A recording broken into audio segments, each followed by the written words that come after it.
Big Boss Man just showed up. What's up, Indio? Oh, what's up? Nothing, man.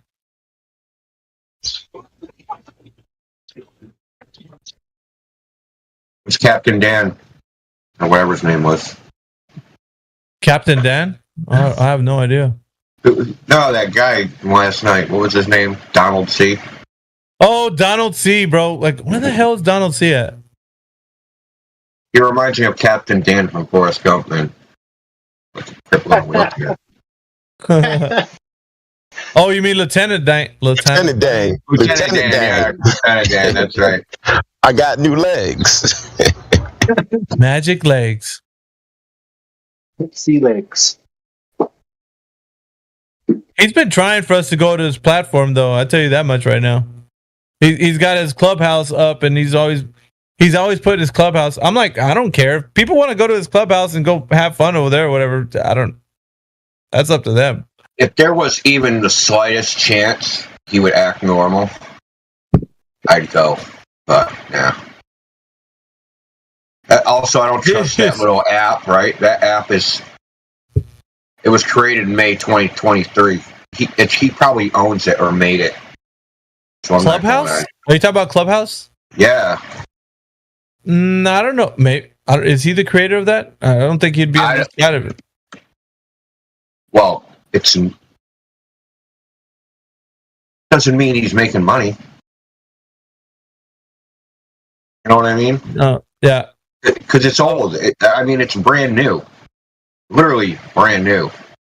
May 2023 is a month. He's probably just like doing this, going to all these Discord platforms, right? Starting shit and trying to get people to join this nonsense. Yeah. Perhaps. That's the guy who said he measured the earth, but he lost the measurements. He did it 20 years ago, and he got his house robbed or something. That's the guy. That's the guy. Yeah, as far as I can tell, it went live like April 2023, something like that. Oh, yeah. Yeah, no thanks, dude. AI Ardent, he put in the text chat right now. Wait, Danny57 is here. Maybe he's finally mustered up the courage to apologize to the community live on the air. I don't know. Leave it up to Danny. Does he have perms to talk? I think so. Yeah, he does. Oh, thanks.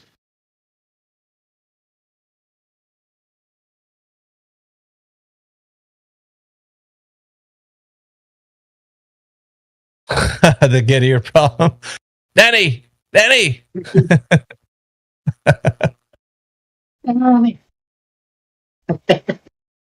We haven't, well, as far as debates go, these guys are kind of like bottom of the barrel, like these other characters, like Donald C and them. I don't know, man. Did you just see what was posted in this chat? This atmospheric duct, there's a horizontal layer. Check this out. It says, it is the reason flat earthers like to perform observations from very close to the water's surface. It will be easier for light to bend, revealing objects that are geometrically behind the curve. So another one. The logical conclusion of that is, the lower you go, the farther you can see. That's stupid. Yeah. I was gonna say that. What the fuck? Yeah. They don't even realize what they're saying, man. Joke. If you get real close to the water, you can see farther. Yeah, look, man. So why don't I just why don't I just go play Marco Polo, right, and then see around the world, right? Just put my eyelids right above the water. We got well, isn't that Arcturus' server? That one you put in their brain shape? That's Arcturus server, right? The 24/7 spherical Earth Discord. Yeah, that's the Arcturus one where he's sort of running that, and doesn't seem to be that many people, but he sort of just he's kind of like collated all the flat Earth, the WS stuff, and just reposts a lot of that. Well, people can go to that server and debate him there, whatever. But like, he's got this image, and he said, "View of curvature from a plane without fisheye lens. Take a look. Flat earthers, you're hopeless." And so, from where an airplane is flying at 40,000 feet. He means to convince people of the, not even from what I know, anti-flat earthers are posting this. They know better than this. Like why would he's like, we're getting like bottom of the barrel stuff now these days.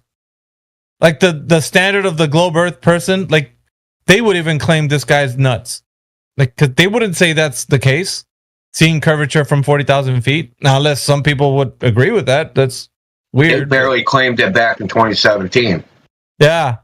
That's what I'm saying. Like, what are we dealing with today? I mean, this is not even, it's not even a fair fight when the globe earthers back in the day were arguing with us. Now it's just, it's like, guys, please. Like, I can't even argue with some guy like that. I feel bad for them. By the way, that's also a cropped image. What, the airplane one? Yeah, because I seen this on Twitter. And then I found the original image, and this is cropped. It's completely flat, and it's just like got a slight curve down only at the edge of the image, which makes it obviously the window, right? Yeah, I think that it's kind of like these newbies that are looking at all the old school stuff, old school quote unquote debunks, because the seasoned Globers have, I don't know, moved on to wherever they move on, and anybody that comes in that's more seasoned as a Glober, so it just seems to get really upset. So yeah, this is kind of who's left, I guess, at this stage, and the younger crowd as well that maybe just finishing high school, getting to uni. This is, I guess, that's their starting point. Yeah. That's fine. I mean, they want to get their teeth cut on debate, like by getting slaughtered. It's up to them. But Donald C. definitely was just reaching, bro. Like you can just tell in the chat he was reaching. Oh my God, they're using that Rick Brinkman thing. Oh my God, are you serious? This is where we're at. Oh my God. Yeah. Dude, this dude didn't even. His camera isn't even lined up with his. Camera isn't even lined up with his tape measure.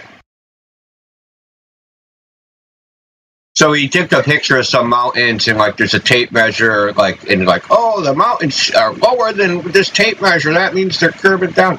And like if you take the image and take it like because like he has them in Photoshop. So if you take the image and you can tell where the center of an image is by just drawing an X across diagonal, right? Diagonal to diagonal. And where they intersect is the exact center of the image. It's not even centered. Like, what are you doing, man? Like, confirming their bias, Indio. Yeah. Oh, it's sad. Yeah, at this stage, I think the Glober stuff is mainly about just finding stuff that reinforces their beliefs or narrative. For sure. And don't think there's much serious substance at this point. They still fail, even when, like, they can have all the evidence they think they have. When they come in here, they have no idea when I ask them the first question of the 3 questions. They still are not able to give an answer. Even though they sounds like they have the answers here. That's weird, isn't it? Like everybody claims that they have the answer and there's not even evidence to. If it was true, it would be true no matter what. They wouldn't have to. Like, dogs are gods, right? An atheist coming in here to say that the evidence is clear. I'm like, what evidence? Show me direct measurement of the curvature of the Earth. Like, well, transcontinental, the arc of the parallel. That's his answer to the direct measurement of the surface of the Earth. Like, what? How is that, dude? Like, don't you even know in the PDF it even page 47? Have you read page 19? Like, paragraph 4? Like, there's no. They're working off of models, bro. When you state that, they're mean, so here's the funny thing. You mentioned he's an atheist, right? So that's like a common denominator. It always is. The clown from last night, right? Donald C.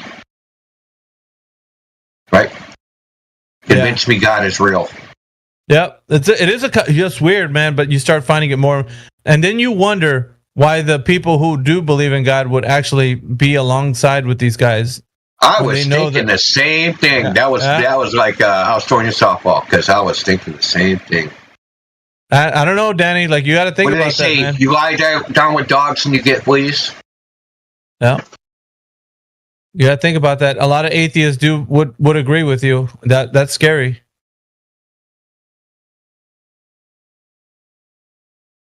I wonder if Danny also believes like that guy the other day that it's the flat earthers that the reason why aliens don't talk to us. Oh shit. That's the reason why. Yeah, bunch of that's flat the earthers. reason. Yep, because we're making fun of the globe. There's a bunch of flat earthers on Earth, and they would talk to us, but they're like, nah, hell with that. They still have flat earthers. We just killed off the flat alieners on our alien planet or something like that. Wow. Do you think there's like, if you're from some far away planet, right? They have like whatever planet their name is, Flat Xenus.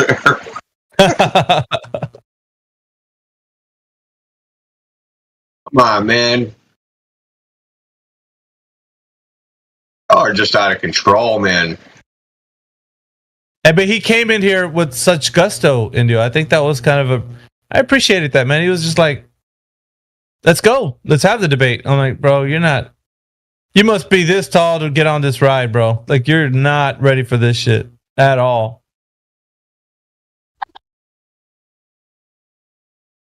You need to be this tall. Yeah, he's they think that they're coming in here and be like, honey, hold my beer. They're like, yeah, right, dude. It's But never I gonna don't- happen. Yeah, like what I don't understand is how he came in here and he thought,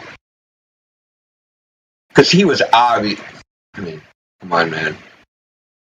He was just making stuff up on the fly. Literally just making it up. Why would he think that that would actually work? He wasn't even like reading from Google. He wasn't even at that level. He was just like random, stuff from random like documentaries and just mushing them all together into his new, Donald C. I studied physics for 30 years and I can't tell you a single type of photon detector. Can't tell you how angles are measured. I can't tell you anything.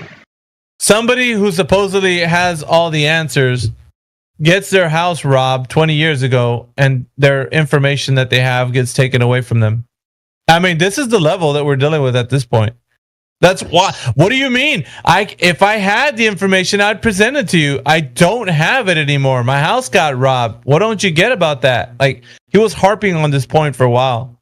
It's like, even if I had the information, you guys wouldn't agree with me anyway. It's like, bro, that's all Well, cap, bro. Everything.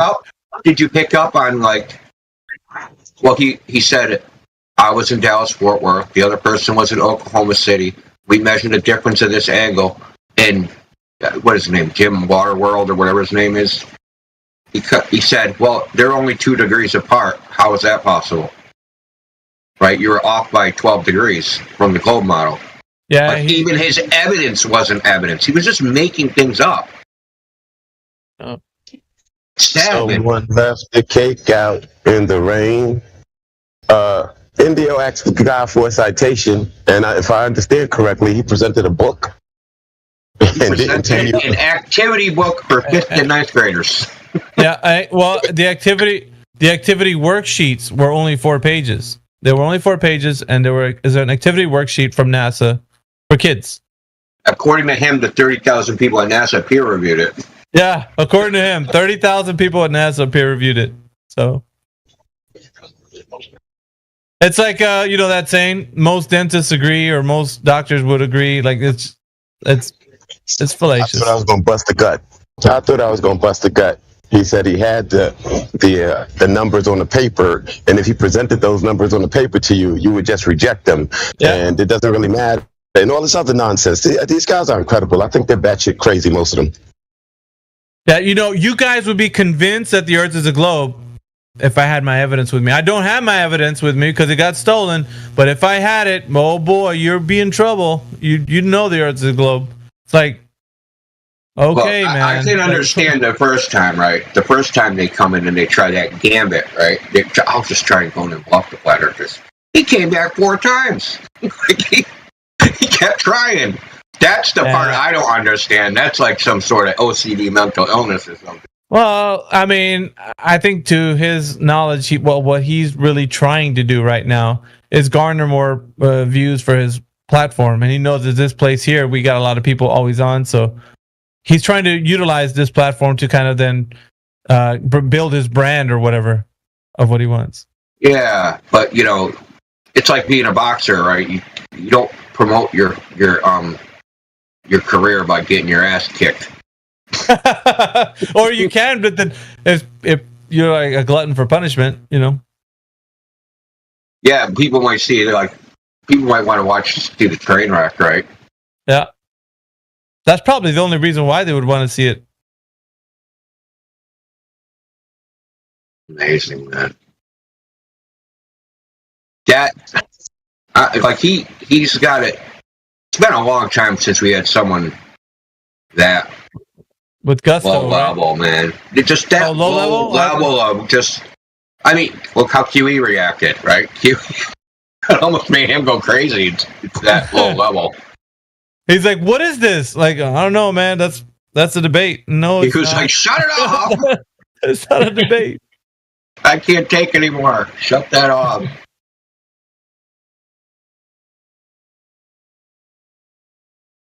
I was I wanted to be nice to him, but like I can have smoke going up my ass either. That guy was all cap, Indio. There was nothing, like, not even related to any of the things that the anti-flat earthers say, dude. He was just all cap, bro. Everything.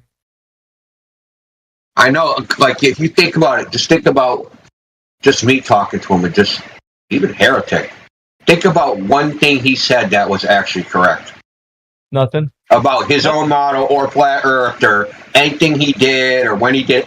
Not a single thing. There's no, like, how do you do that by accident? How do you have a 2-hour conversation and not say a single factually correct thing? And that guy's from MC Tune and FTFE camp, right? That's where he said he got his information from and how he got directed to the server? Oh, yeah, yeah. Yep. That's why he don't know shit. Yeah. But he knows less than them. How's that possible? Like, you're already at the bottom of the barrel, man. Like, how can you go lower than the bottom of the barrel? Your man Eli was back this morning, Miggy. So I guess you weren't there, so he felt emboldened to speak a little bit more, because last I heard you were hurting his feelings. He was begging for mercy, talking about why you treat him so bad. Oh, Eli was saying that? Well, that's the last interaction I saw with you and Eli. Eli was begging for mercy from you. Yeah, exactly. But the thing is, though, man, the way I see it is people, they have this, like, it depends who they are, right? If there's a level of, like, treatment, somebody actually, it's the energy they bring, I should say. The energy they bring, when they get it reciprocated back to them, then they start to realize, oh, shit, this is some real shit here. Like, I can't just, like, spout off at the mouth. Like, so in his case, he felt like just coming around, just saying things. And you know, when I came rough at him, it made him stop and think. Usually people don't do that. Like, some of them, like the real Gamma guys, they come in here, you are too rough. I think I'm just going to leave. I'm like, go ahead, leave then. Like, the point is, like, Eli came back and keeps coming back. Obviously, there's something that he's seeing here. So he knows that it's not just like me being rough with him. It's him understanding, like, well, maybe I'm missing something. Like, and my energy changes with it. Yeah. Go ahead, man. No, you did make the point that he's coming back to for some sort of sibling rivalry sort of thing, where he wants to shut his brother up, and so he's going to come here and shut us down, and then go back to his brother and say, "See, I told you." I think that's one of the points you made. Exactly. I see, like, it's a lot of the conversations we have in here are really to do with psychology. It's a lot to do with psychological. I know, it's sad, man. That's almost So we're- sad. The aspect You have that to I think know. about it. Like if we're talking about the actual evidence, that's nothing to do with that. It's more to deal with your understanding of that you holding on to some kind of like fantasy, this idea, and then you'll go through great lengths to keep it what it is. So many people are afflicted with psychosis and don't realize it. It's amazing. Yep, that's how I see it. I can't say that it's anything else. There's no evidence. If there was some evidence and we were the ones kind of misjudging them, I could see like they would have some sort of somebody somewhere would say like, dude, what he's saying, that's kind of true. Like, come on, like he's actually speaking of something about that the Earth is doing or it has, and you're saying something against that. Like it would have already been noticed. Like we've been doing this for such a long time. Nobody's presented any evidence for the case for the globe at all. It's just a bunch of bias, bro. Like their little experiments or their little tests that they do with their cameras and stuff. A camera on a basketball, a camera looking over the horizon, all of it. It's ridiculous. They don't even have any like proper control methods. They're not doing tests, man. They're not doing anything that would be akin to like a rigorous, test. They're just not. When I first started looking into it, Meg, what I heard from so many of these anti-flat earthers, they've changed their position so much based on your arguments, right? But they were saying that math is science. And that was a point that they were trying to drive home a lot. And this was, 7-8 years ago, these guys were saying math is science. Science is math. It's the same thing. And I'm like, you guys are retarded, because they're different.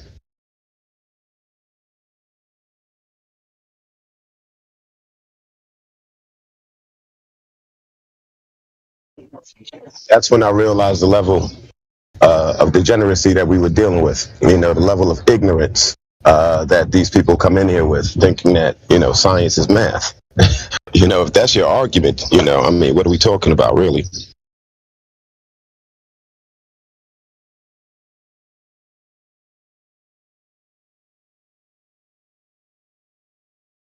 So based on the arguments presented by this survey and a lot of other flat earth investigators, you see the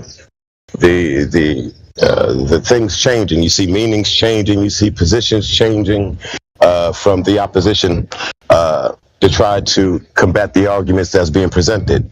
But they still have nothing. And so I'm still waiting to see what they're going to present. And no one is presenting anything, whether it's a PhD or whether it's a student or whether it's just a regular person. I haven't seen anybody present any evidence contradictory to what you guys have been presenting. Let's just put up against anything he has to say against QE with Donald C. But I got a 7-minute clip. Let's check this out. Join Discord.gg/Flat Earth, then enter a VC check-in room and someone will come along to VC verify you to get involved with the conversation about Earth. Now we have time for a meeting with the real Flat Earthers.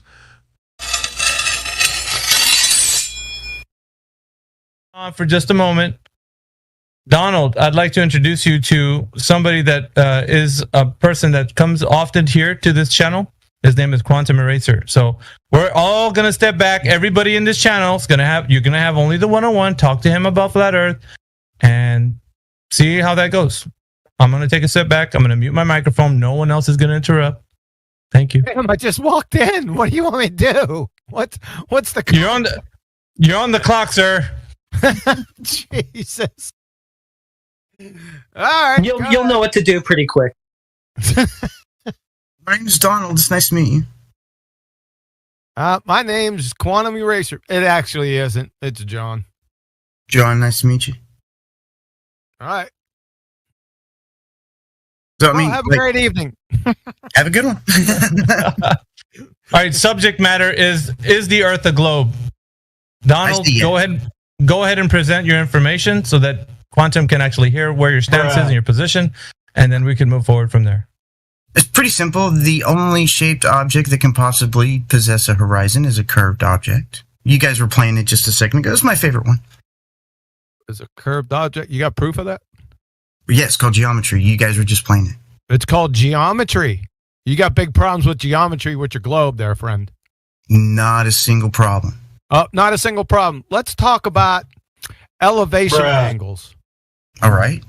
That's geometry. Yeah. Yes. Yeah.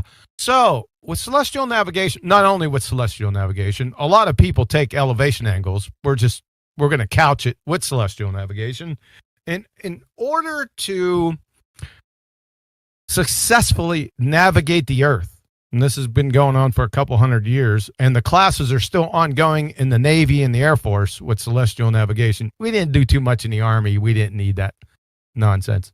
But the classes are still going on, and we're going to keep it within celestial navigation. So, do you know what a sextant is? Yes, sir. Yeah. So, a sextant is an elevation angle measuring device. Correct? It's an angle measuring device. No, it's an elevation angle. Well, it can be, but in this particular case, it's an elevation angle measuring device. Correct? It cannot measure the elevation of a star. What?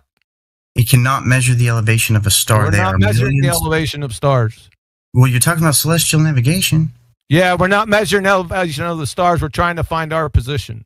It has nothing to do with the elevation. You don't. I agree, because the find an sextant cannot measure angle elevation. Huh? See, the stupidest. Are you retarded? Well, it can't measure the elevation of stars. That's what it sounded like you said. I said elevation angle. Do you know what an elevation angle is, sir? Okay, so you're just talking about from the observer to the horizon.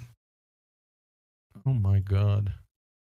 So what are you talking about then? Elevation angles. It takes an elevation angle Right, between you, the horizon, and the star. It's an elevation angle. It's an azimuth angle. It's, oh my God. Define an elevation angle for me, please. I've never heard that used. With citation. Of course you don't. I've never heard that used. So I can't Really? give you attention. Yeah. Really? Okay, well, let's see. From radartutorial.eu. And it's 52 minutes after the hour. Are you in live stream voice text? Me? Yeah. I'm sure. Yeah. You never heard elevation angle. Okay. Is the angle between, you see this horizontal plane bit? And the line of sight measured in the vertical plane Line of sight to what? to the star. You can't measure the elevation of a star with a sextant. We're not measuring elevation. We don't give a fuck on how high the star is. We want to know where we're at. Holy shit. Angle, that's an azimuth angle. Okay, Oh sure. my God. You can call it an angle of elevation. I know what you're talking about now. You're just using a proprietary definition, that's all. You're fucking retarded. All right, we can call it an elevation angle. Let's You're go. retarded, man. So, okay. But so that it's an says angle of elevation, not elevation Let's get angle, this- just so you Let's know. get it over quick. So, in order to get an elevation angle, right? Angle of elevation. You need a triangle, right? A No, you triangle- don't. You don't need a triangle for an elevation angle. Because that's just one angle. A triangle is three angles. Oh my God. He's a retard. Wow, so insults. You know that. No, that's not an insult. It is. if you had said that I was. That's called an assessment because you don't know your ass from a pipe wrench, son. An elevation angle is a fucking right angle triangle. Did you know that? Obviously you didn't because you're fucking clueless. I mean, I don't know what to do. Maggie, what do you want me to do here? Shit, I thought this was gonna last longer, dude. I was eating. I wanted dinner in the show. What the fuck? Donald's super disappointed. Here you Yeah, go. what- Here you go. Oh, hold on. From Q Math, the angle of elevation there, Donald. Do you see what's in front of you? He said elevation angle, not angle of elevation. Those are two very different things. Oh, you really? But Citation. nonetheless, if you assholes mute me again, I'm just Citation, gonna leave. Citation, please. We want you to show the difference between the angle of elevation and an elevation angle. Please. Floor is yours. Go fucking do it right now. Citation. You guys have a wonderful evening. Fuck I don't like off. to be muted in the You're middle a of my clown. sentence. You should be muted the rest of your life. Well, mute yourself. Mute yourself. So I'm Yeah, that's pants. about the Thank you, sir. citation I expected from him. Donald, stay focused. Elevation angles. Let's get a citation. He says, "You guys have a wonderful night." TOS, go ahead and clip it right here. Spartans! What is your profession?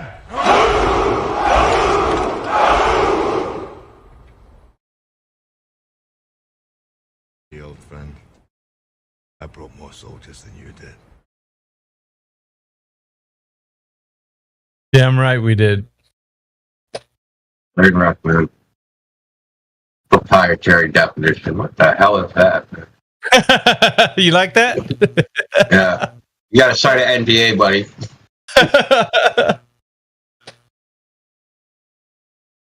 If I'm going to talk to you about this, you guys have to all sign the NDA before we engage in this discussion. You know, I'm gonna. This is actually a problem for me because I try to like make clips for the podcast and stuff, right? And we have people like this come in, and I want to put them up because they're a perfect example of like what we go through. But I just think that somebody listening to it will be like, nah, that's just that one person. They're just stupid, right? Yeah. They're cherry picking idiots out of the live stream to put on the podcast. No, we're not. That's the thing. We're not cherry picking. If they only knew. It's a constant parade Of retards? Yeah. Yeah, of lemmings throwing themselves over the cliff, man.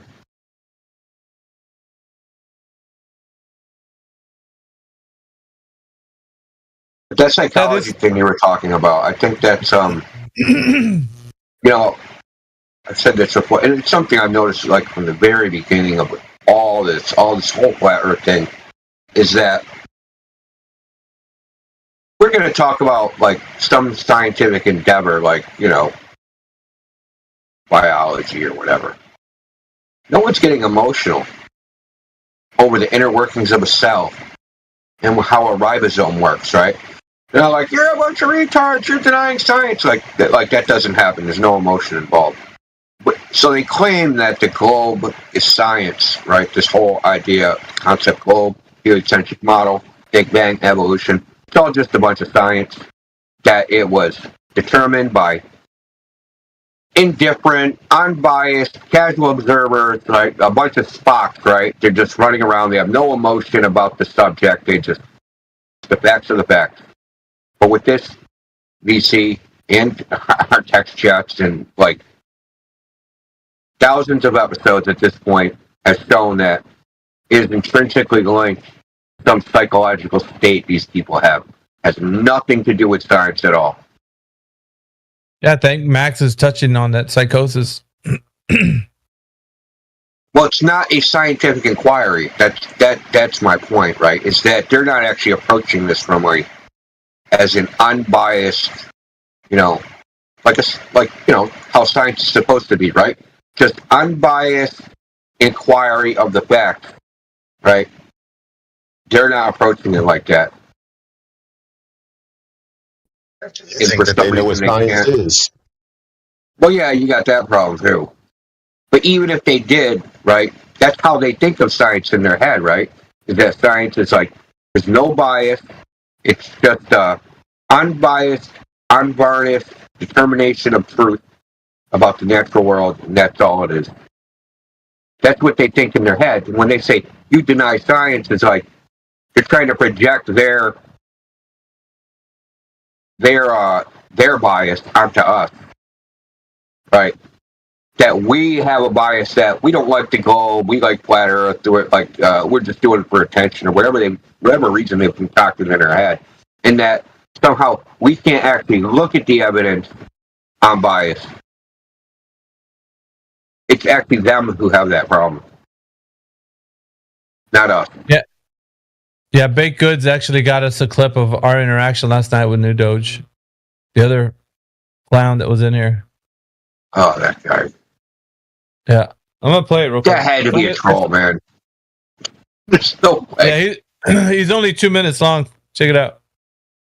I'm unmuted. Hey, I'm not trying to troll you. I'm really not. No. Listen, man. Did you say you were a flat earther and then you went back to being a globe earther? Is that what you said? No, I don't. I was like a straight up flat earther, and now I've been like duped by my fucking camera. Oh, there's the one. Okay, let me share this one. Whoa. Slow down. Are you saying, like I said before, were you a flat earther and you went back to being a globe earther? No, I have not gone back to being a globe earther. I just don't understand what I'm seeing. No, you're fucked, dude, because what you're doing right now is trying to say, I got something really curious going on my camera, guys. What the fuck's going on? Is this curvature, guys? Fuck you. Yo, what's good, yo? I can pick apart your little antics about you trying to say that you're gonna make it seem like you're just some curious flat earther that don't know what's going on with your camera that's showing curvature. Oh my god, guys, what's going on? There's curvature here. What the fuck's going on? And we're gonna be like, Nudos, that's interesting. You got curvature in your camera. Fuck you. You're a globe earther, dude, and you're being undercover trying to act. You're LARPing, bro. Quit fucking LARPing. I know this fucking routine. I've seen it a million times. You're not going to come in and play that game. Just say you're a person who thinks the earth is a globe and we'll address it that way. Don't come in here pretending to be a flat earther. Yeah, why are you running up really fast? Yeah, really so why are you running away from your own belief, dude? Yeah. I'm not. Don't fucking, dude, I'm telling you. Tell me the truth that you're a globe earther or you're going to get fucking banned. How about that? Okay. Tell me just straight up. Tell me you're a globe earther or you're going to get fucking banned. Tell me you're a globe earther, dude. Be real. You'll stay in the chat. You can stay in here. I'll leave you here alone. All is good. All is forgiven. But don't say you're a fucking flat earther. Tell me that you're a fucking glober like you really are and you can stay in here. How about that? Slap him. I'll slap him. Go ahead, New Doge. Say it. Say it, bro. New Doge, you can stay in the chat and bring all the evidence you want for the globe. Don't fucking say you're a flat earther. Go ahead. I'm waiting on you. I'm gonna count to 10. How about that? You got 10 seconds. You better be honest. The only answer I've got you is I don't know. 9. Tell me you're a glober though, or else you're gonna leave. It was really nice being here for the 9, years that I've been listening 8, and paying attention. 7, but, hey, 6, you guys have 5, a great time. 4, 3, just try not to be so 2. No, where's the curb in that image I just drew a line across? Nudge. Where's the curb in here? Off. Oh, wait a second. India wants to entertain that shit. Not really. I can't. You took my permissions away, so I can't post the next one, which is what. Yeah, you're not embedding. No, you can listen. You're not going to embed images here. You're fucking too new.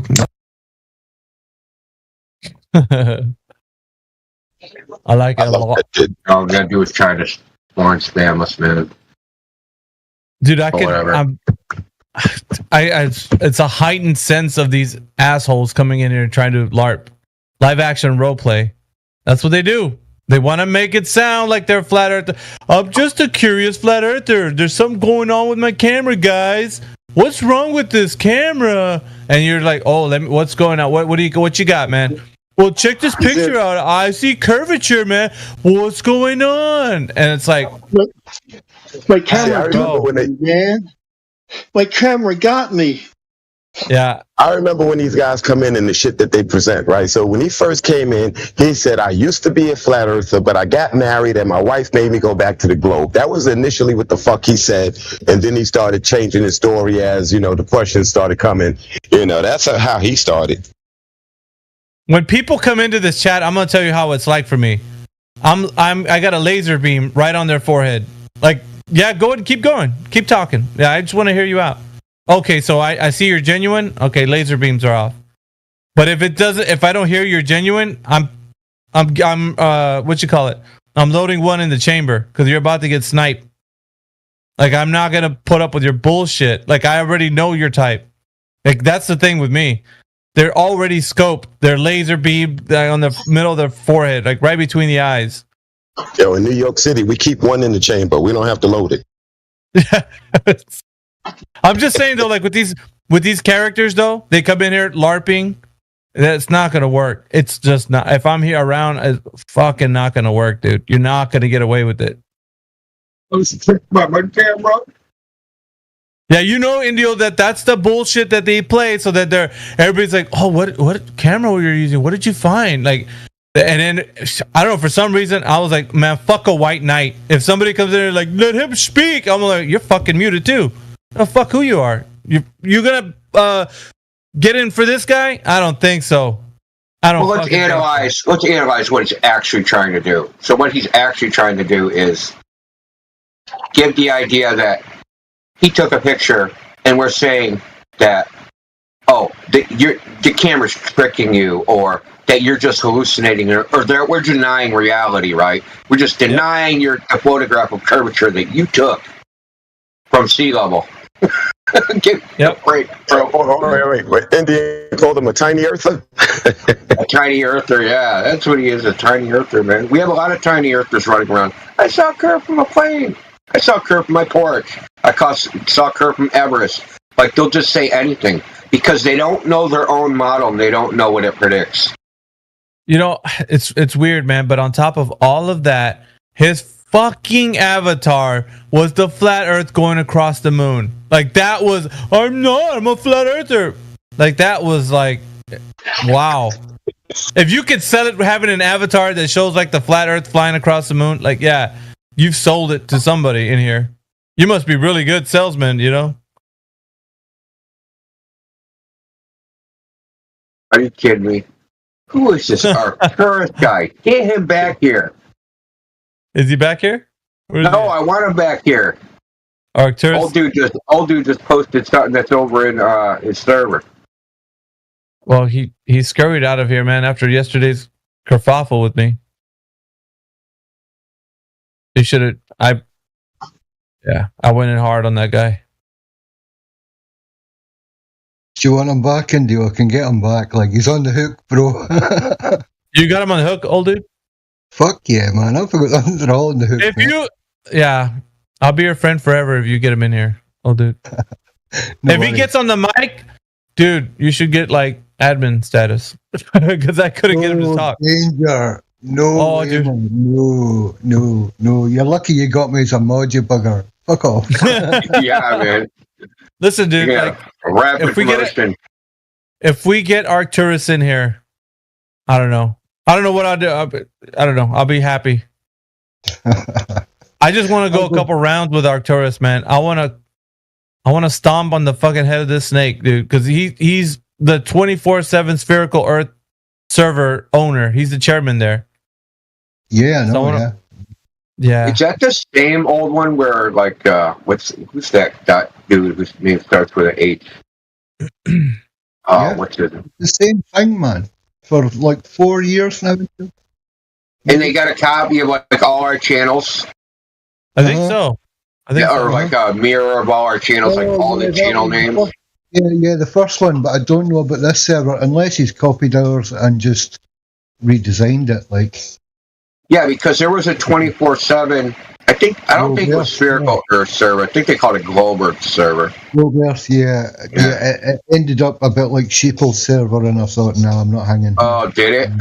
That's surprising. Yeah. This is the mostly flat server. Shut up, freaking sheeple, dumbass. Mostly Globe Earth server with hentai and little children sending things they shouldn't be. I was like, nah, bye, out of this. Oh, Arcturus server, the Spherical. No, the Globe Earth server, the 24/7 thing that copied our template. Oh, sheeple's shit. No, there was it was a Glober. Yeah, like Bob the Science Guy, all the usual suspects, right? All the crazy anti-flat earthers run this like 24/7 Globe Earth server, and like all our channels, like all our information channels, they copied them all. Everything was a copy. Like they copied basically the template of the channel and had it over there. And let me give you guys a taste of what happened. Imitation is the greatest form of flattery, or something, right? Imitation, the greatest form of flattery, bro. Yep. After this interaction, Indio, this is the reason why he fled. I'm gonna play this clip for you guys. Turn it over to Arcturus. Motherfucker, your soul is mine. Get your fucking ass on that microphone right the fuck now. Hurry up.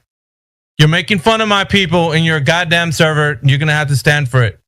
Unmute your fucking mic at this instant. Hurry up. We're going to get right down to it and figure out if your bullshit ass server can stand up. I'm going to cut the head of the snake off, which is you. Unmute your mic. I have some questions for you, and you better fucking answer them. Unmute your mic right now. I don't have all day. If you run this time, I'm gonna fucking ban you. Unmute your mic. Is this Arcturus we're shouting and screaming at you? Yep. Oh, good. You're gonna stand on all 10 of your little fucking toes and tell me how you're gonna defend the globe Earth. If you want to have your so-called Discord server that has for the spherical Earth, you better come in here and quit being a fucking coward and hiding behind your mic, because I'm not gonna mute you. You're gonna stand for what you're gonna hear in just a moment. Unmute your fucking mic right now. Put some respect on my name.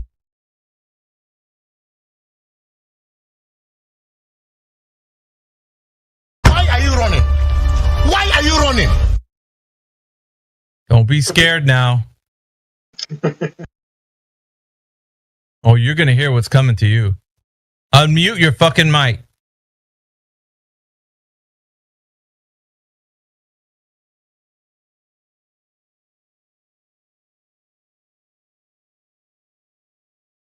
You little weasel! Look at you, you little fucking weasel! I can see it in your eyes! You're a fucking bitch! You're going to get fucking owned in a second, son, once you open that mic. You are done.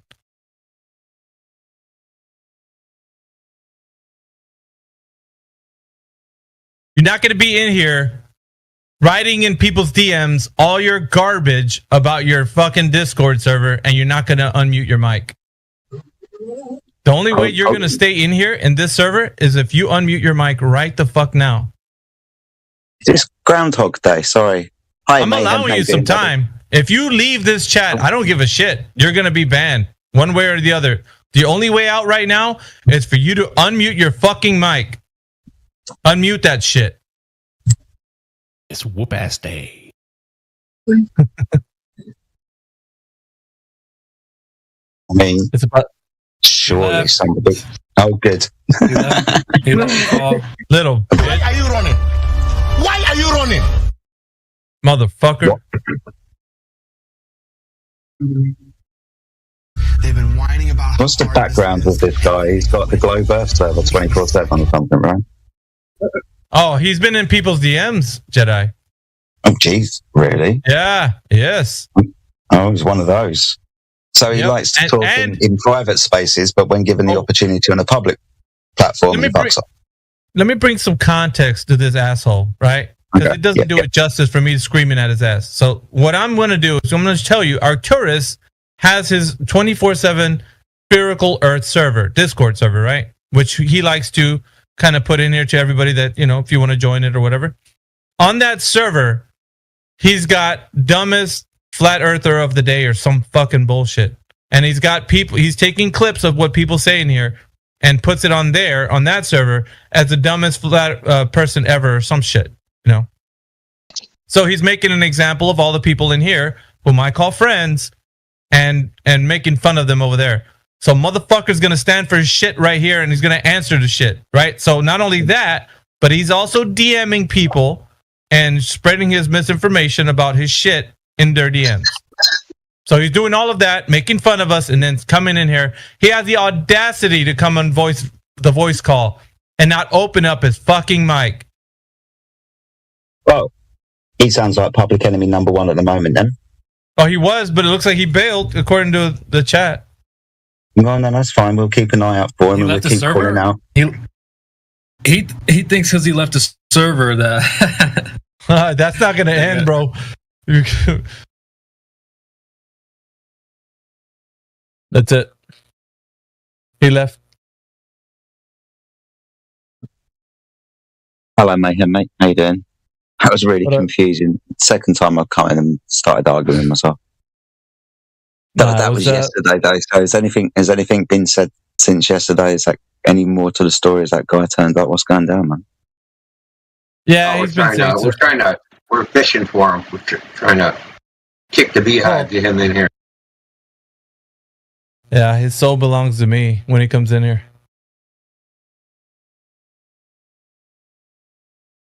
He's gonna. I'm not gonna pull any punches, dude. It's gonna be the hardest shit I've ever done, and he's gonna feel the entire wrath of my. He's public enemy number one. He's my target. I want the dance floor cleared, and I want to make an example out of him.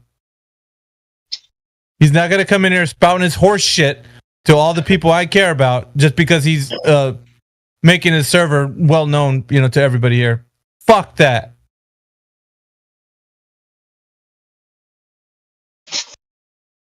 A side note, so I said on Twitter, man, that there's no evidence of Sigma Octantis.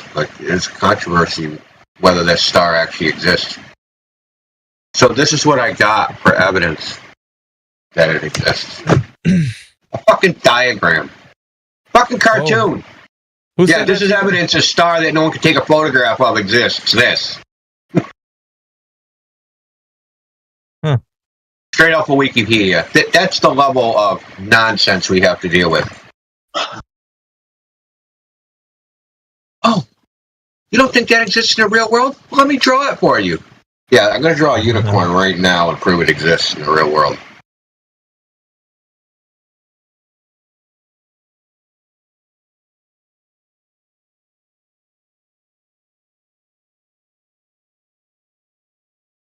But the sad part is like I was saying earlier, you might think we're cherry picking, we're just going for the low hanging fruit. We're just trawling for the dumb people. There's just happen to be Globers, and that we're just dealing with the low life. No, we're not.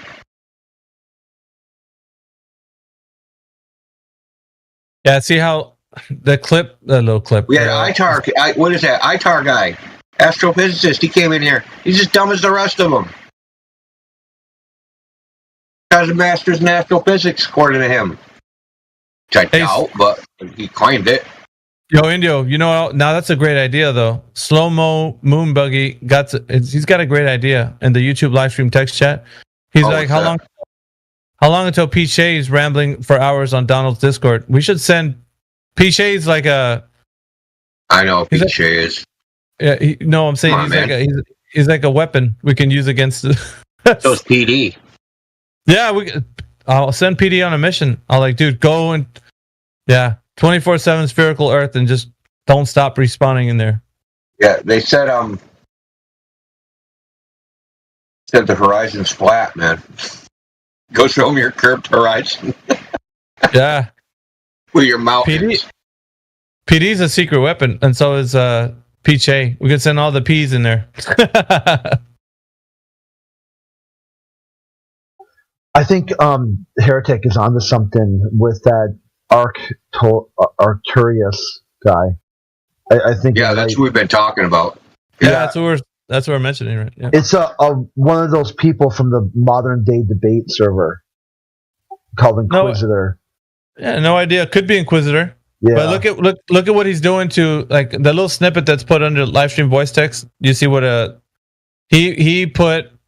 Did they get dumber while I was gone? How can any human be this stupid? And he put curve function in there. You can't walk straight on a globe Earth. And then there's a glober that's putting question marks. And then curve function is saying, so walking straight is a flat Earth proof. Laugh out loud. And that's his little, like on Discord, you can make categories. That's his place where he's putting all the dumbest flat Earthers. He got Amish in there. Amish, you're even featured in there. Look, everyone, it's the dumbest person who's ever lived. Amish is saying globe Earth is a dangerous misinformation. So it's a mind virus. That's why. I mean, if you ask more, if you wanted to elaborate, so that's what the guy does. He takes things out of context, and I wasn't sure if it was him or not because he names himself people will do sock accounts, but they'll have a theme to them.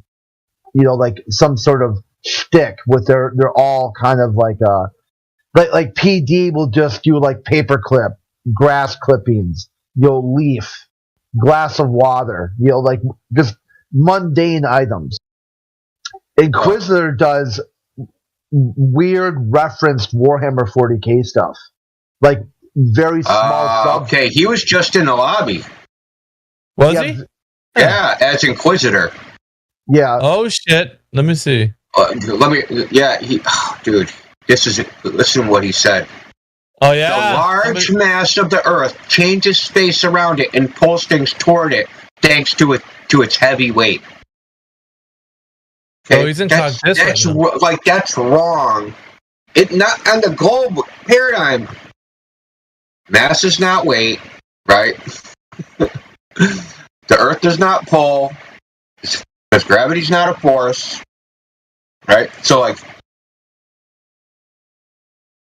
Yeah, I don't know him like that, but I think Critspiracy's onto something, Indio. So Crit, you think Inquisitor is Arcturus?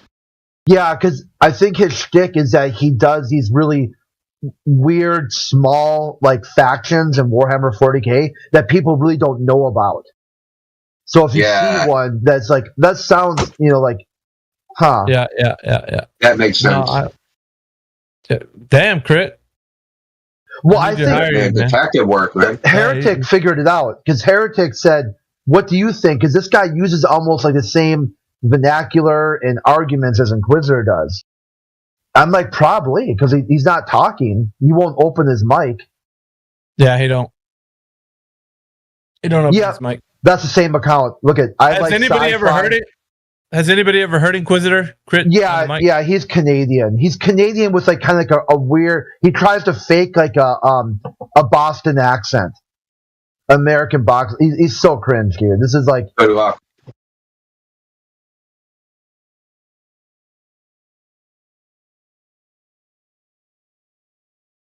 Dude, look at his about me. I love sci-fi, or I like sci-fi, mainly Star Wars and Warhammer 40k. I like strategy and fighting games. My favorite music genre is metal, but I like other genres too. I'm also a technocrat librarian. It says libertarian, which makes no sense. There's no such thing as a technocrat libertarian. That's just a dumb idea. A libertarian who's all about massive top-down federal spending programs with zero civilian oversight or accountability. Well, a technocracy is where like the scientists or whatever rule everything, right? Yeah. According to, whatever, science. Technocracy. So, where does that fit into libertarianism, which is just like nearly anarchy? Yeah, don't. It's stupid. It doesn't make any sense. It's a non sequitur. It's like being a fascist communist. It's not possible, buddy.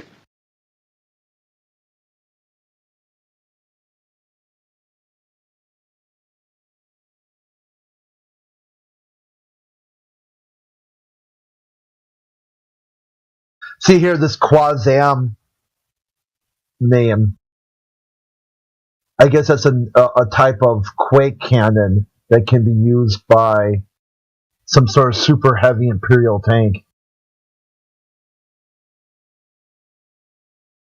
That's what happens when you watch too much movies and play too much video games. You start thinking the real world is like that. Oh yeah, or start fantasizing that you would be better off if you were part of that world instead of the real world. Like his real life is so miserable, so awful, and really it's not. I mean, he's completely privileged. I mean, get out of here, dude. Like you live in a first world country. You get over yourself, okay? Well, I'm thinking like I used to be that way, like when I was 9, like where you kind of like blur reality, and it's like stunted maturity of the Western world, at least men in the Western world. Yeah, women too. Yeah, let's just throw them in there because they have. It's like a stunted, just maturity. Maybe it's because they don't go outside as much, or they're not as in like actual physical danger as much. Like I don't know what it is, but it's like arrested development. Yes, arrested development, man. Completely arrested. Like, people aren't becoming adults until they're like in their like mid-30s now, until they actually think like an adult.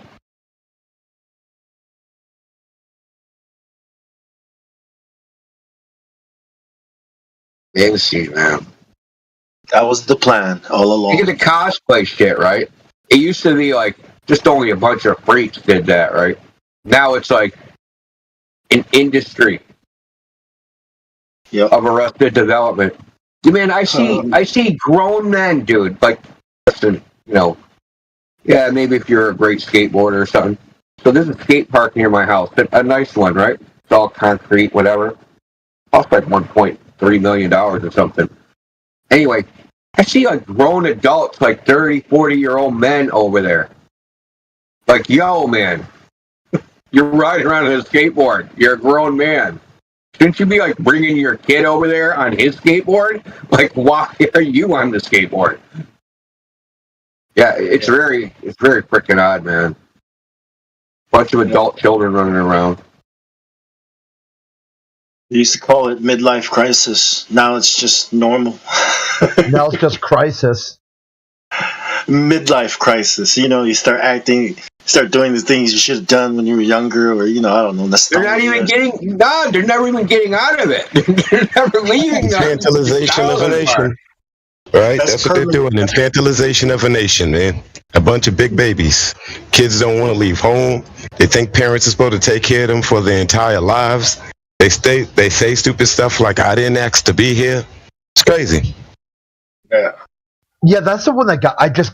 Thanks for mentioning that. That was one of the things this dude said to me on another server. Was like, about why he thought euthanasia or something, medical practices or whatever, where people should be allowed to decide if they can die and when they want to die.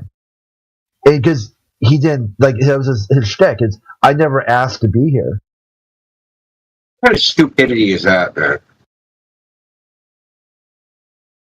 I was like, how do you even dissect that? Like, okay, so you didn't ask, you didn't consent, so you how could you ask? You didn't have a conscious mind to ask before you existed to be conscious.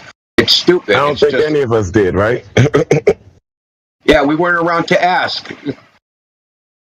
And who would we ask in the first place?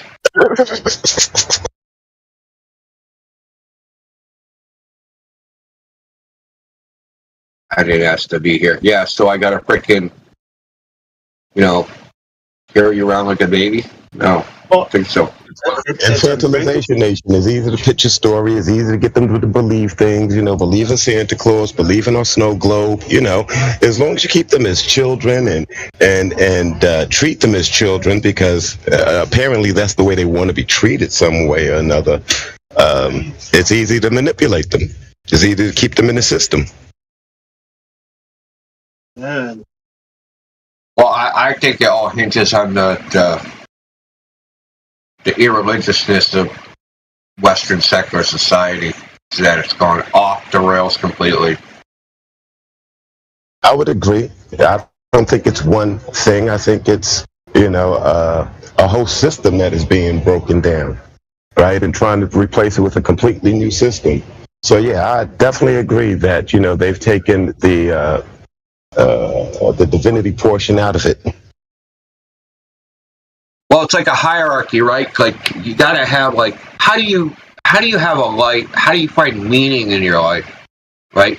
You've got to have some goal, right? Some, like, okay, this is like, what is the pinnacle of human achievement? What is a goal that would give me meaning in my life if I achieved it? And if you think that your existence is just a random happenstance, it doesn't mean anything, then you can't find meaning of your life. There's no foundation from which to build meaning from, right? So, of course, you're going to... it's just a natural consequence that if you think that all human endeavors are fundamentally meaningless, then, of course, you're going to have an attitude like, well, I didn't ask to be here, right? And that, you can act like a child because everything is, hand to mouth, instant gratification. I shouldn't have to struggle to do anything because, in the end, there's no point in struggling because whatever I struggle for, I'm just struggling for some meaningless thing. Right? It makes, it's like this whole, it's like a philosophy almost. It's a philosophy without a foundation. And of course, it can't hold itself up, right? It's like you keep trying to build something, and it just keeps sinking and sinking and sinking, but you just keep building and building and building. Yeah, life without meaning, like you said, right? And that's why I guess the level of childhood depression is at its greatest height ever, right? How could a kid be depressed? That boggles my mind. I grew up in harsh situations, and I had some bad times, but I don't think I was ever depressed. Kids get sad sometimes, but we live in a society now where kids are depressed. What the hell is going on? Yeah, man. Yeah. I mean, just some weird shit going on, man. There's a lot of problems all over the place with all so many different parts of society. From health to, the interactions between men and women to, families to it's like all over the place. It's like it's like combined arms warfare. That's really what it is, right? So combined arms warfare is like you get your tanks with your infantry, with your artillery, with your airplanes, with your missiles, and you smash the enemy from 30 different ways at the same time, so they can't fight back, right? It's a complete, overwhelming force onslaught. And I feel like society's going through the same thing. There's attacks from so many vectors that it's like we can't figure out which one we need to stop. Okay, let's fix this. But if you focus on that, then the other, got 6 missiles coming from the other direction. All to keep you away from the truth. Yeah, all because you in control. Yep. Exactly, man. You're too busy playing whack-a-mole to think about what's really going on. Hey, what's really going on? You don't have time to reflect because you're just reacting to everything all the time. And that's the idiot, the little idiot devices that we all have. We're on one right now, right? People wonder, people in the past, how they were so productive and how they wrote so much, people writing, I wrote 30 novels in my lifetime or 200 novels, because they had time. They weren't occupied by entertainment devices. Preoccupied. Yeah. I mean, they went to bed when the sun went, they waited when the sun went down and did productive activities until the sun came up, right? And then they did manual labor to keep themselves alive, right? Some sort of subsistence living. And then when the sun went down, they started all over again, right? So it's what the actual sleep pattern people used to have was they'd go to sleep when it got dark, but they'd wake up at 3 o'clock in the morning, stay awake and do some work for 3 hours. Or not 3 in the morning, maybe 2 in the morning. But there would be a time that people would wake up in the middle of the night and work by candlelight or lantern or whatever, and write or do whatever. Do something. And then they'd go back to sleep and they'd wake up in the morning, right when the sun came up. People lived on totally different time scale, not time scales. That's the wrong word. Time segments than we do. In America, we just we wake up in the morning, we stay up all day, and then we go to bed at freaking in the morning, basically. At least I do. I wake up in the morning and go to bed in the morning, but it's the next morning. It's amazing, right? A lot of your grandparents didn't get out of the 6th grade, but somehow they're some of the smartest people that and not just, what do they call that? What's this? Just what do they call that stuff that people are supposed to know? Street smarts? No, not street smarts. Just regular stuff that's common knowledge or some. I can't think of the term. But they knew words, they knew culture, they knew so many things, and they didn't go to school a whole lot. They didn't, spend time getting a high level education. It's just like India said, they would get up early in the morning. They had time to read. They would read things. They would, explore things. They would expand their horizons. They had time to reflect on things. They built things. They, cleaned up. Your house was never a mess, but things have changed so much. And I guess people call it progress, but I see a regress in humanity and the way that we operate as people on a higher level. Our vibrations are off. We're not in harmony with the universe. And it has to do with divinity, spirituality, your health, and so many other factors. And it's all, like I said, to keep you away from the truth, to keep you away from knowing your true power, to keep you away from knowing your true individuality, to keep you away from the Creator. To keep you locked up, tell you everything we found everything already, you guys. No need for you to explore, no need for you to dig up anything. We found everything. Go back to what you're doing. And it's crazy.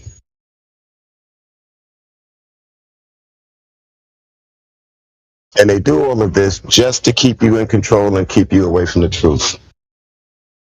Well, I will say this. We take in a lot more information comparatively than they did in the past. But we don't have time. It's a different type of information, right? It's not intellectual. It's not, human concepts. It's sensory. So we're bombarded by flashing images and like all this stuff. And like people. Okay, so people scroll through TikTok, right? They're taking in tons and tons and tons and tons of information without any opportunity to process or even think about what they saw, right? So it's just like uncontextualized, just data dump into your freaking cerebellum, right? It's just, think of Johnny Mnemonic, right? When he freaking uploads into his freaking head. And they're like, write down on this. That's like what we're getting. We're just getting like data dumps of information into our freaking brains with no opportunity to process it or make sense out of it. And the end result is that the world don't make sense anymore. The level of subliminal technology, I could imagine if they're putting the world as a globe on everything, and we just can't detect it anymore because of the subliminal messaging. They're on this digital subliminal messaging, and people act like that went away. Like, okay, well, we changed from analog to digital, so we're not doing subliminal messages any longer.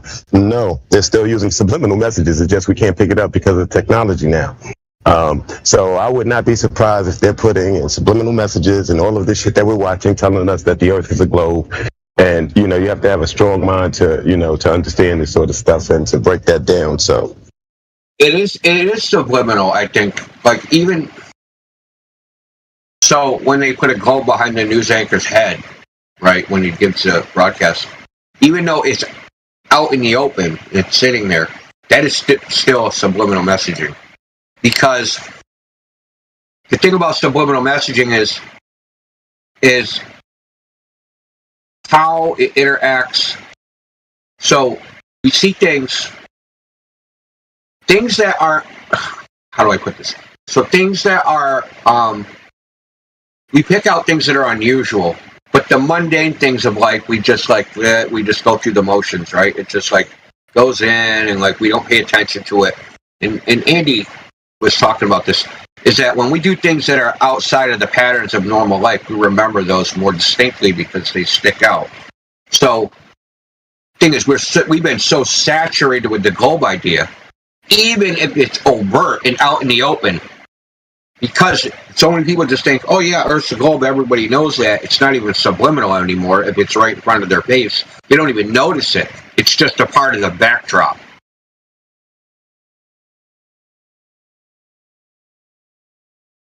They don't even know, like, the point is they don't even know what's going on. So they can, like, still do subliminal messaging, but it doesn't have to be, like, one frame of popcorn inserted in 24 frames. Now they could just leave it hanging out. And that the fact that it's part of the environment, people don't even notice that because they've been desensitized to the imagery. Subconscious mind.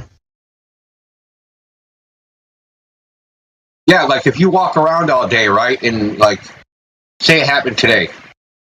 All of a sudden, like on all the billboards and TV screens or whatever, there was like the Rodney King beating, right? With Rodney King, everybody would be shocked. But if they did it slowly, right? Oh, slowly over a period of time, right?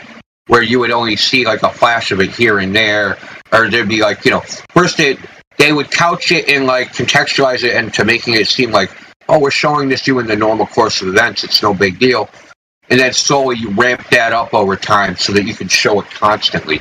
You desensitize the person so that now it's not a one-off event that needs to be paid attention to. Now it's just part of the background noise, and it's just always there.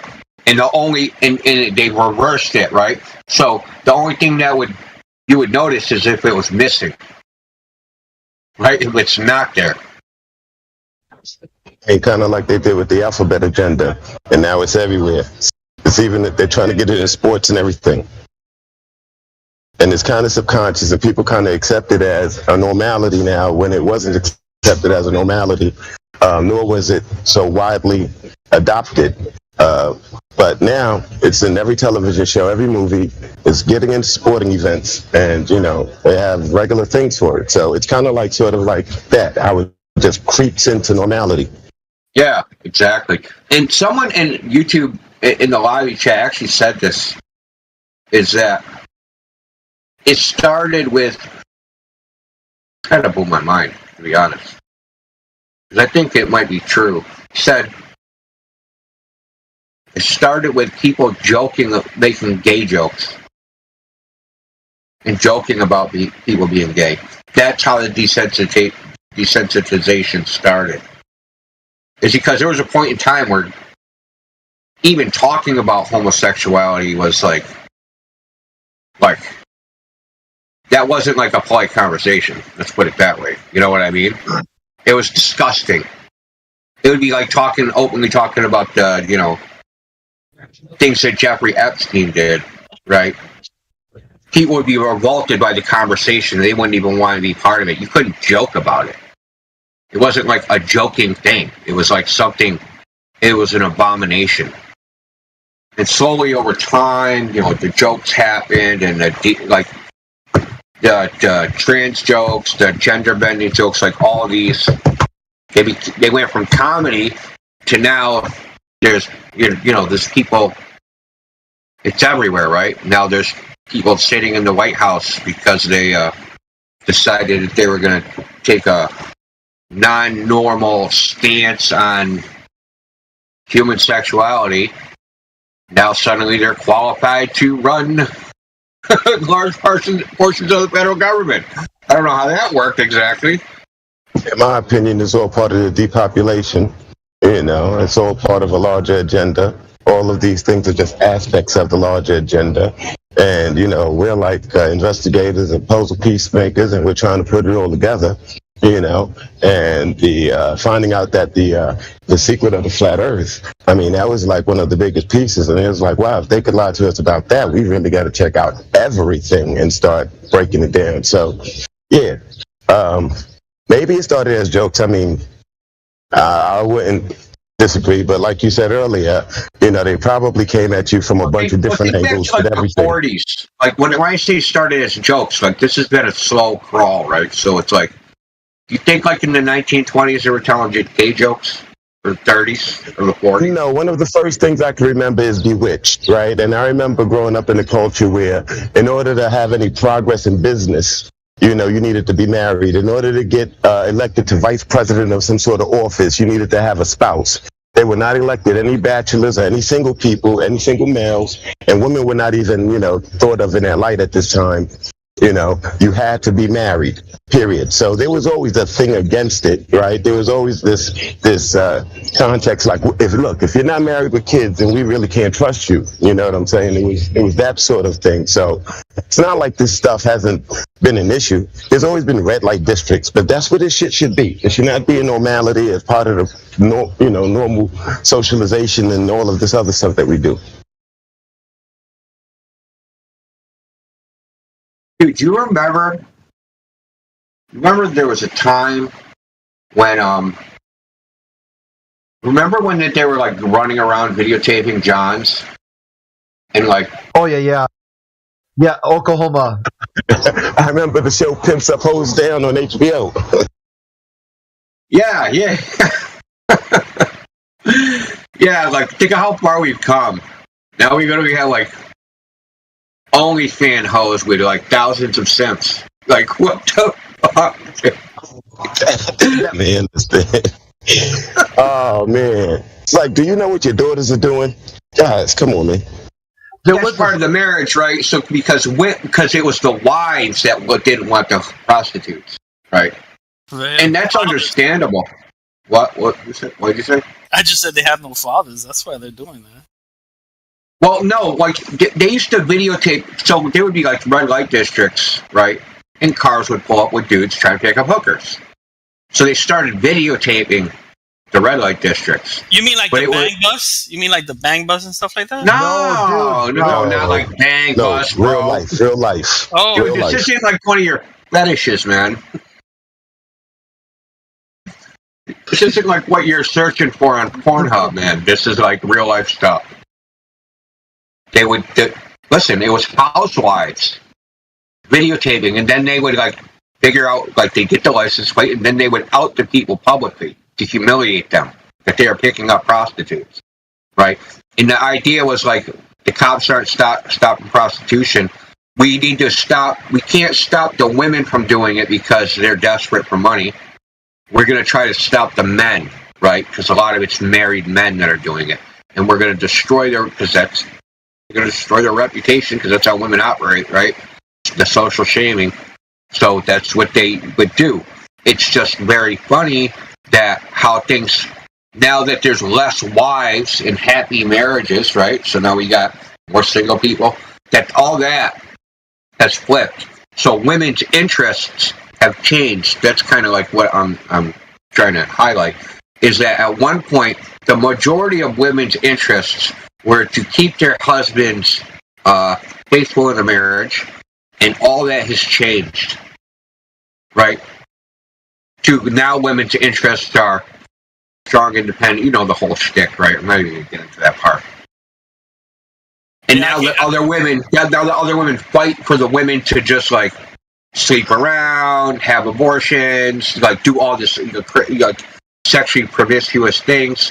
Whereas before that, women were the other way, 180 degrees from where it is now.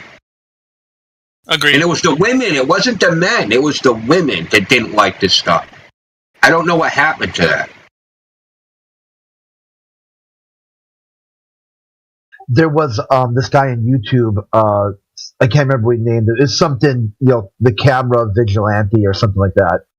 And he would do that. He'd set up, you know, like a tripod where a bunch of prostitutes were. And then, you know, like follow them if they left to see where they would go, and like run up on the car and like videotape them. And then at some point he's like, you know, decided to do more of that social engineering and start interviewing the prostitutes. You know, why do you do this? How come you're not getting out? And some of the prostitutes basically said that the services aren't there to help you get out. They're kind of there to keep you. And then some of them described like paying tax. They get taxed, and they pay the police officers, get freebies like every so often. And then all of a sudden, bang, his channel's gone. It's still. Let's just keep it 1,000. It's the money. It would still happen. It would still happen, but the problem is that now with OnlyFans, right? Men can, without knowing who they are, right? They're doing that, and you can't really shame them because you don't know who they are. Yeah, someone hacked into Ashley Madison and tried to shame all the dudes that were in that. Yeah, you know what that is. Yeah. It didn't work. No, because you can't. Nobody cared, man. Yeah, it turned into like a bro fist. It's like, oh, dude, I saw you were on Ashley too. Yeah, exactly. If you weren't on there, now you're lame. I thought most of the men would come in anonymously. Well, no, because you need to give like credit card information, right? basically legal prostitution, but they have to charge you somehow.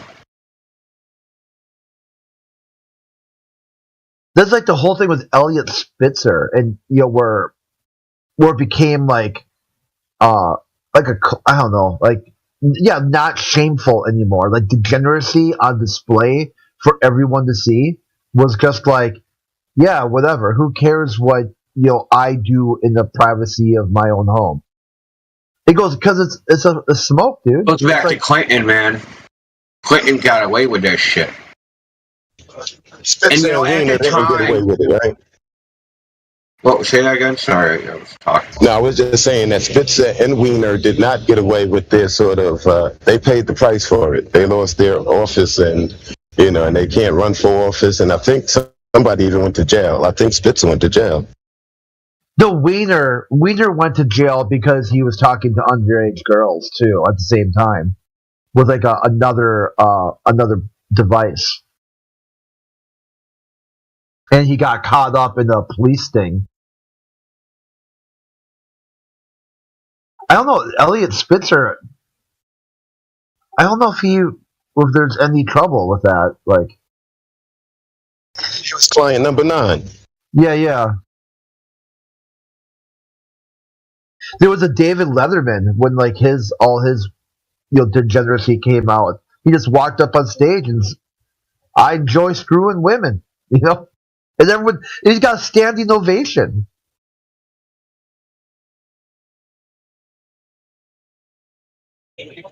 And these guys claim to go to church and married, and to get caught out there with this sort of job. I mean, there's a lot of money to be made in OnlyFans, so I mean, it makes sense that they wouldn't shame it anymore. And I don't know if that you would call that prostitution. There was a time when people had dignity, right? That's what that's called. That's called dignity, right? Yeah. What you do for your pleasure should be done for you in your own privacy with whomever you're doing it with. When you put it out for public consumption, then it changes things, right? So, that's my opinion on that.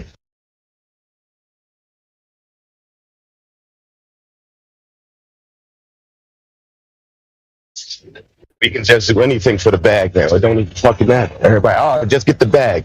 Well, where's your dignity? Where's your honor? Fuck is wrong? The proof is in the pudding because neither men nor women are happy with the current situation. So it's just like it ain't like women aren't getting the relationships and the marriages that they want, and men ain't getting mothers, right? Women ain't getting husbands, and men ain't getting wives. Pretty simple.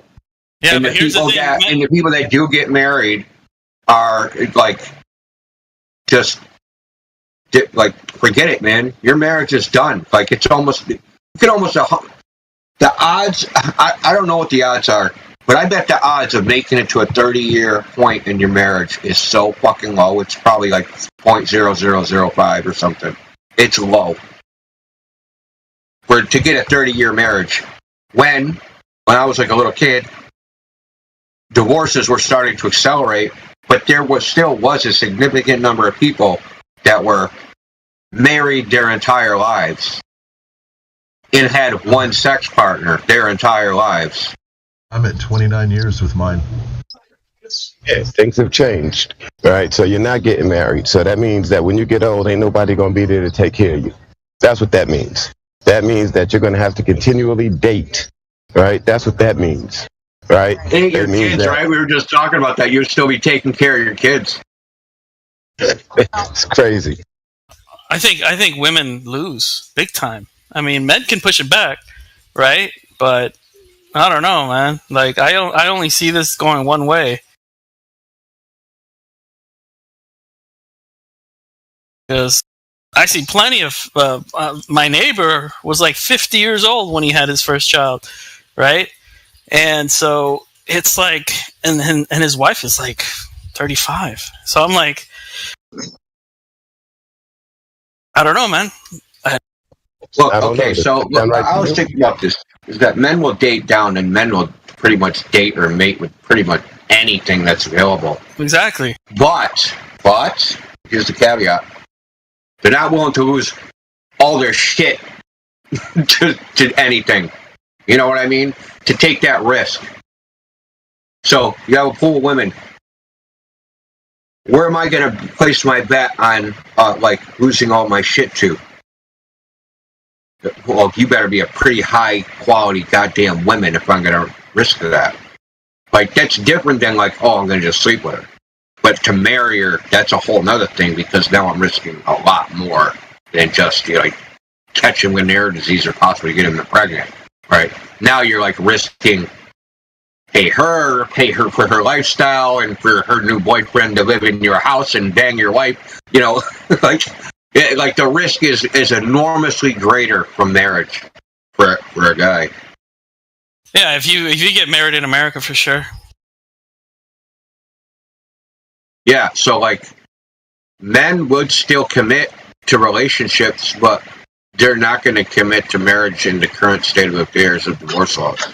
It's just only really blue pill people that aren't paying attention, or that, and like, yeah, like you're gonna get, like, those people will, the people that are gonna get married, they're sorry to say this, man, but those are gonna be people that are low IQ or low social IQ and don't really know what's going on, and they're gonna get married and they're gonna end up getting divorced because they obviously don't have the skills or the intellectual capacity to realize the consequences of their actions and how big of a risk they're taking. And if you're that skillless, you know who's going to be happily married? It's going to be the ugly people, right? The 5 that meets the 3, right? She ain't going to divorce him because she knows she's never going to get anybody else. And, men are just usually traditionally, go down with the ship, so to speak, right? So my recommendation is look for the ugliest frickin' chick you can find that can cook. Not just that, make sure you like her. You know what I mean? Then you'll be good. Yeah. Well, almost all, like, chicks that aren't good looking usually have great personalities because they have to. That's all they got going for them.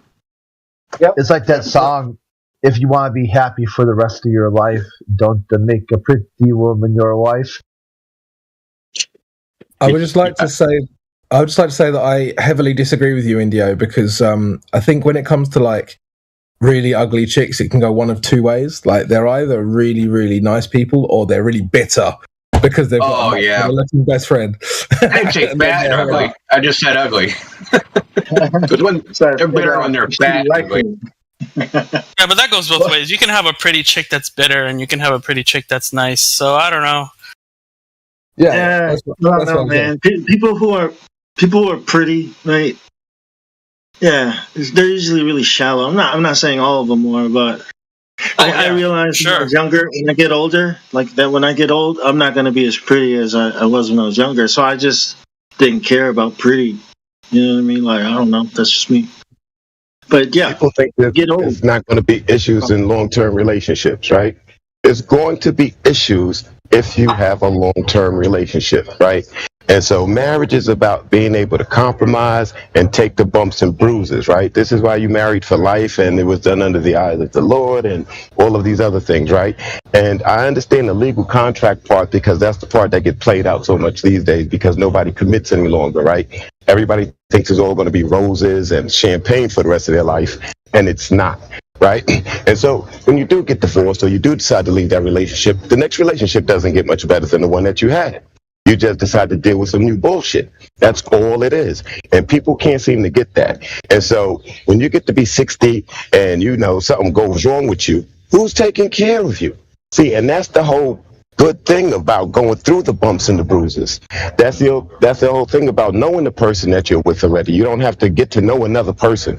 And so there are some benefits I'm a proponent of it. I mean, other people have their different opinions and everything like that. Listen, I think, listen, I agree with you 100% on everything you just said, 100%. I'm just saying, for a young person, They don't have that level of forethought. Sorry, they just don't. Wait. Your spouse is not the person that's going to take care of you when you get old. It's usually going to be your kids. Yeah, look around, man. I'm just saying that's not. No, I'm serious. Look around. Walk around and look for some old people.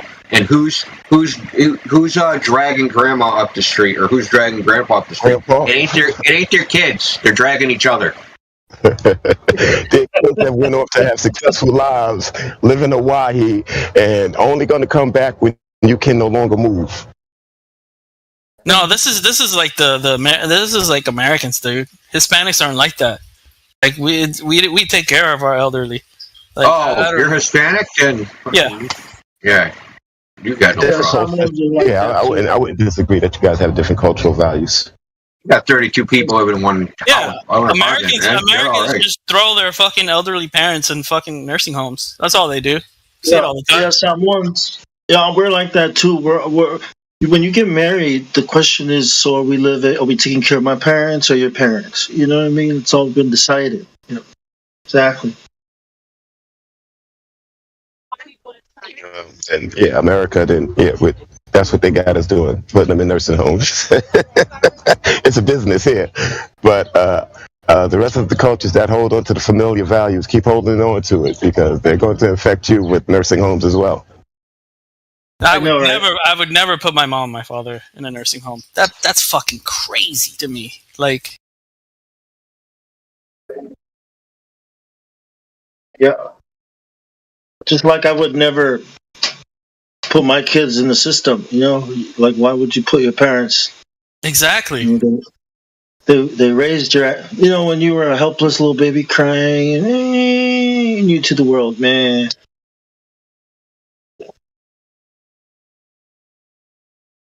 They say when you get old, you know, it's like being a baby all over again. Somebody has to wipe your ass and feed you. I just told my dad, I told him, dude, lose some weight because when you get old and I gotta change your diapers, I don't want to be changing some big fat guy's diapers. My grandfather, man, he had Alzheimer's, man. He had to wear a diaper, and my grandma had to help my grandma get him in the shower. Damn, it's a mission. You know, my grandmother died in my hands. Okay. Yeah. Sorry to hear that. Yeah, but that's good. I mean, say goodbye, right? Yeah, I mean. It's sad, but you know, I was there. The whole family was there. It's just a different mindset. I think, like a different culture, different mindset. I think they've achieved what they set out to achieve, which is to manipulate behavior. You know why everyone's so crazy nowadays. You know, don't know what to do with their lives, who to marry. What risks to take, right? What is next to a ball? Yeah. Poker, if you don't take risks, you're going to blind out. Yep. You're just bleeding slowly. Yeah. I think they're just trying to divide families. They're trying to worsen the community like it used to be. Like the community, everyone would be talking to each other, and it's like I still try to talk to my neighbors, but I don't think it's the same as it used to be.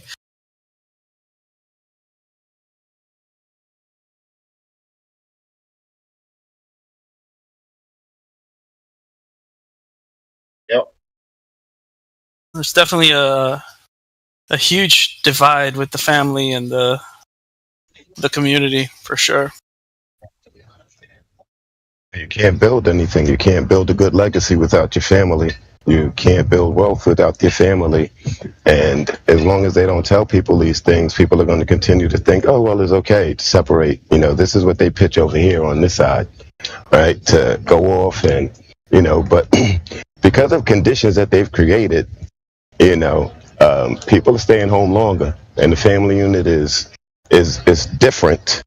But you have children with single parents. You have children, grown adult children at home now with adult parents. 15, 20 years ago, those children would have been out of home when they left college. You know, now because of financial conditions and other things that's going on, you know, I heard someone else say delayed development or arrested development or something earlier. You know, so things are going on. Like I said, I don't know if they're good. I don't think they are, in my opinion. But you know, this is not my generation. You guys got to figure this shit out. But you know, if we can get enough people to wake up and realize that they've been lied to about some major things, you know, that'll get the unintended ball rolling. Well, here's the thing, right? It's been like switching and swapping like throughout the years. So it used to be that you would raise your family, you'd have kids, and they'd live and they'd take care of the farm or whatever business you had, right? And they would still live, and then they'd get married off eventually, right? But then now they would throw the kids out of the house soon enough to go find a job and whatever, right? And then now it's coming back to like kids are growing up and as adults staying with the family again. So I don't know. It's like it's switching back and forth. It's important for these children to be as independent as fast as possible because it's a cold world and, you know, nobody's going to be able to hold your hand through it. So I'm a proponent of having your children leave home and go do something and live life and take the chances and get bruised up. You know, parents, I'll be here for you, but you need to get the hell up out of here and go do something and try to create something in this world.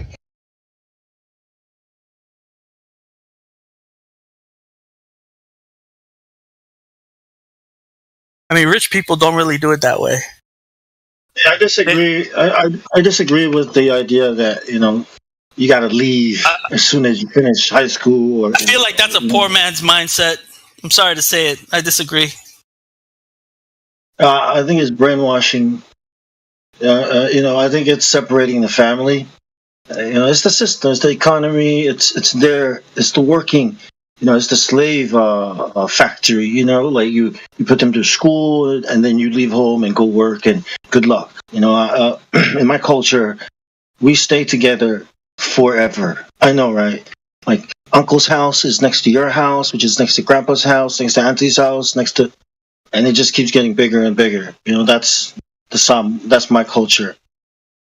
So, you know, this whole idea of people having to leave home, you know, 18 years old doesn't know shit, doesn't even know how to be a man, doesn't know how to talk, but he's expected to go out there and do stuff. We're not taught about money, we're not taught about any of that stuff, but, you know, this is, you gotta get out of the house. You know what I mean? I think it's bad for the family. Yeah, that's where we disagree, right? And I understand what you said. I think it's, you know, creating a baby. I don't think an 18-year-old is a child. I think an 18-year-old is an adult. They got conscious thought. They know what they're doing. Granted, their brains aren't fully formed. Granted, they're not fully filled out. We accept these things. But you're going to tell me that they're still a baby, that they need to be taken care of, that they shouldn't go explore the world, that they shouldn't go out there and take their chances in this world and see what it's about. Like you said, the family's there. Family's not going to go nowhere. The family's not going to reject you if you don't make it. The family's going to be there with open arms, supporting you, right? Nobody's saying disconnect from the family. Saying go out there and see what you can accomplish on your own. It's a difference. Yeah, I mean, the rich people, right? Nowadays, rich people, they don't throw out their kids, right? Usually they just inherit the family wealth or they'll inherit the family company or whatever it is that they do. And then, and you know, they'll continue the legacy, right? That's usually how it works. It used to be that, you know, you would raise your kids, right, in a farm or whatever. And by the time they were 15, yeah, they'd be working in the farm, right? They would be independent working in the farm, right? But they were still with the community, right? They were still with the family. And this would stay until maybe they got married and then they would either move the wife into the home or they would build a new home close by, like he said. And it would just continue on like that, right? And rich people still do that to this day. What rich people do, the rich people I know send their kids to boarding school, right? And as soon as their kids go to college, they buy their kids an apartment, right? They pay for that apartment. Their kids come home for the summer, right? Their kids usually go away to somebody's lake house with their friends for the summer, okay? Then the kids go back to school. The apartment gets paid for again. then the kid get the job and they go out there in the world and they never come back home. So I'm not sure which rich people you know, but the rich people in New York City may operate a little bit differently than the rest of the world. Yeah, let me jump in real quick. 1 second. We got somebody new in the chat. We got Bailey that's just joined our chat. So I'm just going to check to see if Bailey's there. Bailey, I've just unmuted you. Welcome to the 24/7 Flat Earth Discord, if you're there. Bailey? Hi. Hello. Morning. So what brings you by the 24/7 Flat Earth Discord, Bailey? Just listening in. Okay. And, we'd like for people to introduce themselves into our platform and say, what brought you here? Did you click a link from somewhere and you joined? And also, what is your position on the topic of the shape of the Earth? So those two questions. I actually can't remember how I found it. And yeah, I think the world's flat, so yeah. Oh, is that where you're coming from? Okay. Yeah. Is there any questions you have for this forum? For anything that you might be researching, and how did you come about that? It's not very common. That's why I'm saying. Yeah. I guess my parents have always believed in flat Earth, and I follow the Bible, so. Okay, and they taught you that. Are your parents old, or are they kind of young, or I don't want to assume anything. In the 40s. Okay, so yeah, about my age. So yeah, that's definitely around the time where. So they saw this, flat Earth discussions happening on the internet and such, and what made you? What did they? Are they a part of the server? And you clicked the link, or how does? Because it sounds like maybe they were talking about it and they made you interested somehow, and now you're here. I'm not sure. I don't think they are. I don't actually know. They don't know you joined the server? No. Okay. Well, do you want to know, what reasoning behind maybe just your parents knowing that the Earth is flat, but how did you come about it? Obviously, did they teach you, or? Yeah, and I've done, some research on my own as well. Okay. Well, for you, what would be the strongest evidence that the Earth is indeed flat and stationary? Basically, I don't trust anything the government says, so always opposite to what they say. Yeah, fair point. But when we research the flat Earth, we also discover that the Earth isn't what they told us, right? Not just that the governments are saying of the world are saying this, but against what we're saying, but also we can discover for ourselves that by way of looking upon the Earth and also examining if the Earth is indeed flat, like we observe it. We can test that. So yeah, that's the most important part. It's not just a distrust for what governments are saying, but it's also investigating for ourselves whether or not it is per the claim, right, of how big the Earth is. So that's the most important reason why anyone should be investigating into this, is that we don't have any evidence for the Earth being a globe, and it measures flat too. Not just that it's not a globe, but it also doesn't measure any curvature. Yeah. Okay, cool. If you have any questions or something, welcome to the server, and welcome to the group. All right, thank you.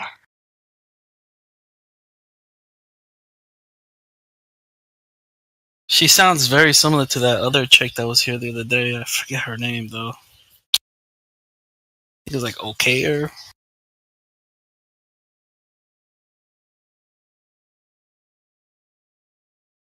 How's it going, everyone?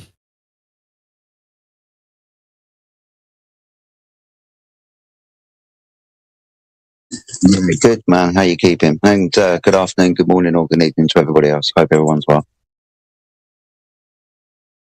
What's up, Jedi? Bong, Sal. How you doing, man? You good? Like I told you the other day, I'm just happy you're back in the server, bruv. So yeah, good to see you, my friend. Hope you're keeping well.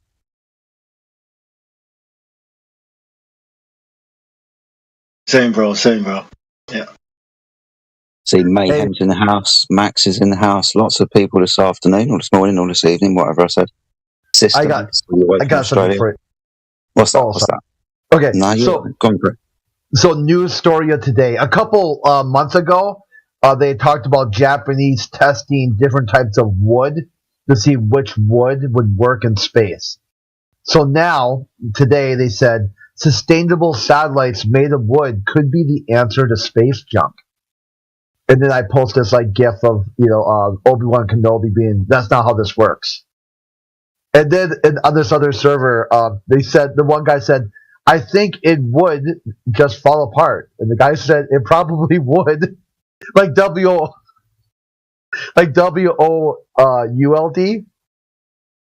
And then, yeah, it definitely would. I wonder what it would do if the wood would end up in space. Like, it's like a whole conversation started about like a wordplay on the word wood and wood.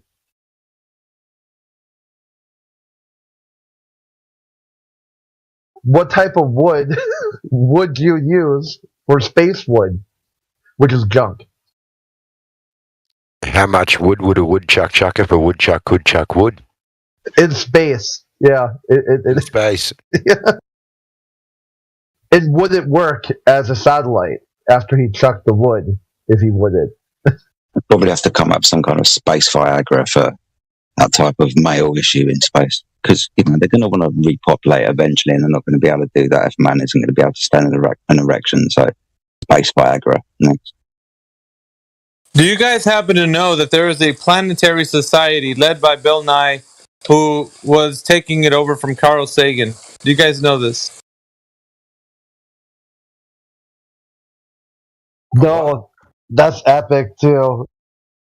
Yep, there's some commercial that popped up on TikTok when I was scrolling through some videos, and it shows Bill Nye being an advocate, CEO for the Planetary Society.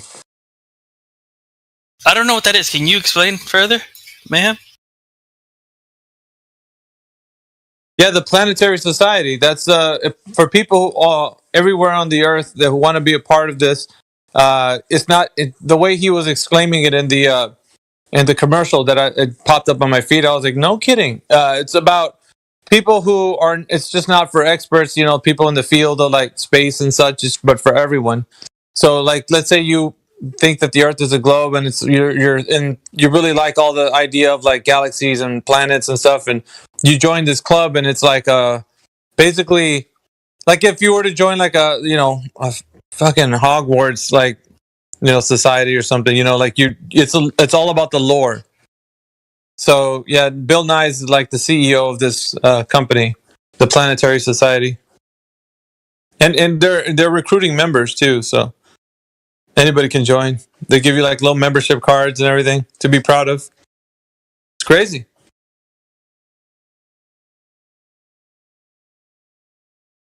But I would say there's a whole bunch of videos that are on YouTube. Just type in Planetary Society. You'll find out. It doesn't do it justice the way I'm saying it. You'd have to see the commercial.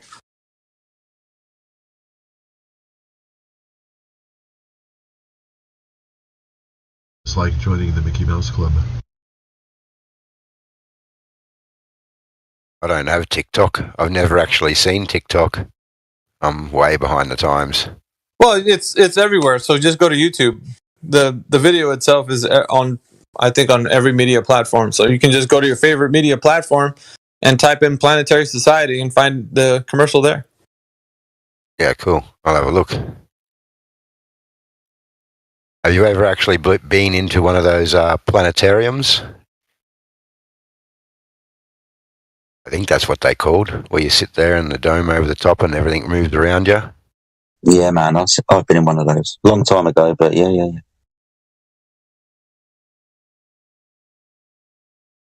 It's crazy, truth in plain sight, huh?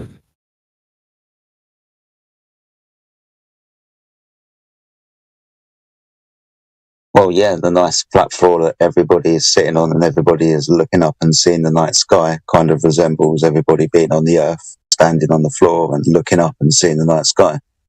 It's interesting as well because there's no one underneath me pointing in a different direction. Everyone's just sitting, or even the chairs recline, don't they? So everybody's laying back and looking at the ceiling, and there are all the stars. Yeah.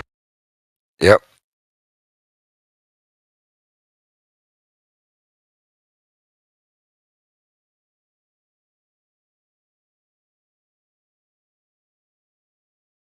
I was listening today on YouTube Mayhem, and there seemed to be some crazy stuff going on.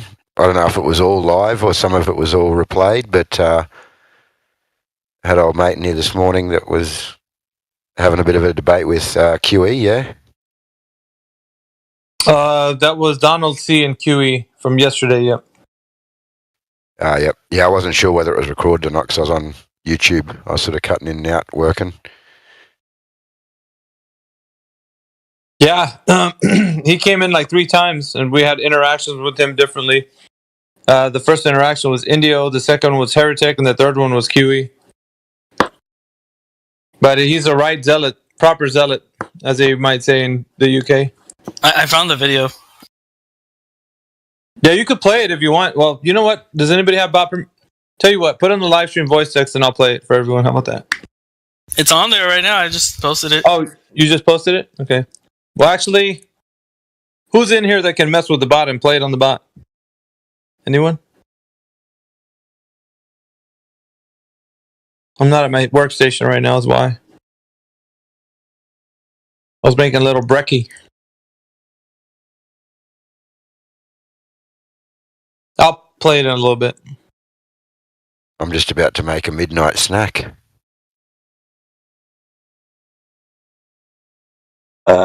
I've already had lunch. Crazy how time zones work on this beautiful flat Earth.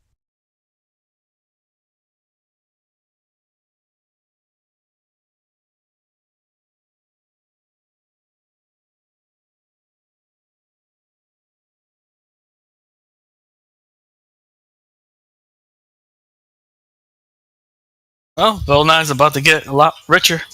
That's for sure.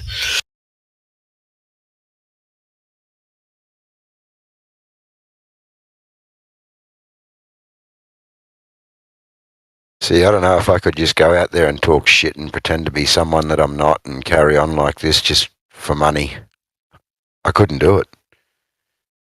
Yeah, but you probably believe in God and you have morals. He definitely doesn't. No.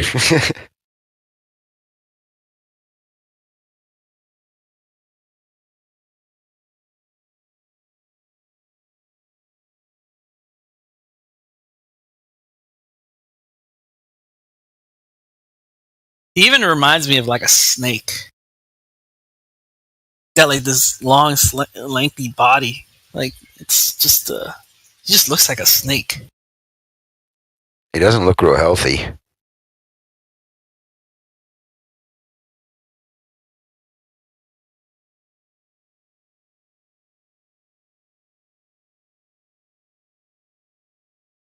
He's eating a lot of bugs, though.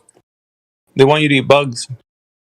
Bro, I bet he hasn't eaten one bug in his life. I've tried crickets.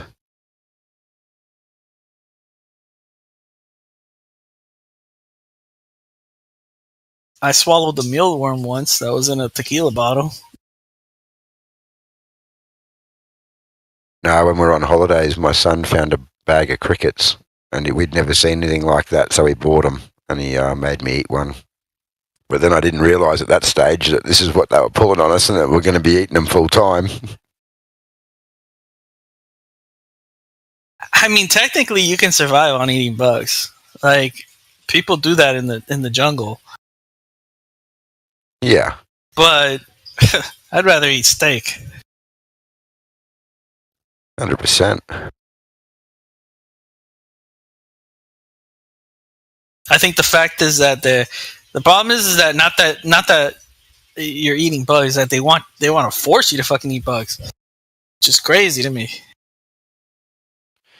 Yeah, they're actually just speaking about it recently in the Australian Parliament. We had one of our politicians going against it and speaking about what they're trying to implement over here, getting rid of all the long chain food supply, making it short chain, so you're only getting what's in your area.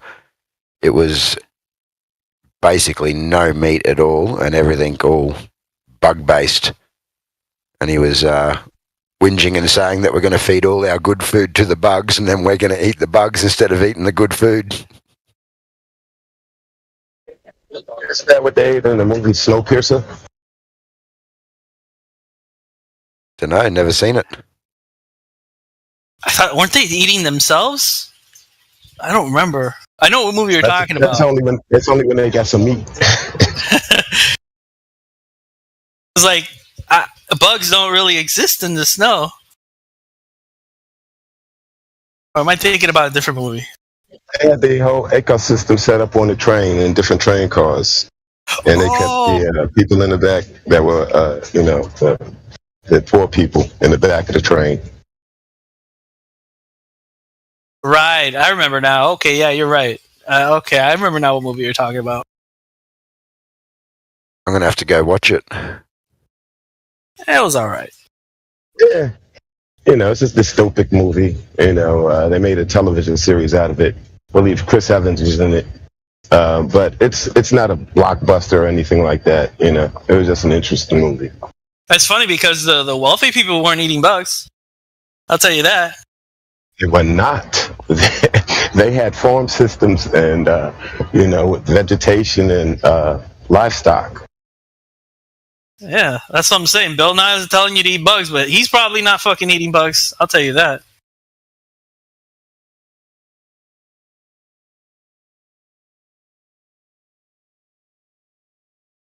Well, they are doing things to encourage it, right? By raising the price of food. I think beef was supposed to be going up to some incredible prices recently.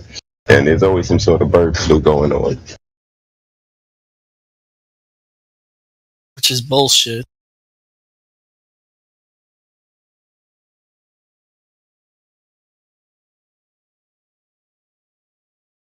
Eggs are like $10 a dozen or something crazy.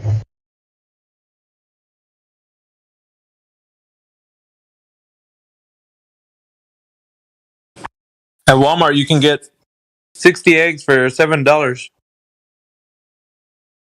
60 for $7? Mm-hmm. That's not bad though. Walmart lost a lawsuit in New York. They can't come to New York, so.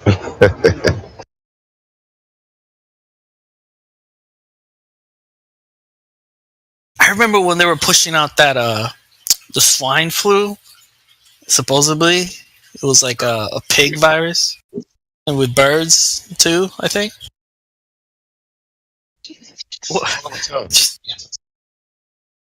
What happened with that? Like, it just disappeared. It didn't pick up enough traction, I guess.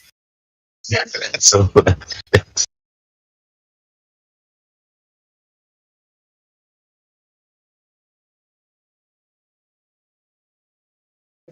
But there is something going on, right? Because now you got all this sustainable food, whatever that means, right? That's the new terminology. Have you?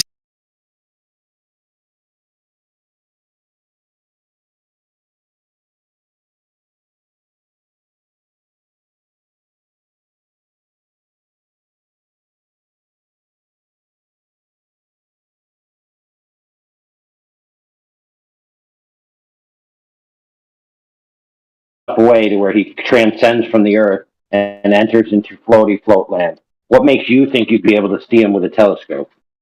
Because you can see Mars with a telescope, and this guy's not as far as Mars, so therefore you can see him. Sure. So let me give you some facts here. So, according to the math of what they allegedly claim the moon's distance is, and the alleged flag on the moon, to be able to see the flag on the moon, which is roughly the size of a human, you would need a telescope with a 75-meter lens. Now, is there any such telescope in existence? The answer is no, there isn't. I'm at a loss for words.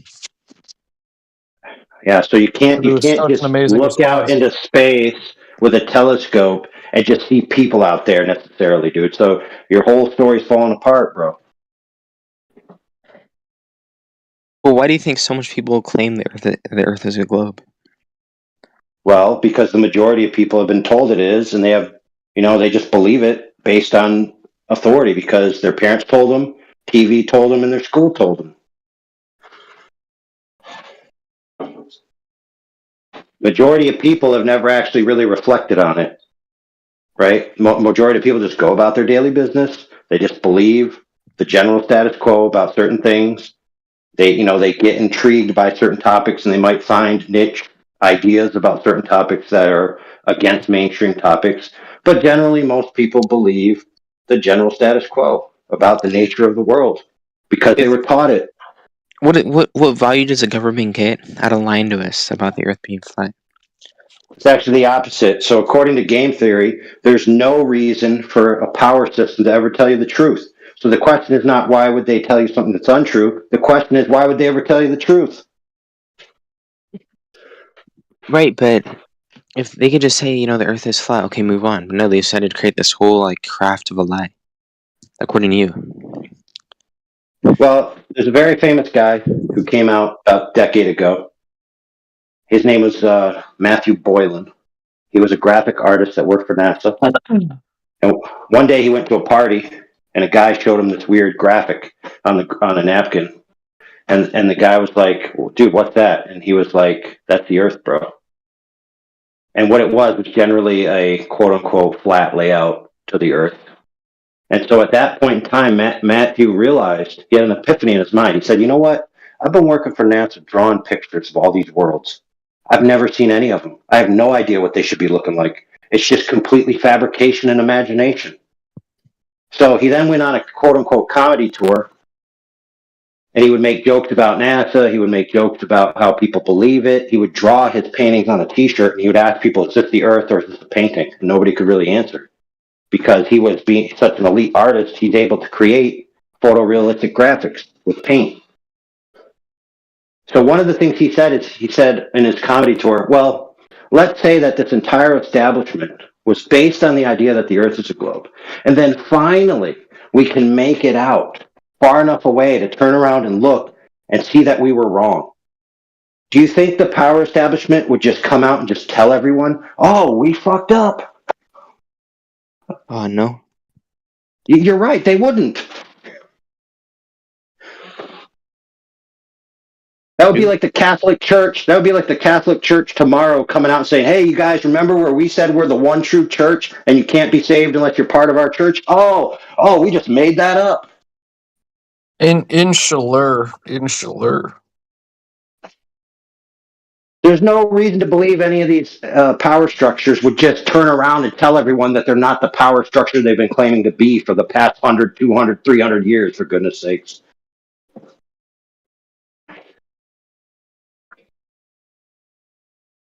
Imagine the President of the United States getting out on a public thing and saying, hey, you guys know what? The United States government actually has no power. You don't have to do anything we say. You can just do what you want.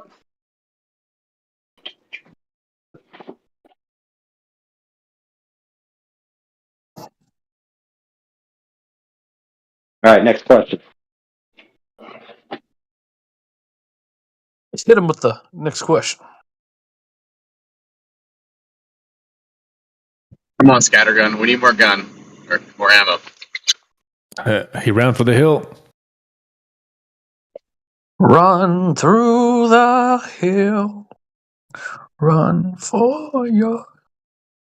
Yeah, there you go. There you go. Yep.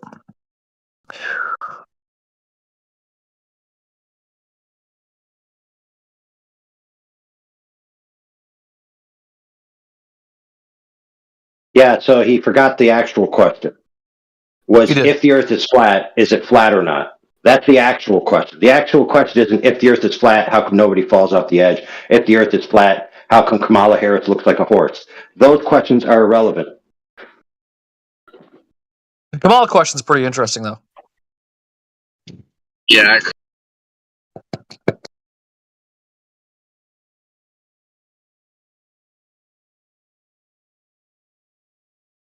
You know what I found out? That supposedly Kamala was presenting herself as black, but her heritage is actually Indian, and the family that actually has the black heritage was kind of like a pseudo-adoptive family, and she's actually not black at all. So let me ask this question. If her whole life she was presenting herself as black, and it turns out she's not, why the heck would she lie to everyone? Oh, I don't know, maybe to get a one-up on everybody?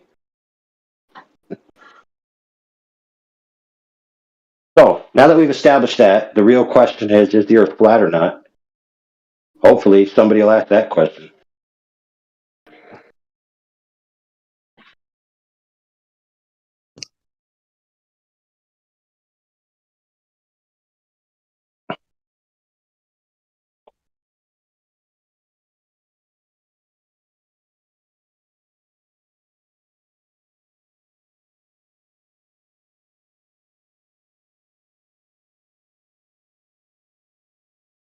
Well, a proposition unrebutted stands as true. Therefore, the Earth is flat. I rest my case.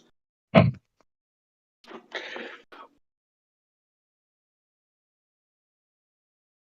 right, with that, are there any motions to break for lunch? Can I hear a second? Seeing none,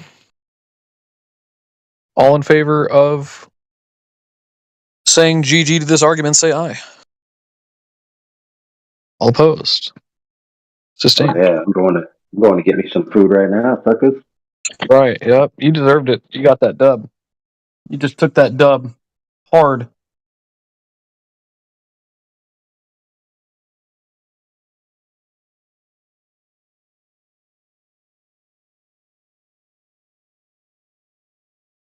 Oh man, dude.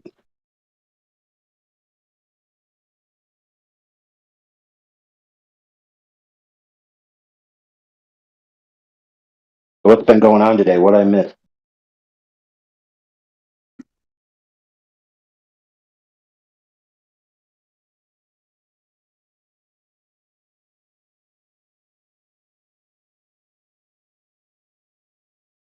Let's see who's in here. Doobie doobie doo. Was Elijah in here or no? Waxy's in here. Let's see who else is in here. T-Dub's in here.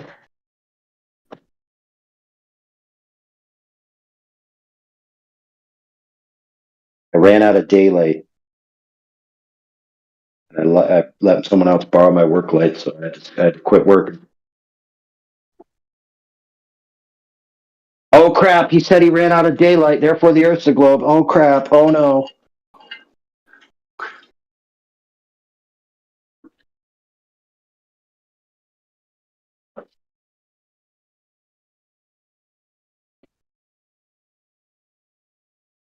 Clay, you're fired.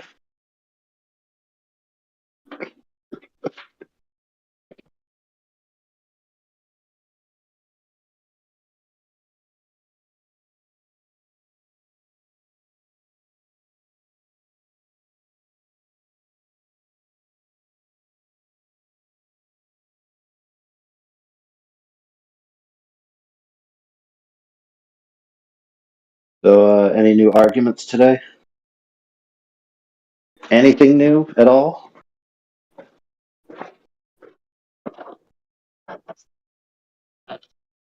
Yes, there is something new.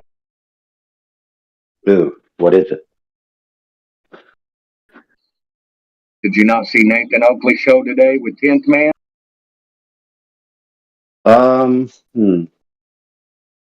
No, well, you know what? I was listening, but I was working, so I can't pay full attention. So, what was it?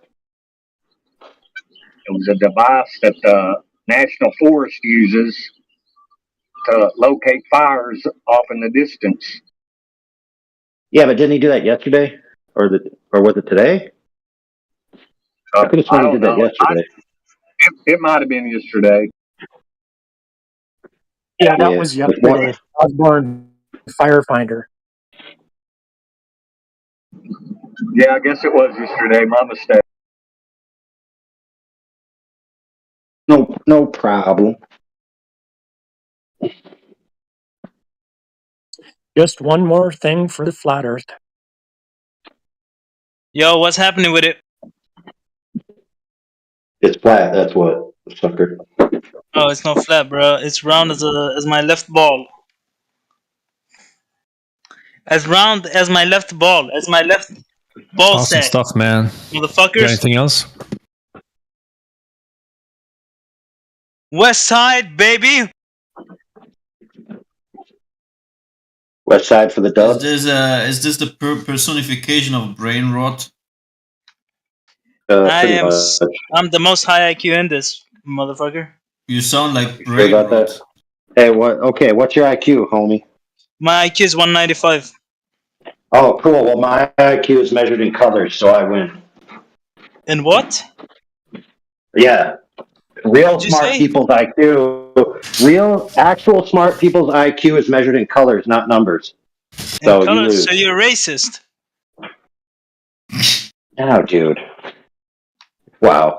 You That just measure proves how people low by an the IQ. color. Yeah, dude, that proves that no. You just measure people For by the example, color. oh wow, dude, you're dumb. This guy's So you racist. just proved, you just proved how dumb you are, dude. Thanks. Good job. Played yourself.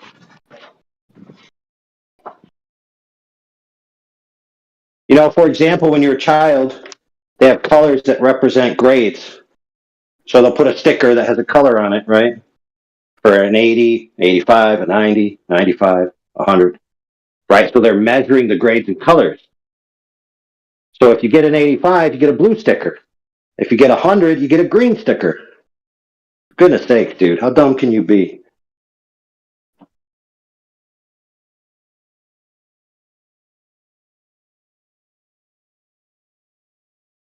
All right, so now that we have established you're clearly not the highest IQ person in here, do you got any questions? Yeah, he's gone.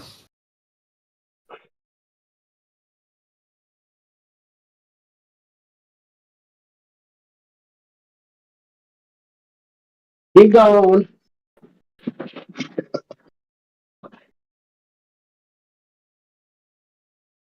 What? Yeah, we gonna play with this balls.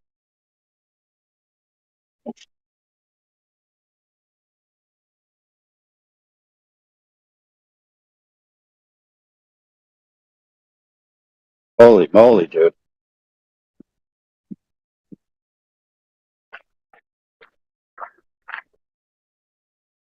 I'd settle for somebody asking me how old I am. At least that be an actual question.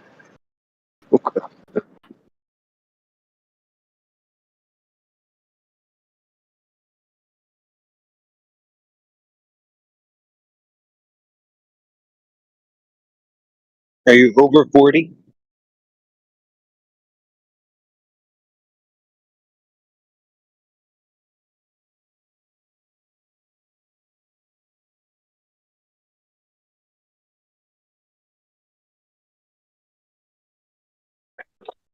Holy moly, dude. Sawdust everywhere.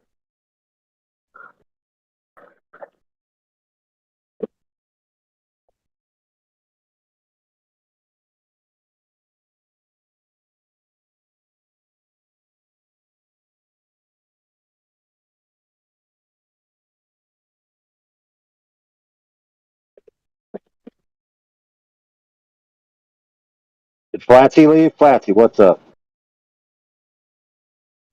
Well, hello. Sorry, I was playing guitar while you were talking to those guys, but I don't know why I entered the call and then picked up my guitar. Yeah, that's not nothing wrong with that. Some of these guys that come in here need some therapy music to help them settle their nerves before they can, pipe up.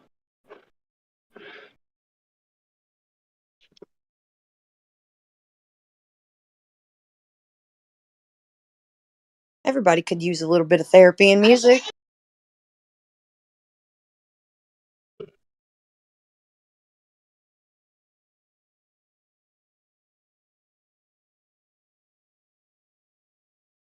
Ugh. I don't want to go into the details, Flatsy, but I've been listening to the Secret Hidden episode all day long to reflect upon my actions and what the fallout. And I must say that episode vindicated me better than I could ever possibly imagine. It was so great. I played it twice. I played it 3 times. I played it 4 times. I rubbed myself with butter while I played it 5 times. All right, that's enough of that.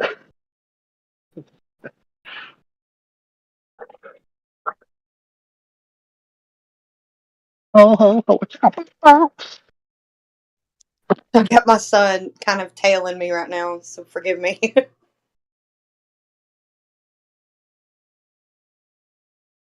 What hidden episode again? I missed that. It's the one where there was a quote unquote court case of the century, which was not aired live at all or recorded at all, so nobody except the people that were there know about it. And then there was an episode after that.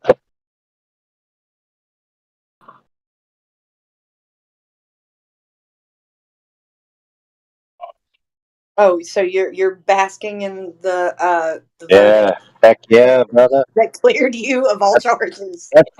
That stuff was so glowing. I got a tan from listening to it. It's hilarious. I just got out of Bible study over there, so not too long ago. Oh, cool.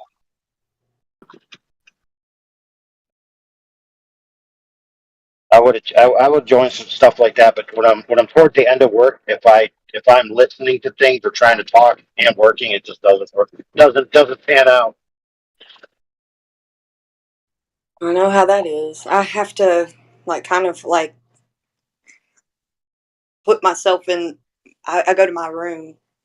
My husband's in my room to have Bible study usually. So Booger can. I usually give him like a snack or something, so he's occupied while I go do Bible study. And that still doesn't work. He doesn't always get occupied, but I like him to be in there with me too. If I don't have to speak, he can just listen and stuff with me. So Yeah. Oh man, I'm gonna go back and get a Fresca. You know what that Fresca, Flatsy? you like Fresca? No, I said, do you know that Fresca? No. You don't like it? That's an old person drink. I don't drink Dude, Fresca. that drink is a bomb, dude. My favorite beverage is coffee. My favorite beverage is the tears of my dissidents. Ha ha ha. Yeah, I don't really drink a lot of stuff like that. I used to drink like green teas and with those peace teas and the Arizona green teas, but I stopped drinking those a while ago. I like just You see, regular. Fresca's kind of like an advanced version of seltzer. So, like seltzer, a lot of people don't like it because it kind of like has a bitter feeling to it. And so, seltzer's kind of like a soda water. Sorry, Fresca's kind of like a soda water that actually is really tastes good. It's got no sugar, none of that. I'm sure it has like brain hemorrhaging inducing chemicals in it, but other than that, it's pretty good.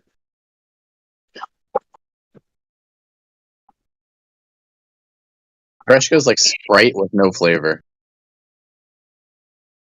Yeah, but see, I can't really do sugar sodas very often because, like, if I'm being lazy for a long period of time, yes, I can. But when I'm working, like, sugar literally hinders my ability to work. Like, I could feel it's like holding me back, so I just don't do it.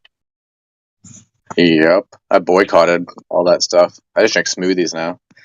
It's so funny when I first discovered fruit. Like I was like 20 in my 20s. Like when I started trying new fruit. Hilarious. First discovered fruit. Like watching my friends. They'd be like, "Hey, do you want a grape?" And I'm like, maybe." And they're like, "What do you mean maybe?" I'm like, I don't know. I never tried a grape. And they're like, everyone just turns their head. And they're like, "What?" And then, like every single one of my friends just examines me eating the grape. Dude, you gotta trick somebody into thinking that it's a new invention. Be like, "Hey, dude, you guys like candy, right? Yeah, we love candy. Yeah, well, dude, they invented this thing that's actually the flavor of the candy, but it's like a biological organism that they can grow. Dude, it's freaking sick. It's like candy, but it just grows. What the heck, bro? Like a biorobotic cyborg candy. There you go, bro. And they eat it, and you're just like, that's just a grape, you dumbass. This is AI generated candy.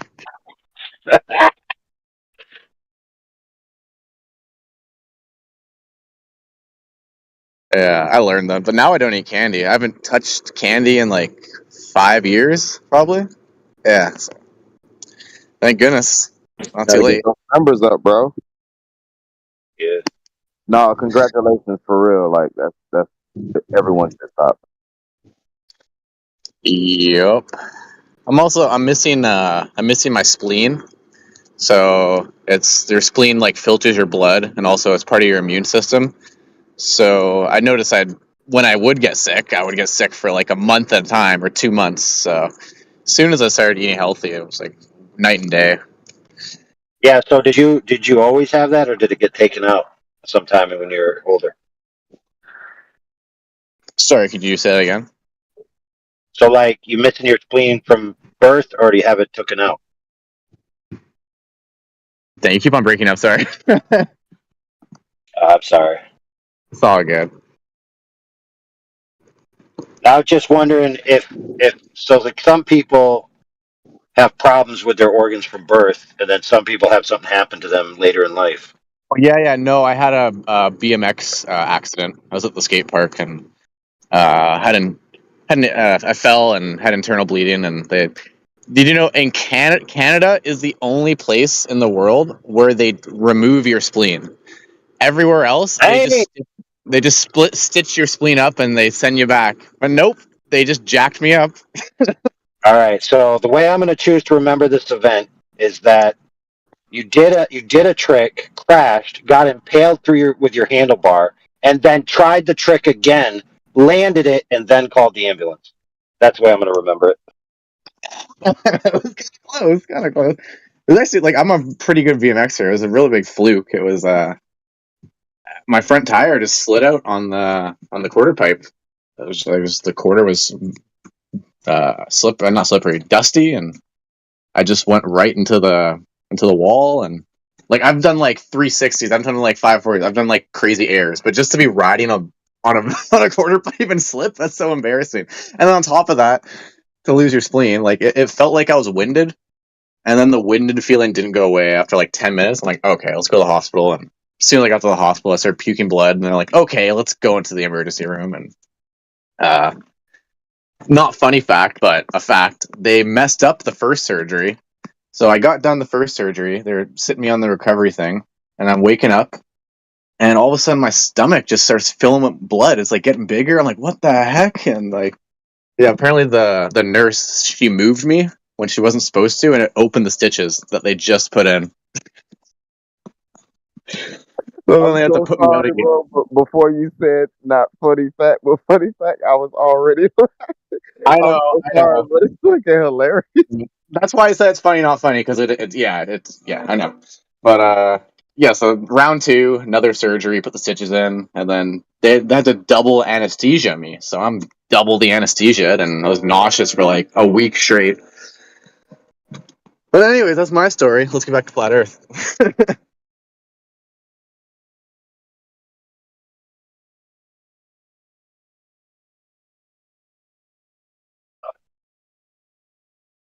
Yep. So the Earth is flat.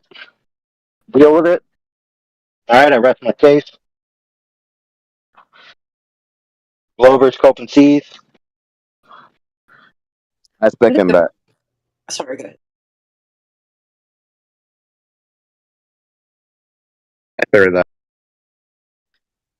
I think it's so fascinating that it makes people so emotional with this topic, like whether it be like they want to ridicule you, like they want to go out of their way to address this topic in such an extreme way instead of just taking it on the chin, taking it for what it is. Nope, they have to like defend the paradigm we're critiquing, which is weird to me. It's amazing. It's fascinating. Yeah, I found out a long time ago. It's just the human ego, right? And that's generally the hardest part to let go in people is their ego, right? And once you start to do that, you start to open up, and that's it. But it's fascinating that their ego is even why does that have a factor in it? They didn't come up with the globe paradigm. They just believed it like everybody. So we did too. We just, under any kind of scrutiny, it doesn't really hold up. Well, and what I'm thinking, what they think is that they're like, oh, there's someone smarter than me that's researched all these years. Like they think like, oh, I go to school for 4 years to be an accountant. Oh, this NASA person must have gone to school for 10, 20 years, 30 years to be on this. So I'm not even going to bother trying to do what they do because they're too smart, right? But realistically, just look into it for yourself, a little basic thinking, and starts to shatter that.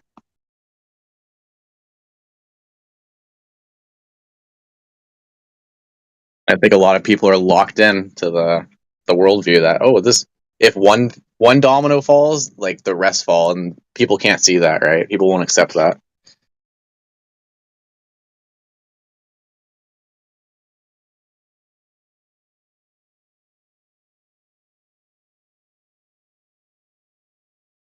Yep. People need to believe in Asgard and you know, Star Trek.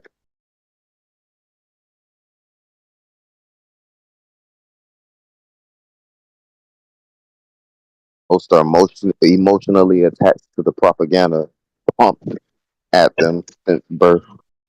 Yeah, I was gonna say, like, what are the percentages of movies that come out that are space oriented, like they rely on space, or what are the percentage of movies that come out that rely on like the devil and stuff, compared to the movies that show Christianity or the movies that show stuff like that? It's like it's not even comparable. It's like 99.9, whatever the percentage, right? I just made that percentage up, like all facts percentages. If they made just one movie that was based on a flat Earth, one, just need one.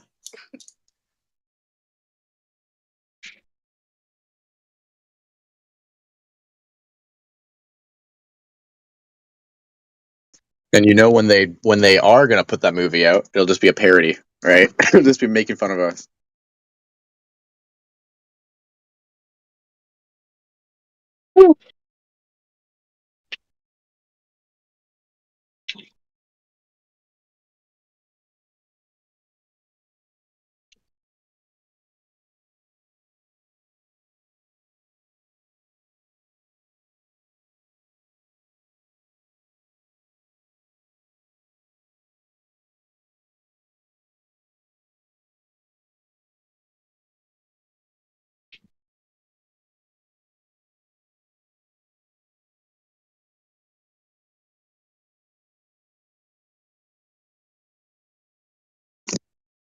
It's supposed to rain for 2 weeks in a row Couple of here. movies, but it's not based on flat Earth. But it does have a flat. Like Lord of the Rings is in a flat. I mean, unless you read the book, you wouldn't know. But that's supposed to be a flat place. Thor's Yeah, home brother.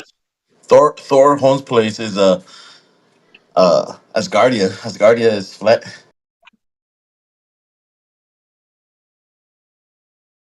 Yep. Did you say The Lord of the Rings? Yeah, the Lord of the Rings. I mean, I've read The Lord of the Rings. That was a long time ago. I read The Hobbit and Lord of the Rings. Yeah, well, the mythos in the Lord of the Rings is that the Earth is flat, and then at a period of time in the future, the Hoobly Dooblies or whoever they are conspire to trick humanity by altering the landscape for some purpose. I can't remember the full. But I don't know, maybe it's beyond on the flat Earth.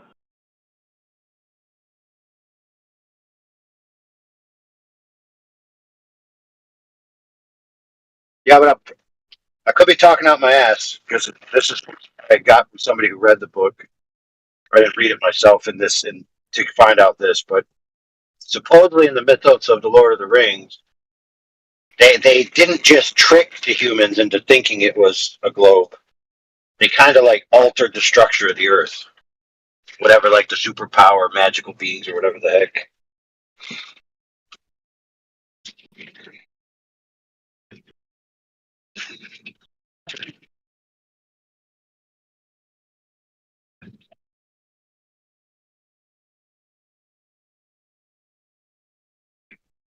It's like if the Earth is flat, then there's like theoretically a vast amount of territory or never ending from our point of view, maybe.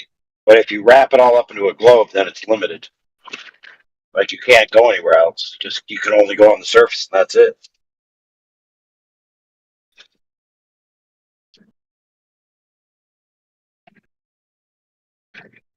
Yeah, I don't remember a lot of the Lord of the Rings, even though I read it. I read it so long ago, though. So I got that. I don't remember. I don't know. I got that from Meemore. Now Meemore is a super Lord of the Rings nerd, so I just took his word for it because he's all into the not just the Lord of the Rings books, the main ones, but all the ancillary books and lore and all that other stuff.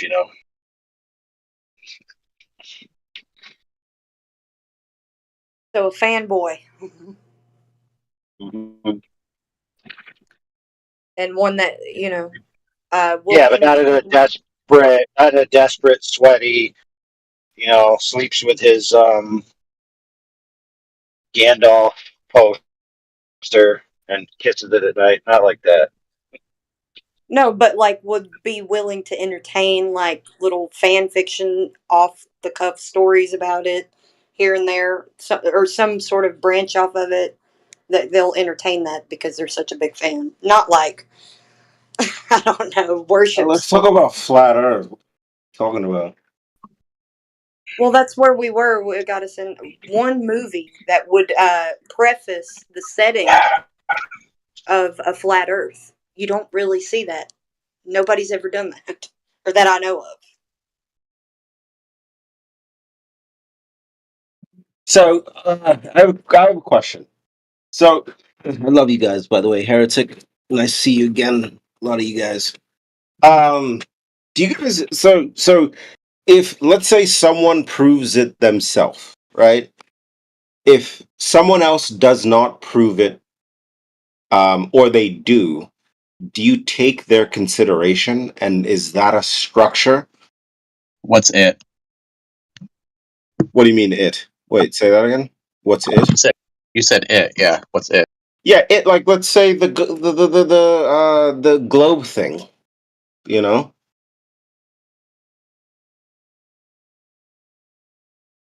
Let's say someone gets it wrong, or someone gets it right. Where do you, if you do not have that experience, what happens then? Oh, we always consider anything that anybody has to put forward. Otherwise, we wouldn't be on here. That would be incorrect. Well, what you said is actually incorrect because you would consider what. No. Hold on. No. I'm just correcting you because what you said is it's incorrect because there is already systems in place that are saying that the globe things exist, right? And you don't believe that. That's the only thing that I want to correct. Sorry, Flatsy. I used to be under the globe paradigm with all of you. So I'm not putting myself above you or anything. I don't mind if you do. I said that we will consider anything. That is why we are here in this VC on these platforms, taking whoever wants to come in here to give us their case, whatever. That's why we're here. If we weren't, listen. Go ahead. If we weren't willing to consider anything, we wouldn't be here. That's what I'm saying, essentially. Right, but the thing is that you're like considering technology, right? And I appreciate that you're able to understand that. The thing is that do you understand how this like mechanism works, this technology that you're using? There are satellites, but What? What technology? What technology specifically relies on these she was talking about being on Discord. So if you can track, right? Yeah. Discord has nothing to do with satellites. Were you not saying that you understand and you get into structures? Yes or no? Okay, yeah. So let me talk to you, AI. What do you have to say? What bullshit do you want to speak? I don't give a fuck. Yeah, you got. Tell me what you want to bullshit. You got a ridiculous. Tell me. Dude. Ridiculous. Okay, so you got to stop talking so I can talk. So the idea that Discord relies on satellites is that's not what I'm saying at all. That's not what I'm saying. I never said that. Okay, then say something. Okay, go ahead. Let's wipe that under the rug. Never happened. Okay, what do you got to say? No, I literally never said that.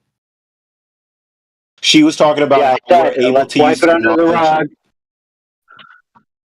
Yeah. Dude, you guys like I don't And know. Brother, okay, so yeah, this dude, okay, dude, the can you make a microphone that point you're for using, goodness hold on. sakes? The microphone that you're using, explain it to me. Has nothing to do with the shape of the earth, dude. Irrelevant. Bro, but you understand where I'm going with this, right? You don't know the world around I you. don't You care, actually dude. don't yeah, I know you don't care because you don't understand it. I'm asking you to tell me about the world around you. You can't do it. I'm asking you to define Whatever, dude. what this microphone is. You can't do it. That's how Hey, pathetic you are. when I switch to selector level on an M249 Bravo, which is the first? Is it triple or auto? Which one? Which All right, one, brother. dude? Have a good Which one. one? Tell me right now. Tell me right now, or you don't understand the world around you. Get wrecked, fool. Don't let the door hit you on the way out. What's the muzzle velocity of an M16A1? Oh yeah, that's what I thought. You don't know. The Earth's the globe, dumbass. Pretty much what he was saying. That's not very nice. But you're just taught a whole bunch of theories, right?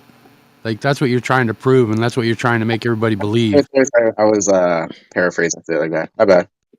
I was talking to that other guy, not you, right? Oh, I think he's gone. So that's why I was acting as him because he left. Sorry. So I didn't know. I'm gonna go try to get some hot dogs and hamburgers from this church event. Oh yeah.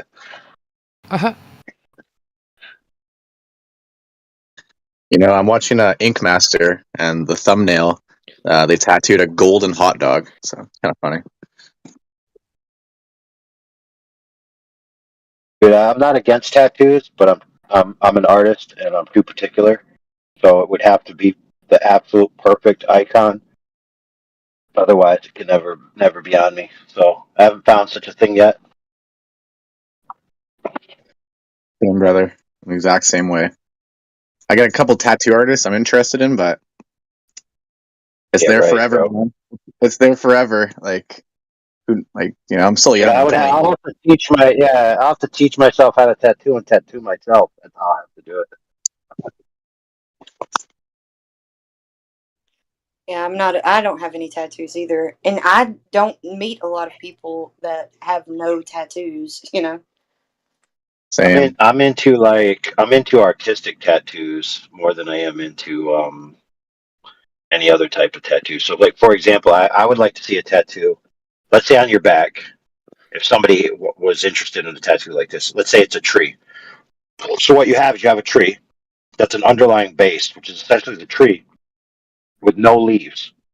So the part of the tree that has no leaves is permanent, and the leaves are semi-permanent, maybe done with henna or some other type of semi-permanent ink. And so throughout the year, you have to go to the tattoo artist multiple times, and as the ink fades, they will change the structure of the leaves to mimic the seasons, even so much so that the leaves are falling down. So when everyone sees it, they see a completely different tattoo. Or, for example, a snake, that's a tattoo, but it actually moves around your body throughout the year. And so when people see you in the summer, the snake's in one position, and then they see you in the winter, it's in a different position. And they're like, wasn't your tattoo over there? And you're like, no, dude, you're crazy. I don't know. That's hilarious.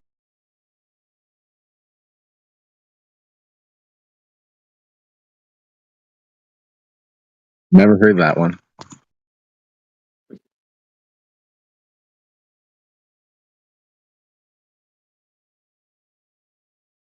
All right, peace out.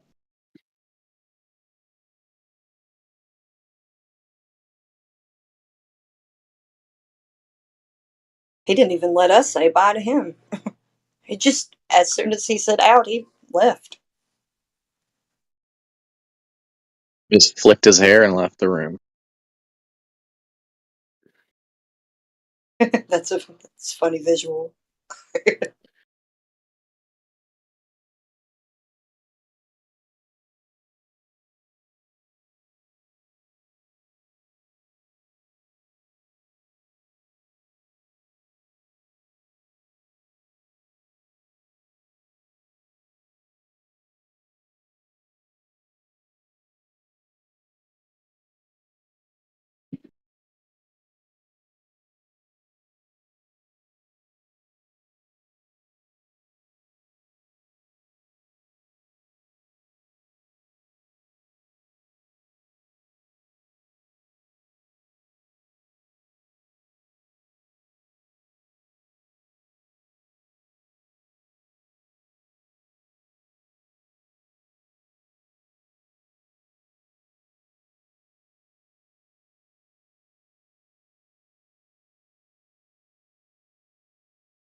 The Earth is not a ball. It's a banana.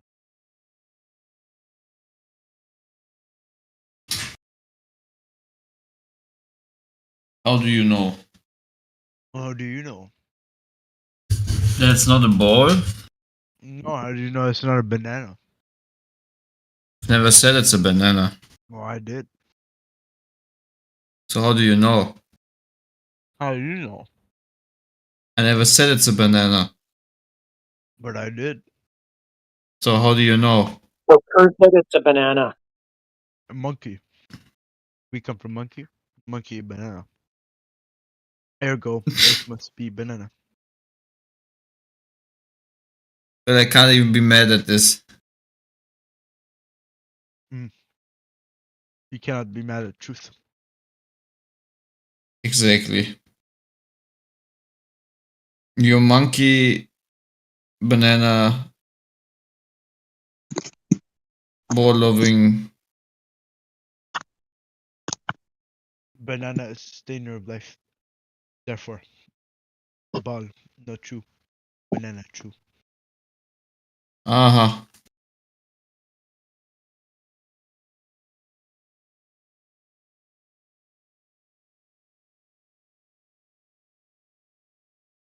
Anything but a flat earth. Therefore banana. Right? What is flat earth? That sounds weird. Banana better. Make more sense. Do you know what brain rot is? I only eat banana. I don't. My brain not rotted because of banana. Let's get Alfred gravity proof. Banana. Okay, we're done with you. I'm getting brain rot. Come on, come off mute, Alfredus. Bro, what's up? All right, so you got a claim that something can only work with gravity? Yeah, so, well, specifically, what I was saying is that gravity can be observed to be different at different parts of Earth. For example, if you get a very precise gravitometer instrument, you can use that to measure your elevation because gravity is weaker at higher elevations, and this is observable. For example, at about 6,000 feet, the gravitational... Yeah, what's gravity? Just need that. Gravity is an apparent force that keeps us accelerating towards the ground. An apparent force. Okay, so that sounds kind of vague. Well, specifically, it's for us, it acts as a force, right? But in relativistic contexts, it's not that simple. Okay, so what is it? It's a distortion of space-time, or at least that's the current theory, but there's other theories. So you're not really sure. Science isn't sure about anything. Science makes hypotheses. Okay. So you can measure a differential in gravity, but you're not really sure what gravity is. Well, we're sure about the effects of gravity. We're just trying to find a description for You don't it. care about that, yeah, because the effect isn't in contention. Well, no, well, that is what gravity is. Just tell me my claim, bro. Yeah, no, the No. effect's not in contention. Well, that's actually the opposite of the scientific method. That's the opposite of Yes, what? yes. I'm telling you what my position is. The effect is not in contention. Well, no, because gravity is the effect, you see. The description is just a description. Right. Okay, so you don't know the cause. No, You just see we the same thing We I don't see. know You the see causes something- for you anything. see something okay? fall down. Why is your head shaped like a ball and not shaped like a triangle? I don't know. Okay, Irrelevant. it's the same sort of question. You're asking why is it like that? I don't know. These are descriptions of something that's observed. Yeah, that's useless to us, though. Yeah, we don't need to describe the same thing we already agree with. Okay. Again, so gravity is a description of something that can be observed. So when you're just saying that's irrelevant, That's cool. You can describe. Yeah, you can describe things falling. It really doesn't matter though, or do anything for the conversation. Okay, well that is what gravity is, though. It's the observation that not according to mass Einstein. attracts mass. Not according to Newton. Well, it is. It is No, the it's not. observation. No, it's not. Wait a minute. Now you've turned it into a cause. Mass is attracting. That would be the cause of the effect of something falling down. So which one Well, is no, it? that's the observation, right? You see. Oh no, it's not. I didn't observe anything attract anything. I never saw two balls attract one another or any of that. All I saw was something fall to the ground. I dropped a pen, bro. I didn't see anything attract anything. Now you've conflated your cause now with the effect. So I'm trying to get that has been it. Well, so the thing is just that trying to has get been you to like just understand basic cause and effect because so your that's reasoning so seems to fall you're apart. just Yeah, so I'm again. just gonna shut your mic off because you can't shut your mouth. So it seems like your reasoning falls apart right at that level, that basic level of cause and effect. So let's just try to make it as simple as possible so you can try to get this. So what is the effect that was observed? The effect is that mass attracts mass. No, that wasn't observed. So try again. Just give me a phenomenon that was That observed. has been observed. No, it wasn't. So try again. Just give me a phenomenon that was observed. The Earth orbits the sun. That has been No, observed. no, nobody observed that. So I'll give you an example. An example of a phenomenon that's been observed is, let's say, an apple fell. Yeah? Well, there are satellites in orbit. Okay, yeah, no. That's not really a debate point. I'm just trying to walk you through it. An apple fell. So let's just say that that's a phenomenon. That's a natural I'm not conceding this point, Sal. Yeah, but you don't have a point. At this point, I'm just trying to help you differentiate cause from effect. I'm actually just helping you at this point. I'm not even debating you. So an apple fell. That's a phenomenon. Okay, you got it. So you're muting me because you're. Yeah, okay. I'm trying to help you. I'm trying to spoon feed you this information so that you can be more effective in this conversation. Because next time when you enter the chat, you might know the difference between cause and effect. So an apple falling down, that would be the effect. I dropped a pen. That would be the effect. A cup fell. That would be the effect. That's the effect. Everything good there? Because you don't need to talk about being muted. You just need to focus here so that you can figure out cause and effect. No, you're blatantly. So like I dropped a pen. That's an effect. Yeah. Can you go with me on that? Can you track with that? No, it doesn't track because you were suppressing me by muting me. Okay, so that's irrelevant to a pen falling to the ground. So pen falls to the ground, that's an effect. Can you track with that? No, it doesn't track because you're lying, right? Okay, what am I lying about? The pen fell. Isn't that an effect?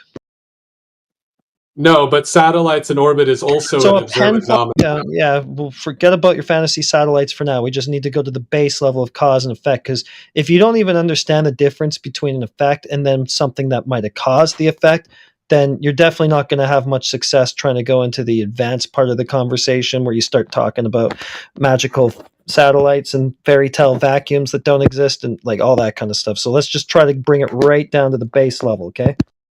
Just right down to the, So again, this is an observation, right? The satellite. Okay, yeah, so I'm just trying to see if you can understand what an effect is. So I drop a pen, the pen falls, that's an effect. Can you track with that? Again, I'm not interested in changing the subject. Yeah, so if you can't figure out what an effect is, then I mean we're not gonna let you pretend that you like are a debate bro or something in here. Like we need you to just at least have these basics like down pat, Well, you're changing the subject, I'm not. No, the subject has always been cause and effect. Always. That's what the scientific method adjudicates, and that was the whole point of attraction versus pseudo-Riemannian space-time. That's the whole point. Those would be causes for effects. We see phenomena such as, I don't know, things falling. Can you track with that? And we can use the word effect instead of phenomena. The effect is observed first, then we find the cause. Yeah, no shit, dummy. So what would an effect be? Like maybe a pen falling? An apple falling? Yes, that would be an effect of gravity. Oh, okay, good. Breakthrough. Stop right there. Just take that in. Okay, you learned that the thing falling, that's an observed phenomenon. Okay, that's an effect, right? Let's just make sure you really got this. Satellite. We have to make sure this is solid for you because you've been having a lot of trouble with this, so we really need to make sure you got it. So the thing falling, that's an effect, yeah? So the idea of something falling. Oh, man, I think he already lost it. I really need to make sure that you got this, that the thing falling, that's the effect. The thing falling, I mean, that's just an observation. Oh, he's already lost it. Now it's just an observation. It's not an effect anymore. So are you just going to mute? Yeah, it's not just an observation. It's an observation of something. It's an observation of something happening, a phenomenon, or we can call it an effect. Is that okay? Do you have it? You got that? Need to make sure you grasp this. Just because something, the thing is for something to be described as... He doesn't get it. So you almost had it. For a second there, you understood. It almost seemed that like something falling, that would be a good, example of an effect. And now you've lost it. So how can we get back to where you were just a minute ago, where you understood somehow that that's an effect? So for something to be an effect, you need to know the cause. No, you don't. Well, there has to be a cause, you see. Yeah, and that's what we're going to adjudicate with the scientific method, if we can. But first of all, we just need an effect, something happening, a phenomenon. Yeah, we know there's a cause. Nobody's saying there's not a cause. What we're going to try to test is what we suppose to be the cause, and try to find out what it is or rule out what it isn't. But I don't want to overburden you with too many words, because at this point, like, effect is too difficult a word for you to comprehend. So let's just really try to hammer in on that one. So there is no observable cause for gravity. It just exists. Okay, but once again, you've got it all convoluted. Now you're referring to gravity as an effect, and when you go to calling gravity space-time or calling gravity attraction, which you really should not do because that's way beyond your league of comprehension, now you're talking about gravity as a cause. Well, again, even those are descriptions of observations. No, stupid. Those are descriptions of the underlying mechanics of how it works, the cause of the phenomena. Understand? Again, those are descriptions. No, stupid. Again, those are descriptions of the cause of what is causing the apple to fall. Understand? The cause of the effect. The effect, which was the thing falling, the underlying mechanics of it, pseudo-Riemannian force space, or attraction, they're mutually exclusive, so it'd have to be one or the other. That would be the cause of the phenomena, the effect. Can you follow that? No, it's not the cause.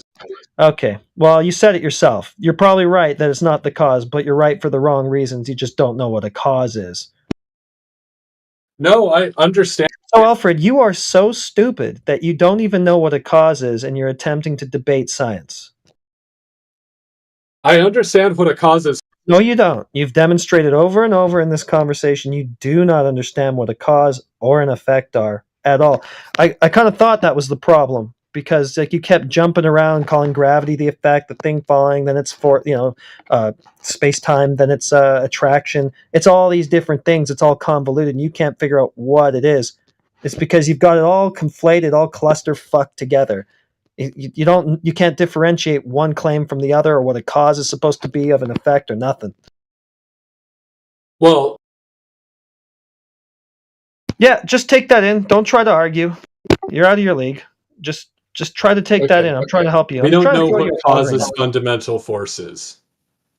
Don't talk about fundamental forces. You don't know. We don't know. You don't even know what a cause and effect are, Alfred. You need to just get to that point where you can differentiate cause and effect. A thing happened. A thing caused that thing to happen.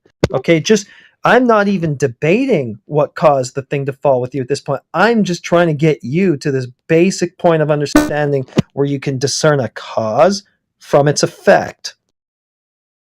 Again, and the gravity is the effect. The thing falling is the effect. Okay, that's the effect. All right, case closed then. Then I'd better not hear you refer to gravity again as mass is attracting or the bending and warping of space-time. Well, no, because it's the object. Well, yeah, okay, because what was observed? The bending and warping of space-time or a thing falling? Both. No. Nobody observed space-time. Sorry. Yeah, we have telescopes. We can. No, you don't observe it with space-time. Alfred, don't try to bullshit me about telescopes and seeing space-time through them. You have exposed yourself as somebody who can't even tell the difference between cause and effect. So don't try to get all sophisticated with me here. It's just not going to work. Your sophistry is not going to fool anybody in this room. Well, space-time has been observed. No, it hasn't, Alfred. You don't even know the difference between a cause and effect, and now once again you're doubling down on trying to prop up gravity as some kind of a cause when you also just said a second ago it's an effect. Well, how does space-time look? Like gravity is the description of what is happening. The thing is the No, it's a attraction. description of how it happens. It's a cause. Well, It's no, the you causal see, mechanism for the apple falling to the ground, you absolute utter dunce. So no, the formula. Yeah, so yeah, it's the cause for how it falls to the ground. It's space-time, or Newton, if you prefer, attraction between masses, causing the apple to fall. The effect. Can you follow that? The formula is the prediction of the effect, not the cause. Does anybody else want to talk to this utter cretin? The gravity is not a cause; it's an observation. Alfred, you must have an IQ of about 40.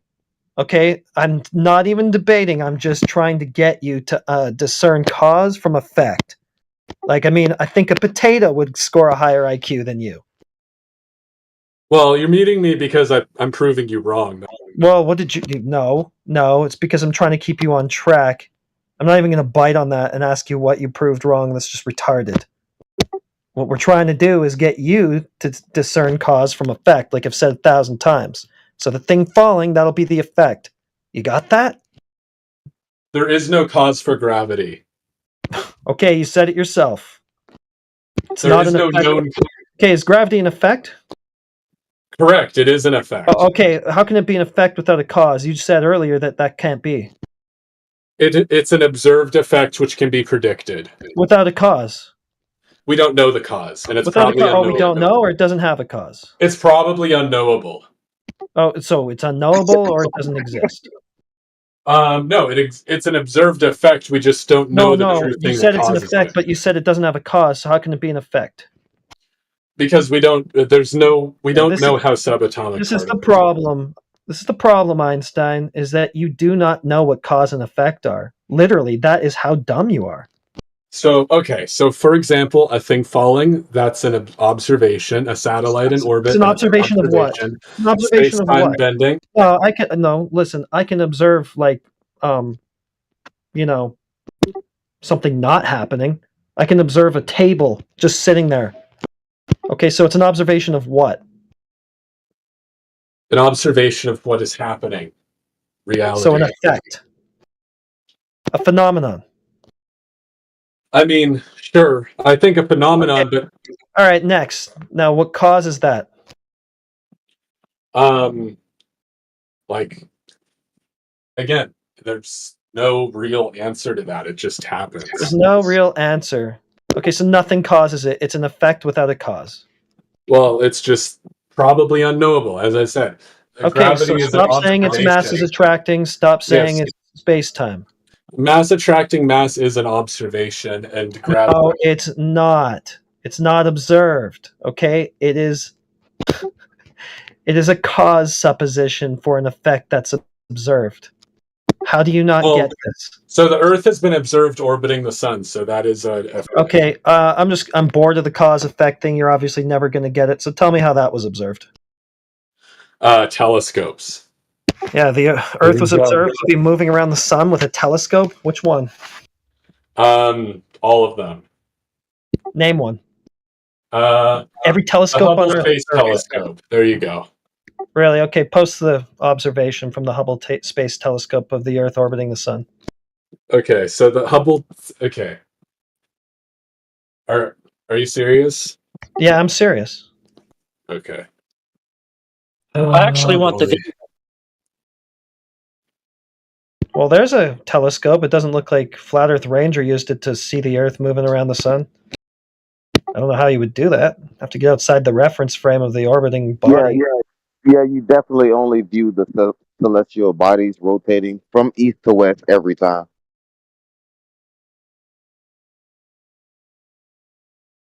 Well, I'll have to find the telemetry data. I'm gonna Yeah, send the it to telemetry. you. Yeah, you're really good at. I bet you're an expert at crunching telemetry data. I mean, a guy who can't even figure out cause from effect.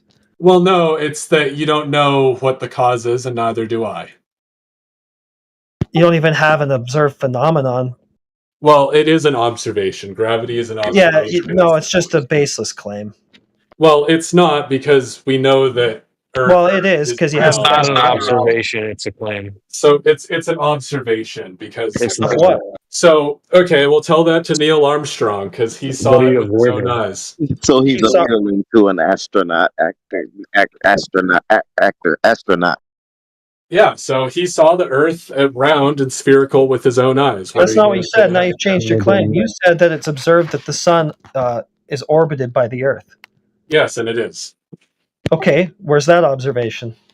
Okay, listen, this is something that everyone observes. What is a year? No, I don't observe the Earth moving anywhere. Well, you do because that's what causes the year. That's a cause claim now. So you do have some understanding of what a cause is, but I thought you were going to show us a phenomenon. You're going to show us an observed phenomenon. Now you're talking about a cause of a different phenomenon you so an observed? observed phenomenon can be the cause of another phenomenon. That's correct. Okay, so what was observed? So the observation is that the Earth goes around the sun. Well, how was that observed? I didn't see that. Not in my Okay. telescope. Well, you'd have to go back to Galileo for the first Post the example. observation for me, why don't you? I want to see who saw the Earth moving around the sun. Okay, here. I'll actually. Because I've never seen that. I've seen the sun move. I'll actually post. I'll post some real photographs of it, but you're gonna call them fake. Watch. They're extra real. You had to call them real even because they're so real. You can see the sun in the sky, and nothing goes around your sun. That's terrible. Yeah. You didn't see the Earth move anywhere. No, not that either. You don't see the Earth moving. And you caught yourself up because then you did have to say, well, the Earth moving around it is the cause, right? So that would imply then you didn't actually see the Earth move around the sun. You saw something else, and then you interpreted that to mean that what you saw was caused by the Earth moving. You screwed up. Doesn't even have a telescope.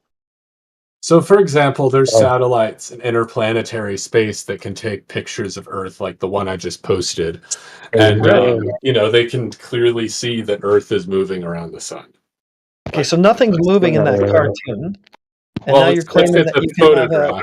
Okay, so you've got a pressurized system on that little blue ball there, just a thin layer of gas somehow not dispersing into that surrounding vacuum is your claim? Correct. That has been observed. Okay, That's show me how you can observation. have gas pressure next to a vacuum like that. Well, it's been observed to be so I don't need to show you how. It just is. Okay, now you just demonstrate that can actually be done because at this time you're Well- showing me a cartoon which purports to violate the fundamental laws of nature. So we're the ones who write those rules, you see? Yeah, okay, so just Why can't I demonstrate that see you a can have straight got gas line? pressure without a container. Yeah, why can't I Well, see a Earth, straight there you line go. straight through your That's photo? demonstrated. No, Why that can't I see a cartoon did straight- not demonstrate it. So, okay, I'll give you an example. So, on the X-15 flights, they flew into outer space and they observed that there was no significant atmosphere. So, that's an observation that there What is was a the vast reading? vacuum. How high The did it go? reading. Okay, I mean, I could go into the history of the X-15. How high did they go? If you're interested. And what pressure was measured? 0 atmospheres. 0 atmospheres. Can you put that in PSI or torr for me? 0 psi. 0, so a perfect vacuum is where they went. Well, the At what measurement altitude was instrument that? could not detect the. What altitude was that? pressure. 105 kilometers. At 105 kilometers, we have a perfect vacuum, you say? Well, it's not a perfect vacuum, but the measurement. Oh, so not instrument- 0 then. So the instruments back then could not So not detect 0 then. So just the instrument. So just instrument error, not 0. So the instruments could not detect that little Right. atmosphere. So just instrument error, not 0. So So you don't know what the pressure was because you didn't have an instrument that could detect it properly. He said 0. He did. It's such a small amount that it's undetectable by most barometers. Okay, so it's not 0. There's no such thing as a pure perfect vacuum. Okay, even though a second ago you basically made it sound like there was. At 105 kilometers, 0 pressure, you said. Well, effectively 0. I Yeah, didn't but say not there was 0. nothing. So not effectively 0. Well, yes, because it behaves like 0 pressure. So you've got this thin little layer of gas, right, in this cartoon that you're showing us around that ball, and the rest of that is near perfect vacuum, can you demonstrate for us that gas can be contained somehow just by something's mass? If you can even define mass. Maybe it's that light shining through that streak of line through the ball. That light shaded. Maybe that's what's holding it in. So, I mean, again, right? It's just been observed that is that way. There's a pressure gradient. No, I didn't say there's no pressure gradient. I said you're saying there is a gradient inside of a vacuum enveloped by this expansive, near perfect, but a practically infinite vacuum.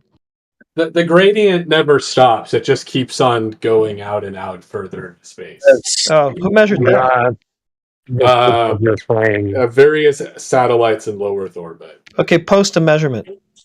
In low Earth orbit, I would say, like, low for Earth orbit example, wouldn't be far enough to say it just goes on forever. Is low Earth orbit 105 kilometers? No, it's higher. Satellites can't orbit that low. Low Earth orbit, 14 billion light years out.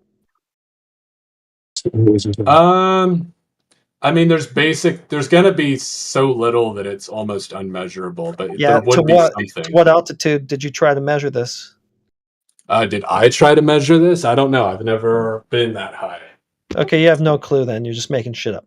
Well, I'm not making shit up. This has been observed by by who? multiple people. By Yeah, astronauts, obviously. Name as an well. astronaut that observed it. Neil Armstrong. Now provide the evidence he observed it. Okay, here, I'll send you a picture. No, you did that Neil last time. Armstrong on Pictures the require moon. verification. Pictures can be made on Earth and film studios and different places like that. With lines light streaked through the ball. Here, I'll give you something that couldn't have been done on Earth at the time. Then, okay. How do you know this it is couldn't have What do you mean? What? How do you know it couldn't have been? Because they didn't have the technology to make vacuum chambers. And also just generally cameras weren't good enough back then. Didn't have the technology to make vacuum chambers? Not one large enough to do this filming set, no. Not in the 60s. Who says they're in a vacuum chamber? Well, they're not in a vacuum chamber, they're on the moon. Well, how do you know that? Because they're in a perfect vacuum. They're in a perfect vacuum? Well, basically perfect. The thing is, there's no such thing as an absolute, so like in the way that you're and their referring brains to it. aren't exploding. It doesn't look like they're in a perfect vacuum.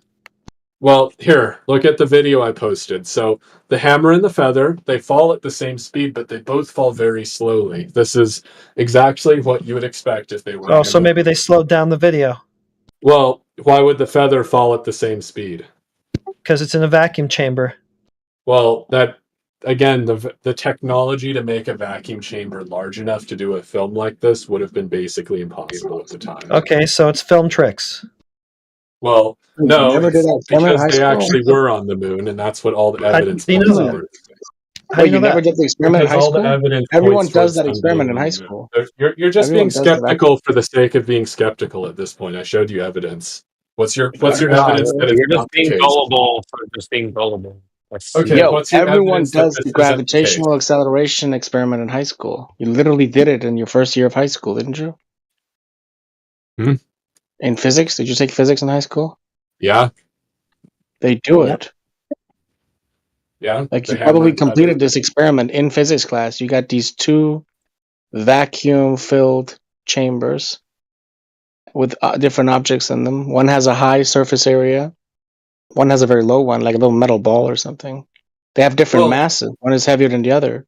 And you notice that it's in a pretty vacuum. easy to make a vacuum chamber that's like, an inch wide or whatever, but to make one big enough to hold like an entire moon lander and a few astronauts and like film equipment, that's like extremely difficult. The biggest vacuum chamber in the world, like today, like really isn't big enough for that. And that's like after what, over 60 years of technological innovation. Oh, what this Like- guy's claiming? Wait, what's the claim exactly? What's the claim being disputed here? Refuted?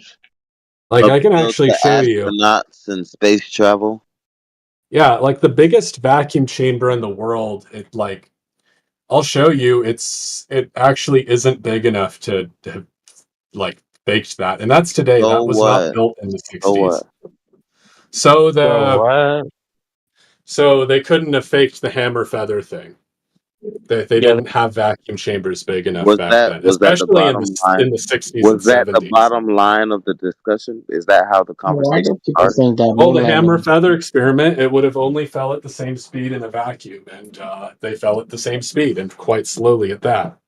And the technology to make a If I could vacuum direct your chamber big attention to enough. the side, Jet, that feather hammer thing can be done in somebody's house, in the bedroom, in an apartment. Yeah, and those chambers require containment. They have to be contained to Why do absorb people have a hard time believing that we pressure. went to the moon? It's like totally not complicated at all. well, it's just thinking. Oh God, don't say that in here. You believe in fighter jets? Oh yeah, because people think the Earth is flat here. Is that what's happening? No, it's just No, that there's people no know the Earth is ground or flat, dirt yeah. in the sky. People don't know the Earth is flat. They don't know the Earth is flat. Yeah, 1000% people know the Earth is flat. There's no empirical evidence of that being true. Of what? It's not complicated. You Tell can us when say you get that there. if you actively. So the thing is the whole You can hammer say feather that- thing you posted, it looks edited, say and that- I know that flat earthers are known to fake evidence. Yeah, you so can like, say that. really. no, you have to Not post really. proof that it's Yeah, I real was because I halfway can through do a that sentence myself, and I before know you started feathers don't fall talking. the same Yeah, speed. that's asshole behavior. I just started my sentence before you started talking, sir. Okay, well, I'm quiet now. Not really. Yeah, you would have to actively ignore the evidence while it's being presented to you and keep arguing different points while not arguing the evidence being presented to you. No, I'm arguing the same point, but the issue is you posted some like GIF of some guy dropping a hammer Yeah, I and a didn't feather post at the same anything. speed. I didn't post anything. Well, another guy did. Apologies. But anyways, I'm looking at it, right? How do I know that video isn't edited? Because I've dropped hammers and What do I've dropped you- feathers before, and I know they don't fall at the same speed. How do we So- know your video isn't edited? Well, simple, because the technology to do that sort of digital video editing didn't exist during the moon landing You have times. the worst standard reasoning ever. Versus flat earthers known to be blatant liars, so I can't trust anything from a You don't flat know. earther to provide proof. You don't know. Well, Only yes, or the proof. These a lot, flat so earthers are I actually need to provide trolling. proof. Who's a flat earther here? Everyone except for me, you, and Alfredus. I think. Really? But Yes. anyways, yeah, Yes, like, you're sure. A lot of people in here. Yes. I've seen A lot of flat people here are earthers flat like earthers. mess with Yeah, we evidence. can identify the stuff. people who aren't flat earthers because when they start talking, they interrupt other people when they start talking. Now you're interrupting each other. So yeah, we can identify the ballers immediately. That's your parameter of identifying a flat earther or a non-flat Yeah, earther? by their tactics. Is the degree to which they interrupt? Do you have any By their- empirical evidence to support that claim? By their tactics. Currently, yes, it's happening right now. Reasoning. Do you have any evidence? That's anecdotal. It's happening Do you right have a research paper? Do you It's on my there's chain. no need to do you collect present any it. data on that? Yeah, Have you there's stored no any need. data? Yeah, if you won't shut up for a second, there's no need to present this evidence because people don't shut up sometimes. We're live on two YouTube channels. It's currently live. Everyone can see. How much of that level of scrutiny have you applied to the globe? All right. So has anyone addressed the flushing toilet situation here in this channel ever? Yeah, only if they my God, actively it's ignore even your more. direct question, T-Dub, and start talking about what they want to talk about because they know everything. Yeah, that's what happens. It's like you need a plumber. Call a plumber. That's so season one. It's not even. This guy does not even accept there's something called gravitational acceleration. No. Well, and that it differs from the Earth, and that it differs for the Earth as opposed to the Moon. Gravitational acceleration. Let's see him try to prove it. Yo, this I can't. You just like this is just impossible. I'm sorry, bro. But I What love does it that you have to do with exist. the ground anyway? I What does it love have that to you do with the exist. surface geometry? Yeah, I know it's Because- impossible. Impossible. It's the mass. It's the mass of the Earth. Mass. But what does it have to do with the surface You don't know the geometry? mass of the It's not about surface tension. It's about the acceleration. What does it have to do with the Towards the- surface geometry? You know what the surface is like, as in, is it Because when curving? stuff Is it is not attracted- curving? Because the more pull there is towards an epicenter, the less pull there will be the I further don't away think you he get heard away. you. I think he actively ignored you, T-Dub. Whatever. You guys can just keep believing We that can just the world ignore is. you. It's He fine, asked man. you We a can just direct ignore you question, too. bro. A I'm direct, answering the direct question a with very the words that you don't. Hey, yo, you need me to say it in your accent for you to pick up on what I'm That's saying. racist. Yeah, that's very typical behavior. Very typical. Yeah, yeah. Okay, guys. Yeah, I guess he's being reasonable now. Okay, so did you guys address the flushing toilet issue thanks, ever in bro. this panel? Thanks for the draw, How bro. do you how do you explain that if you flush the toilet on the northern hemisphere, the water swirls to the right clockwise in the fucking toilet bowl, You just and when you Google flush the that. toilet, Relax. say what? You just Googled that. Just chill out. I can't hear you. You Googled that.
spiritual.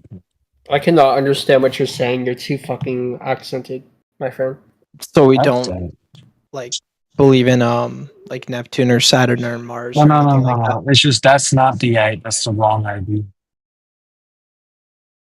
It's Maybe I can do this. yeah. So, when you look, have you looked at the celestial bodies for yourself through a telescope? I did see Mars once.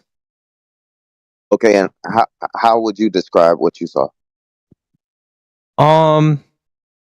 Like just in terms of like shape of how it looked. How would you describe what you saw? Did you see any trees or water? I got it. I did not see any trees or water. Yeah, How the would Earth you has a lot of describe what those. you saw?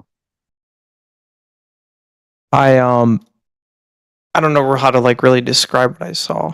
So not like the Earth. No. It's not like the Earth. No. Yeah, facts. It does not look like the Earth. Yeah, nothing up there looks like the Earth. Nothing. If there is a planet that I could relate looking to the Earth the most, would be like Neptune, but I haven't seen it myself. It's not a planet. What? Yeah. I couldn't hear you, your mic. You said, yeah. You said Neptune is not a planet. No, but it is. It is. Oh. But the Earth is.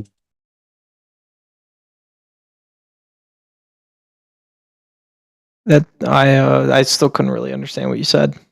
Really? Yeah, you sound a little muffled. Yeah. Sorry. How about now? I think a little better. Let me drop out in the door. It's like right there. I can tell what you said.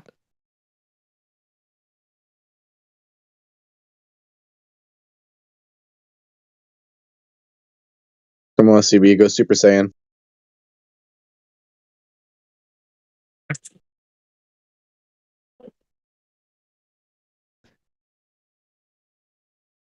Text? I mean, a Same. little. I mean, maybe. I don't know. But from what I saw through the telescope, so what am I looking at? If I don't know what I'm looking at, what am I looking at? I don't know. Well, first of all, the things in the sky wouldn't equate to what I'm standing on. So I wouldn't look at my ceiling in my house and say, "Yeah, I'm standing on that ceiling fan that's spinning around, or that chandelier that's hanging in the dining room." Yeah, I wouldn't equate the things in the sky to what I'm standing. I don't understand what you mean. I think it's more of like I observe that there's a ceiling fan there. Like I can see it above me, just like how I can see above. Yeah, but you're not on the fan. Yeah, no, I'm not on the fan. What does it matter? So when you look up at the sky and see things that they're doing, whatever they do, that's the fan. You're not like the fan. Yeah, so said that was your example. That was your first proof. Your reasoning for why you believe you're standing on a ball. You said, I can look at the things in the sky and prove that I'm saying, yeah, I was saying that I can't use the things in the sky. It doesn't make sense. But I was going somewhere else after that. But do you understand?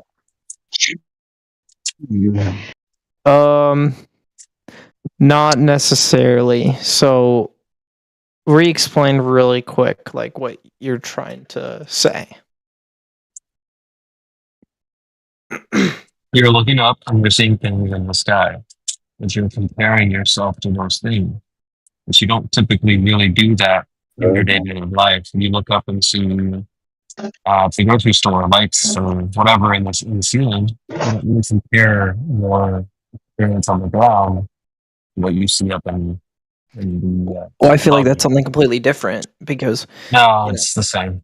It's the same. Because what you're doing is you're seeing things in the sky like Neptune. You're going, oh well, I must be like that. Well, I'm in my house. Well, but okay, I understand. Are you being intellectually honest right now? He's not. He's not. No. I'm using logic. I'm using like, well, how could I relate something that I see outside in the sky compared to something that I see in my own built You house? shouldn't be doing that. No, not in your house, on the Earth. We're comparing Neptune to the Earth, which is like comparing the floor to a ceiling fan. It's like you shouldn't be doing that. Neptune isn't like the Earth. There's nothing in the sky on Earth. The Earth is unique. It's special. There's trees here, lakes, oceans, water. You don't live out in the sky. And so there's no reason to compare the Earth to things you see up there. I don't mean to offend, but I genuinely can understand most of the stuff that you're saying. Yeah, I was gonna Well, say like- the same thing. CB, your mic is muffled.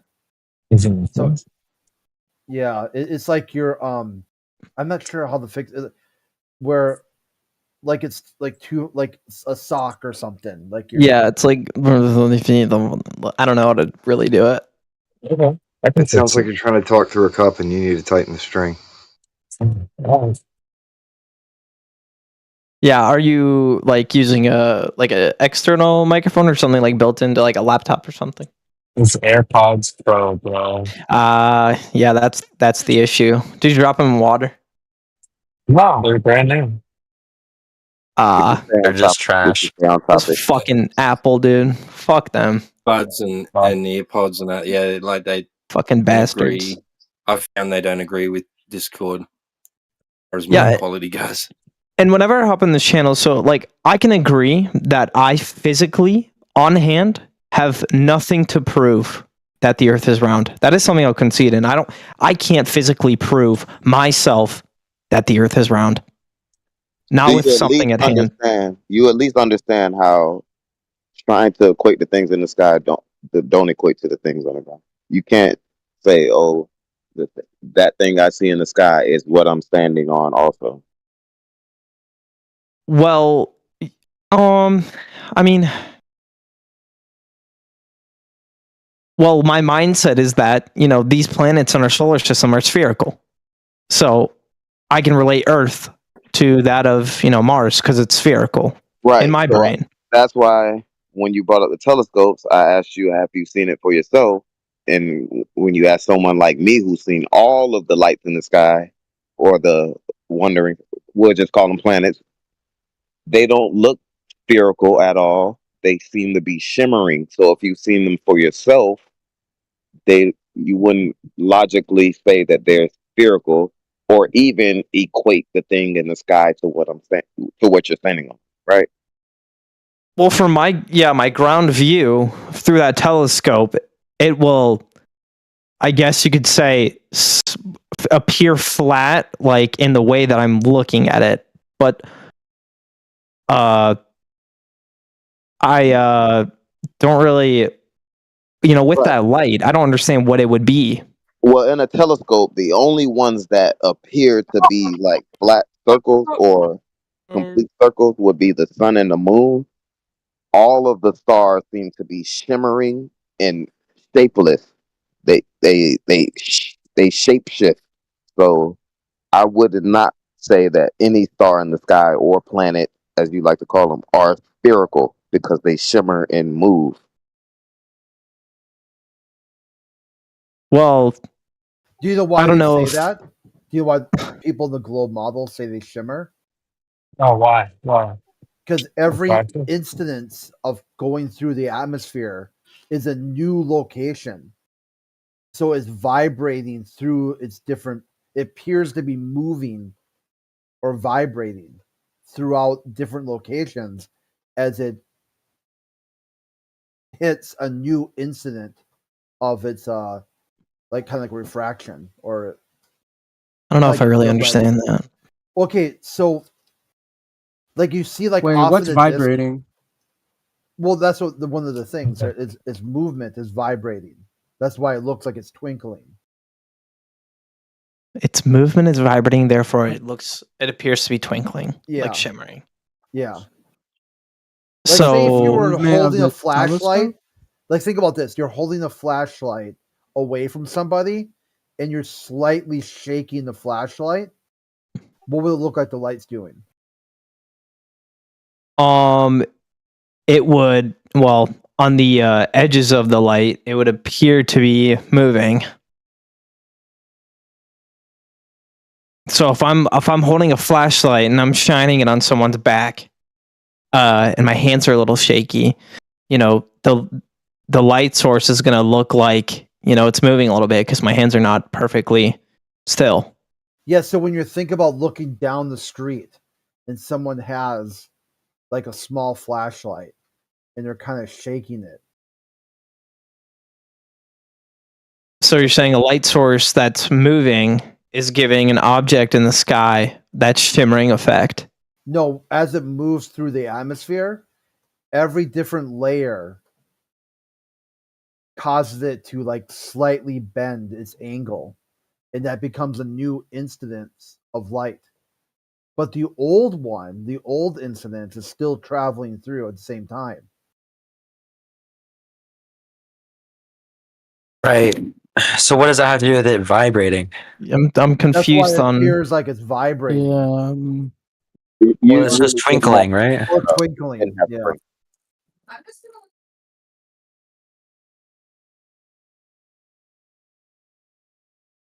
I don't know if that really like. I'm not sure to even really what to take from that.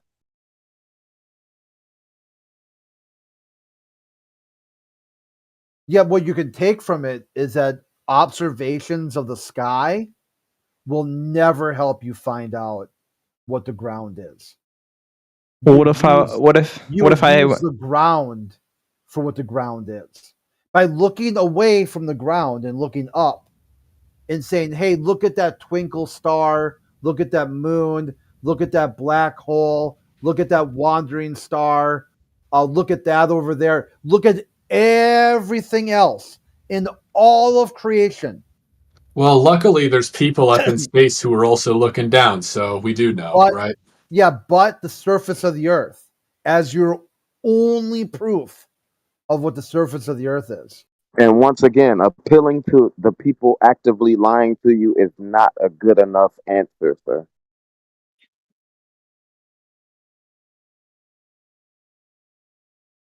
Yeah, there's no one in space, homie. No Wait. people in space. There's no satellites up in space that need fixing? No. We've been over the satellites. Maybe we need to go over it again. Wait, then how do satellites phone work? Like deep in the forest? Like if there are no satellites up in the air for it to connect to. No one's saying there isn't a technology. We're saying there's a technology hanging from balloons, most likely, or other technology. But at the same time, most communications operate off the ground-based system. You know, the wires and the towers everywhere, connected everywhere. Yeah, in a national forest you wouldn't have that. Unless you believe we've dug out national forests, put these technologies underneath the dirt. I mean, you could to not speculate disturb and the assume terrain. all of those things while you actively ignore that there's a ground-based system connecting all of the communication. You believe we have technology where we can remove terrain and then put it back exactly as it was? Okay, that's Like a mountain irrelevant. region? That's not what we're talking It's not about. irrelevant because, like, when we move things in nature, especially when it comes to like digging, it terraforms the ground. All right, so And that's 100% it would affect the irrelevant. So environment. that's 100% irrelevant to your point that you made about the satellite. No, I'm disproving that there is any kind of technology that you're talking about. Yeah, so Like, we're talking about technology now. yeah, that technology you're talking about doesn't exist. Like, and if there are things that you put on the ground, but like, I'm asking, how would they put that stuff in the ground without ruining the environment? You Like, could figure that out for yourself. that I'm not burdened with that proof. What the heck, dude? He never said inside the ground, dude. You said He said underground. he actively ignored what I said. There's a Okay, what did ground-based. He said ground based, bro. He What does heard that me. mean? I said Wait, face. what does? Can you okay? Can now Yeah. explain what He's does now ground just based mean? talking, even though I'm Yeah, correcting the ground based means affixed to the surface of the earth, for goodness sake. Okay, and what does that mean? Can you do it in layman's terms? Does that mean ground? Telephone poles, towers, satellite dishes. I mean, what the heck, dude? deep sea cables, all of those things. Like, Wait, is that but what you how want to would focus that? How? on, or the satellites that you brought up in the first instance?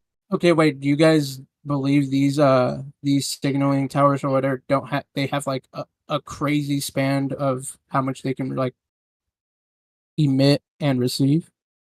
Hey, bro, check this out, homie Slice. Marconi I'm not your sent homie.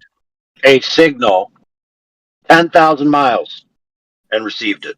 So yeah, you can transmit quite a distance, Holmes. Transmit what? Radio Signals signal. that you brought up. Oh my God. Radio signals? And it's strong enough to Dude. wait, and you're saying these radio waves from these small devices can emit a strong enough radio wave where it will just keep emitting and it Just will look be into it. eventually Maybe captured? you go find out. Well, I'm asking you because you guys believe these technologies Dude, exist.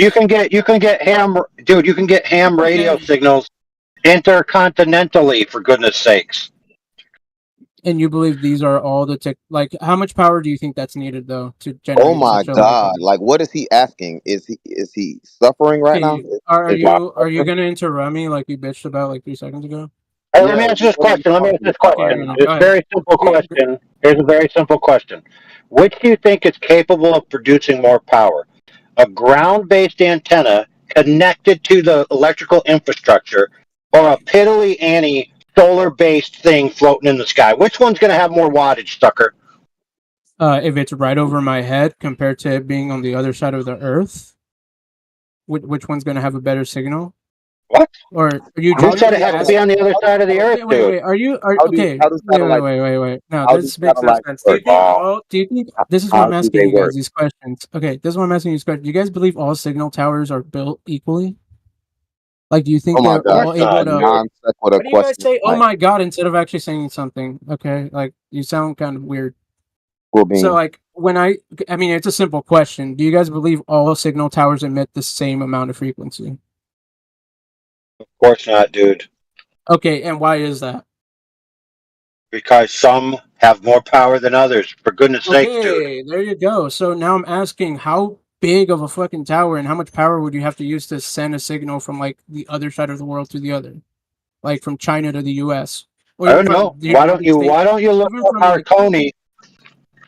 Why don't you look up Marconi and see what his setup was? How about that? I can tell you how much power you need. Okay, tell me. In North America, I have talked to South Africa, and I've done that with 100 watts.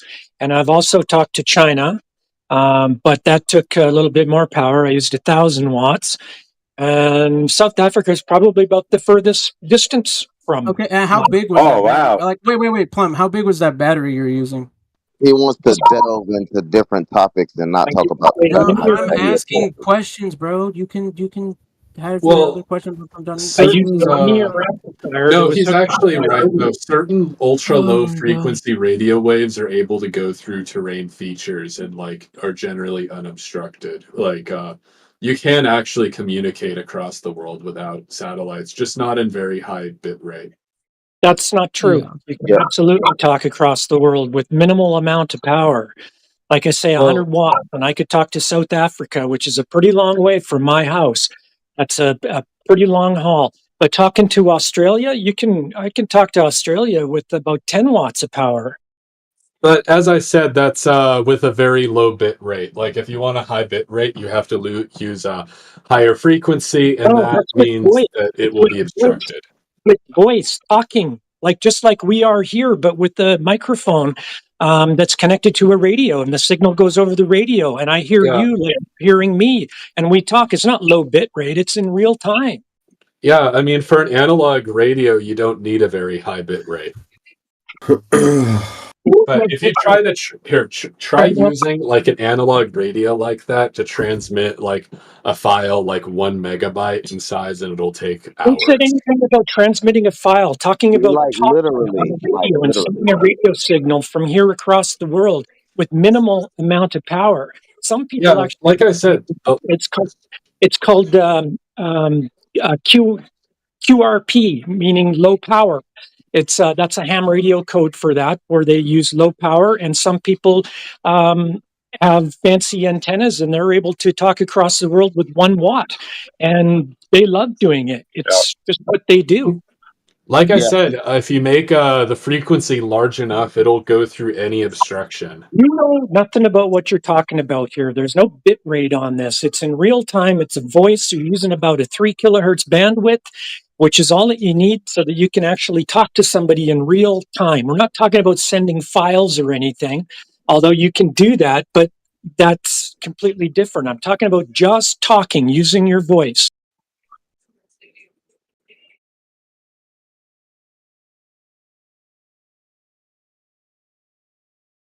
Yeah. Well, 3 kilohertz is like extremely low frequency. As I said, of course it's going to go that far. Yeah, that's all you need for the human voice. That's the bandwidth of the human voice. That's all that you need in order to send a signal. You send a signal, a single sideband signal, which you start out with an AM radio signal, and you remove one of the sidebands and you cancel out the carrier, and you transmit just with one single sideband, either an upper sideband or a lower sideband. And that signal is about a 3 kilohertz bandwidth. Again, that's like ultra low frequency. They normally use that for submarines because it's able We're to talking penetrate 14 terrain megahertz. We're talking features. 14 megahertz, 28 megahertz. Those are higher frequencies.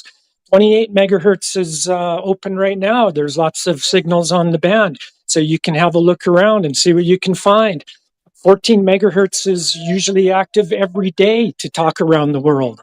It's not a magical thing. It happens all the time. I mean, 14 megahertz can go fairly far, not as high as these ultra low frequency things, of course. It's still a fairly low I have frequency. no idea what you're talking about. No idea. Yes, I mean, that's. Hey, let me ask this question. How big was my satellite phone when I was in the Army? How big was it? How big was what? My satellite phone when I was in the Army. They make them like pretty big for phones, but not super big. Yeah, it was about the size. It was about the size of the first cell phone. If you guys remember what the first cell phone looked like, it's pretty kind of like a bulky. It's massive like a brick, but walkie-talkie, it's not right? Yeah, huge. exactly. So why can I talk to the satellite with that little dinky phone, but you need this massive bajilliwatt satellite to get to me? Don't make no sense, Holmes. Well, the satellites are pretty small. Let's start there. Like, the So where are they satellite's getting all probably this power? smaller. Where are they getting all this power these people claim they need, dude? Well, dude, like I said, most of those satellites in orbit are like smaller than you or me. They're like Okay, so how do they get all the power? Where are they getting all the power that this other dude claims they need to be broadcasting if they're so small? Where are their power They sources? don't really need that much. They just need a clear line of sight. Oh, so now they don't need a lot of power. Yeah, but did you hear what he said? Need a clear line of what? Sight. And what does that mean? For lower frequency radio waves, like for example, I mean, the thing is yes, technically, 14 megahertz is high frequency, but radio waves are low frequency already. So like you'd expect that to like penetrate terrain features. That's why they use it for, like pretty like far range stuff like reconnaissance imaging and stuff like that. Yeah, like we do in the Army. Yeah, exactly. Like, but for example, if you tried using microwave length beams, you would not be able to go that far. It's just impossible. Like that cannot penetrate the ground, right? You need and especially if you want to talk to somebody like, thousands of miles away, you need very low frequencies. At least if you're trying to go for a direct connection with low power. Interesting.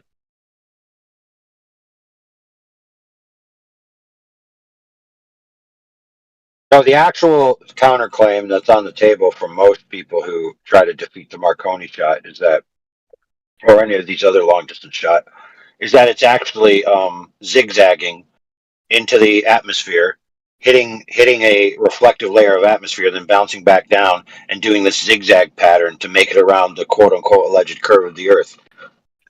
Wait, what? So if we can reflect signals, then why do we need something airborne if the airborne reflection is sufficient?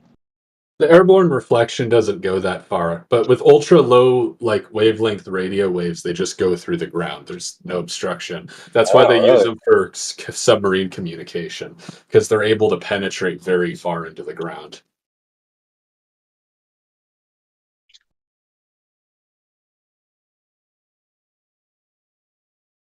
All right. So what we've established so far is that nobody's proven the Earth is a globe yet. I agree. Tell that to Buzz Aldrin. Well, why? He's never proved the Earth is a globe, dude. Well, he didn't prove it; he saw it, but that's a whole different Yeah, story. sure he did. That's his story, sure. I saw when his later stories came out where he said we didn't go and such. Well, last time a flat earther tried coming up to him asking questions, he punched him in the face. So that should Very tell you. reasonable, very reasonable gentleman. Very reasonable. I mean, no, that is a very reasonable response when you've literally been in space and someone's calling you a crazy person. No. When he's claimed to have gone to space, those are two different things. Yeah, that's what I mean. He literally punched you in the face because you're calling him crazy. Yeah, when you get called out for a lie, that would be your reaction. Yeah, if you call me crazy, I'm gonna punch you in the face. If he was lying, why would he be that offended? So, without even taking into account, people that have been to space and they're just automatically disqualified as space stories, I brought up a couple of phenomena that happen in the world, like when you go upper, the northern hemisphere, you see a set of stars, and then you go down to the southern hemisphere and you see a whole set of stars. And I also brought up the fact that there's a midnight sun. In the Arctic, I put in a video into the chat, and these are just things that I have a hard time understanding on a flat Earth. I always like to bring up the summer and winter solstice. Maybe they could explain that. I mean, I was called a dumbass in chat for not understanding a flat Earth, of how that phenomena would work. So I just thought I'd further my knowledge. Who was being rude to you? Anti-globalist. Yeah, that was me. Yeah, so you didn't ask whether it worked or not. You didn't ask whether it worked or not, right? You were being a smartass and you were saying, this debunks the flat Earth, basically. How can you have this? I mean, is he not allowed to say stuff like that? What he's I just, I'm wondering what a. You said true, because that doesn't make sense on a flat Earth. What I said in response to you was that you've clearly done no research, and what you've claimed just proves that you don't know anything about flat Earth claim. What I replied to you, right? Translated that into me calling you a dumbass. Oh. Yeah, no. So you actually didn't call him a dumbass after all? Well, I might have. He did, but I'm not sure. it's. I don't remember. Okay, where did I write that? I said, how would that debunk the flat Earth? Hold on a second. Right, I said, how would that debunk the flat Earth? You said, is this a joke? I have not presented a model or graphic. I said, explain how it could debunk a flat Earth, dumbass. Do you even know what the Arctic is? That's in the north, dude. Yeah. So I'm explaining explains this on a flat Earth. Why did you say that it was the guy Bart Sabel was a flat earther? Wait, what? Oh, never mind. I thought you were the other guy. No, I'm just wondering. Sorry. My bad. I was trying to. I missed. I did. I thought you were someone else. Carry on. Sorry about the interruption. Yeah, you're fine. I just want to know. So you said true because that doesn't make sense on a flat Earth, right? So how does that not make flat Earth? With the way that the Earth tilts a certain amount of degrees towards the sun. How does it not work on a flat Earth? Maybe you haven't looked into. Hold on a second. Maybe you haven't looked into flat Earth before, and you're not sure how it would or wouldn't work on a flat Earth. Okay, so if let's you- just say claiming that it debunks Like, can flat you Earth. explain? you Can you know? explain it real quick? That's all I was Yeah. calling you out. I was just calling you out because clearly you haven't done any research into this Yeah, topic before. He's which gonna is fine. explain it, bro. Don't claim that it Shut up, debunks it. Just Ozzy ask man. us. He doesn't need his dick tugged right now, Ozzy man. no, Bro, I'm he's saying not that Flat gonna Earth range? explain it. Huh? It sounds like he What's has that? stuff. It sounds like he has stuff to say. You're just not letting him. And Yeah, Yeah, all right. it's So not- check now this you're- out, friends. Check this Conversation out, suckers, So, suckers. Check it out. One of you is going to finish their sentence, and the rest of you are going to yield. Okay, that's the way it's going to go down. So elect the person who's actually going to speak, and the rest of you just chill for a second and let him finish his whole sentence. For goodness' sakes. Yeah, so I feel like what would explain that phenomena on a round Earth is that the Earth during certain periods of the year are tilted. The Earth is tilted, in varying degrees. So like it'd be like 20. I think it was like 24 degrees. So to explain that video, the Earth would be tilted towards the sun, giving it that 24-hour sun effect, and when it's rotating, that sun is still in the sky because the Earth is tilted towards the sun. And I don't really know how on a flat Earth it could have that phenomena. I may be a fucking dumbass for not. Huh? No. You look, man. You're not a dumbass, but the way you were going about acting. Yeah, no. Yeah, this debunks the flat Earth, but that's cool. Look. Let me just explain it to you. You're gonna find a lot of things that work on a globe Earth or on a flat Earth, right? You could explain a lot of things on both, right? So if you listen to the explanation on how it is explained on a flat Earth, it makes perfect sense. Well, because you're probably still thinking of the flat Earth as some kind of disk in space or something like that, right? I mean, I would imagine that's what a flat Earth would be. Yeah, so usually that's like the first thing we try to address with people, or I try to address with people, is that no flat earthers are actually claiming like a disk in space. It's fair enough that you think that because there's a lot of propaganda out there. So if you actually Google flat earth and you hit images or something like that, or you type it into YouTube, you're going to see a bunch of disks in space. So it's fair enough that you come in here thinking that. That's just propaganda. We're definitely not claiming that. Like, we're not claiming a shape when we're talking about flat earth. Oh, can you give us a model then? Well, I can't give you a model, but I can give you a way to think about it, right? So try or what not to think about. Try not to incorporate. Just one more question real quick. Why you does guys Ozzy man keep chiming in, interrupting Dude, people? we're having good course. Why are you so mad when I talk? Oh, sorry if I got angry at you before, Flat Earth Not you, Ranger. I man. thought you were calling Aussie man, like as in me, because I'm Aussie. Oh no, this guy keeps. Why is the fucking Aussie man talking right now? 1000%. Like, I'm not interrupting him. He's letting me give him a question, man. Yeah, those two Yeah, were so talking. look, man. What I was trying to explain, just real quickly, just let me finish. Try not to think of the flat Earth within the globe Earth model, right? So you're thinking of a 93 million mile away sun and a flat disk. We all think that that's stupid, right? No flat earthers are claiming that. If you did claim that, it would be right for you to come in here and say, this doesn't make sense, that doesn't make sense. Completely different system, right? You wouldn't. It's incompatible with the globe model, the so-called globe model. So your mic cut off a little bit. Are you saying that that 24/7 sun is incompatible with the globe model? No. On a flat Earth, you could a 24-hour sun in the north works perfectly, but you generally a 24-hour in the sun isn't something that you would expect to have.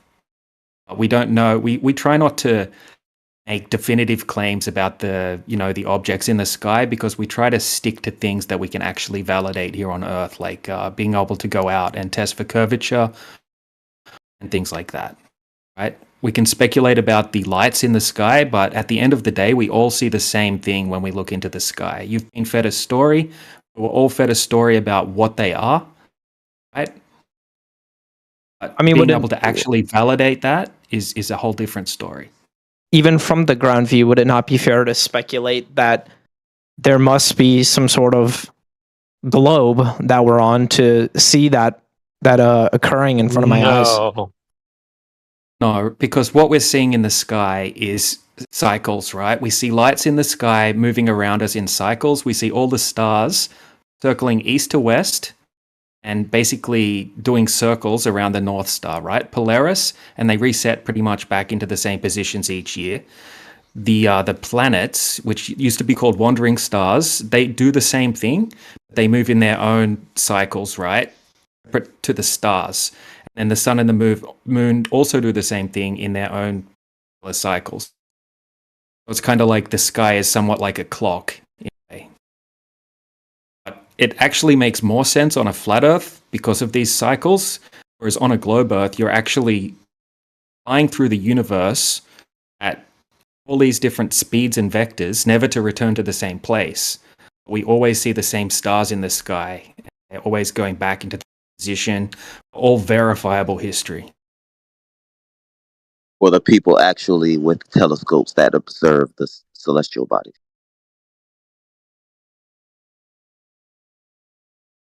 I just, I feel like I You know what the still problem haven't. is, though, friends? Friends, here's a big problem. No one's ever observed the quote-unquote celestial bodies in the Earth simultaneously from an exterior reference to be able to validate the three-dimensional relationship of all the objects, okay? That's what's never happened. 1000%. So you can make all these claims you want about the three-dimensional relationship between these objects based on your observation point from the Earth, but because you lack the frame of reference to truly know what's going on. But however, I do know this for a fact. The objects in the sky are not literally affixed to the Earth, nor are they part of the Earth, right? So the object in question is the Earth, right? Not really. So if the Earth is the Earth and the Earth is flat, then it's flat. And that would mean the interpretation of what's going on in the sky is false. If the Earth is a globe, then that would mean that the interpretation of the sky could be correct. However, the arbitrational factor is not an interpretation of the sky. It's whether the Earth is or is not this giant ball or flat. That's the real question. Yeah, my answer to that is I think it's a globe. Well, just look, just to give you an analogy, you could have some spherical lights on your ceiling, right? And you could use the same logic and then assume, oh, wow, my floor is also spherical because I see something spherical in the sky. It's faulty logic, right? It's silly. Or you can have a planetarium, right? The floor of the planetarium is going to be flat, but you're seeing lights moving around your head. Yeah, but I feel like that scenario really isn't like comparable. You know, if you're in your living room and you look up into the ceiling and you see your ceiling fan, you know, you don't automatically assume like exactly. So we see all sorts of things in the sky. So it doesn't necessarily mean that the ground that you're standing on is also spherical, like the things, or even circular, or whatever you're seeing in the sky, right? It's just it's a bad way of looking. Yeah, but you see how like that's a man-made object that I built in front of my face, and like you don't something know what you're that I looking observe at. in the When you're looking up in the sky, right? You're seeing a bunch of lights in the sky. right. You don't know exactly I what don't you're see looking how at. you can equate that check simple analogy. It's a faulty analogy because I feel like, you know, comparing something that's man-made in front of your eyes in your like living room compared to something that you observe on the planet. Right. You got it, bro. So check this out. Check this out. So when you're in your house, you have tangible access to the floor. You have tangible access to the light in the ceiling. All right. Now, in reality, you have tangible access to the Earth. You do not have tangible access to the lights in the ceiling. So why would you go outside and start making claims about the nature of the Earth relative to the things in the sky you have no tangible access to? Seems stupid.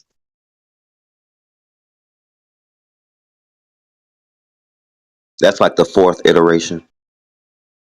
We get most of the globe earthers in here. They always want to talk about the sky, but we literally would rather talk about the Earth because we can actually test things here on Earth. So you guys would have to agree that we all experience the Earth as our base reality as a flat stationary plane, right? It's not moving. You've never seen the curvature. Well, I Right, have that's just seen what the curvature, and I posted a video and a picture of it in the chat. Who said that? Aussie guy? So when and where did you see the curvature of the Earth? Well, I've seen it myself, and I posted a video of it, of them seeing the curve from a high altitude Oh, plane. hold on, we're talking to these new guys, Alfredus. Like, Yeah, okay, you're where did you already. see the curvature of the Earth, dude? Been getting So, fried all night, by the way. so I've not gotten fried. You guys just mute me. But anyways, Okay, all right. Tell me. if you want to see the curve yourself, it's very easy. All you have to do, climb a hill with like a little cup of water, hold the water up to the horizon, and it's not the same level. That's simple. And that's how you know it's not flat. Look, What dude, the that's fuck? not seeing curvature. You're seeing a straight line horizon, right? A horizontal straight line. We're talking Well, about it's not a curvature. horizontal straight line. Yeah, Holy that's crap, what the dude. horizon is. Well, it's not. It's curved. No, look, even if you go up to like 128,000 feet or something like that, you still can't see the curvature of the Earth, even if the Earth was a globe. Well, no, you would be able to, Well, not under the right according to conditions. yeah, All right, not perfect. not Where's your according math? to math. Where's your mathematical proof that that's true? Go ahead, present it. I don't need to provide mathematical proof. It's been observed at that altitude before. Okay, so let's just say that what you're seeing out in the distance appears to you from your vantage point to look like a curve in the image, which, by the way, the Z and the Y axis are compounded in any imagery device, including your eye. So you have a compounded thing. How do you know that that's actually physical curve and not optical curve? Okay, well, how come a table doesn't look curved then? Wow. Wow. Okay, if my eyes are deceiving me. Okay, well, what else? Okay, well, when I watch the ISS live feed, are my eyes deceiving me then? Is just everything a lie? I mean, unless the Earth is a 16th of the size you claim, because that curvature rate on the ISS is ridiculous, dude. Well, the ISS is very high up. It's 400 kilometers in the sky. Right. So how much percentage of the Earth in its field of view would it have available to it, according to your guys' model? I can't give you an exact number, but it would be enough. I can. It's 3%. Well, I would expect 3%. more than It would be able to see in its field. Yeah, well, the problem is that that's the actual math. So, I mean, I don't know how to tell you. That just sounds wrong. Well, I mean, it's from Todd Larson, a planetarium director, and also co-hosted by Neil deGrasse Tyson, dude. Also co-hosted by the Circle Segment Formula. No. Yes. Yes. I doubt that it's 3%. Okay, check this out. You take the distance above the alleged circle, you draw that out, then you draw your tangent lines down, you get that radius, you'll find out that it's 3%. Well, that just sounds wrong. Well, it's right. That's the problem. See, the problem is that you guys think the ISS verify that is high because above the Earth. Correct. But here's the problem, dude. You got guys like Neil deGrasse Tyson basically telling everyone that the ISS isn't really that high above the Earth, dude. And you guys are all daydreaming about how high it is. Okay, let me put it to you this way. The amount of surface area that thing can see and the curvature rate that it's presenting to you are not congruent.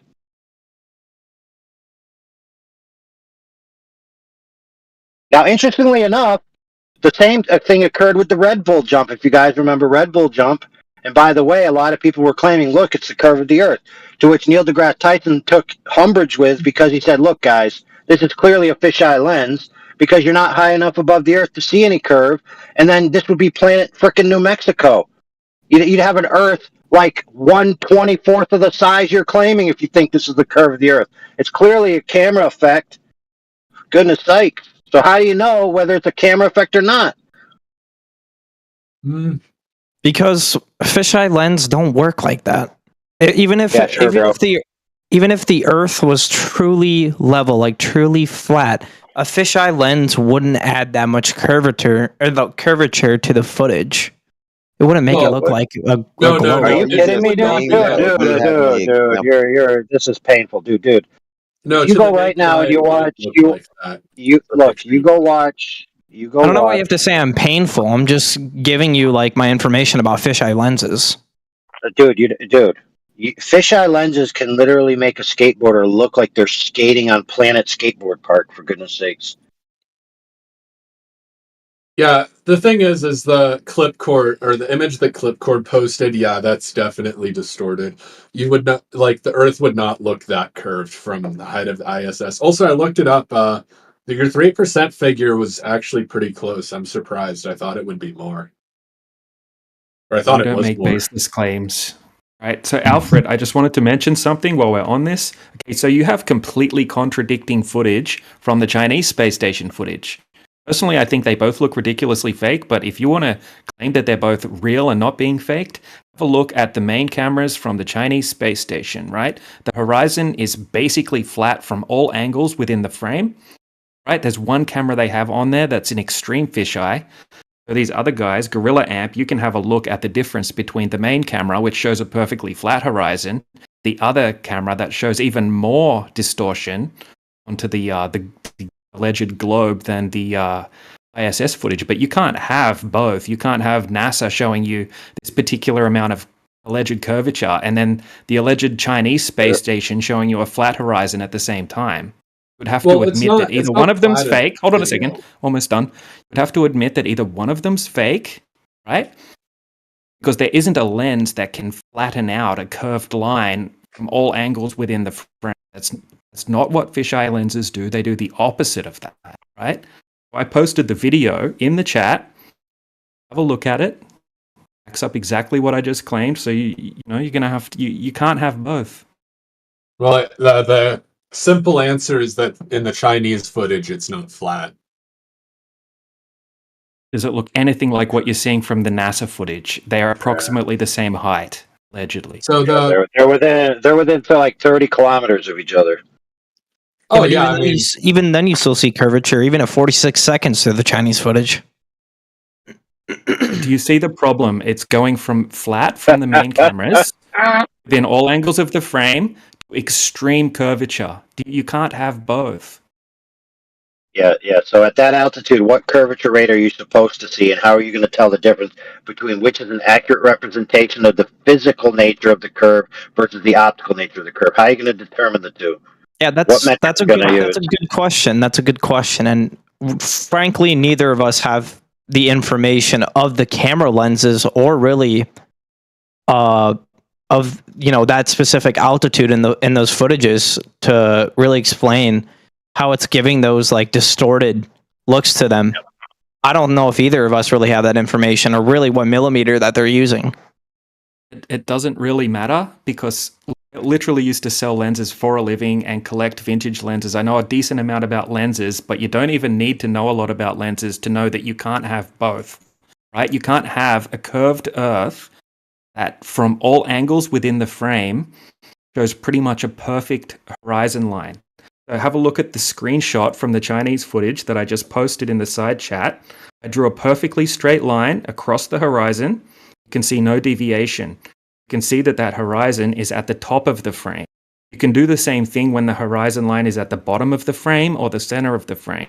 There is no lens in existence that can straighten out a curved line from all angles within the frame like that. So I drew a straight line over it, and you can. I used the straight line tool in Microsoft Paint specifically, right? And you can clearly see that the horizon does actually go a bit above the line. It is curved. It's just not very visible because it's such a narrow. So look at the difference. Okay, so you used Paint, right? I used Photoshop. You can actually see that my line is actually straight. Your line isn't straight. Yours is like zigzagging up like steps, right? So you can see my line. This doesn't matter. It doesn't even matter if it's perfectly straight because it doesn't matter what type of lens you use. Even if it's a rectilinear lens, you're still going to have a bit of barrel distortion. So depending on where the line is in the frame, if you want to get pedantic, you're always going to find that little bit of distortion due to barrel distortion. You can't not have barrel distortion in a lens, right? But the problem is, hold on a second. The problem is what NASA's showing you isn't this slight amount of curvature that you just said, oh, look, you can see a slight amount of curvature because I drew this wonky line, right? Or even a straight line. It doesn't matter. It contradicts what NASA's showing you. Completely contradicts it. You have to admit that NASA's using a wide-angle lens or that China's faking it or that NASA's faking it. You can't have both. Well, Game it's over. simple. Sorry. The Chinese footage is very narrow angle. The NASA footage is using like a GoPro style camera, and they're both real. What do GoPro cameras do to straight lines? They look weird. Yeah, it distorts straight lines because it's a low focal length, right? It's basically Right. like a fisheye lens. I agree. Listen, the Okay, so footage, let's not say the we can footage see the from the curvature. ISS, at least footage from- the GoPro stuff can- is distorted. I agree. There you go. Okay, cool. All right, so let's move past this particular thing because you have contradictions, right? So don't use the NASA footage from now on as proof of curvature. You just admitted it's a wide-angle lens. Well, there's a few wide angle lenses. There's also lenses that aren't wide angle. Right, they're called rectilinear lenses or lenses with a high focal length, right? You're still going to have a bit of barrel distortion, but what you're seeing from NASA and what you're seeing from the alleged Chinese space station are complete contradiction. Oh, not really a contradiction. It's just different types of cameras, right? And we don't have specific information on what these camera lenses are. We don't. Neither of us. I will say that neither of us have information on the specific focal lengths. You know what could be causing that you can look up distortion? the lens. I did look up the lens on the ISS at one stage, get exactly what model it was. Well, it was a decently low focal length. It's going to distort straight lines, and then you're coming down to whether you want to trust that that's the exact lens that was used.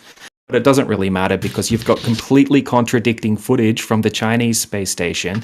There isn't a lens that can flatten out curved lines from all angles within the frame. There's no such type of lens that exists. well, what is even more important is that there's no foundation for the Earth being a bendy surface 360 degrees in every direction. If there's no foundation for the ball in the first place, there's no space. Therefore, it is non sequitur actually to ever recognize anything about a ferretary place that doesn't exist. Well, okay, I'm going to address what Globalist was saying. You are right. A camera will not straighten out a line. However, if a line has a very slight curve to it, not super big, and you have a very low focal, or not low focal, but a very narrow angle camera. All right, I'm not a camera technician. But what I do know is if you have a very small angle camera, you can make something that's curved look less curved because, well, you're just not seeing as much of the curve, right? Versus a very wide field of view, it's a lot easier to see. And that's what we're seeing in the Chinese footage. From that height of 1.3 million feet, the height is 1.3 million feet, right? When you're looking out at the horizon, you're seeing a huge distance left to right. If you're seeing no curvature at all from all angles within the frame, well, don't use the. Like I said, all I'm saying about it is don't say that we can see the curvature because of the ISS footage. Well, I think what we can. That's all. I think we that, can look, see. They're both in a gas pressure, a second law of thermodynamics violation. I don't want to get into that right now, but maybe we should just take the conversation back to Earth. Stop talking about things that we can't validate. Well, yeah, because this is what these glowers want you to do, right? They want you to go upstairs instead of staying grounded because they know they have no foundational value to bring to the surface that would actually explain the surface that they claim that the Earth is, which it isn't, obviously, because the Earth is a topographical stationary plane with level horizontal water residing on it. So if the foundation hasn't been set yet, there's no need to go anywhere but the ground. And that's what they're trying to avoid. That's why they come up with, oh, look at this picture, or look at this universal intro showing a CGI globe. Maybe the Earth must be this ball because I see pictures, fancy pictures. Right? The foundation is still not set. So how about you globers get back on the drawing board, start setting the foundation for your curvature belief system so we can finally maybe start recognizing some of your other claims. If not, your house of cards is already broken down or has never been built up in the first place. The foundation is there this ball that exists? If it is, then please provide the evidence. If not, be quiet and have a cup of tea. So, anti-globalist, I have a question. Are the laws of thermodynamics prescriptive commands telling the universe that it has to be this way, or are they descriptions of what we observe? Yeah, okay, It's a waste your natural- time. it's an- yeah, look, man, it's a natural law. I'm more interested in talking to Gorilla, who was asking, some questions about flat Earth. He thought it was a disk in space. He's just found out that we're not claiming that. So, do you have any other questions, Gorilla Amp? Gorilla Amp? I don't know. I feel like I've hit like a majority of the talking points that I wanted, like the northern and southern hemisphere view of the stars.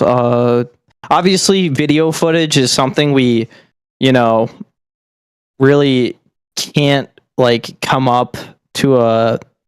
Well, obviously, there's no middle ground on the topic. I don't know if there's really a Look, let me just explain something to you. What we're talking about when we're talking about flat Earth, we're not talking about a shape, we're talking about a measurement of the surface of Earth. If the Earth is a globe, they claim that the radius is 3,959 miles. What we're doing is we go out and we check to see if the math, the globe model that we were all taught, matches reality.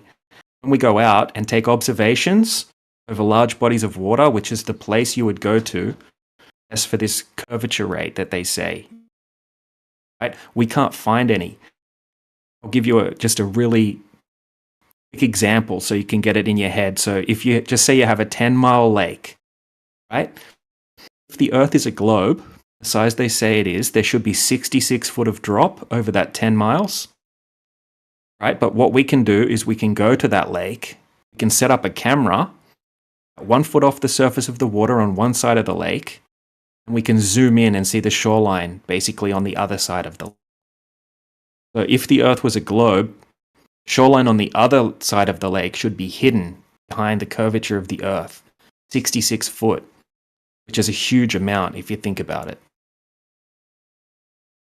Yeah, see that particular topic, I've not really done enough research in, so I can't necessarily make specific claims. No, you don't have to, as long as you understand what I'm talking about, because we can show you empirical evidence. Like we can show you evidence that anyone can go and test and repeat themselves. Like if you wanted to check what we're showing you, like we could show you videos showing these observations that are impossible on a globe. But you could actually go, okay, well, I don't quite trust this footage or blah, blah, blah. And you could actually go and take one of these cameras, find a large body of water, and then perform these tests yourself, validate that we're not lying when we're showing you this evidence. We have countless amounts of these observations and experiments where we go out and test huge bodies of water, and we can consistently see way further, like 10, 20, 30 times further than you would be able to see if the Earth's a globe. And then when we look to the globe side for what evidence they have of actually measuring the curvature throughout all of history, we can't find anything. What we find is calculations that people have done based on the math, basically, not actual practical, empirical demonstrations, right? So and the argument is that, I'm sorry. Huh? Oh, no, go ahead. What was your question? And I was going to say, an argument that since we can't empirically, like physically ourselves, measure the total curvature of the Earth, therefore that measurement that we have right now is not worthy. Oh, okay. So if you can go out and there should be a specific amount of curvature over a large body of water, right?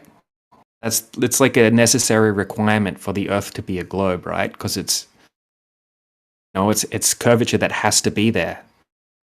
So why can't we find it? Why can't anyone find it? And why can we see way further than we should constantly? Yeah, that one. I just simply have not done enough research in. Like, so if I see a ship sailing away from me over the horizon, and I see it dip below the water, I can only see part of it. I'm not even sure how to like explain like physics wise or math wise like that, seeing that. Yeah. Okay, so Yeah, but you don't see that. Hold on a second for a second. You don't see that happen. The way you described it requires a point of view that you don't possess from where you're looking at it. What you actually see is that you can no longer see the bottom, and the top and the water seem to be merging towards each other. Like that's what's actually happening in your vision. When you say go over the horizon or go below or any of those types of terms, they're inferences. They're not what you're actually directly seeing. All right, go ahead. Yeah. So if I put in here, I'll put in like a little clip of a video. So for while you're doing that, so when we did our art teaching, we do this exercise called draw what you see, not what you know, especially when it comes to the human form, because a lot of kids will draw wonkily donkily proportions because they're not taking into account perspective, foreshortening, all of these other types of things. So we try to tell the kids, just look at what you're drawing and draw it as you see it. Don't try to draw what you're seeing in your mind. Draw what you're seeing in your vision and describe what you're seeing in your vision. And so when you apply that technique to what you're seeing out there, like no one's seeing it go over a curve. No one's seeing it go below the horizon. All those are inferences. All right, go ahead. Yeah, so like to explain this video, you don't literally see that it's going over a curvature. You're right. You see that it's going over a horizon, which, yes, to the human perception, yeah, it's going to look like it's going over a horizon. But what I'm wondering is like, how for flat Earth, like, how would that even be a thing? All right. Let me touch on that quickly. It's actually kind of complex topic. It is, and it's like, yeah, but look, it can be explained quite easily. No, when you're looking when you're looking out over large. Hold on a second. I have some.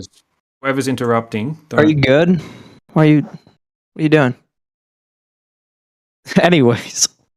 Yeah, anyway, man. Yeah, okay, so this is from the video that you just posted. Absolutely, that needs some type of explanation, because I can understand back in the past, in the ancient history or whatever, they might have seen what you described. They thought they saw ships going over the horizon, right? And then they assumed the Earth's a globe.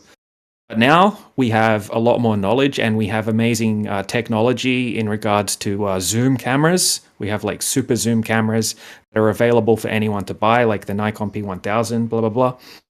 So before I mention about being able to zoom back in on these ships, there are situations like the one you posted. You can zoom back in on that. You're not going to be able to bring it back into view again, right? Right. So there are all kinds of optical illusions and optical effects due to the atmosphere, the temperature, ocean swell, all kinds of different things that you need to take into consideration. So there's optical illusions that can make, sometimes you'll see ship, it looks like it's floating up in the air, right? Sometimes you'll see the ships appear to be sunk below the horizon. And there are optical illusions that, say that these things can happen. Right? All kinds of mirages and looming and all these different effects that we know happens now that they probably weren't aware of back then. Wait, I'm not even aware of that now. There's look, man, floating above in a second. Yeah. Look, I'll just post a quick image. Okay, so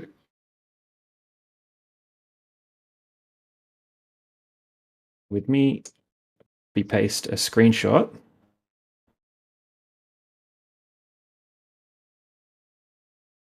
Okay, so you can see all sorts of crazy optical things can happen when you're looking out over large bodies of water. So you can see what I just posted. You've got ships that appear like they're floating. Obviously, they're not, but it's just like an optical illusion.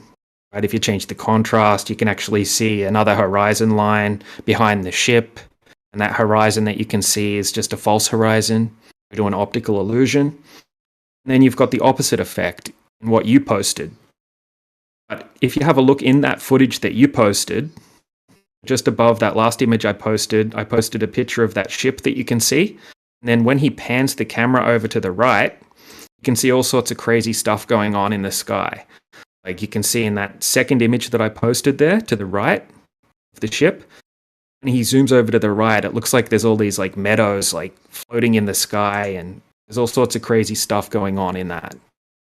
Yeah, that's fucking crazy. What the fuck?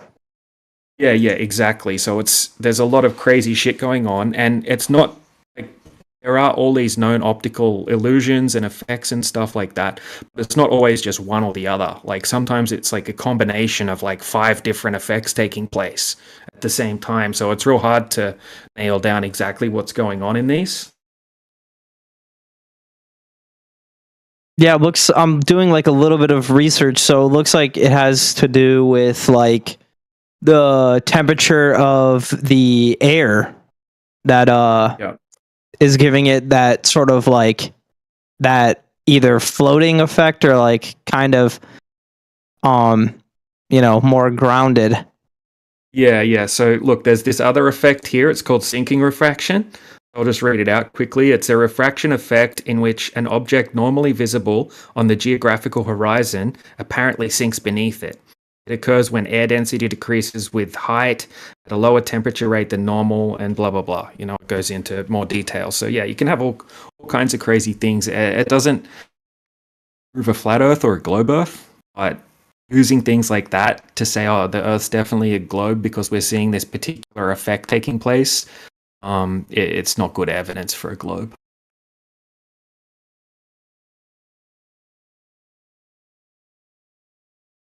Yeah, I didn't even know that happened. Yeah, me neither until I looked into this. And, I lived next to the beach my whole life in Australia. I never saw, these ships going over the horizon or anything like that. Usually a ship will sail off, it'll get smaller and smaller. Sometimes it'll look like it's over the horizon, but then you think, okay, you've got ocean swell and things like that. It can be blocked by waves. Different effects can take place.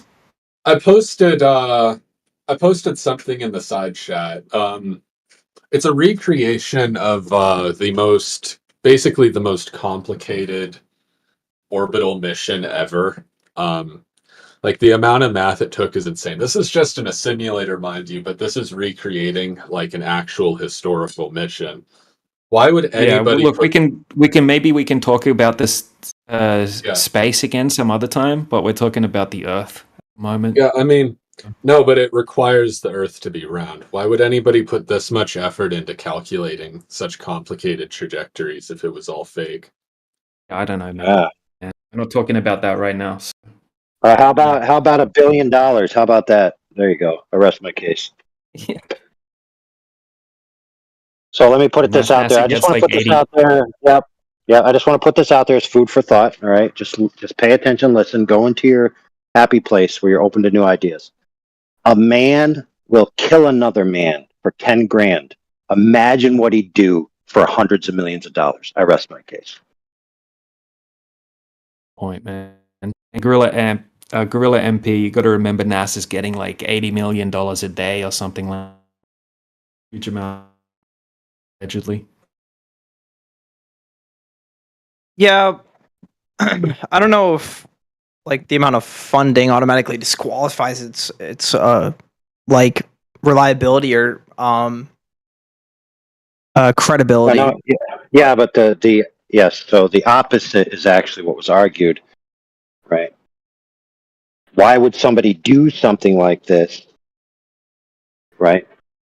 If it's just fake. Well, money is a sufficient motive to fake something, and that alone is what these people get for sure. They get lots of money, so that alone can answer that question of why would they? Okay, but the point is, I don't need to know why they would, because the idea of it can't be fake because they wouldn't go through all this trouble is it's not an argument. I mean, NASA's like an underfunded, poor government agency compared to what they used to be. So like, what's the point in this whole money argument? Like, you should look at the military. They get so much more money than NASA. I guess so.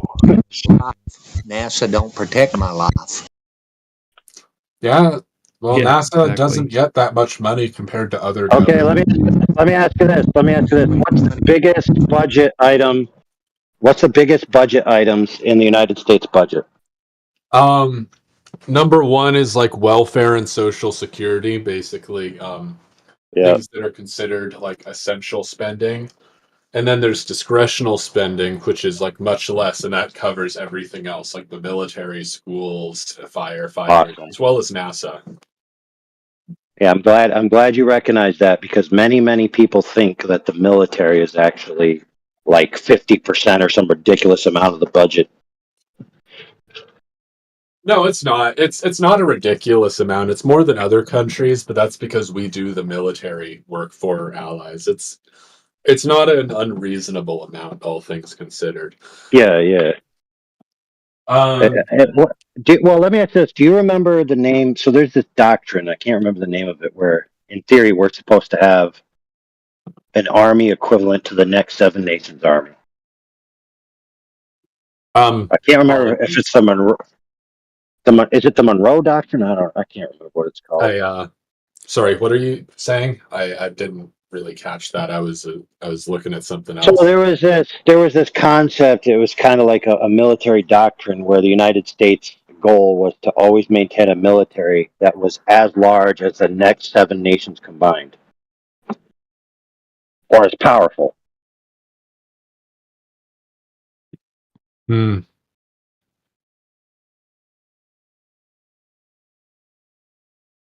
I can't remember. So it's not really important.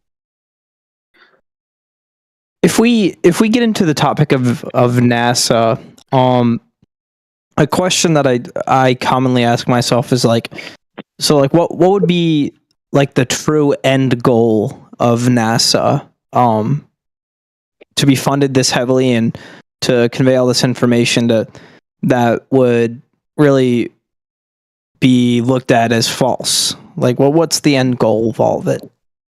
Weapons. Weapons? Yep, right from the start. It was weapons from the start. It'll be weapons all the way till the end. So, like, and like what? You mind going into that maybe just a little more? Yeah, do you know who founded NASA? Do you know what his name was? I don't actually. Yeah, so this is really interesting to try to have this conversation with somebody who doesn't know anything about it. Well, and I'm asking you to enlighten me. Yeah, I don't think it can be done because you don't know the topic. You couldn't even think of some framework of your own. So it's very difficult to say, "Hey, I want to talk to you about the military-industrial complex as warned by Eisenhower," and you don't even know what any of those words mean. You don't know who Eisenhower is. You don't know what the military-industrial complex is. You don't know. Is Dwight D. Eisenhower is he the dude that founded it, or like what? You could go into it. I'm asking you, like. No, I don't think I can. But yeah, so the entire mission in the turning point of history was the fallout after World War II, and concurrently with the expeditions that were going on in Antarctica, Mr. Homeboy Colonel Sauce was ordered to go to Antarctica and chart it. He then went back up north. He then went back down to Antarctica. Contemporaneously, while the Nazis were being co-opted into the United States military program for making rockets and all this. And so what happened around that time is after Admiral Byrd made his second trip back from the north to the south after Antarctica, within the next few years, they shut down the exterior travel to the south, and they shut down the exterior travel upwards. So in other words, they made a height ceiling that you're allowed to go as a civilian, and they made an external ceiling that you're allowed to go as a civilian. Within this time, the Antarctic Treaty was formed, of which all the main world powers were forced to be a signatory to, which, by the way, anyone who has a space program must be an Antarctic Treaty signer. And then they formed NASA very quickly within that fallout. And then very quickly after that, they then said, "Oh, we're going to the moon." So this all happened, in one big fell swoop, all surrounding this idea of the fallout from World War II, whatever the heck that Admiral Byrd did in Antarctica, and all of that. So there's a lot of weird, sideways shade you could look at this and be like, that's weird. So real quick, some of what they did in Antarctica, some of the missions were called Operation High Jump, Operation Fishbowl, Operation Dominic. Some of these missions were launching weapons into the atmosphere, right? Nuclear weapons, to try to either chart the atmosphere, check out the fallout from EMPs. Some even go so far as to say they were attempting to see if there's any energy, in the upper atmosphere. But regardless, what happened was, in the fallout of all of this, they put a ceiling saying nobody can go past this without permission. And then they put a perimeter outwards. Nobody can go past this without permission. And this all happened all at the same time. It's very interesting. I got something to add to that I think you're missing. Probably. Go ahead. All the scientists that we got out of Operation Paperclip were weapons designers. That's why NASA is geared towards making weapons.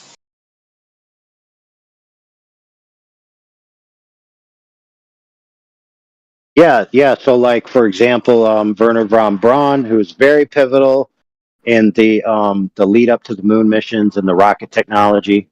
He was an expert on the V2 rocket, which was a weapons delivery platform. I think I've heard the V2 rocket before.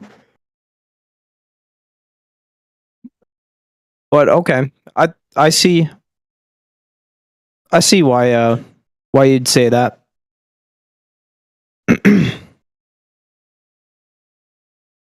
You think all them weapons designers just stopped making weapons once they came to America and became good patriotic Americans?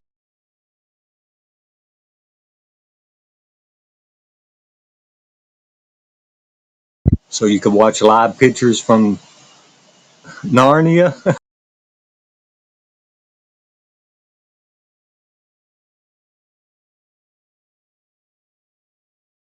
Now, keep in mind, part of the alleged moon mission's impetus, okay, was part of the Cold War, space race, right? Remember that? It's like, we have to beat the Russians. Yada, yada, yada, right?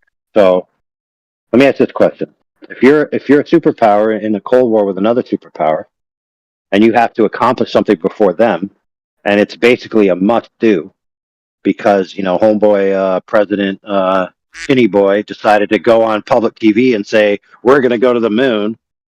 We choose to go to the moon. Not because it's easy, but because it's hard. Right? Yes. And then we got to beat the Russians. So, yeah, what did let's say you... Yeah, go ahead. Or if I may real quick. Yeah, when did government ever do anything that was remotely difficult? They fucked up the most easiest task Put a guy you in the can moon. think of. Putting on the moon is pretty tough. Yeah, they don't do hard things. They fuck up the easiest shit possible. Yeah. The same people who are running the DMV, you think can put people on the moon? Get the fuck out of here. Word. Well, let me tell you this. So one of the astronauts involved, he actually said we can't. And he said we can't even talk to each other from the command module to the ground station effectively, and yet you think we're going to go to the moon? Guess what happened to that guy? He was killed in suspicious circumstances very shortly thereafter. What was his name? They altered the test, Gus Grissom. They altered the test craft right before he was about to do a test, and he ended up burning alive inside it. And the people, so there's a report that came out, and Bart Sabrell actually paid for the report from the wife of the man, Mr. Gus Grissom, and a couple other witnesses, etc., that they altered the door to be able to exit the craft to swing in the opposite direction before this test. And there were even witnesses that said there were rags on the floor that had a weird smell. Now, interestingly enough, dude, he's not the only death that surrounds the moon mission. Supposedly, one of the mothers of one of the astronauts offed herself. She couldn't bear the fact that her son was going to the moon, so she just shot herself in the face like 15 times. What's interesting too is like after the Apollo program, you did not want to be in a car with any Apollo astronaut. They had a record number of randomly driving off cliffs and all kinds of crazy shit. Like the amount of car accidents that happened to Apollo astronauts is so outside the standard deviation. It's like, dude, do not get anywhere. If you're an Apollo astronaut, never touch a vehicle again, like a car. Yeah. Do Well, not. and apparently what do you going. think that is? I'll tell you why. Because apparently going to the moon is the number one cause of depression, even though it's the greatest achievement in humankind. So they say when these guys were in the after the fact press conference, they all look like somebody shot their mother or killed their friend Gus. Wow. Hey, apparently, I heard on the grapevine that after the Apollo 1 tragedy, there was an audit ordered on NASA, and the man that was assigned to this task apparently put out a report saying totally incompetent, needs more funding, needs more safety protocols, etc., and met his demise in his car on a railway track long thereafter. Wow.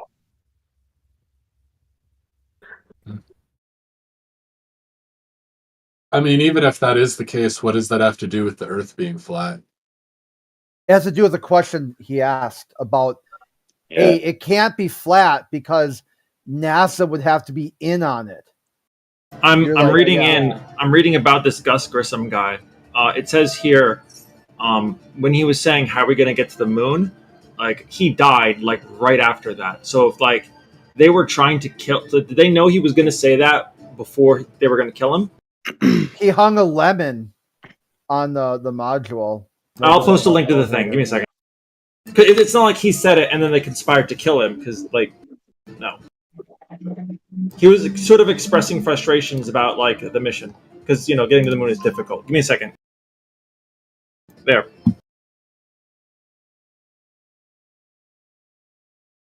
Yeah. So there's the mainstream way of looking at it, and then there's the people that dug in a little bit, like for example Bart Sabrell, who got the documents and the testimony from the wife, the report that came after the fact that was given to her, et cetera, and there's details in there that demonstrate that at least at first glance that it's not all on the up and up. With at 6:30 p.m. the loop crackled with static, then more garbled communications. Grimson said, "How are we going to get to the moon if we can't talk between 2 or 3 buildings with only static as a reply?" White said, "They can't hear a thing you're saying." "Jesus Christ," Grimson muttered, and then he repeated his query to the flight controllers, wondering how they were going to get to the moon. And then he died. Wow, dude. Yeah, it's crazy. And then he died. Yeah. I wonder why he would go on that mission if they knew they were just going to kill him. Oh my goodness, dude. Well, just it's almost like really tough, and our government managed to do it anyways. So I'm very proud of them. Rip a hero, Gus. Well, yeah, they said they were able to do it because God made it happen. Yeah. So show your God. Look, if you said your God did it, can we see it? Can we see this God who did it? Oh, I'm atheist myself, but a lot of people can't show your God that did it for you. Well, that's a bummer. Oh, that's why you can't do it anymore because America's fallen out of grace of God. Huh. Oh yeah, that's a good point. That's a good point, dude. Too many atheists, so that's why we can't go back to the moon. People were really Christian back then. It's actually that's why we want to make America great again. When Trump is out there beating the drum, we want to make America great again. He's talking about this, the 1960s. Yeah, but more importantly than being Christian, they all the people that allegedly went into space far enough to see the Earth were all Masons, dude. They were all what? Masons? Yep. Oh, they all like some sort of white heterosexual males, like right wing, conservative, center right, heterosexual, religious males. Right. I wonder what's going on there. It's almost like we have some sort of patriarchy or something. that contradicts what you said, though. Oh, If the that makes patriarchy is sense. bad- Crit. That's the problem. We can't get back to the moon because we're no longer a patriarchy, and the dirty feminists are to blame. Yeah, it I'm would, glad that women have rights contradict. That would contradict, because if the patriarchy is facts. so bad, how Facts. did it do things that no one's ever done before? W misogyny. I don't understand. I'm sorry.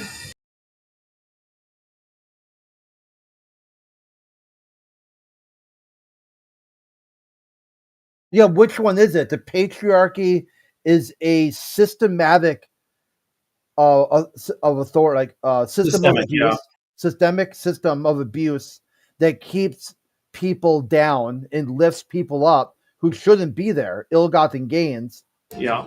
and perfectly engineered the greatest human achievement ever possible, and then never again.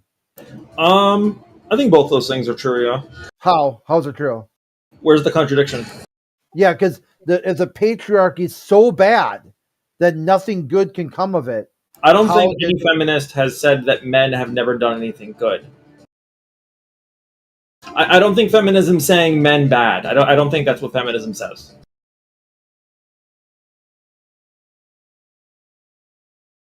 Well, where's the feminism version of the Apollo program then? Let's see The feminist version of getting to the moon. Yeah. I think we have some female astronauts, don't we? There are female astronauts. Yes. Yeah, but they're in on it too. They have to be, because everyone has to be in on it. Yeah, you know the first female astronaut, Sally Ride. You know what they gave her right before she was going to go to space for like 4.5 days? What? 100 tampons. Oh, would need it. A bag. They said, "Hey, you're probably on the space shuttle, and we gotta give you something for your 4 days in space. Yep. Here's a bag." Yeah, but let's. with Yeah, we got to clear 100 some. tampons. We got to clear some things up, dudes. So the idea that modern astronauts are equivalent to the Apollo astronauts is ridiculous. Okay, so here's why. The only people in the history of humankind that have even allegedly been far enough away from the Earth to confirm from their vantage point the totality of the Earth based on the alleged claim of its radius or circumference or square mileage is less than 20 people, none of which include females at all. All of the female astronauts and the alleged modern astronauts have only been up to about the height of the ISS, which according to Neil deGrasse Tyson isn't even really space, because it's basically just high altitude. Right? So these people are high altituders. They're not astronauts, for goodness sakes. Right. Well, the air pressure is less than a billionth of what it is on the surface of Earth. I mean, it's basically space. I would imagine the laws of physics are only applied loosely on the moon. More of like a polite suggestion than a law. What? What does that? How does that even make sense, dude? Well, it's because like there's more gravity and stuff, so like things act differently. Yeah, but that's not. Yes, but that's not the laws of physics, dude. For goodness sakes. I don't know. I would have to look. That's fair. I understand what you're going for there, but Thank you. I think what you mean to say. I think what you mean to say is the way things behave here aren't going to behave the same way up there, because the actual laws of physics would maintain. Okay. According to the heliocentric paradigm, right? Actually, they talk about dark matter, so that kind of throws all of physics into question. If you've ever heard of them say that, AI, they say that the heliocentrics will say that if you talk about dark matter, that throws everything off for them. So that's where you lose everybody loses from globe side. Yeah, that's fair. But the thing is, like, nobody thinks of dark matter in like our neck of the woods. You know, like our little solar system is the one solar system where dark matter don't matter. It only matters when you get way out there where dark matter matters, and then dark matter lives matter. Based, I think.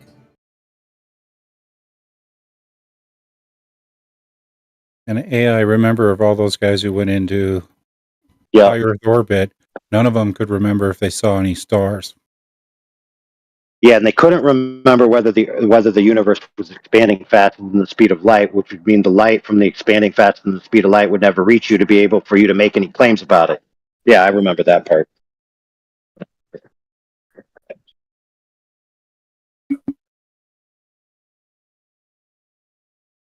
But yeah, that is interesting. There's so many contradictory alleged eyewitness accounts of being out in space or being on the moon of what's going on. Whether you can see the stars, whether you can't, whether space itself smells like burnt steak or just the farts that you did in your astronaut suit. Nobody knows. Word. You know, the main thing too, if you guys really cared about the Apollo program, you could spend literally the rest of your life learning about it. You would never have to worry about flat Earth again. Just to scratch the surface, you could dedicate every waking hour to diving into the lore, who the people who did it, what happened, which days, what time frames. All of it, all the information on the Apollo program, and you wouldn't even get through like more than surface level understanding. That's crazy.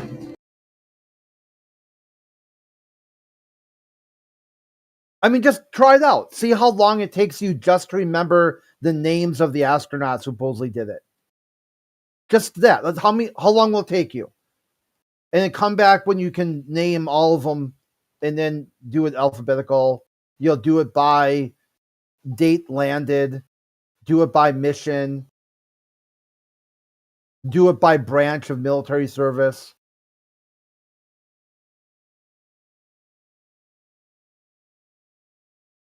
This giant leap forward for all mankind, and nobody knows who the fuck they are. I think there are some astronauts who have claimed to be in space.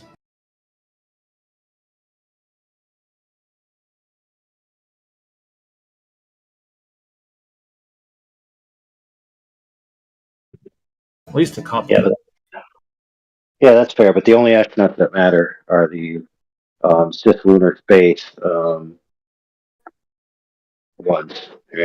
That's it. The ones that have been far enough away to where they can turn back and look and see the Earth in its totality. Allegedly, those are the only ones whose opinions even matter.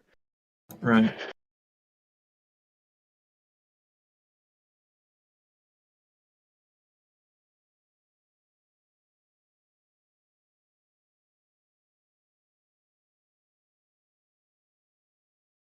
All right. Somebody said hello. What's up? How's it going?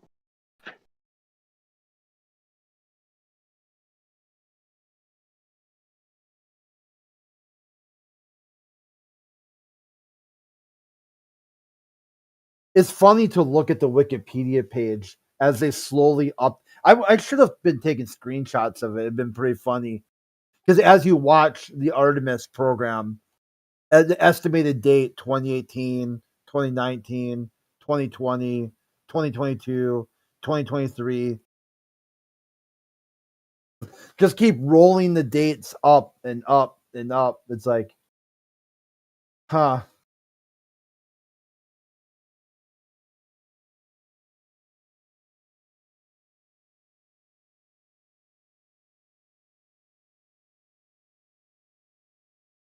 What do you guys think of Elon Musk? He's a dark bega. What more is there to say? Don't you think that's kind of cringe though? Like he's some edgy teenager kind of guy. What is dark MAGA? Why does that have to be darker shade? Is it No, more look it evil, up. or- It's a buzz. It's a dog whistle. Well, what is it whistling? Yeah, look up dark mega. It's all over All right, I'll like Google it. 4chan and whatnot. Dark MAGA.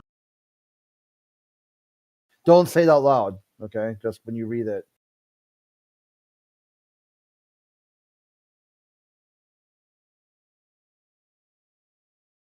Times of India. Is that a source? Source. You can use any source you want. Just when you read it, don't blurt it. I won't say it out loud. I promise.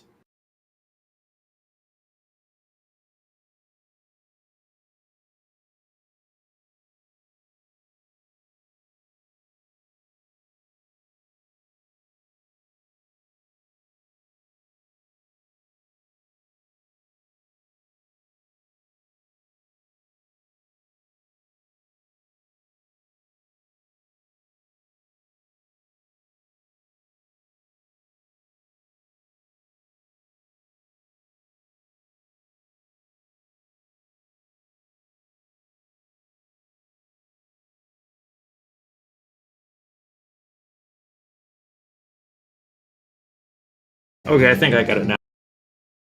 And by that, I don't get it at all. But I heard the words.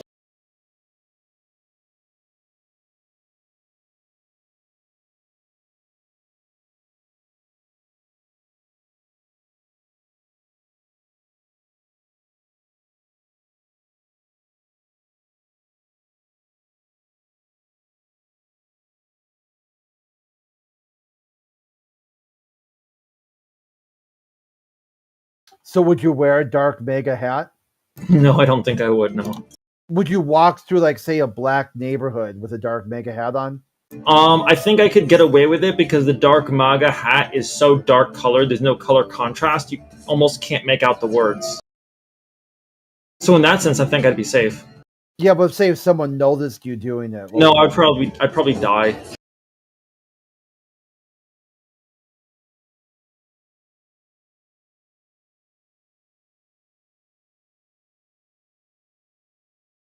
All right, so now that we've demonstrated that there's no hard evidence, apart from anecdotal stories and unconfirmable gobbledygook, that humanity ever went far enough away from the Earth or landed on the moon or any of that nonsense, and we just can dismiss it outright as being unproven and basically a fancy lore.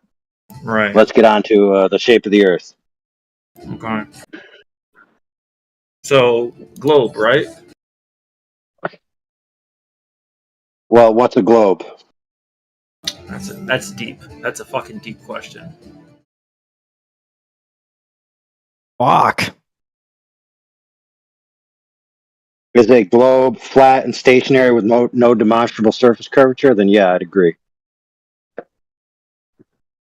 Unless you're meaning something different when you say globe, because then you might want to let me know. And that way we're not crossing terms here. Mm.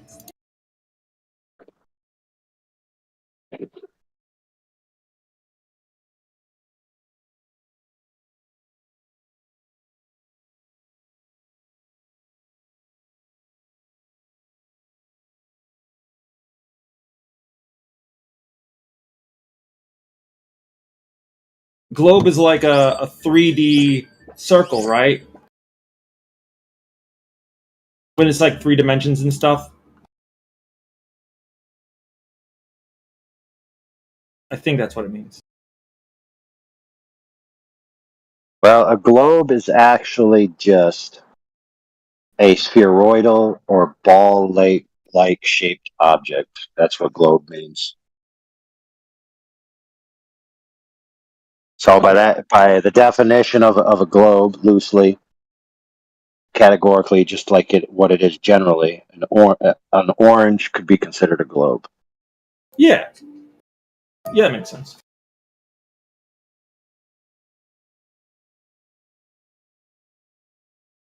Now, if I took the orange and I sliced it and then smashed it with a hammer so it was laid out flat on the table, would you then call it a globe?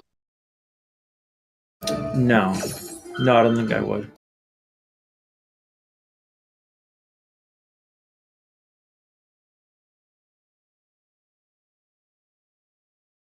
This might be like a little aside, but what religion do flat earthers mostly like align with, or if they even? I've talked to a bunch of different flat earthers, and it's hard to say. Some are atheists, but a lot are Christian. I think one of them's Jewish. I don't know. You have to speak to them. They're here actually. So It's pretty much, I'll tell you right now. So it's pretty much going to follow the general mean of the religious distribution of the locale. So, for example, in the Western civilized world, the majority of people, by far, still identify as either Christian or generally monotheistic of any of the main 3 monotheistic religions, right? So the majority of people you meet day to day, right, are going to be that. So I've seen that pretty much flow out to be true, that there's a large portion of people who ascribe to some kind of Christian monotheism. There's also Muslims who are also monotheists. There are various people that have been atheists, yes, throughout the years.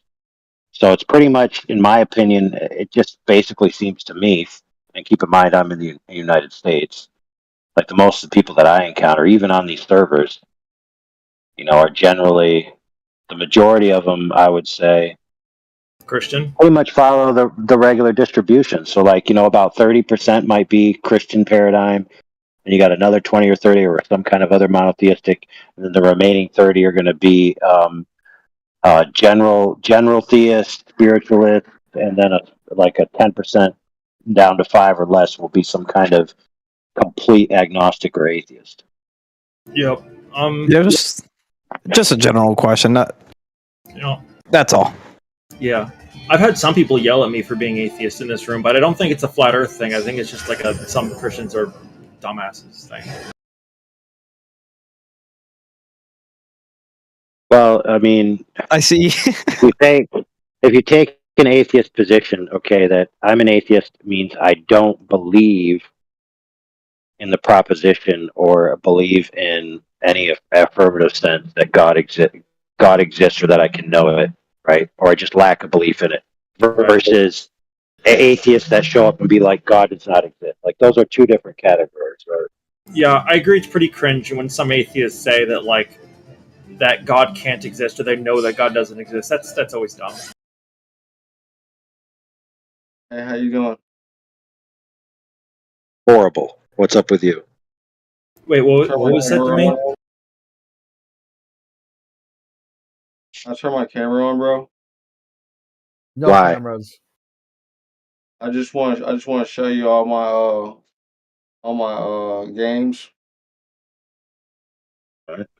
For games? All right. I mean, it's not. What game? Sports museum. Got a gaming room and a sports museum room. Yeah, you Cool. How can't about turn you- the camera How on in about here, you dude. how about you take a picture and then post it in the chat? How about that? I got a basement with 2 stairwells. That's cool. All right. I'll tell you what, I'll accept photos in the chat. How about that?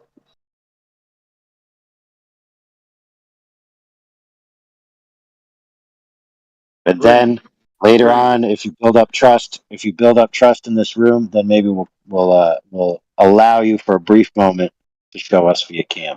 Okay, how about that? So start out with the pictures, and then much later, after we all are blood brothers, and like we've saved each other's children from a fire, and then like you put down a down payment so I could get a loan. After all of that, then we'll let you turn your camera on. Okay. I could let me yeah, I'll send you some pictures of me. Play War Thunder? No, but I would have liked to because it seems cool. Yeah, it's not bad.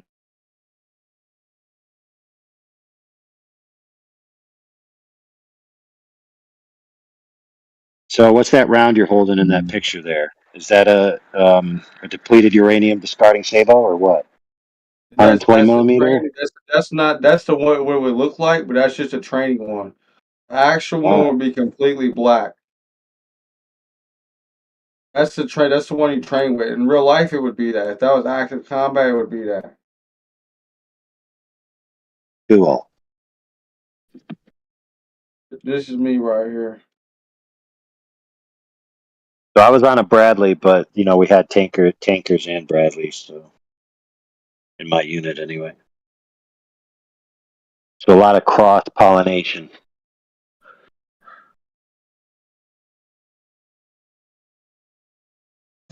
You were in the military? Yes. I'm just a role player, bro. I found this picture in 2018 before the world's seen the highest amount of conflict since 45.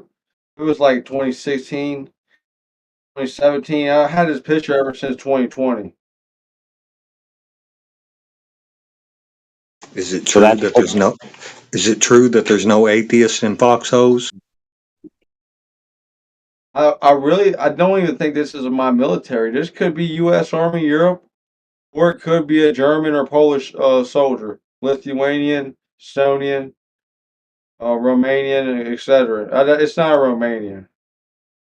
The thing with atheism is like isn't really an atheist identity. It's kind of like someone describing how they think belief trumps fact, where they can just believe or lack of belief can change objective reality.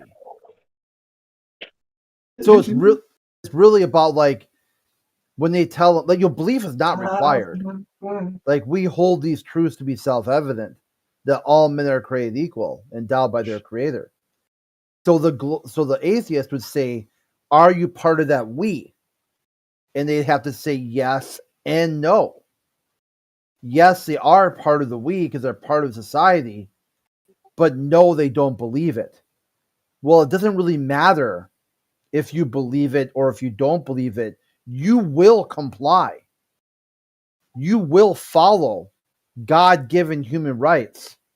And if they ever act upon it and pretend like I've got a right, everyone has a right to life, liberty, and property. And if someone doesn't believe the other person has these rights, they still have to respect them. If they don't, and they say that person doesn't have a right to their property or their life, liberty, and they take it away, then society will make sure that's the last time they ever victimize someone again. They won't get to do it again. They'll get to do it one time. They won't. They go into a courtroom and say, "Hey, why did you harm those people?" They said, "Oh, the ASU would be like, I don't believe in God-given human rights." Well, your belief doesn't matter here.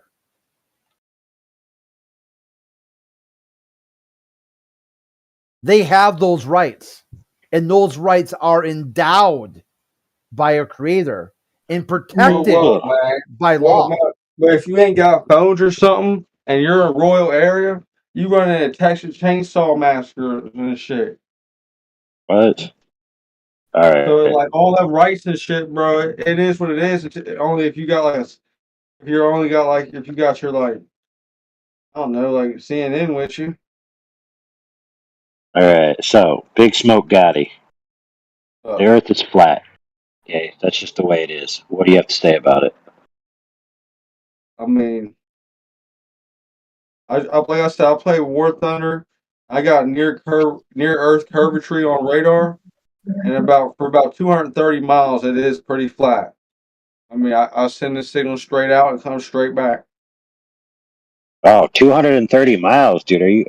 How could you get a signal back from 230 miles, dude? It travels like dude, you gotta look it up. It's called post Doppler velocity, and it literally sends a signal out. It's got a Okay, range but of so okay. So is it a surface to surface? it's got ACP. It's got air combat mode. It's got everything, man. Just look up War Thunder Jets top tier radar. Okay. Post Doppler velocity. Oh, okay, mode. so it's airborne to surface then. Yeah.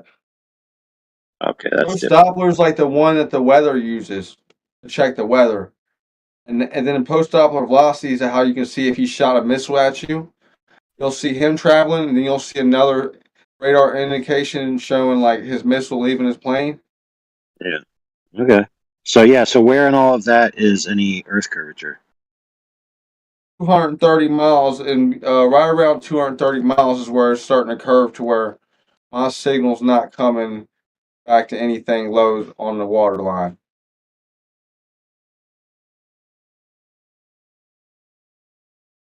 You know what I'm saying? Well, how do you know that?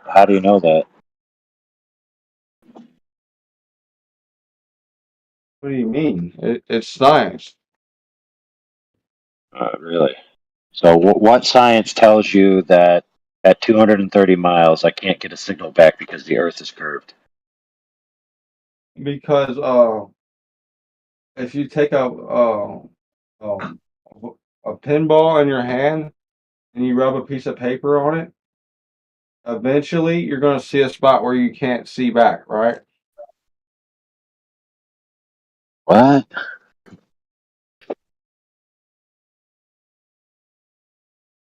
All right, that's it. I didn't follow that one, bro. You're gonna have to try a different analogy. What do you drink? Walmart wine? Here, hold this for me. Hold this for me. Here, watch my screen. Watch my screen. Oh, You sure? Reporting. pretty sure. Reporting error.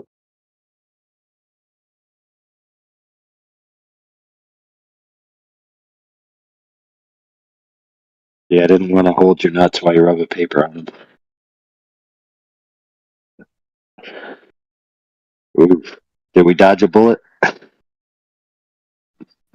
Look at text chat. That's who I was picturing. Dude, that's pimping Holmes.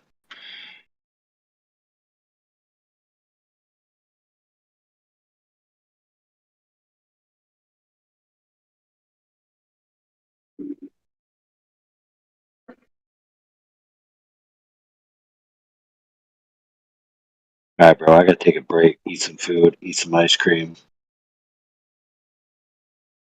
bask in my victories.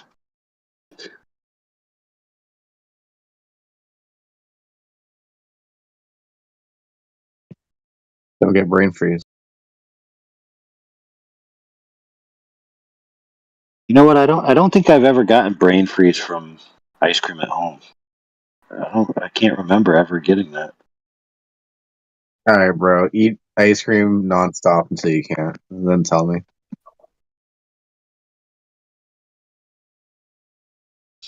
I don't know. I always thought it was the speed that you do it, not the amount that you do. Yeah, like really fast, like as much as you can in your mouth.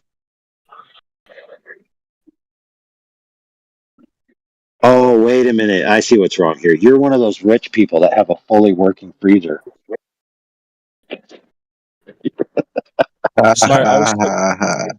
Currently, no. You have a working toilet, so haha, reverse Uno. Are we still talking about flat Earth? Yes. So, for example, when you freeze something like water Yeah. in a lake, right? Let's say that it's still because it's freezing and froze, and it's frozen over. It's flat as a pancake. Okay. Yeah, it looks flat as a pancake. So it is flat as a pancake. You know that paper isn't really flat on the microscopic level. Like even though things appear flat, they're not necessarily flat. Yeah, so when someone says flat as a pancake, pancakes aren't idealistically flat. Three-dimensional structures that exist in reality aren't idealistically flat, right? So there's a tolerance over the surface. However, in a flat surface that has a tolerance over the surface, that tolerance lies within two horizontal planes. I'm trying to follow your logic and I'm failing at it quite drastically. Okay, so how you do a flat tolerance or a flat measurement? Like, let's say you want to make a flat table. Now, a flat table is also usually called a reference table. You can pay for them. For like a 4 foot by 4 foot one of these costs like $5,000. Is this the argument that you can't have level on a round Earth? Holy crap, dude. Is this the argument you're making?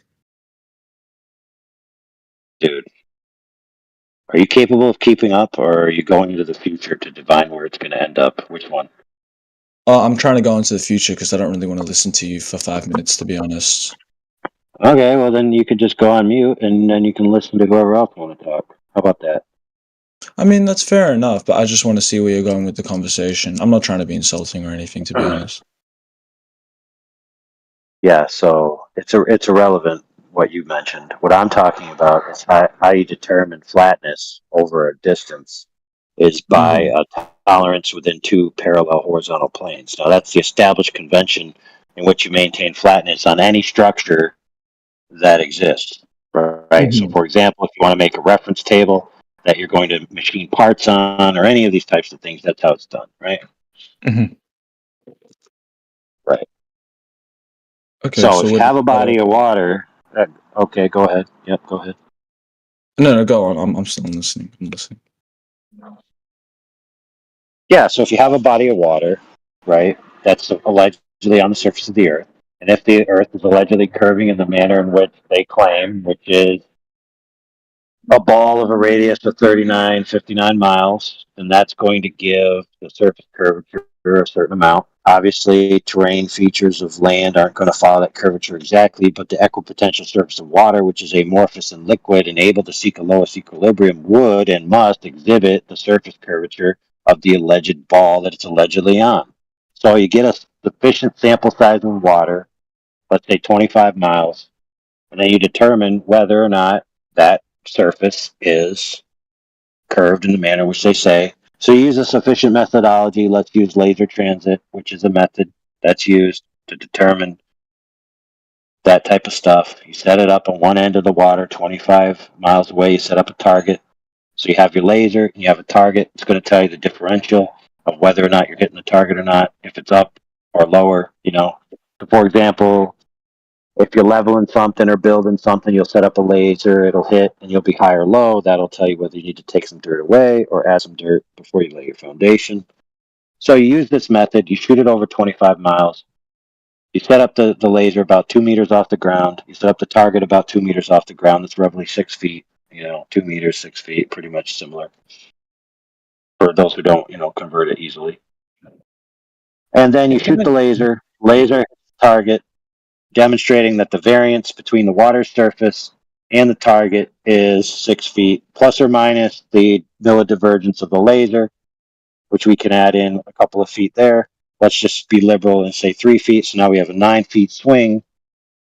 Now the problem is that the tolerances of the arc of the claim of the curve of the Earth is at that range, not 9 feet. It's actually 90 meters. So instead of being 3 meters, it's 90 meters.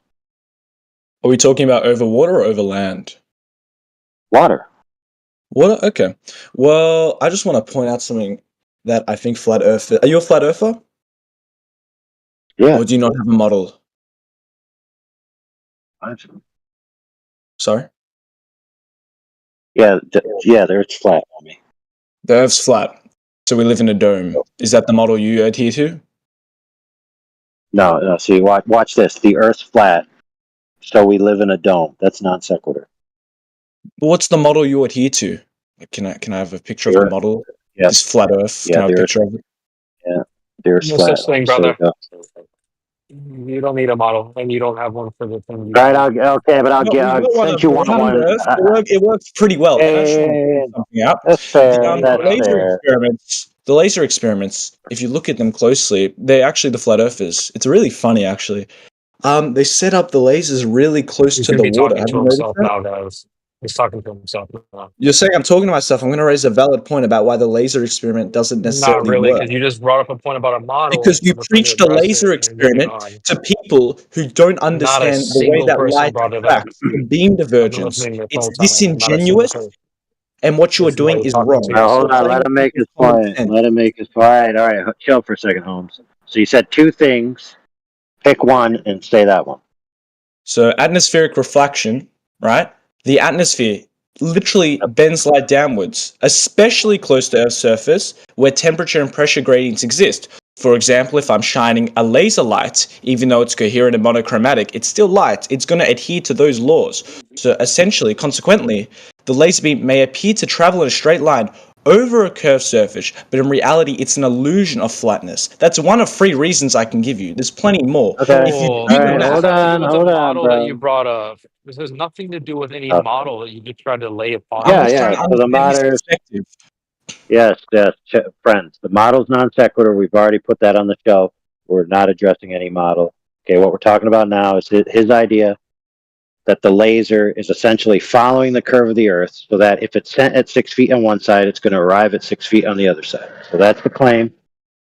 That refraction is doing this. Where's the evidence that that's the case?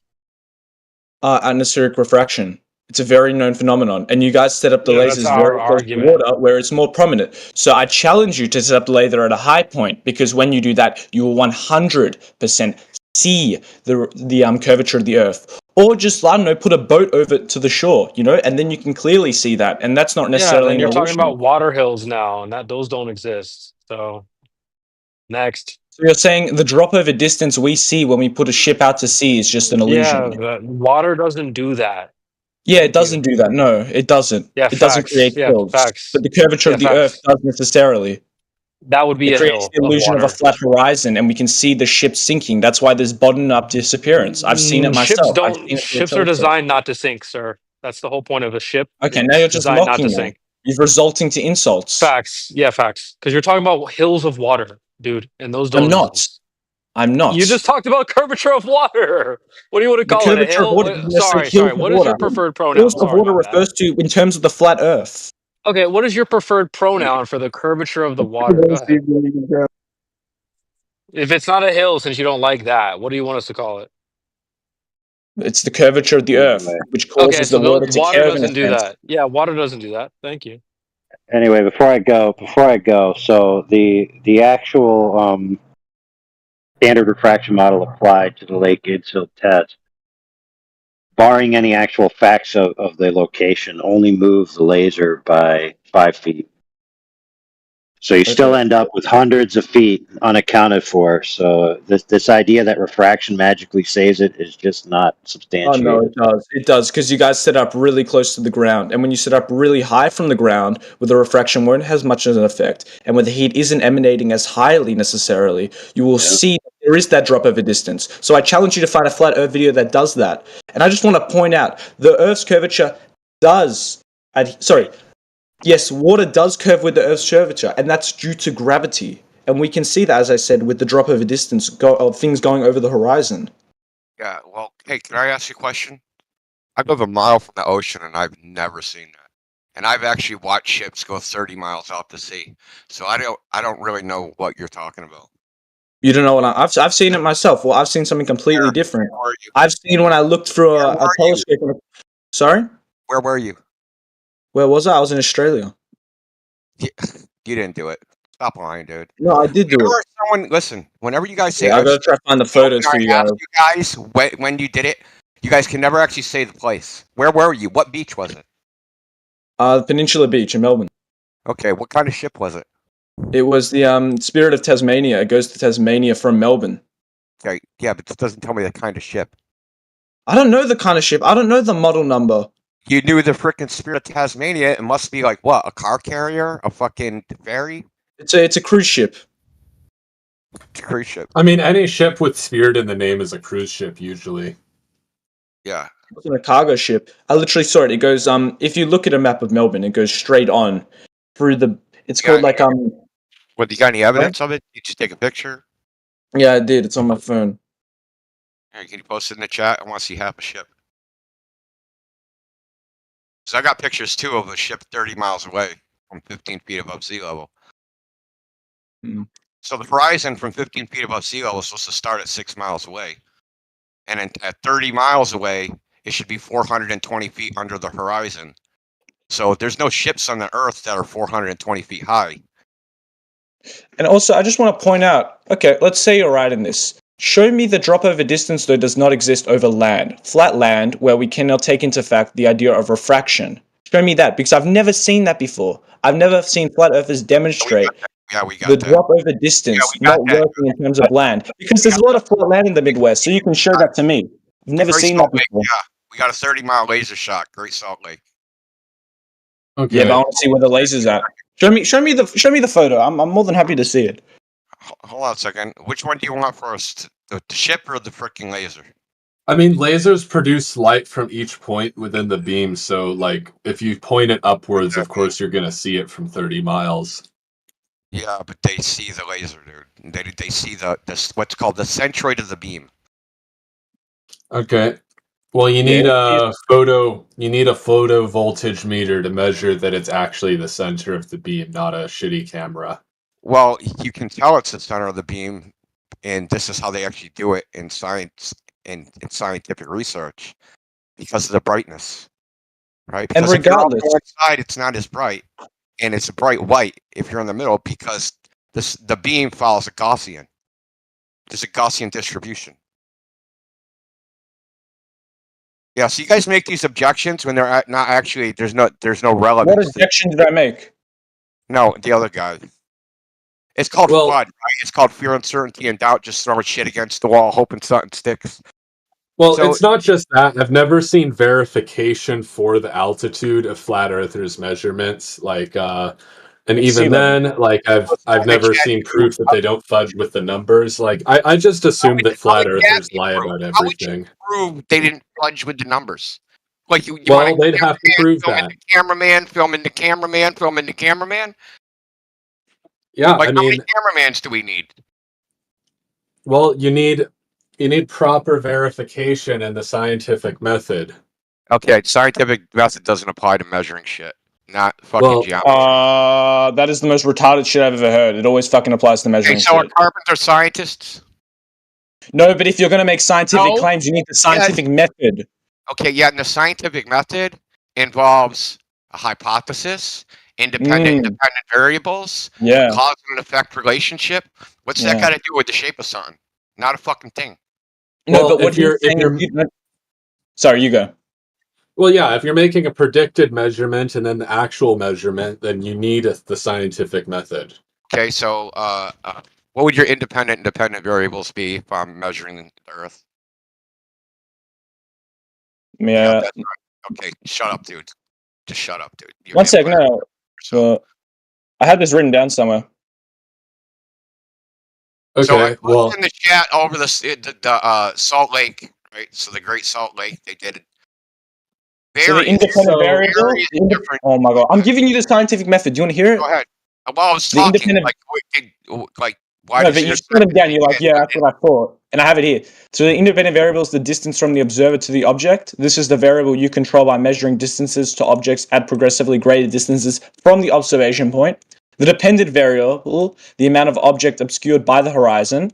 This would be the observable effect of Earth's curvature, and the possible controlled variables is the observational height and the weather and atmospheric conditions. So distance is your causal mechanism. Distance causes things. Is that what you're saying? Is it not? Distance causes things. Okay. That's what you're saying. That's Yes. retarded. Distance shows that there's a curvature of the Earth because the further you go, you can see the drop over distance. Yeah, but it doesn't cause anything. The distance isn't the cause. The dependent This is why variable you're is what- dumb, right? So this The is why dependent this variable is the argument cause of it. dumb. Why I said carpenters are not scientists. Nobody They're thinks they're not, but they don't have to use the scientific method because they're not attempting to prove because they're just something. measuring geometry. That's all they're doing. They're measuring geometry. That's it. And that's all we're doing. We're just measuring No, geometry. no, you're not measuring the science. curvature of the Earth, which includes going through particles of air, which includes diffraction and all these different things that you don't take in consideration, such as when you put the laser low to the ground, it's going to adhere to Earth's surface. Oh, okay. So and then you let me just get this right. and then you just forget about gravity with the curvature of the Earth Is itself there in the more water. refraction the lower you go? Yes, because the closer to so the that ground would you mean get. that the lower you go, the further you can see. The lower you go, in a sense, yeah. So the lower I go, so if I jump off of Mount Everest, I'll see farther and farther. I'm talking in as I terms fall. of laser. When you're trying to determine what's the the Earth difference is between a flat, they laser put the light and laser any other really light? low. They do this on ice a lot, and they love the ice one. They love it with the ice Yeah, because it great. diffracts it so much. No, dude, you don't know what diffraction is. You're just saying random fucking words, bro. No. You Yeah. don't understand it in full, and you just use the common sense of people. Yeah, you you're trying to jump get on away that, from and your they don't. You don't take. statement that the lower you go, the farther you can see. I'm talking in terms of lasers. Okay, I'm not what is talking the in terms difference of between actual a objects. laser and any other light? No, specifically a laser, because the way the What's laser light difference bends. between Coherent only laser light monochrome bends, laser. just not regular light? The regular light don't bend, just lasers. No, regular light does bend, but not to the extent that lasers do. Okay, what's special about lasers that makes them It's bend more? monochromatic and What is that? coherence. How does that make them bend more? The way that the light is, the way that the like, you're really making me think now. I don't understand how this is relevant, but from my understanding and from what I remember learning, the way that the light is bundled in the laser, the way that it projects it, it's at the same wavelength at all times. Therefore, there's like this constructive interference. Okay, To be fantastic. What's that got to do with refraction? Okay. Well, give So me how an does that have to do example with of a laser refraction? measurement that has the scientific method and accounts for like control variables like air pressure, humidity, wind, temperature, and also uses like scientific grade lasers and not consumer grade products. Well, I just want to point out, lasers I don't understand do that request. exhibit more noticeable refraction primarily because of their monochromatic and coherent nature. Because the monochromatic wavelength that lasers use to emit light is like a single wavelength, which means they are like not necessarily dispersed by our atmospheric elements into different colors as natural light will be. However, this uniform light, if you could think of it, is much more highly susceptible to bending when passing through different layers of air, such as with the varying air densities. And you demonstrate this on a lake where the air density is very, I don't know if it's high or low, but there is very much air density and it very much adheres to this. And there's a lot of refraction sensitivity to it since laser beams are coherent in the nature, and any slight refraction in the atmosphere could shift the beam actually noticeably. Okay. And this is like the implications of your experiment. And I just want to point out, you don't see the drop over distance over land. You don't see that when you like take a banner and I you already start walking. posted You see Overland. that. I already posted Sorry? Overland. It's in the chat. You scroll up, it's in the chat. Record posted long what? distance laser test. Go false. That was a laser test done at 30 miles over the Salt Lake. Salt Lake is a dried lake bed. There's no water there. Yeah, but it's pretty hot. Yeah, but it's over land, what you requested. Yeah, still. I'm saying they're not taking into account the atmospheric refraction. How would if you do it, Tell us how to take that into account. Tell us Okay, how if we want to get rid of these elements, atmospheric refraction, all that, we have to go from the source itself. So why don't we take a massive banner, which people have done, and start walking on these salt plains, and you will see that drop over distance clearly at any time of the day, in any conditions. You're imagining things. I'm not imagining things. It's Yeah, true. you are. Who did that? I'm not imagining things. That's why you guys love doing Then who shit over did that? water. Then who Because did you can play in the Who comments. did that You then, don't know refraction and diffraction. Blah, all those blah, blah. You don't know what any of the words you're using means. You don't know what any of those words mean. What refraction and diffraction means? No, you don't know. You don't know what any of those words mean. Refraction is the change of light from one medium to another, right? Yeah. And that's exhibited when light passes through air, and that causes the illusion that the Earth is flat in the sense From your one experiment. medium to another. One medium to another. I'm just explaining mentioned colloquially. one. Now you're just insulting me. You've resorted to questioning my intellect. You've not No, I resorted am going to question your answer. You keep saying stupid shit. Like, I'm not saying refraction stupid effect. shit. What I'm shit going have to I tell said you that's why. stupid? I'm going What to tell have you I why, said? dude. So, What have I like, you can try to censor me by talking over me, but I can just mute you. So I'm my going to God. start muting you if I don't You're get to going on a speak. couch right now. What have So I said yeah, that's cool. stupid? So I'm going to tell you why it doesn't matter with a laser anymore. Refraction itself as a phenomenon depends on the wavelength. That's it. It's wavelength dependent. Now, some wavelengths will refract more in air than some other wavelengths. Depends on the color. So the least would be infrared. The most would be in the green spectrum. Okay. Yeah. Nobody's using a green or laser, but it has nothing to do with the coherency of the light. It only has to do with the wavelength, not whether that wavelength is coherent or not. Now, you also said something, right? That the air would separate the colors like a rainbow. How come we don't ever see that if refraction's happening all the time? This phenomenon is called dispersion. So when you shine white light through a prism, because of the different, because like I said, refraction's wavelength dependent, each color of light takes a different path, so you end up with a rainbow.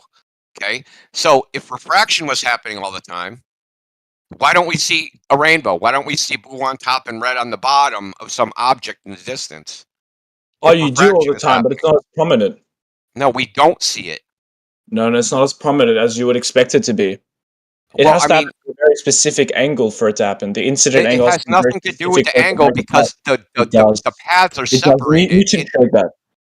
The paths are the light is separated in the air on the way to the camera. Red takes one path, blue takes another path, and they don't arrive at the camera at the same angle.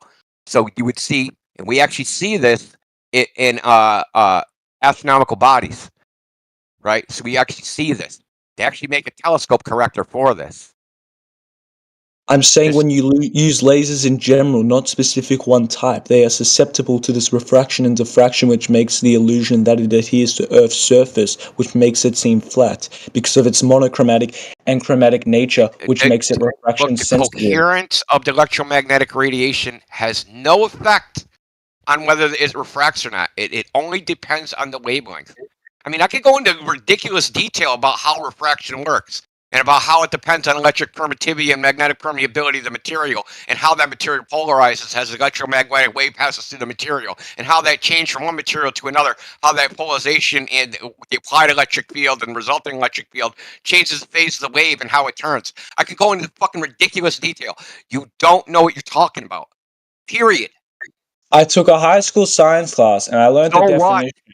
And it's not hard to look up why lasers diffract. It's not really that hard. I'm not a scientist, I'll be honest. But if you're so scientific, what? Okay, you know, let's get an impasse here. What about the moon? Explain the moon to me. I love this one. Explain the moon to me. What does that even mean? Explain What does the that mean? moon. If we're on a It's made flat of green Earth, the cheese. moon shouldn't No, work you know the what? way The it does. moon's made of petrified wood. Do you know how I know that? Because when they brought back moon rocks, they turned out to be petrified wood. So, if you believe in the moon landings, you have to believe the moon's made of petrified wood.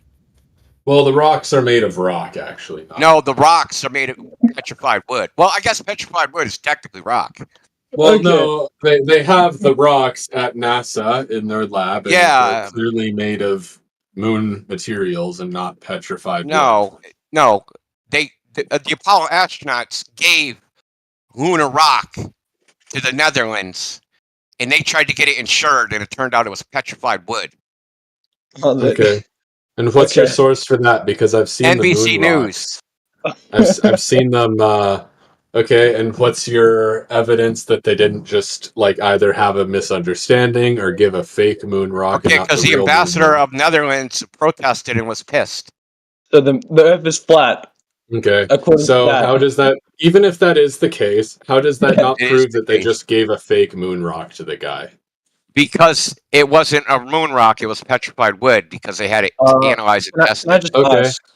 Okay, why wouldn't they just give a fake moon rock? They don't have very many of those things. It would be easier just to give a Because nobody ever went to the fucking moon, dude. Haven't you Well, figured it out? there's been, what, 12 What's all people the on there? documentation sitting Yeah, around? cool story, man.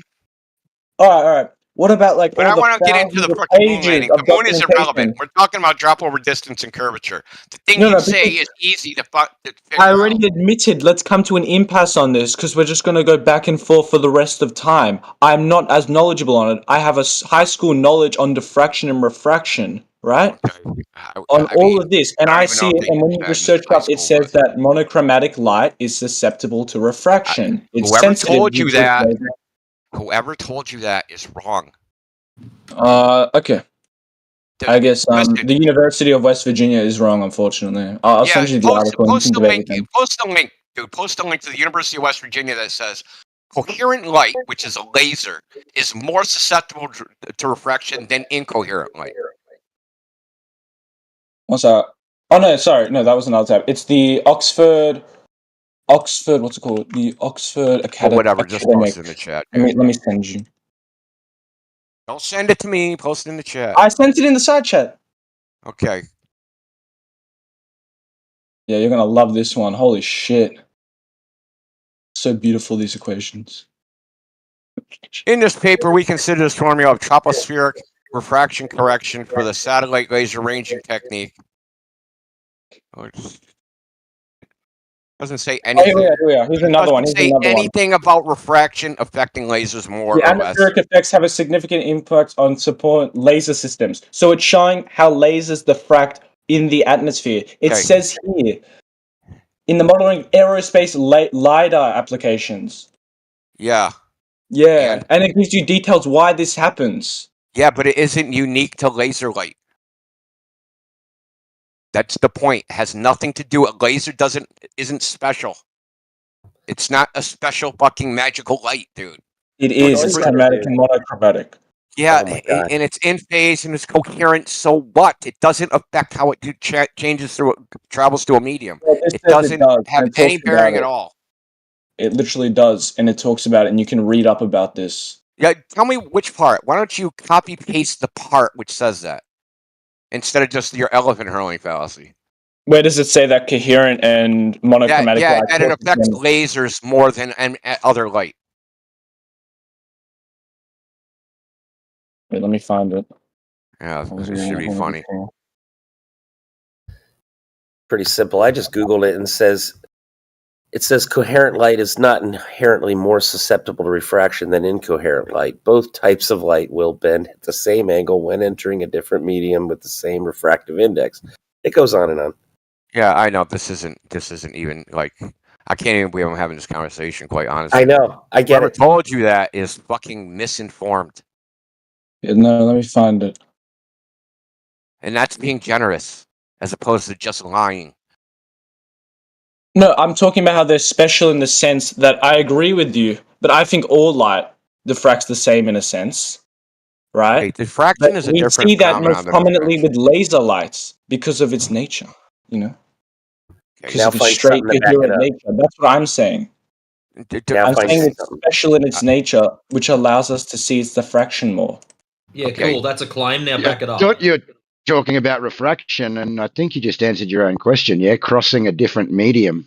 Where are you crossing a different medium in the atmosphere? He's confusing diffraction with refraction. Well, I only have a high school knowledge of this. I will be real with you guys. Yeah, I that's don't read up about it every day. This is not my life. This is not my life. So that's why I'm admitting. fine. Let's come at That's an impasse. Let's talk about the moon because we can all agree that Why? the moon. What conclusions can we draw about from the moon? Can we draw The about moon only works on around Earth. Says who? Says who? Says everyone who lives here. Says the 3-year-old. And like, if you look at the moon, do you agree? The moon is round. Can we come to that conclusion? Yeah, it's round. Yeah, sure. It's round. Well, it's Yeah. spherical specifically, and it's been observed to be spherical. Yeah, cool. No, it hasn't. Yes, So it how has. does, It how does oscillates. the round moon fit on the flat Earth? God, How does it's called that work? vibration.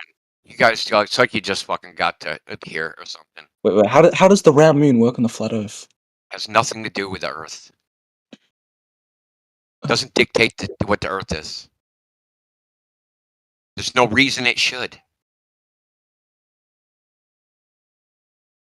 There's no reason that the observations we make of the moon and the stars should dictate the shape of the Earth. That's right. No. The moon doesn't dictate the shape of the Earth. It's not the cause. The cause is gravity, but I think we can from that make logical conclusions that the Earth is round from the observations we make from the moon. It doesn't necessarily dictate it. It doesn't create. Well, it did create the Earth in a sense, you know, when they collided, but that's beyond the Oh, point. Jesus fucking Christ, dude. Now it's story time. You know how many times that story of the moon, how the moon is created since I was since about, I like, tidal started forces, you know? kindergarten? That I've heard of dictates 6 different my versions. fucking God. They told us 6 different stories from the time I was in kindergarten to now of how the moon was All created. right. Well, the moon directly affects the Earth in a way that means it's circular. For example, the tidal forces, the gravitational pull of the moon. creates tidal force Yeah, on I Earth, know they resulting tell you in- that. Okay, post the data, dude. They tell me that. I've seen it. I've seen it. You walk along the beach at night. It's further outwards. It's further inwards. It's different where you are. Yeah, so what? So what? That shows that it's that shows the cause of that shows gravity. That demonstrates that That's almost hilarious. So because you see the moon look causes a different, slight therefore elongation of gravity. Earth along the line connecting the centers of the moon, leading to a more oval shape rather than a perfect sphere. The Earth is wider than I'm just reading up about this. It literally says. Yeah. And that's yeah. actually wrong. That's not why the moon is the Earth is supposed to be fat. The moon's supposed to be fat. The Earth's supposed to be fat because it's spinning. The moon has nothing to do with it. Thank God this guy is not in charge of chain of custody of literally anything.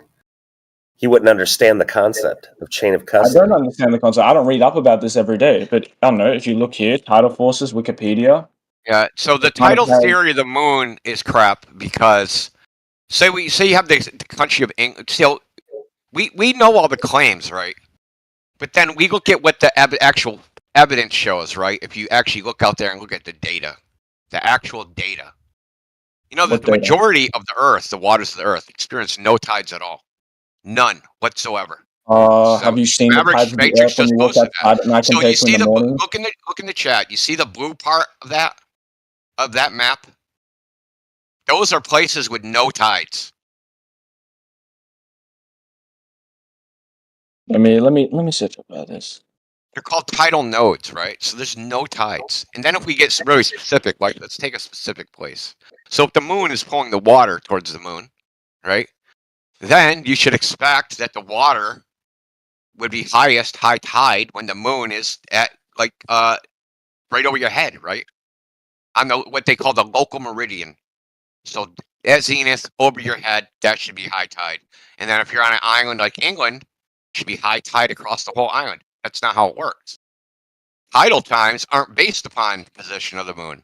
They correlate weekly with where the moon is, but there's other correlative factors. So if you got England, right, it'll be high tide on one part of the island of England, and then 11 hours later, it'll be high tide on another part of England, right? So the high tide has nothing, the moon can't be causing a high tide because I should say this, the gravitational theory of the moon can't work because the data doesn't go along with the moon's position. The data doesn't go along with the moon's position. Yes. So like What you England, showed me England's a there small island, is right? just showing that Shouldn't tidal you expect effect. high tide on the entire island of England If at you the look same at the time? red, if you look at the red on the picture, it shows that where it's night, the tidal effects are higher. The blue areas are a result of what you called their geographical features. Areas like bay. This is what I'm reading on. Tidal effects due to restricted water movement. Coastal landforms may block tidal waves. Oh no, where was the other one? It's saying that closer to the coast, tidal effects are more prominent, and we can see that on this picture. The source you've given me, the red area. Why aren't they more prominent on the coast of Australia, down in Western Australia, on that image? There's no Well, tides most at of all it are. in the Australian. Most of it are. Thing is, No. it depends. The That's the tides geographical depend. features. Well, I don't know. You look at I think surface You've got level. half the west coast of Australia, Western Yeah. Australia, and all the way around to nearly South Australia and Victoria is basically zero tides, yeah? Onshore. Now, all you have at best is a correlation, and correlation is not causation. Well, this is an interesting image that kind of aligns with this. One sec.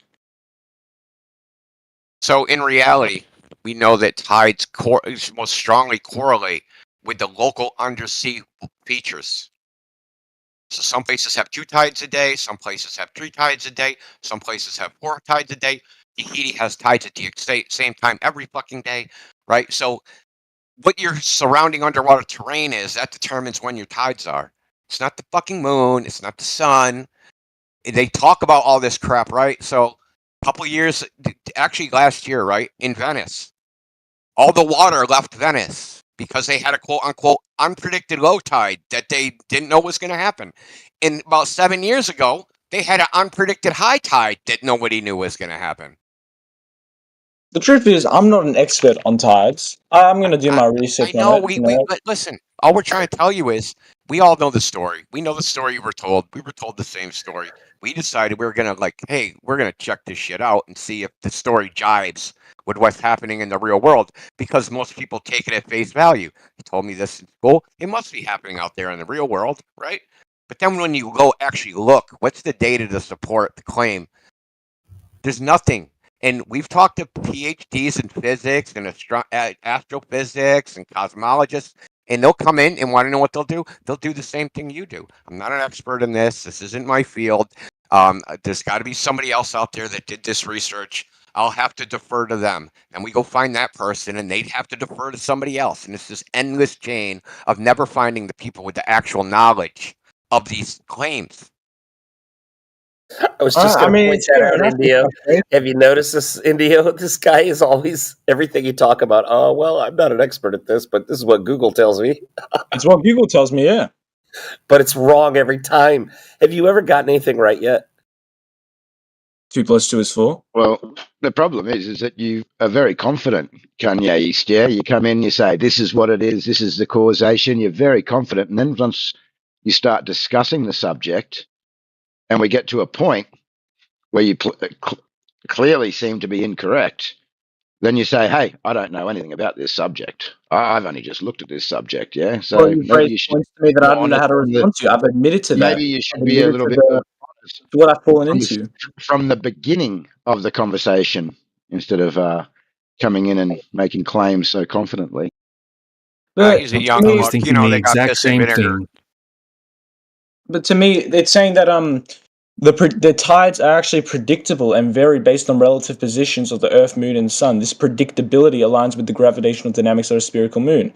However, the tidal variations, the observations of different tidal ranges of various locations around the globe further support the idea of a curved Earth. The way that tides interact with coastlines and water topology is consistent with the round planet. Are you saying that's not demonstrating the image you've given me? Oh, how do we wait? You need to demonstrate the Earth's curving first. Doesn't this image prove a round Earth though? This uses the round Earth. No. It's a Mercator map, dude. Where does this image come from? It's a Mercator map. It's a Mercator map. Where does the Mercator map come from? Technically, it's made to make longitudes accurate, so it's Yeah, it does. The It sun. does. You use it So when you're listen, traveling. Yeah. the entire coordinate system, latitude and longitude, is in the sky. It's not on the ground. Oh, So bro, this is longitude. insane. Yeah. So check this out. Longitude correlates to the sun's position. Latitude correlates to the so-called celestial equator. They're not actual spots on the ground. And you can So look you're in the saying- UK Ordnance Survey, and it even says this. This isn't You're my saying opinion, that this dude. model of the Earth comes from pure observation. No, the Mercator map was a map they used for navigation because they needed to know what time it was to know where they were, right? I don't Because see the that's how ISO they in this one, guys. navigated. They needed to know the time. So they used this thing called longitude, Yeah. which was correlated to the sun, so they would know their position on Earth. Hey, Kane, Indio's going to sit here and educate you, and then you're going to just say, well, I'm sorry. He's going to spank your ass, and then you're going to say, I'm sorry, I'm not an expert in this. I'm just trying to be nice. Dude, I'm really trying to be nice to you, man. The You're making it Mercator map comes from the round Earth. You know, the world map. No, it here. doesn't. You've been reading up about it. No, it doesn't. You're misinformed. Oh. Just like you're just misinformed about like how this shit works. Where- Sorry, but where- they where's tell the you it actual works guy? one way, but it works another. Where's the Listen, I'll ISO? put it to you like this. I'll ask you a question. It comes from a spherical projection No, of the it Earth. doesn't. Mercator map. It No, it does. doesn't. It literally Well, says I'm gonna prove it doesn't. I'm gonna prove it doesn't. I'm gonna prove it doesn't right now, dude. I'm gonna prove it doesn't right now with a question, bro.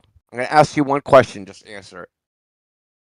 I can't see the sky. The sun, moon, stars—they all just vanished and disappeared. What's my? Sorry? How do I find my latitude and longitude if it's on the Earth? Sorry? The sun, moon, stars disappear, right?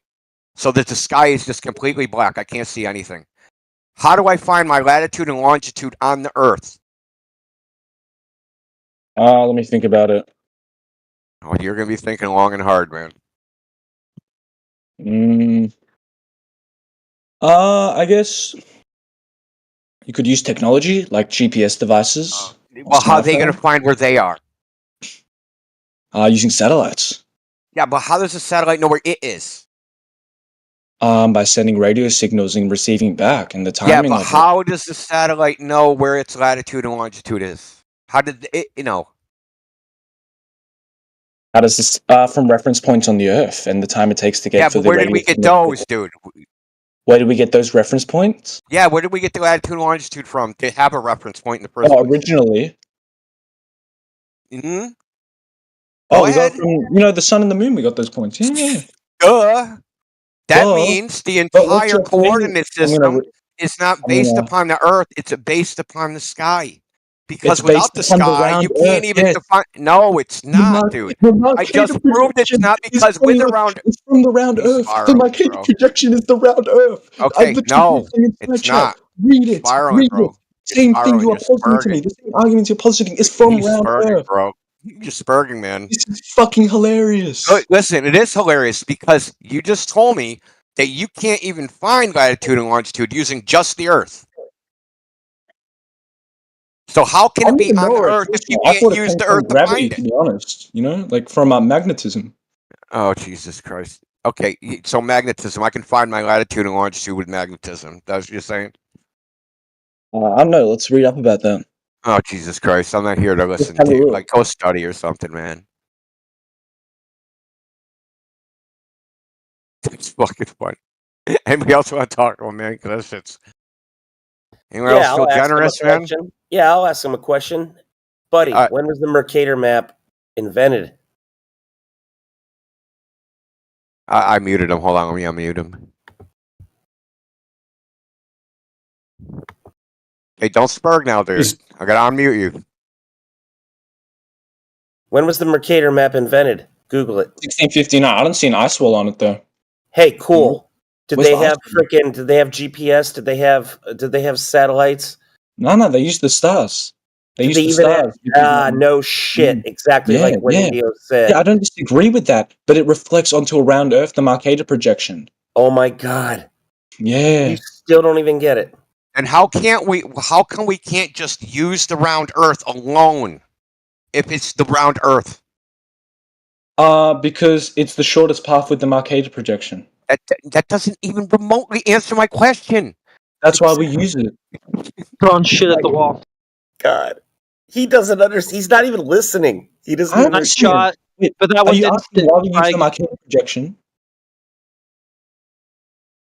What's your question? Why can't we just use the globe alone, dummy? Everybody else heard it. What's wrong with you? The globe alone for what? To find latitude and longitude.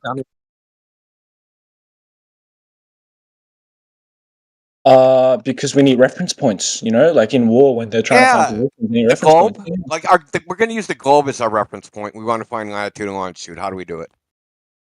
We use the sun reflecting off the I said we're going to round use globe. the globe alone. The globe. We're going to use the globe. Your round ball, dude. We're going to use that. How do we find it?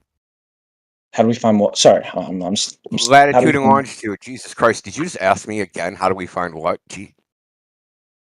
Using, Are you playing Kerbal Space Program? Sorry. So like pretend nobody's ever figured it out before. We're just developing it right now. We've discovered them. We could possibly create a latitude longitude grid system, right? Coordinate system. But we don't have the sun, we don't have the moon, we don't have the planets, we don't have the stars. How are we going to do it just based off the curved Earth? We can use those. No satellites. We haven't got that far yet. What do you mean? That would require this knowledge that we're trying to gain.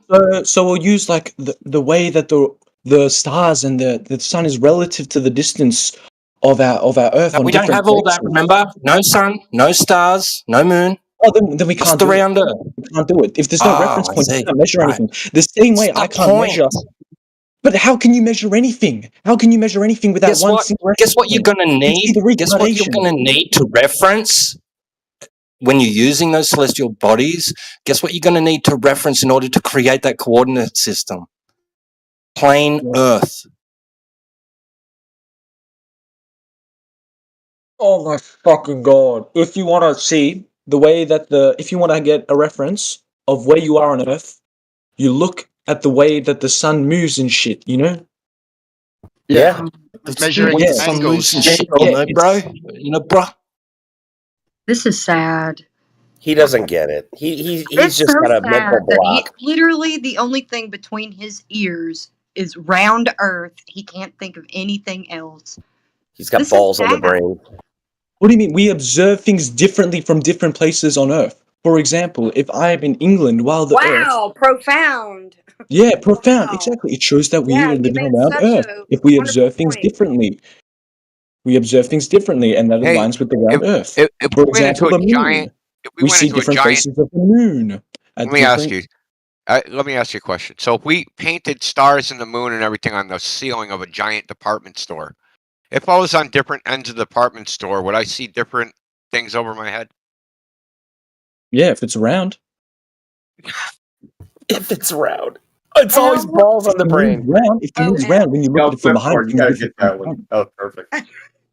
If it's round, but only if it's round. Yeah. Oh God. God bless you. Oh, thank you. Your latitude, what they're trying to explain is your latitude is got nothing to do with the sphere. Yeah, latitude is derived from elevation angles from the surface of the Earth, and like Twadwazzle said, or T-Dub, yeah, you're taking angle measurements from the surface, from a planar surface, a horizontal reference plane, to acquire those angles to those celestial bodies, not a ball. So all your Mercator projections, your globe projections, were first measured as flat before calculated and transformed into your globe. They were first measured as flat, yes, but they were first measured as Yes, flat, yeah. they were, But when we showed exactly. that the Earth was a Not globe. not on a ball, yeah, no globe. Wait, how is Doesn't how is show. the Mercator projection flat if we just don't go flying off it? You know, if I look at a Mercator projection, What? can I copy and paste We go images into? flying off a map. Is a map reality now? Is it? Are we reifying these maps No. so we're going to fly off a map? I think what you're failing at here is that if the What you're Mercator failing projection at is is that flat, you just if it's flat, stated that the elevation angles taken to the celestial bodies are all flat measurements, yeah, transformed into your sphere. So yeah. exactly. Thank you. Welcome to flat Earth. No further argument. But the flat Earth Mercator projection does not work because if I just keep going, I just go around in a circle. You know, there's no ice wall that stops me. The ice wall is a globe claim, nothing to do with flat Earth. They call them ice shelves. This is something that you can go and look up yourself on Google. Yeah. So, and again, we're not on a Mercator map. You're I know reifying that. something I into agree. reality. So there, we're What are we not on? going to fly. AJ, what are we We're on then? not going What to are we on? fly. We're on the What are Earth, we yeah. on? We're not on a map. Are you reifying a map into reality? What are we on then if it's not the And Mercator again, projection? we're on the Earth, yeah. We're on the Earth. But what does that look We're on the like? You Earth know, taking elevation angles, flat measurements to stars and celestial bodies, like you just stated. So you admitted it, dude. We take flat Earth measurements that are then transformed into a globe. You're just trying to reify that into reality. Welcome to flat Earth. There's no more argument. You stated it yourself. I'm just confused to be honest. I don't see how a flat Earth We could work know if I you can are. walk We around. know You you, know, buddy. I don't understand this. No, I don't understand. I thought the You're conversation was really confused entertaining. because you've just realised you don't know anything yourself. You've had to Google shit for the last 40 minutes. I have. I don't deny it. I don't deny it. So do you realise how little you know about the globetard you allegedly live on? Yeah, I don't really know much about refraction. I don't really know about Mercator projection. I don't really know about that. It's the first time we're having a conversation about it. So I've been really informed by this conversation. I've taken a lot away from it, you know. But I just Maybe think next it's time. hilarious. Don't come in so cocky, my friend. No, I'm enjoying this, you know. I'm not being cocky Humble, being necessarily. I'm humble. Australian, so I that's know, why. but it could have been much more pleasant to listen to if you're a little more humble, right? Now, hopefully, next time you will be, man. Yeah, but And I'm it's good that Australian. you're admitting you know. now. It's really good. It shows character that you're admitting now that you were wrong about some of the things and learned some things. That's awesome. I don't think I was wrong necessarily. I just don't know what to say. No, like you're technically, I mean, the only reason you're wrong is because the information you received was wrong. Like No, you're that's you're parroting the correct crap generally, except for the laser shit. That was completely wrong. But Oh, okay. I mean, just that. But the other stuff, right? The moon causes the tides and all that other stuff, right? That is the correct narrative. That is the correct story. But with the But moon, it's just factually wrong. but how does the moon not work on a? How does the moon work on a place that's not, around Earth? What is exclusive about the moon and a globe? That we see it at different. We see it at the same size. Doesn't change in size. Yeah, and And why does that happen on a round globe? globe? Why if does it was that a happen? flat globe, Let me ask. if you Why look does at that it, happen on a? Why does that if happen you- on a globe? Why did Sorry? they say it's the same size anywhere you go on a globe?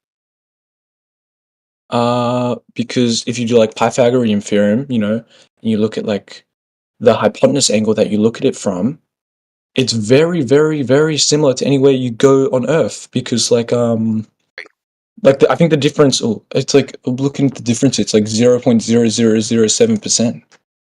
Yeah. Why? Why did they say that? Who's they? Because they say the moon is 300 something thousand miles away. Yeah.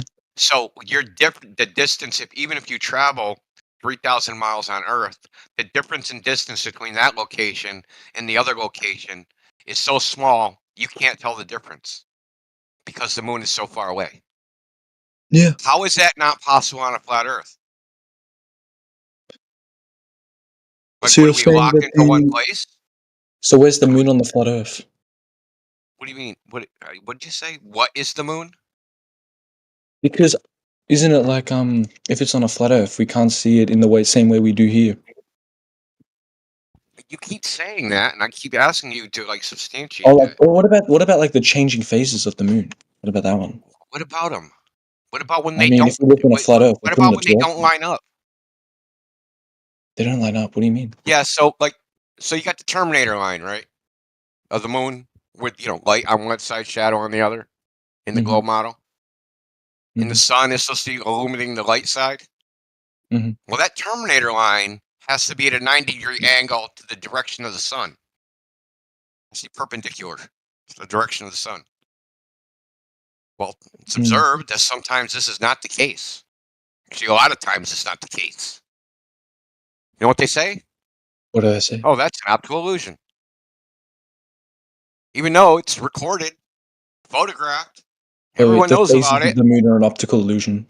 Yeah, that's what they say. This is the thing about the globe. We have a Whenever selective you see atmosphere. something or make an observation that doesn't support or falsifies the globe, it's an optical illusion. Wait, okay, let me just clarify. You believe that the different phases of the moon that we see at different places on Earth are just an optical illusion? No. So No, what do you that's believe? what they say. Who? The scientific community, the Oxford University, the Oxford Compendium of Visual Illusions, if you want the exact citation.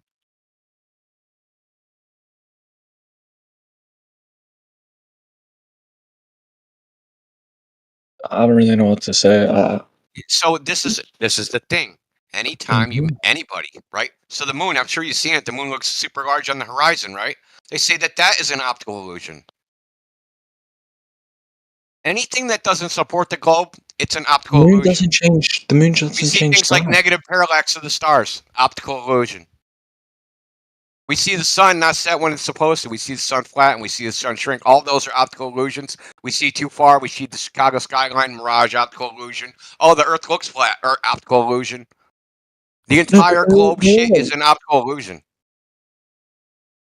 Because They we have an say atmosphere. any. We have an atmosphere. What I'm trying to tell you is that any observation that you can make or bring up and say, "Hey, this doesn't work on a globe," they'll say it's an optical illusion.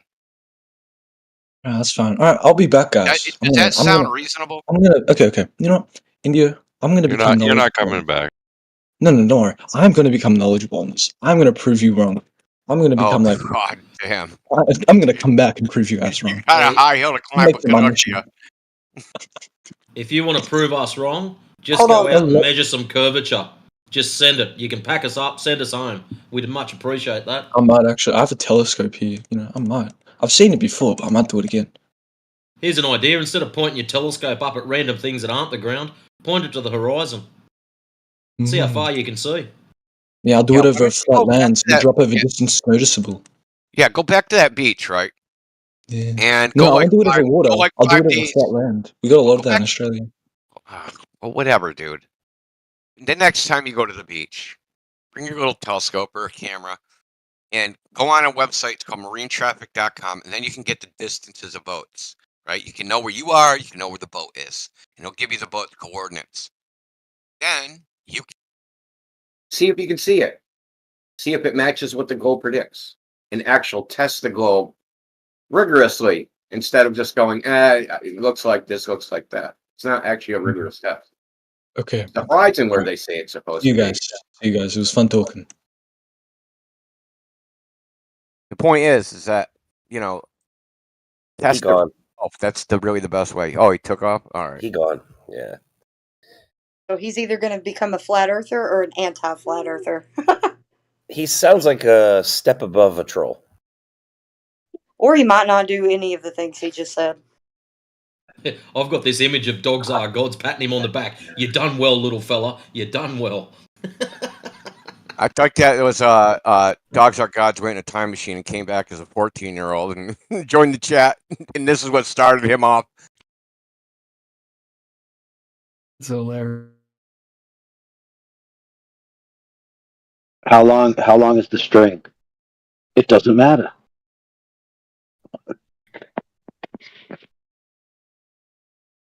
Dude, I was in an X space and this retard was saying,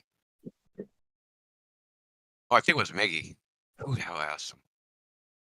I don't know, it's not important. The important part is they're like, I think it was Miggy. So he asked him, he said, the theodolite you use, what was the distance? What was the limitations of distance? Dude was like, I wasn't measuring distance. Like, no, the theodolite you were using, like, how long? What did the manufacturer say? What distance you can use that for? Oh, that's irrelevant. I wasn't measuring distance. Dude, like, this is the stupidest shit I ever heard, dude. Like, I couldn't believe that stupid, dude. Yeah, they're measuring angle, but they're not measuring angle from a distance. Yeah, he didn't get that. Like, the thing can only measure like angles accurately up to a certain point, and it's not good for 1,000 miles, right? It's not like he thought. Yeah, that'd be like me at gunnery. That'd be like me at gunnery, aiming for something 17 miles away, and then I can't hit it with my round because it can't go that far. And I tell my sergeant, the reticle's on the target. Yeah, exactly. Wasn't trying to shoot for distance. They've probably been listening to Jesse Partholite, who reckons that his theodolites and total stations have an infinite distance. Yep. Well, look, it if you argue it this way, well, light is just traveling from the source to me, and if there's nothing in the way, it's going to reach me. So therefore, any light that reaches me, no matter how far away, is infinite distance. Light is just going to get to me. Now, if you argue it that way, it seems plausible if you're stupid. Yeah, what he did was he took a section out of his instruction manual on how to set the device up and basically just misrepresented what it was saying. It was just stating to set up your horizontal reference. You would assume an infinite distance in the setup and leveling so that when you spin the machine or turn the device, that it doesn't change the angle that it's on. And it's just about an assumption of affinity for the setup. So then he translates that to we can measure infinite distances. Yeah, silly. Yeah, so if you know anything about targeting with an optic, right? Unless the rail is let me just use a gun for an example. If you got a gun and then you got a rail and then you got a sight that goes on the rail. So if you put it all even Steven, you have a sight that's parallel to the gun. Okay? But the problem is that you're shooting at long ranges to where things way out in the distance are going to appear closer together, right? So the parallelness of your sight, if you use your sight, you're going to be like sometimes as much as 3 inches above the barrel. So what you actually have to do is you have to tilt your sight basically down so that it intersects the line of the barrel at some point out in the distance, right? So, for example, you zero, quote unquote, your rifle for 100 yards, or you might zero it for 250, whatever. So you're going to have a dead intersection of the line of the quote unquote line of sight of the barrel and the line of sight of your sight at, let's just say, 250 yards. If you zero it to that, right? And that's considering that your eye inside the sight is also perfectly in line with the sight. So you can already see how this is going to complicate things when you're trying to use something greater than the distance that it's quote unquote zeroed for. So if you have a max distance of your zero and you're trying to tell me where things are based on a skewed sight picture, I mean, you're talking nonsense. Point of aim versus point of impact at your designated sight in range. Yes, I know exactly what you're talking about. Yep. And if you don't have your eye at the certain distance centered and everything focused in, and even if you do, even if it's repeatable at that distance, but then you go off at a greater distance, you have deviation. Yep. At like if you sight in at 100 yards, now let's go out to 2 or 3. Well, you're going to have a certain amount of deviation. And then you got to focus on the variables. Was it temperature, humidity? Was it wind? Was it, there's so many things. And then you want to go off and measure thousands and thousands, or I'm sorry, hundreds of miles away with an optic. It was just leveled in.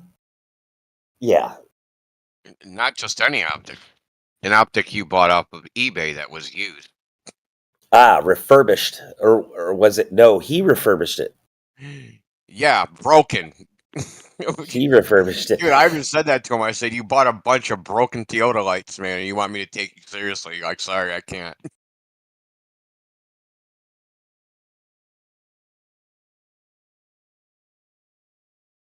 You know what else is so the z-axis and the y-axis are compounded in imagery. So the apparent quote unquote ramping up in your vision because you're sighting something based on a reticle to where it appears in your field of view. Like if you're not parsing out the differentiation between the z-axis and y-axis compounding, like you could be aiming your theodolite right at an angle that's not representing a true geometric angle compared to what you're sighting. Which is why Jesse posted us a chart of a boat leaving the port, going out into the ocean and raising in altitude and then lowering in altitude. How could a boat going over water that's descending away from you raise in altitude and then lower in altitude? That makes no sense. Unless the tide came in and he was there long enough to see it. And that's the reason. So he did the observation at the Salish Sea, and where he did it is like, so the Salish Sea like comes in and then takes like comes in west to east, then takes a north to south turn, and where that turn is, that's where he did the observation. And if you look at the water current tables that they have for the Salish Sea, there's a higher water elevation right at that turn because the water's trying to flow around that curve to get out into the ocean. Or wind, right? So, good old manipulative. I'm sure he knew that. Or he's a snake. I don't put anything past him. So, I mean, I don't know what else to say.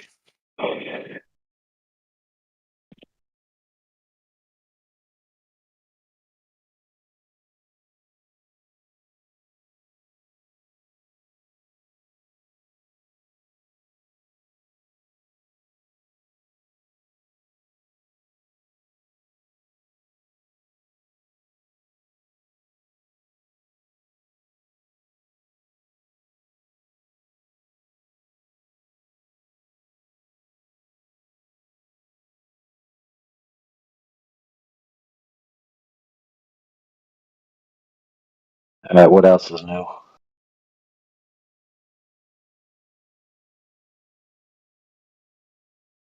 So I posted an image of the Salish Sea.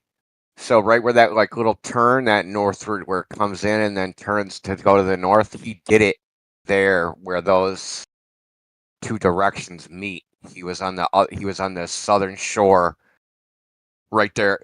I could actually draw an arrow to where he was. But if you look at the current chart, like right there at the center of that water, there's a higher elevation of water because the water's trying to make this turn, right? So it kind of piles up before it turns. This isn't a like it's the ocean flows in and out with high tide, low tide, and obviously the moon's doing it because the moon. It's obviously the moon.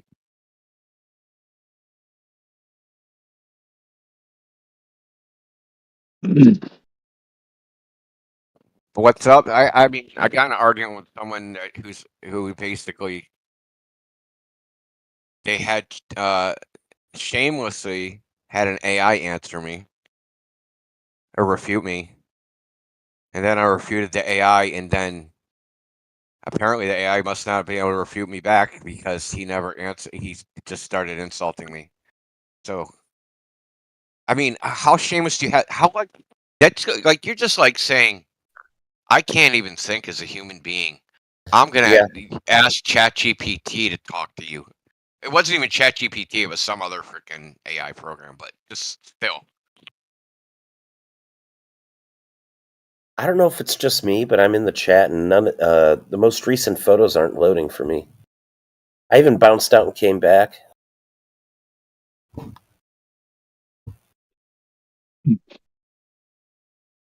Like Indio at Yeah. 11:24, he just posted a photo, and then the person before him, and person before him. is it like scroll? Is it doing like the little wheel thing or whatever? Yep, scrolling. Just for me. I don't know if it is for anyone else. It's working fine for me. Maybe That's do weird. run that internet speed test and see if your internet's working properly. Cool.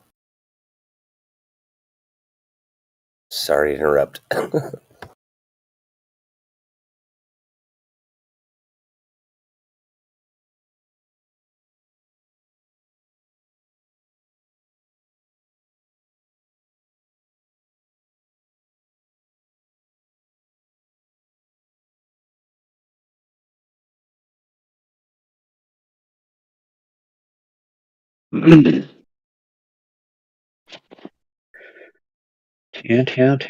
India, what do you know about Firefinder towers? Firefinder. Yeah. How come I heard this? This is the second time I heard this. I don't know where I heard it before this, but it was recent. Firefinder. What the hell is that? It's called the Osborne Firefinder, and basically what it is, it's a circular map, flat map, in the center of a lookout tower for forest rangers. And there's an apparatus that fits over top of this map that can spin 360 degrees. One side is your viewpoint, and you look through it, and on the other side, there are crosshairs that you can line up, and then you can get the azimuth, the angle. So the idea is that you spot smoke. So you want to know where the smoke is coming from. So you line up the crosshairs, you take your reading, and then you can alert the other forest rangers in the area, to maybe they can triangulate it to get a better fix on it or something like that. But that's basically what it is. It's kind of interesting, and it uses a horizontal plane of reference. Huh, funny. Yeah, so it's basically like a fire tower, right? We used to have shitloads of those in America. Yeah, just There's like a bunch up where it's interesting. I don't know if you're still up in Green Mountains, but there used to be a shitload up there. They didn't take care of them. There's a base of one on top of Route 2 on the oh man, what the heck's that trail called? Tectonic Trail. But the tower itself isn't there anymore. The last time I was up that way, there was one off of Route 7 on Glastonbury Mountain. It's a pretty big one. But it was defunct right there and taken care of it. I wasn't going up there. But they still had the the freaking binoculars, right? The sight tourist binoculars or whatever.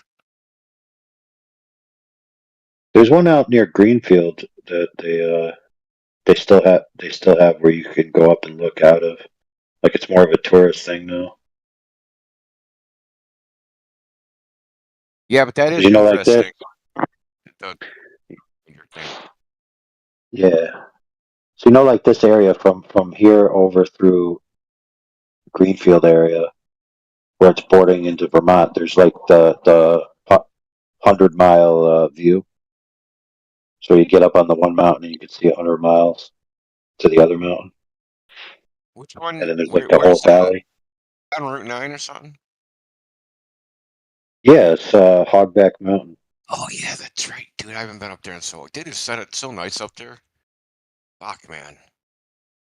I'm missing out living in the city, man. Some shit I'm just missing out on. I recommend this to anybody. If you ever get into Vermont, drive from Route 9 Route 7 to Route 9. What is it, like Bennington to Brattleboro? Yeah. Drive that fucking road. That's awesome.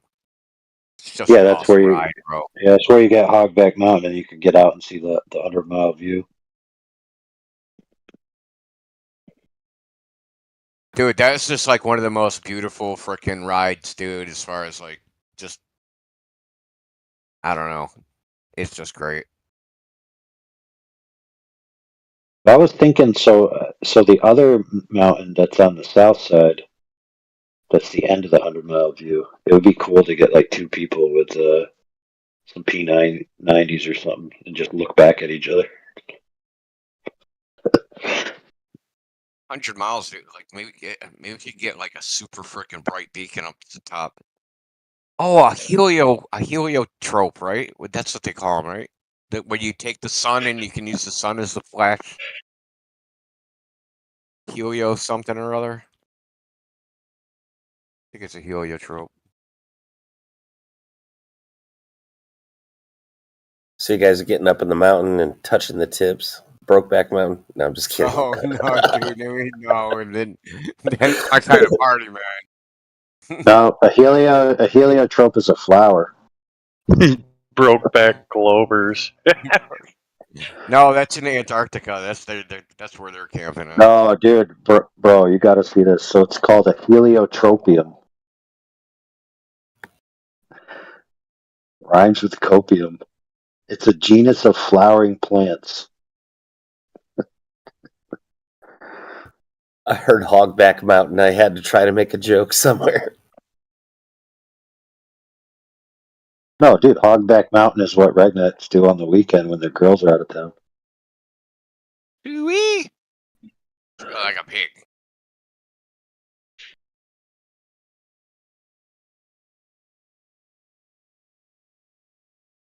Oh, you ever hear that joke? If you went camping and you woke up with Vaseline on your butt, would you tell anybody? And if they say no, you ask them if they want to go camping. It's so bad. Oh, man.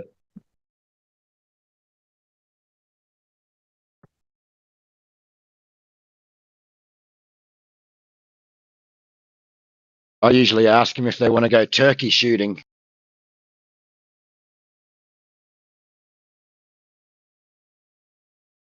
When they say yes, you say, no worries, buddy. You gobble and I'll shoot.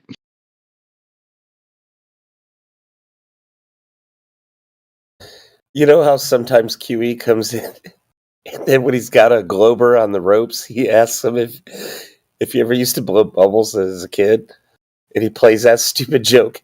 He ought to do the one with the Vaseline. That's awesome.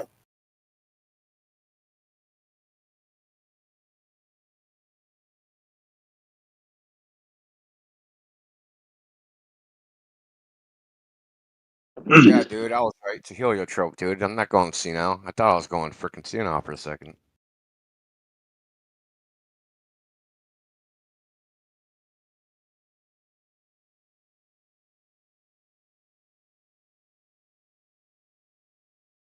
So it's also a flower, so that's cool.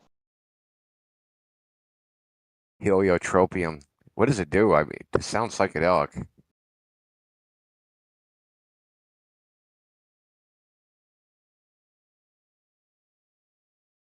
Heliosorcery.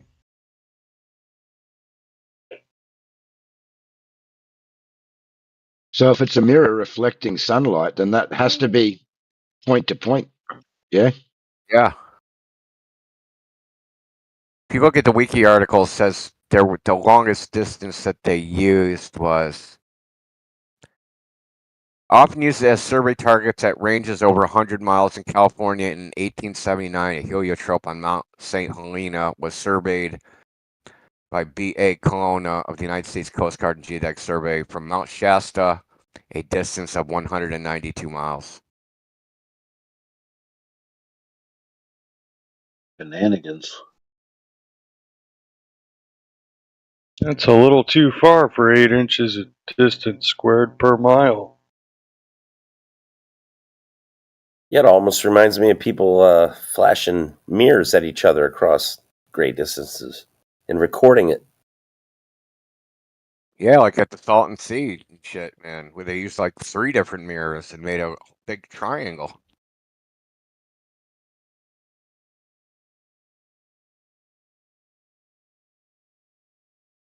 You ever seen that one in Flat Earth Reality Explorers?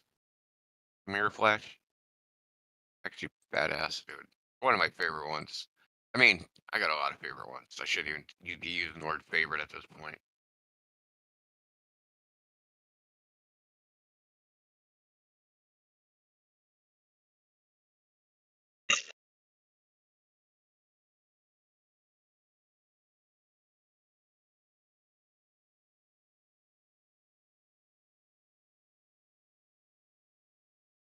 Oh man, oh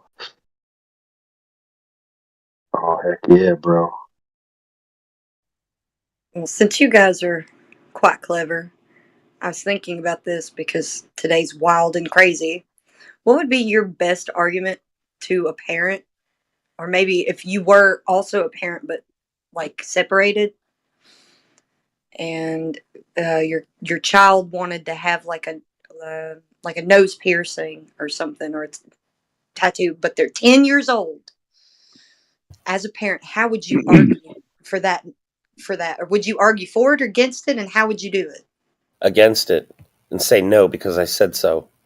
And that's all that matters. I was trying to give you something thought provoking, but I got you. Yeah. Oh, because you provoked our masculine energy. No. yeah, piercings of the face for young people are most often iconographic mimicry, which is actually bad for the psychology because you're actually developing an instinct to serve other people's expectations of your exovisage, which is the inner self coming through the outer self. So you're essentially creating a mask of your outer self that's false when you haven't even fully developed your psyche yet. So it's actually psychologically damaging, and it's direct harm to the child's mental and social well-being. I rest my case. I can agree with that. Yeah, but is that to argue with the parent or the child?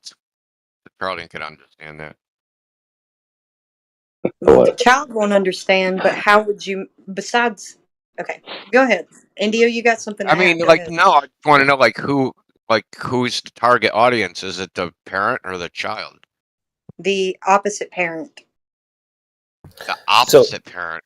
So a child, so let's just put it this way. My son You're a or parent. daughter wants a piercing or a tattoo, and me and my wife are having this discussion. Is that right? Yeah, say you're separated and you're not together, like you're not married anymore, and you get the child less than the female, right? Because that's normally the case, right? So you would have just the child like for school breaks and holidays and stuff like that. And you're trying to argue for or advocate for not doing it. How would you argue it? You can try, but it's not your choice because you're not in control. That's the end of it, right, Flatsy? Yeah. You're just And I was not going to in say, that control. to back up Oblivion, in that situation, I think that the ex-wife today, in most circumstances, is going to do the exact opposite of what the ex-husband tries to ask her to do, no matter the explanation. It seems that kids are used as a weapon these days. Well, say that she maybe wanted to have a discussion with you about it and didn't want to make a decision on it until she talked to you first. What would be your compelling argument against it or for it? I don't know. I would put it like this. This is how I would put it. I'd say, where does this stop? Right? You got the kid. Okay, the kid's gonna make a decision. I'm gonna pierce my nose. And was it like 10 ear piercings, nipple piercings? You know, tattoos, shit embedded in your body. Like, where do you stop? Like, you can't like say like once you open the door, the kid is like, you have no justification for stopping it. So whatever principle that you would have for the child, not like say the principle that AI laid out. Once you give in, you can't use that anymore. That's out the door. Right? So the thing is, where does it stop? That's the argument I would make. I'd go like, okay, if you're gonna let them do this, here's $300 fucking dollars, man. I'm gonna let them pierce fucking their whole fucking face up. And we're like, no, that's too much, right? And they like, because it's extreme, right? So they would probably, okay, let's not even go down this path. I would just try to get them to see that this is like a slippery slope. You know, next thing you know, you got some goth teenager with freaking metal all in their freaking head and their eyebrows and their, you know what I mean? Because like it can just go out of control real quick. Yeah, it's about rebellion. To me, in my opinion, that's what is at its core. The kid wants to rebel and do what they don't want me to, or what It's a rebellion, dude. It's a cry for fucking help at the age of 9 or 10, dude. That's a cry for help.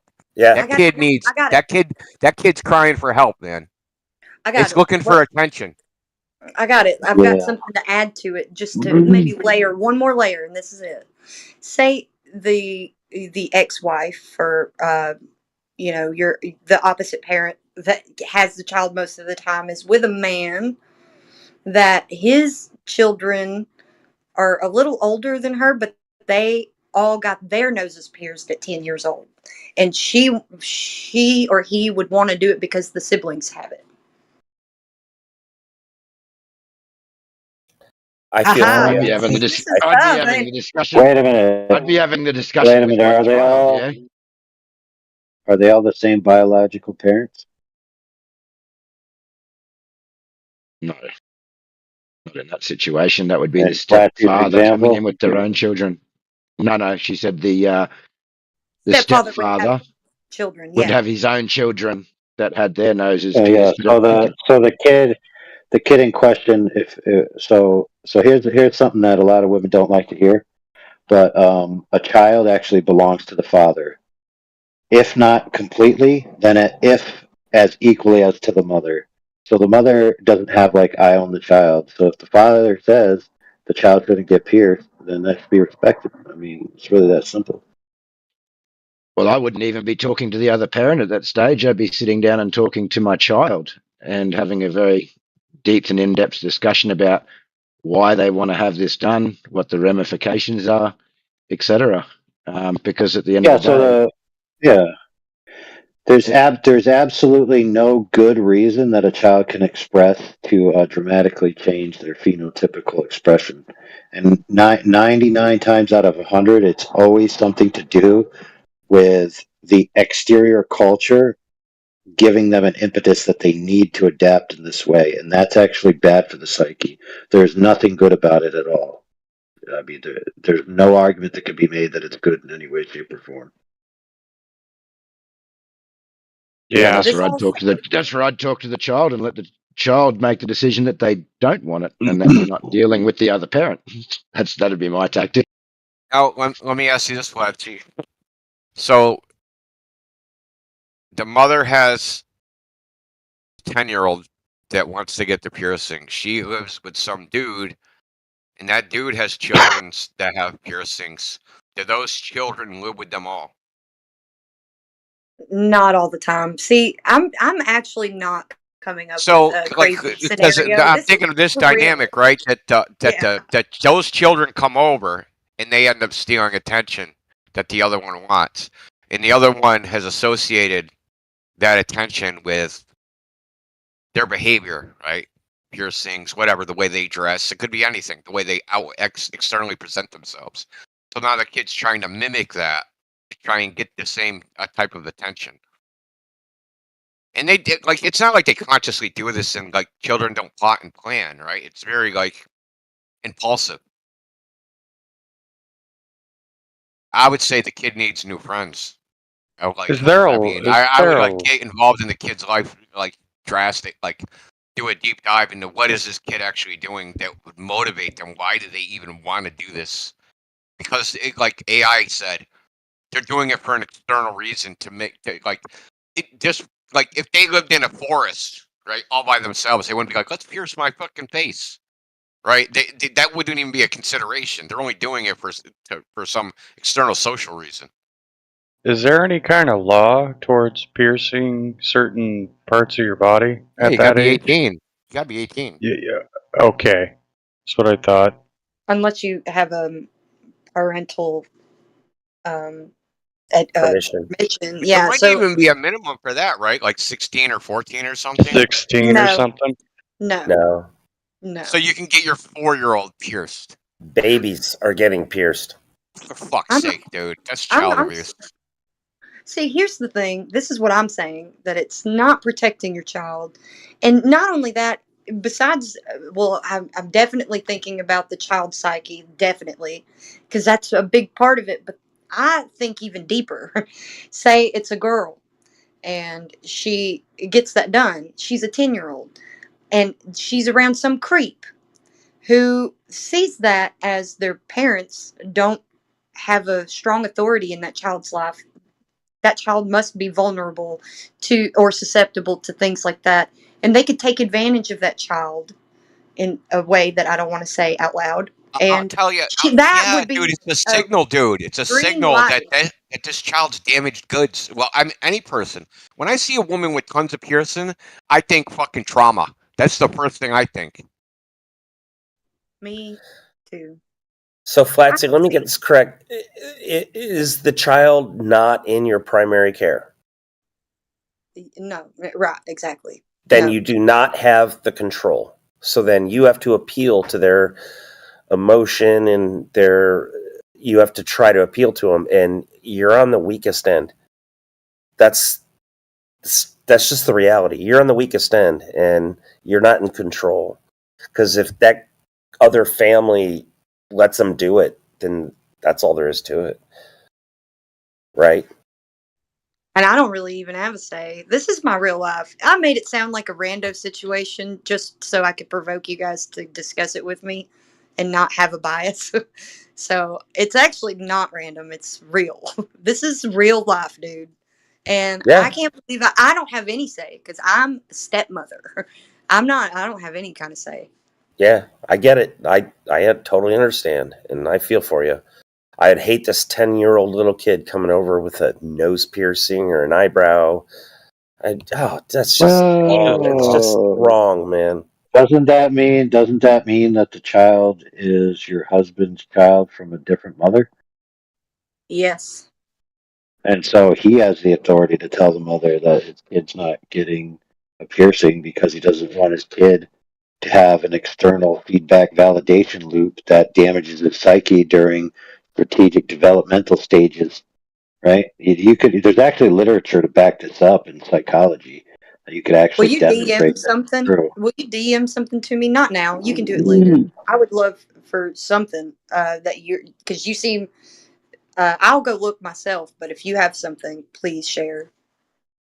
It's even instinctual. Like, nobody puts a piercing in their nose so they can look in the mirror at themselves and say, "I've got a piercing." They're doing it for the express purpose of seeking external validation, and that is not what a 10-year-old should be doing with their free time. Is like, how can I externally validate myself by other people looking at me?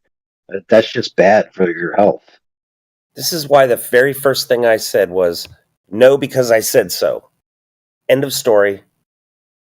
I don't have to explain myself to a child. I don't have to elaborate and give citation to a child. I said no. Yeah, fair enough. But That's not also, enough. If that's not enough, then you have no control. yeah, but You have also, no Flatsy, if authority. you vote for me, if you write me in for president, I'll make sure that the tender years doctrine is revoked and that the primary caregiver is always predominantly yielded to the man first, and the woman has to prove otherwise that the man's unfit. I rest my case. I would do that in a heartbeat. Here, I would here. write your name. I don't know your name, AI. AI Ardent. Oh, AI Overlord. Sorry, I guess whatever. Hey, if you could get the tender years doctrine revoked, that would solve so many social problems.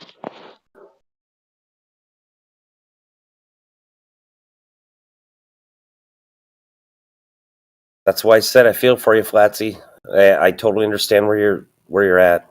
It's unfortunate. Yeah, that's tough. Hey, thanks, guys. Sorry I got the room off topic, but there were so many. Oh yeah, but So many clever before folks. we I wanted to go ahead and Tried So it. before we switch, so there's actually two stages to the tender years doctrine. So it's not just being revoked in totality. So the old typical standard was that a child less than 5 years old would be predominantly considered that the mother was the apt and most appropriate caregiver. But after 5 years old, the man was assumed to be the most apt, appropriate, and necessary caregiver. And Yeah, then that's fair. I changed get it. it. They changed it to 13. Now, if you know anything about your history of people that have claimed that they could manipulate children and totally change society, like that one guy who said, "Give me a child until 7, and I will give you the man." It's like people have known throughout the millennia that from like 5 to 7, and then from 7 to 11, 13, all that. Like these are really important psychological developmental stages where a child needs their father, especially a male child. And they completely just said, "Oh, well, screw these kids and we'll just give them to the mom because then we can milk the state for money." Yeah, and that's pretty much how it went down. It's no respect for the child's autonomy. That's the way I look at it. I think that this is like a result of like what's going on with kids today too. It's okay for you to do this because at least it's not as bad as making it to where they would not be able to have children later on in life or something. This is a really weird time to be living in, guys. Yeah, that's a weird submission, isn't it, Flatsy? It's like, well, I guess we got to let them pierce their tongue. I guess we got to let them pierce their ear, their eyebrow, and their face and their cheek. But at least they're not cutting off their dick. That's a really weird compromise that we've come to this time in our life, isn't it? It's a weird age. Yeah. I'm not mocking it. I swear I'm not mocking this, Flatsy. I I really know. understand. It's just to put it in Hey, perspective, though. It's real extreme, isn't it? Yeah, Flatsy, say to them, "Oh, I'm totally for piercing. Here's $50 towards the Prince Albert."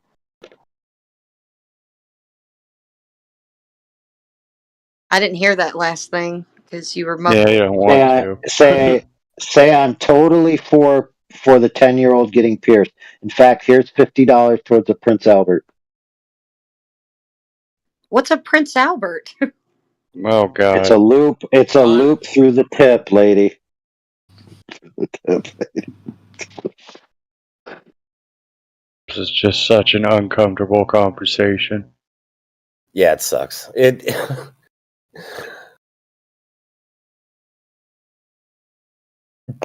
I don't even know what to say. It's tip of the tip, Flatsy. Go on.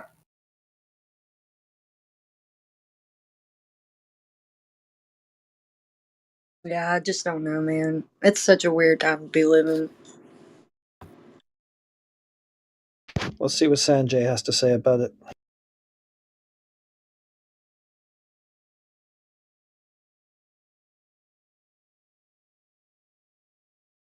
Flatsy, that is 3 off-topic demerits for you for the week. I take my demerits now. I have to be muted for how long?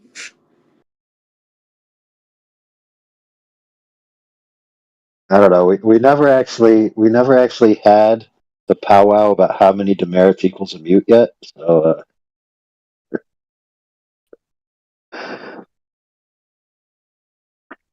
I will take it on the chin and say I deserve it, but I would do it again.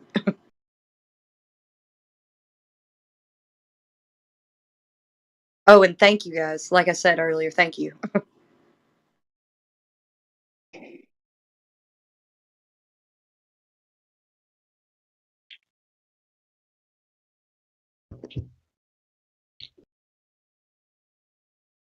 you know what sucks about I imagine about a nose piercing is that you got to have something on the other end that's actually inside your nostril cavity. That seems kind of retarded to me.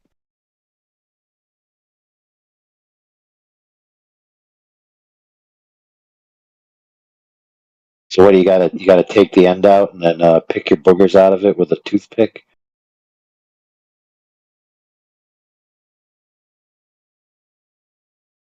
Yeah.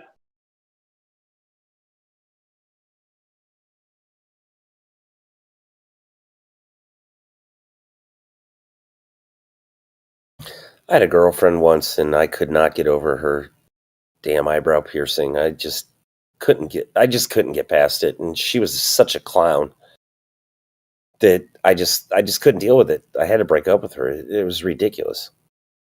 And it wasn't just that.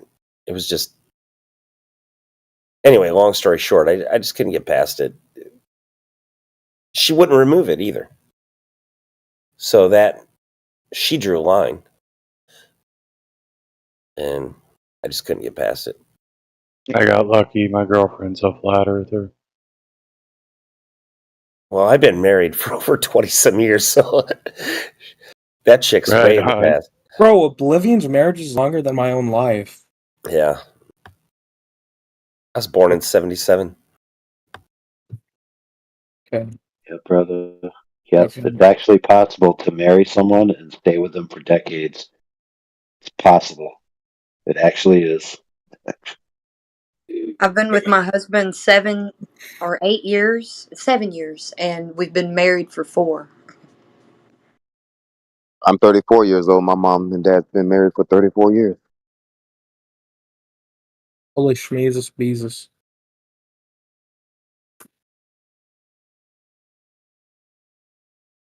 Okay, bye guys. Love you.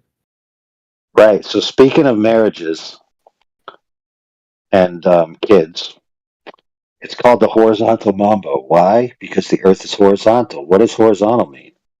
It means parallel with the plane of the horizon, which is the surface of the Earth where it meets the sky, which means the Earth is an extended horizontal reference, which means it's a plane, which means it's flat, which means the Earth is flat. I rest my case. Deal with it. As long as you ignore that very crucial reference, then you would behave like a baller. They were crying about that today, actually. The Globers. God. Oh yeah, I've been so there all annoying. day. I've heard it all day. It's hilarious to me. Some dude said if it was flat for one guy holding one end of the mile ruler or something like that, the other guy held and the other guy held it on the other end and it was flat. It wouldn't be flat, but it would be flat for each individual person. I was like, Yeah, he said each did you just say? He said each individual perspective is flat.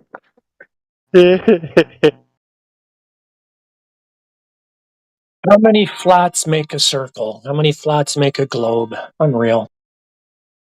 Definitely 0.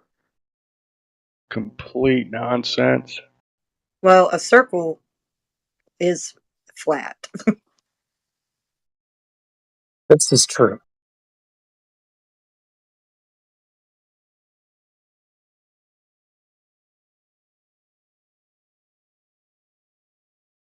Unless you got like one of those pop-up books and the circle pops up at you, you know?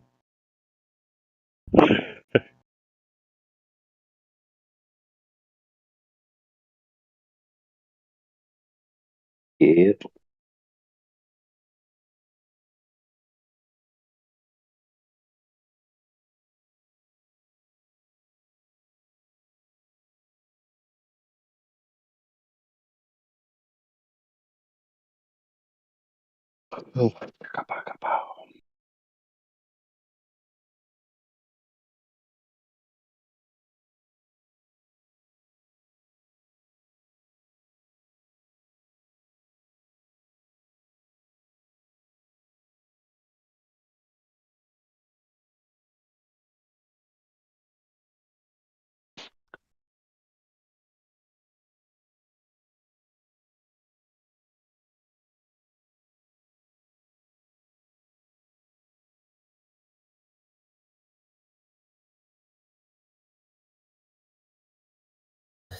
Damn, I got this stuck in my head. So if this kid came to my house with a piercing, I have a question.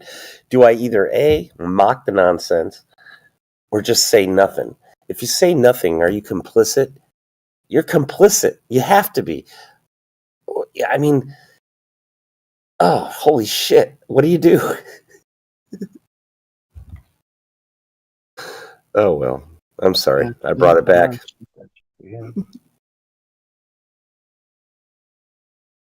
I remember when I was a kid, I was standing in line, and all of a sudden, with my dad, and this kid had spiked hair and red, all these different colors, and my dad would just reach out and touch the spikes and make fun of it, and I was embarrassed. I'm like, oh my God. And he's like, no, you got to mock the nonsense. It's bullshit. Look at it. And the fucked up thing is this kid with the spiked red hair and blue and purple hair, his father was standing next to him, and he acted like he was embarrassed. So it's like, yeah, embarrass the guy. Mock the nonsense. I don't know.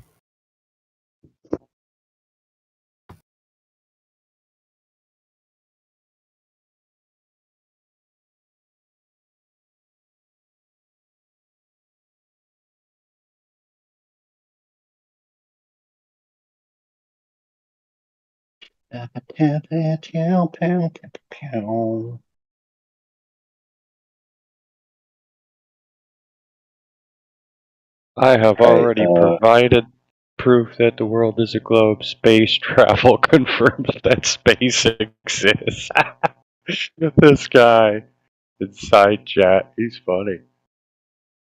He doesn't give up either. He's been going at it for days.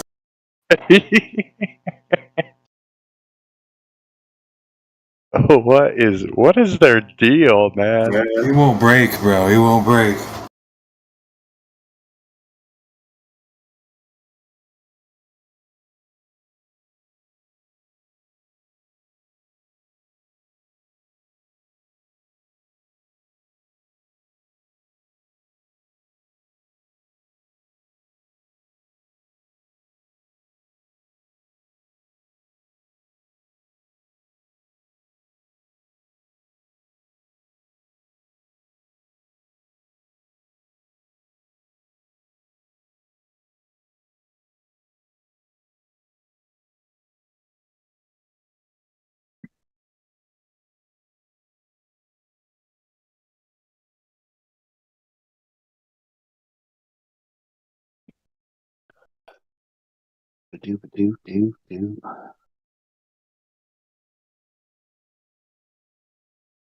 Last year I had to buy a subscription to Nathan Oakley's YouTube channel, and it really pissed me off.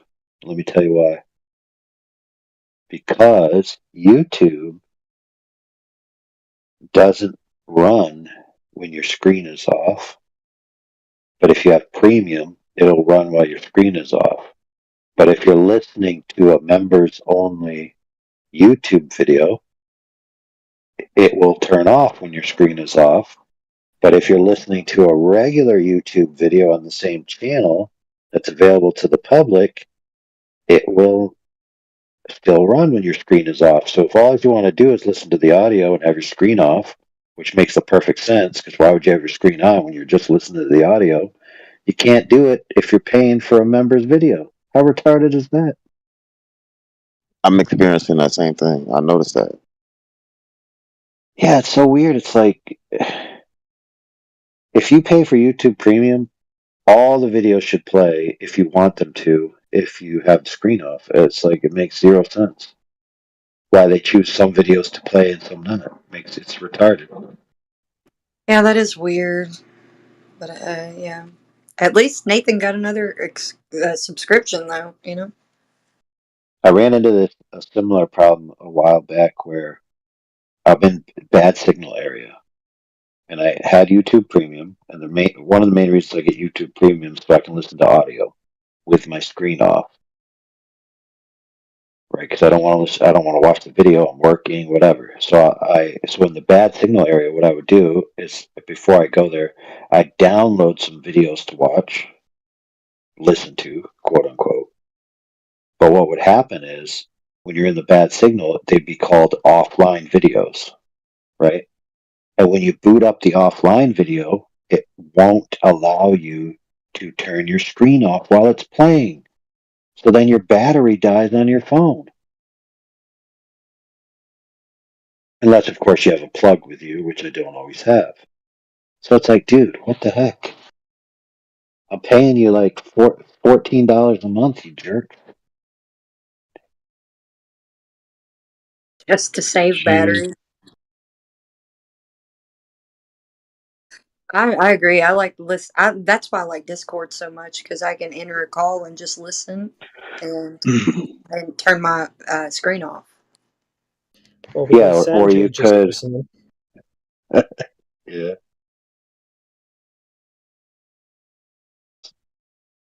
Sanjay, who's Sanjay? He's a new person. He's a guy who's just coping in the side chat. He wants to be paid for his demonstration of gas pressure without a container. Wants us to pay him. He hasn't shown any samples of his work. I don't know if he's worth paying. Sounds like an idiot. Yeah, Sanjay, haven't you ever heard of the old staple, the first one's free? Maybe we should pay him to shut up. Heck, I'd almost pay for it, to be honest with you, if I wasn't unemployed. I thought I heard a globe-tard say, pay me my money down. Well, Flatty, I actually got a racket for you. You ready?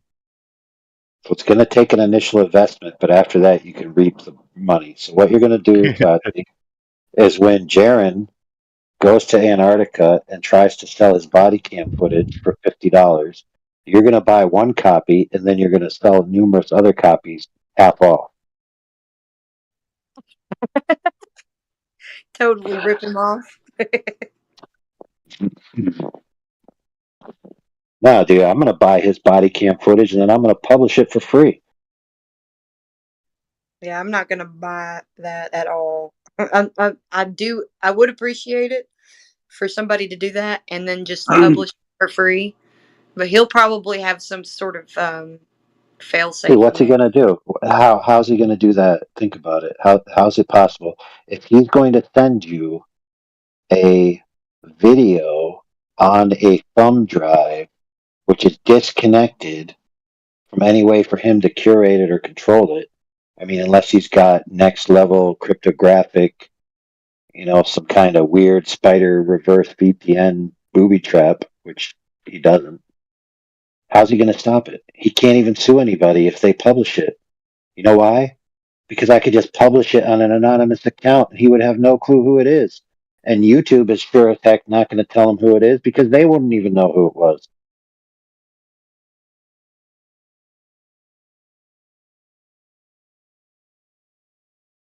I hope somebody does that. I can't believe he's trying to do that. That's crazy. Well, don't get me wrong, Flatty. I entirely believe that people should be remunerated for their efforts. But your effort is going there, everything's getting paid for you. And if you're going to bring a camera, sure, crowdfund a camera. If you can't afford it, sure. And yes, if you're going to send out thumb drives where you actually have to take your time and all of that, sure, I'd pay you if I wanted one of those. But the idea that you're going to charge for any access to the video whatsoever when it's literally just a cut and paste, right? This It's trip like, is so ridiculous. I don't understand yeah, why they're doing it in the first place. You can't yeah, just say that the sky proves the ground. It's ridiculous. yeah, you know what the worst part about Jaron selling his stuff is that McToon is allegedly going with a body camera, but he's going to give all his footage for free. So it's like, what the heck? So Jaren actually did say he was going to sell it? Well, to be fair, I didn't hear Jaron say it from his own mouth. It was on Will Duffy's channel where Will Duffy said Jaron came up with an idea on how you guys could get the access and feel like you're down there. He's gonna have a body cam. He's gonna charge $20 for access to the video and $50 if you send a thumb drive.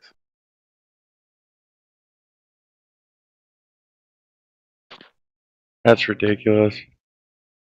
But because Jaron has a bunch of products essentially that do have exorbitant price tags on them, it wasn't unbelievable. Like it was fully believable that that's something that would be right up his wheelhouse. So I didn't doubt it for a second.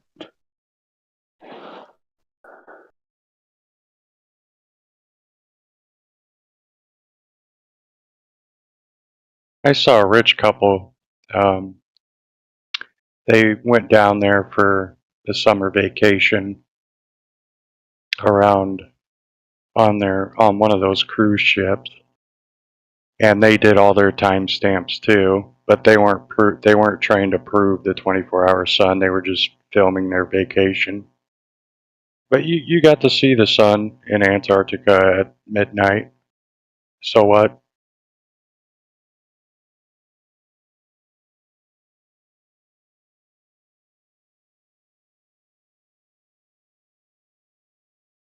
I don't think this Antarctica thing's a big deal. It's romantic. Yeah.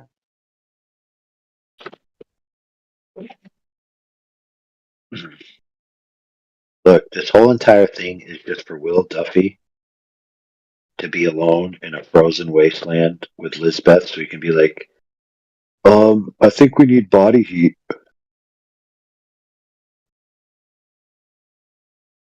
He must not have any game if he has to take a woman all the way down there just to give a pickup line.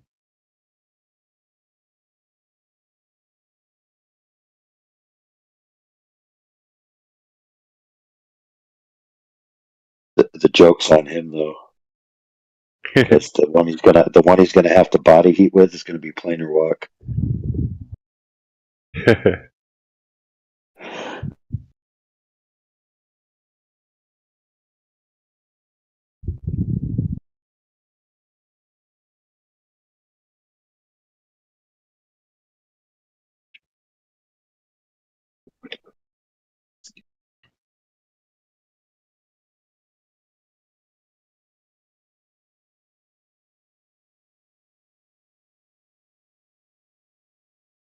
I wonder if you have to do all these checklists if you're going to Antarctica, and you actually have to bring certain gear, and you have to check it off on the list, and it says that they're actually going to inspect your gear bag according to the checklist, and if you don't have the gear, you can't go, or you have to purchase it from the store, and if they don't have it at the store, you don't get to go. So I wonder if part of that checklist is you have to, like with your crew that's going, you have to pick a body heat buddy. It's like in the event of a heat crisis, you have to pick a body heat buddy, so you already know who you're going to cuddle with, so you don't have to have like a crisis moment when it comes to the actual situation. And they are actually they're stepping foot on the continent, correct? They're not staying on the cruise ship. Yeah, they're going to I can't remember the name of the base. Yeah, because you have to get your shit checked for any microorganisms, and it's just a whole freaking thing, as far as I understood it from the treaty I read.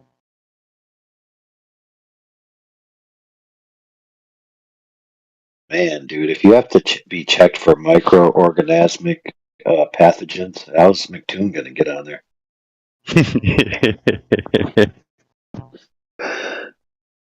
Glovers aren't allowed to hit Antarctica. That'd be fascinating. Yeah. So speaking of that, Alpha, you're fired. Yep, I accept that as your resignation. All right. Also, you forfeit severance.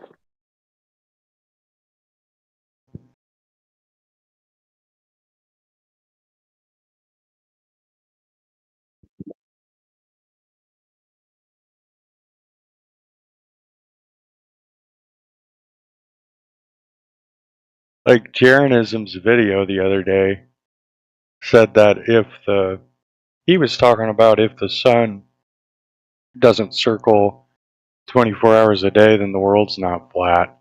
What do you guys think about that?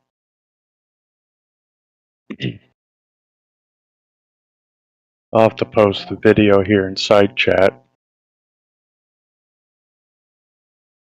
Yeah, I think you said that wrong.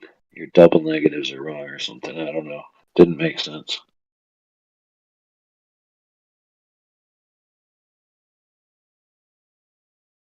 It didn't make much sense to me.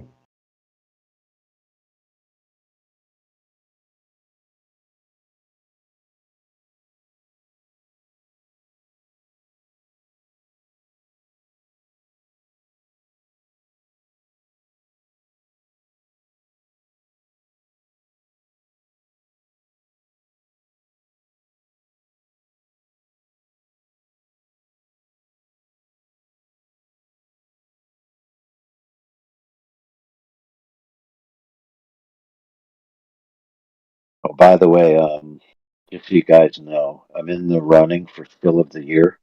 So when we get towards the end, please pledge your allegiance to vote for me because I'd really like the prize.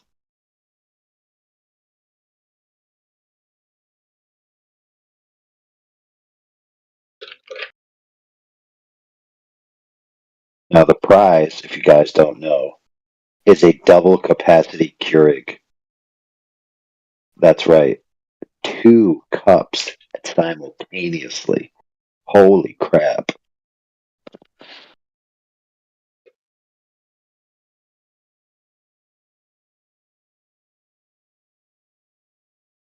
For those of you who don't know, Keurig is an automatic coffee maker. Yeah. For those that don't know, coffee is a ground bean that has hot water poured over it, which filters out some of the flavor, and then you collect it in a cup and then you drink it.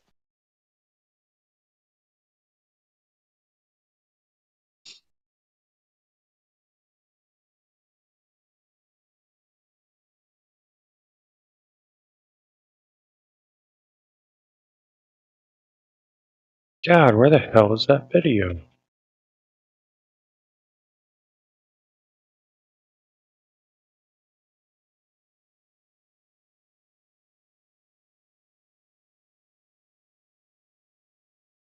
Here it is.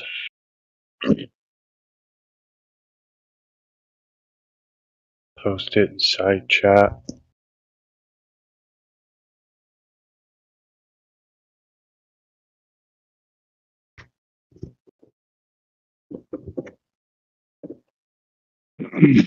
Excuse me.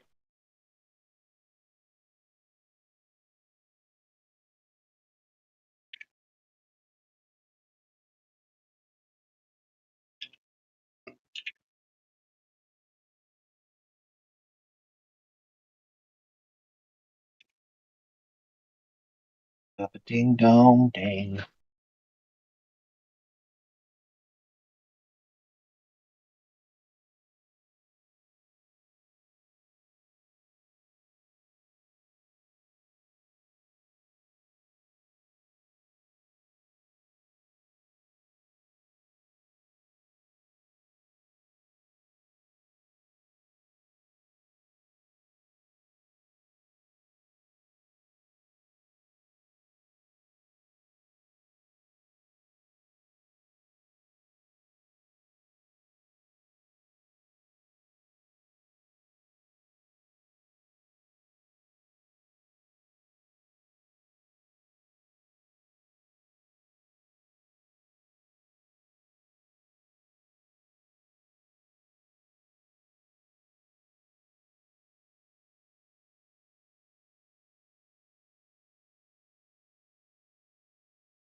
This guy is telling me to what? Prove water?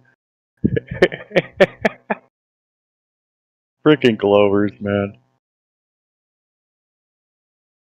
He's They arguing need that us. the oceans are not contained. He's such a moron, this guy.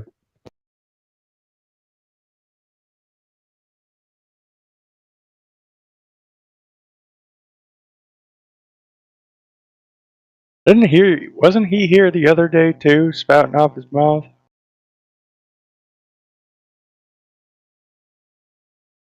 Like, doesn't have anything better to do except argue with us.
Excuse me. Hey, do you know what incontinent is?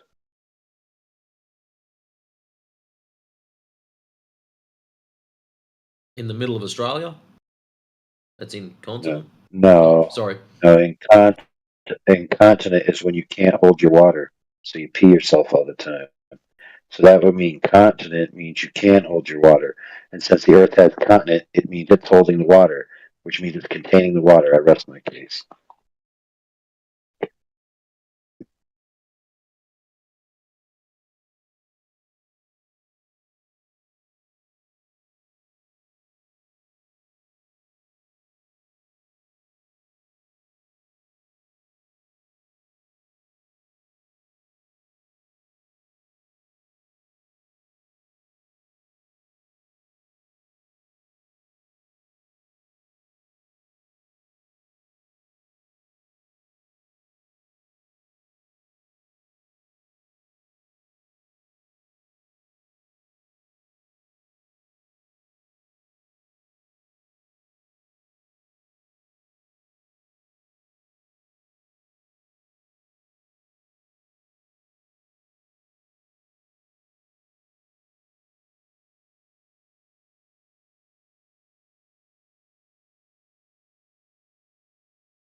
But Neil deGrasse Tyson showed him the ball, guys. It's a globe.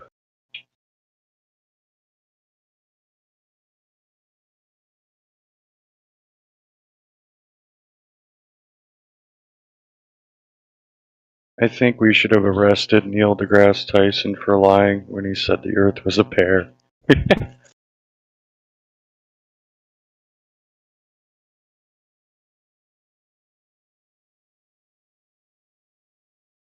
He must have forgot about 50 years of fake space photos.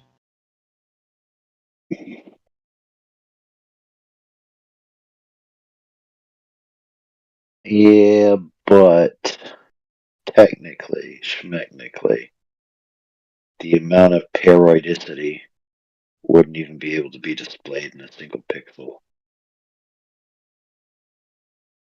How convenient. Mm.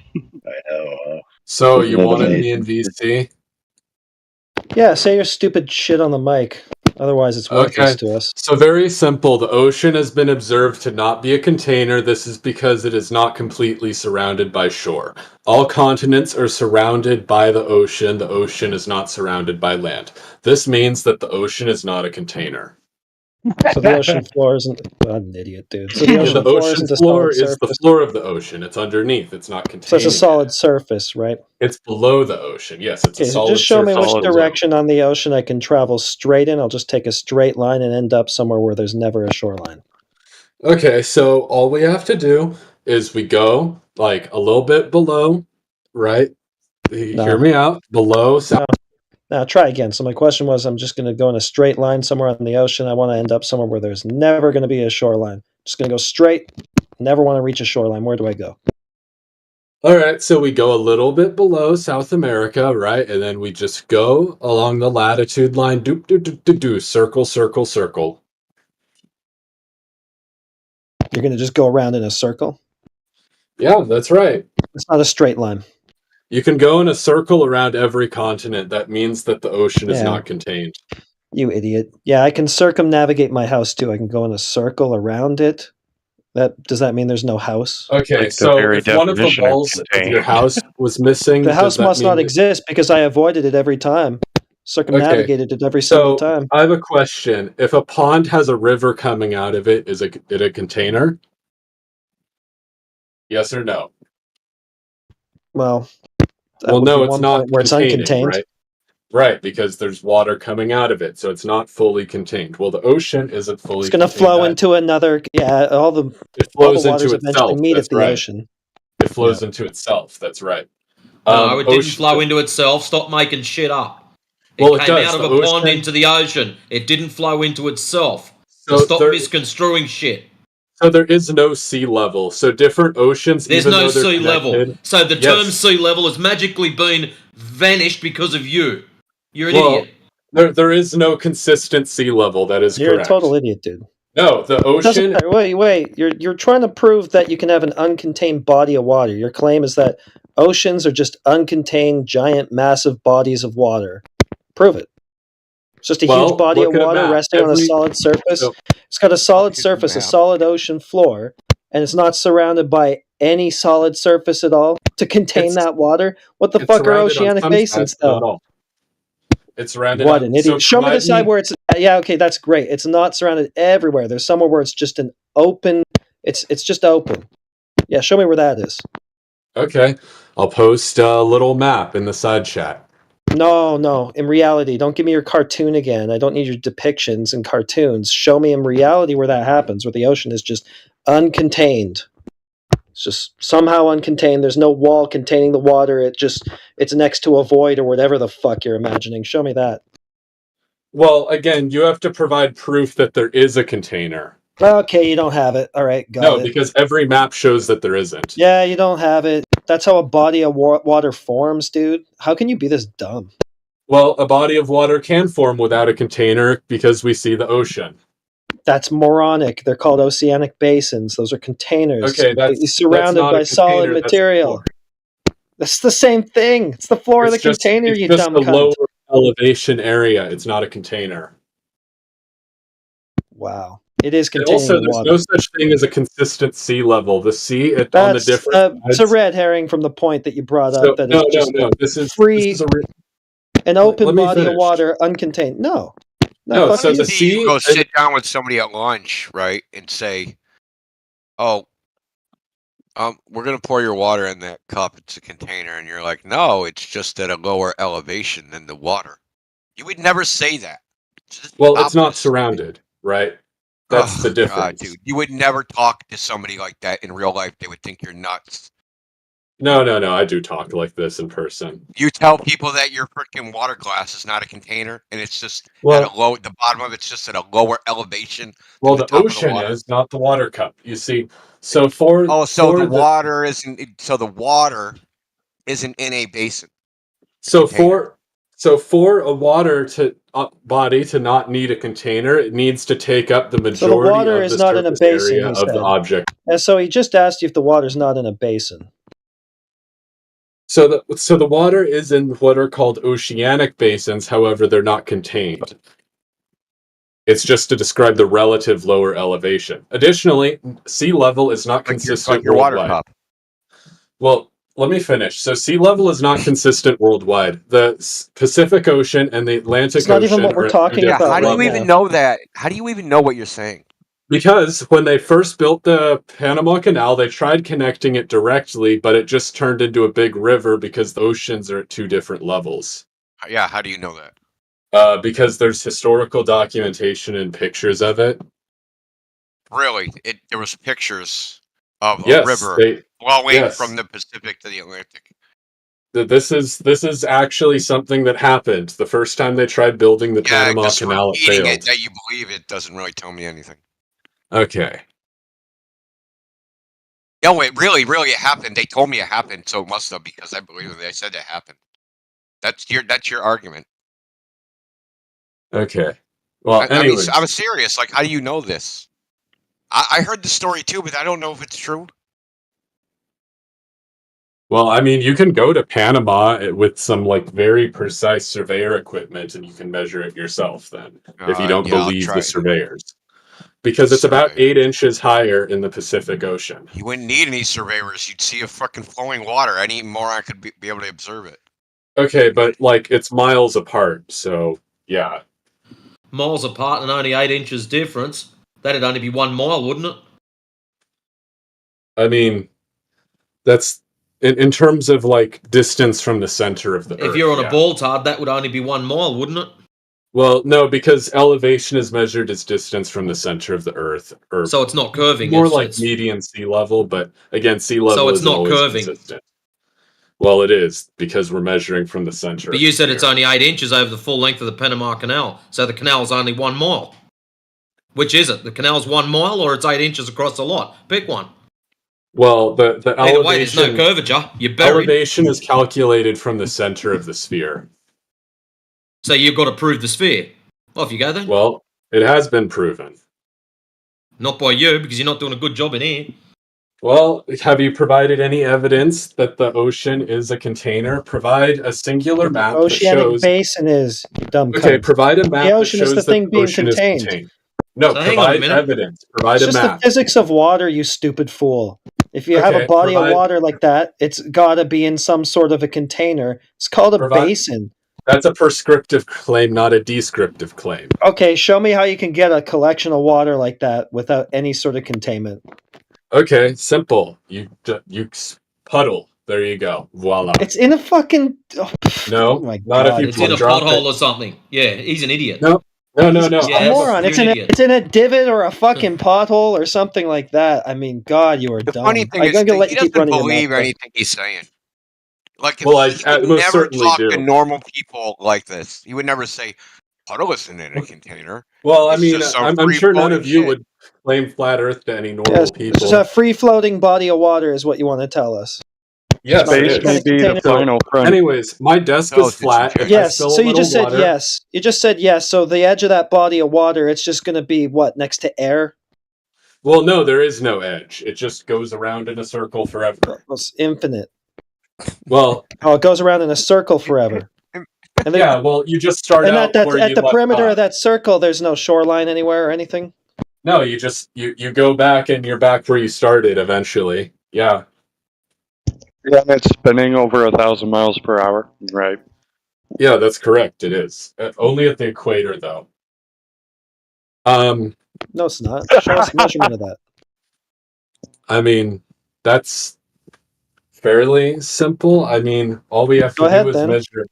So all we have to do is measure the size of the Earth and then measure how long a day is. Appealing to future fallacy. Still hasn't been done. So go and do it and get back to us. No, you don't have to do that because you're just interpreting a day to be the Earth revolving. So that will be begging the question. That won't give us what we're looking for. Well, that's how we get the 1,000-mile-an-hour figure in the first place. Is from Yeah, I know, but knowing begging the size of question, Earth. I got that. Is that it, or is there anything more empirical than that? Oh, okay. So the thing is you're. Let's go back to the ocean basin thing. You saying that water requires a container is a prescriptive claim and not a descriptive claim. You're So saying what? that water needs a container instead of accurately just looking and describing the water that you see. Yeah, it's Because you're contained. saying that some water needs a container, therefore It's all got of an it. ocean floor. Well, It's that's going to have not a a shoreline scientific surrounding claim. it. Because You're a fucking just idiot, because dude. water It's needs a just a body container. of water. There's no way. Okay. It kind of is actually, because I'm not sure that there's any way to actually achieve a body of water without having a container. You can't show it. Okay. I can. So I can very manipulate the cause Okay. of container and show you will not end up with a body of water without it. What can you So- use to show that you can get a body of water some other way? Okay, so I have a desk that is very flat. It's made with 1950s building techniques, so it's not like poor quality. Just give me like a nice round circular body of water just free floating sitting there on top of Yeah. that desk. You've already caveated that it's got to have a solid surface below it, so fine, we'll take the table as a solid surface. Let's just have a nice free floating body of water where around its sides it's not contained. It's just sitting there on the Okay. desk. Yes, I will do. Here, I'll go and get some water, and I'll take a picture, and I'll post it, and you'll see a body of water with no containers on the side. Oh, what, like a water Pile it droplet? Surface tension? I'm talking about a large body, you dumb fool. Okay, well, we have proved that water doesn't always need a container then, right? It's a That means small, that a there's little exceptions. amount of it. Okay, so if It's there's got a very surface small tension. amount, It's not the then same fucking thing, you moron. we can imagine that there might be a quantity that's big enough that it doesn't need a container as well. Okay, show that. The ocean. Oh my god. So Well, back my to, claim is begging that the question. ocean's Back to only circular body that's reasoning. big enough. Well, no, because we have maps. So Okay, again, just you're show me the forgetting that open we have side of maps. show me wherever the open side of the ocean is. Where it doesn't Okay, run so- into any sort of solid surface, or it's just next to a void or air or whatever Okay. it is. So let's just go through this. Antarctica is surrounded by ocean, correct? Okay. All the continents have ocean both on top, or I guess to the north, right, near the North Pole, when it's not covered in ice, and they have water to the south, right, which is also, when it's not covered in ice, right? So Australia, surrounded by water, the Americas, surrounded by water, Eurasia, surrounded So what by that water. water's just resting on nothingness, I guess. And Well, it's just land. It's resting It's just upon land the floating ocean on this floor, big but there's body no of water. wall. That's what I mean. I guess maybe the oceans you think are infinitely deep, or they're just resting on nothing, or Well, they're floating, resting or- on the ocean floor, but they're self-contained. Oh, There's the no ocean wall. floor. So that would be like a solid surface, right?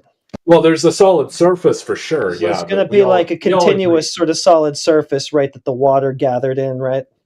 Well, yeah, I agree that for an ocean to exist, there has to be like a Right. bottom, so to speak. Yeah, so that's the whole point. Okay. Well, you're an idiot. Can you show us a globe measurement at least? Yeah, sure. You want to see? Please. Okay. So that's the Earth and the Moon. Picture of it from a What tool did satellite you use very to far take that away. measurement with? It doesn't look like a measurement to me. What tools did you use? Well, you see, that's What sort of that's measuring a device is that? picture from one of NASA's more recent satellites in pretty good definition. And So there you what is go. the measurement? So the measurement Used a is that satellite, Earth that's a is a measurement. sphere. Okay, and that was measured how? Well, I mean, look at it. That's okay. So look at it. You think looking at something is measuring it? In this case, yeah. Okay, so how big is it? Well, first of all, we need to accept that it's spherical. The sphericity was the first thing discovered, Oh, not the size. okay. So that's just looking at sphericity, though. That's not measuring anything. So the And where thing did you is actually that see this the- in nature? Is this just a cartoon, like an internet picture you Googled, or? So the Earth was discovered to be a sphere before the size of the Earth was known. Let's start there. Yeah, how was that discovered to be the case? With internet cartoons? Well, okay, we'd have to go back to ancient Greece. Okay, so Looking at the sky to prove the ground, that doesn't work. well, no, because they didn't look at the sky; they looked at the ground. So the Greeks were. This is long before Eratosthenes. He just measured the size of the Earth. He did not measure the roundness. The Greeks knew that it was round like for hundreds of years before him. Now there were no, flat I keep saying earthers. that. How? The question is how. Well, it's pretty simple. The Greeks were a seafaring civilization and they were very good cartographers. They noticed certain things weren't congruent with a flat plane. For example, when they tried Okay, measuring now don't talk distance- about that. Talk about how they actually demonstrated that it's a sphere. Don't say, well, here's the problem with flat Earth. Show us how it was demonstrated to be a ball. Well, the Greeks they didn't really know the shape at all to start out with, right? They weren't starting with any assumption. You have to remember. Yeah. Okay. So how did they arrive at the conclusion? Oh, it's a ball. What did they do? Well, first of all, they saw that generally objects disappear over the horizon, and they expected that you should be able to see a lot farther if the Earth was flat. And they discovered that do. even from the top of a tall mountain, do. you can't see. We already do.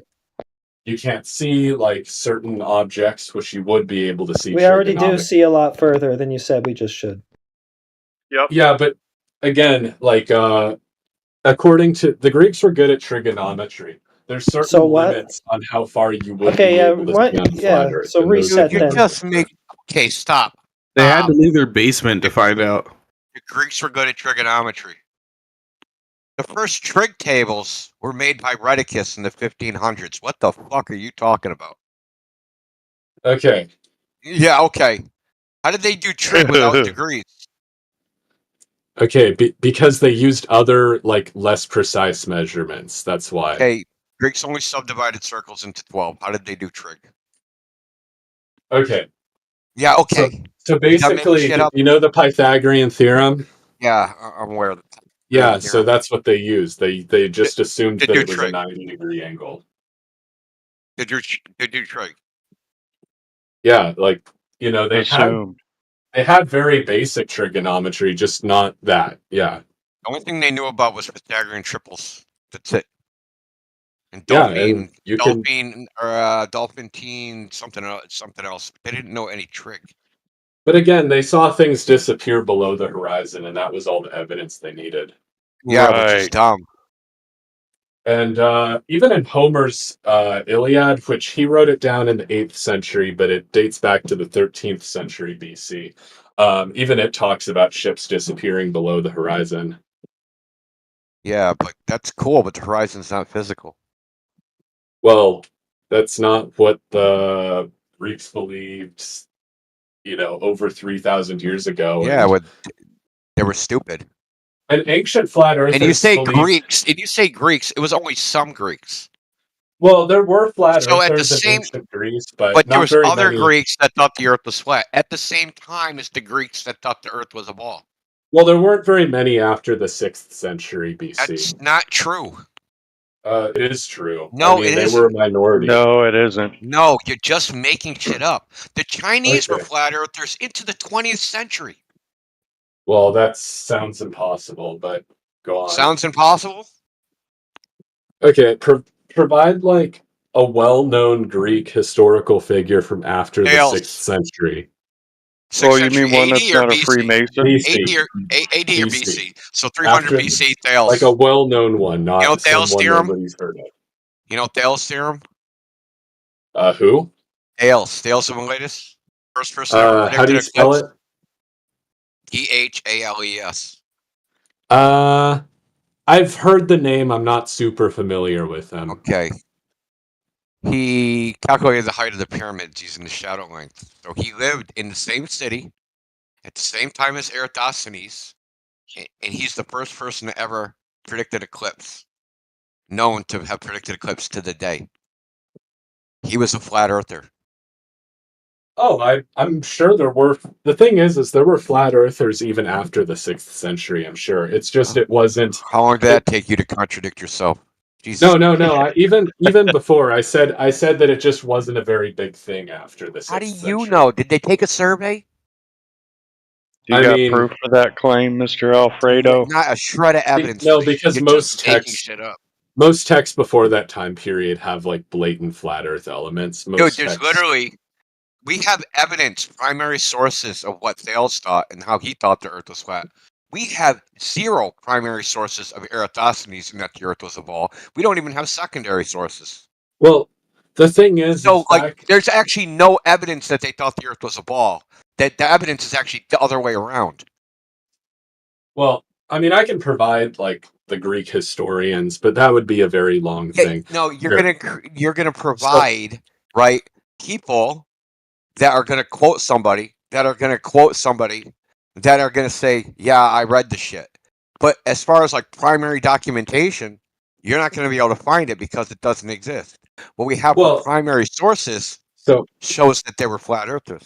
not that they were ball earthers. So I'd rather change the subject to something more interesting, which is that Sure ancient you do. flat earthers believed that the sun and the moon went underneath the earth. They did not believe it was a perspective thing, and they didn't believe in time zones. Nobody I knew want to about change the perspective subject because I until just the, got my ass handed to me. nobody knew That's about not even a perspective claim anybody here made. Hold on a second. Nobody knew about perspective until the 1400s.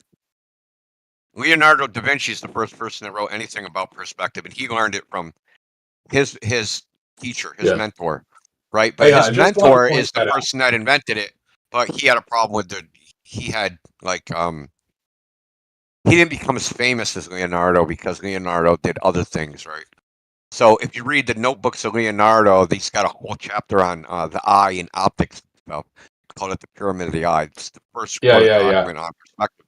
Nobody I just drew in wanted to point perspective. that No out. one painted in perspective. Nobody knew about perspective. This is why they didn't account for it. They had no idea that the 3D world is projected on the eye. They thought seeing emanated from the eye. That's interesting. But yeah, that checks with what I've seen. I mean, for example, in the Old Testament, it describes the sun like going underground and then running back so it can come back up in the morning. I can find the verse for you if you'd like. You might be familiar with it. I mean, I can try and find it if you're interested. No, I'm really not. I don't really care what thought. I mean, what they thought in the past is kind of irrelevant. Yeah, I mean, but all I'm saying is that like these ancient flat earthers didn't believe what you believe. I know the Bible reference that you're referring to, and it doesn't say it goes underground. It says it goes into his chamber, or he comes out of his chamber and runs a race like a strong man. Along Yeah, those lines. yeah. I know think what he's everybody thinking here of believes? Not going underground. Okay, let me Not explain going something underground. to Magnus here. See, what you don't understand is that they considered the heavens separate from the earth. They didn't try to apply a universal principle across it all. Right? Oh no, That's they a modern believed. invention. That's a modern invention. Like things that are in the sky are just like they are on Earth, right? Terrestrial is the same as celestial, and there's no difference.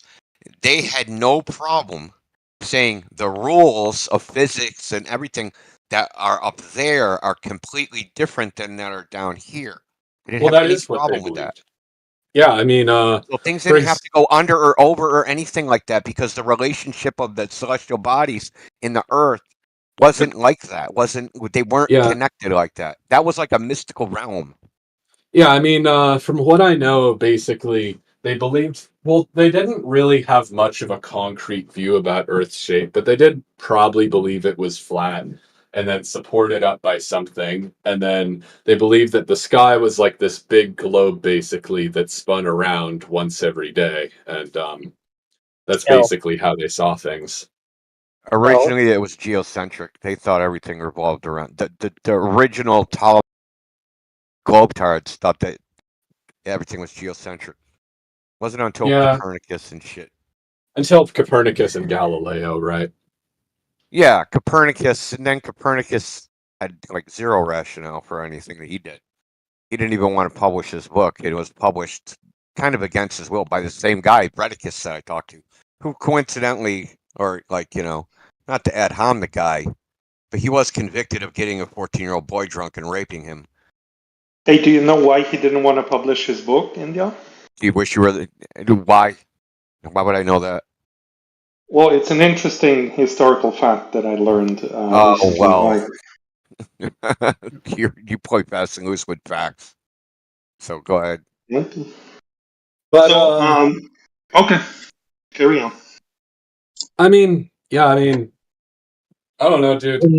I mean, I agree that ancient, like sphere earthers didn't believe in the exact same thing I did, but I would say that, like, if they had access to modern, like, information, they would probably hold very similar views if they'd Modern propaganda, you mean? that I do. Because you don't have any information or evidence that you based anything on. It's just propaganda. It sounds like propagandized into your position. I mean, I've provided sources for my stuff before. It's just you say they're fake. No, you haven't. Why? Here, I'll post again because. Okay, so again, right. My claim is that basically space travel is much too well documented to be fake, and I posted some sources listing every rocket launch, the specifications, the you know mission how purpose, etc. silly of an argument that is? How's that a silly argument? Santa has been too well documented to be fake. Pictures of him everywhere. People, they dress up like you can see Santa every Christmas. NASA tracks them, or NORAD tracks Santa Claus as he flies through the heavens on his sleigh every Christmas. How could they fake all that shit? Yeah. You know and how many? it's all You in know my how large of fucking a conspiracy appearance that would take? Are you crazy? Well, I would say the difference is that Santa Claus, whether No, he's my proof real or that not. Santa's real is that there's plenty of pictures of him, right? So I'm using the same logic you are. Plenty of pictures of him. It'd be too hard to fake and too large of a conspiracy among parents to keep quiet. So Santa must be real. Well, they don't really keep it quiet. I think that's like the main thing. It's just a little story that parents tell their kids. That was Yeah, NASA. and there's also people who called NASA out on their bullshit, and they're not necessarily flat earthers either. Well, again, I mean, you'd have to show evidence that NASA is faking all the stuff they do. You have to show evidence that they're telling the truth also. So double-edged sword that one. Yeah, Okay, it's their well, claim that you have I to actually- validate. So that's a burden reversal. Plus, we can easily Yeah, meet it and anyway if to we show want evidence that Santa's not real. Okay, well, And I what's can. even funnier is that we So can I can actually prove- provide evidence for that. You can prove a negative. That would be hilarious. Let's see it. Yes, I can, because there's certain attributes about Santa which are described that are contradicted. For example, Santa's house is described at the North Pole. Well, we can, for example, go to the North Pole. There is no elves and there is no Santa house, right? So No. that's fundamentally. Then you like- must not be at the North Pole. Well, that Also- we have maps and compasses. I don't know if you watch Compasses Christmas don't work at movies the or North not. Pole. Let me Yeah, I just don't know take if you to the what, North Pole Christmas so I can movies- prove to you Santa exists. Let me just take you there so I can prove to you. Would you do that? Yeah. I mean, it would just be silly. I don't believe in Santa Claus. Why would I go there to see that? Why? You're a freaking Santa I don't believe in denier. outer space, so why would I go there? Okay, well, Yeah, that's I have for a question. you. I have a question, Magnus. Give us one good reason to believe the space stories. One good one. One good reason to believe in space. Yeah, one good reason. Okay. Here, I'll give you a good reason. Never got an answer to this question. Okay, I'll give you like. Okay, what kind of answer are you looking for? Are you looking Why are you for, like- asking me? I want a good reason, like the good reason that we Yeah, should but for- believe it. Why should we believe it? A good Do we reason have a for you moral? is Do we have a moral duty to believe it? Should we have to believe in space? okay, but a good reason Did they for me pass a isn't law? a good reason for you. No, who cares about for me? For anybody. What's But, a good reason to believe in it? They're saying they're doing these fantastic things in a fantastic place where all the rules and shit that happens on Earth are completely different, right? Drop things, they don't fall. Frickin', you can, you have magical frickin' materials. You can open and close vacuum chambers without changing seals, right? Have you ever thought about that? How they're opening and closing these doors without changing the seal? So you can look up on YouTube or anywhere else, right? Ultra high vacuum chamber, operational. How do you operate them? Every time the doors open and close, and these are like 10 to the negative 9 torque. Frickin' space is supposed to be 10 to the negative 13 torque. So every time you open and close these ultra high vacuum chambers, you have to change the metal seal. But for some reason, they just open and close fucking their doors on Apollo, on the ISS. They just open and close them like there's no problem. What do you mean metal seal? Aren't the seals usually like some type of rubber? No. How do you have Rubber's- a metal rubber's not- seal that perfectly seals? Because it crushes, because it's so the surfaces, right, are very finely polished, right, to a very low tolerance. And then when you close the door, it actually deforms the metal. They'll use like a copper seal, and it will deform, right, basically cold weld together. That's what it's called, cold welding. In their metal seals. I'll post a video about it if you want. I mean, I've never done that much research into the exact composition of docking ports, but I know that Now this would be the door for the specifically, spacewalk, man. I know specifically for the Soyuz mission, they had a lot of issues with that specifically, like early on. They used this like gigantic, like inflatable inner tube on the side of the spacecraft. I can send you a picture of it. It's ridiculous. A lot of things they do are ridiculous. They think they played golf on the fucking moon, dude. Yeah. Sure. After they had a race in their dune buggy.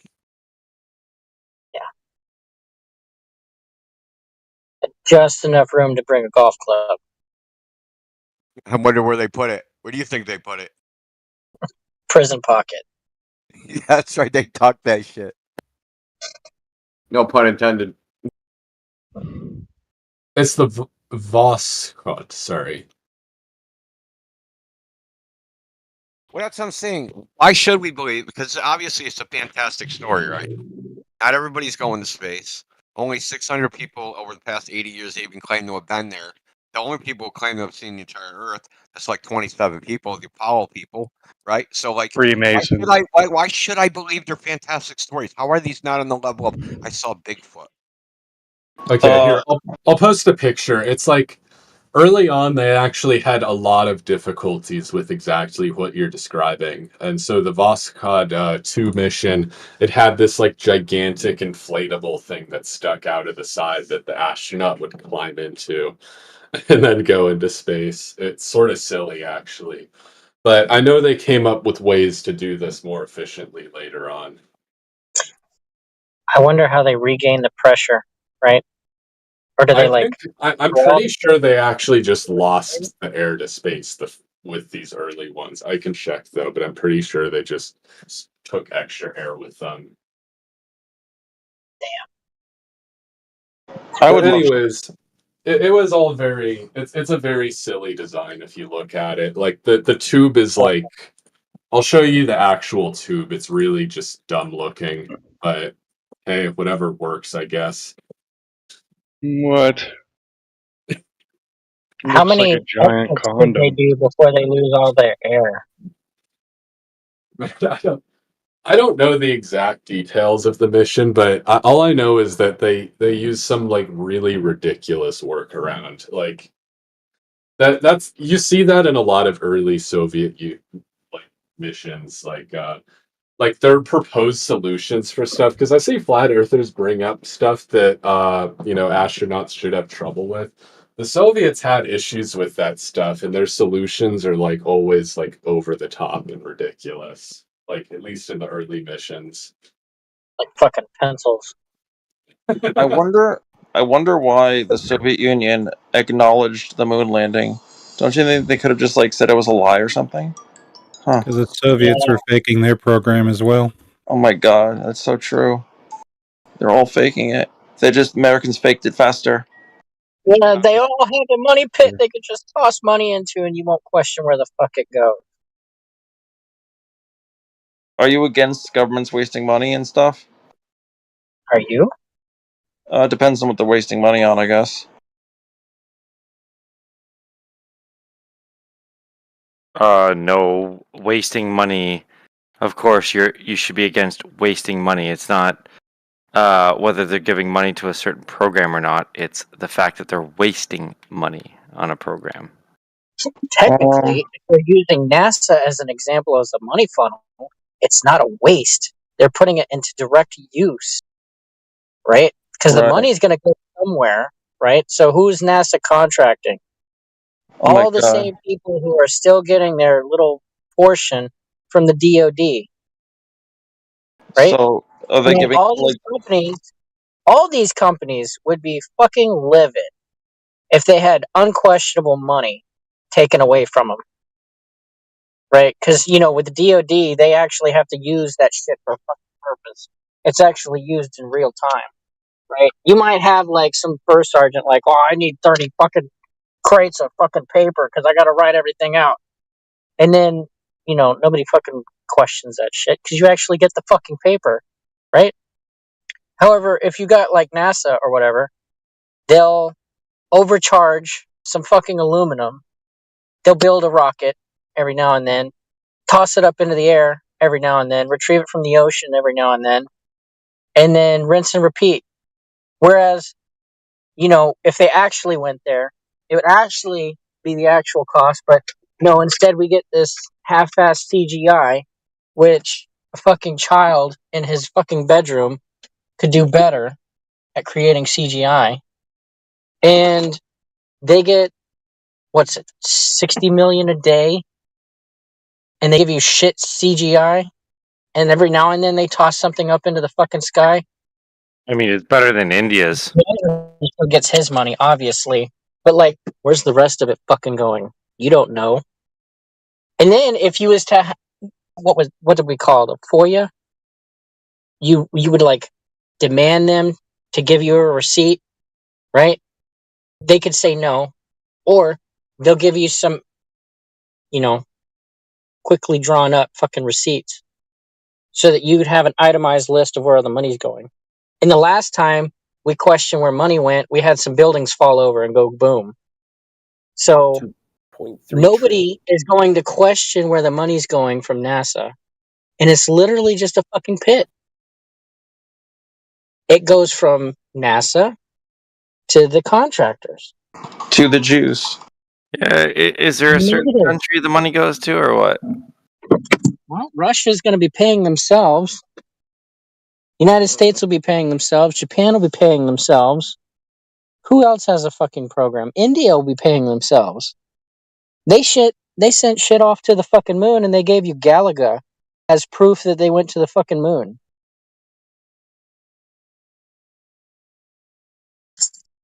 Didn't they put one of the rocks from the movie set in a museum?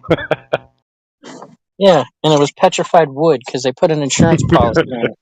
And then, after that was found out, they just put it in storage. It's not even on display anymore.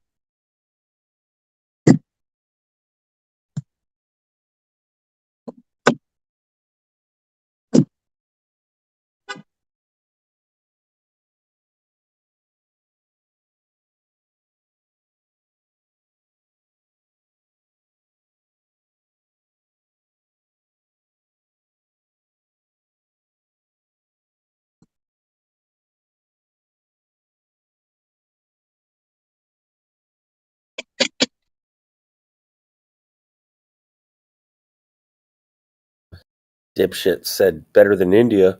Well, India doesn't have soap or toilet paper, so there's that.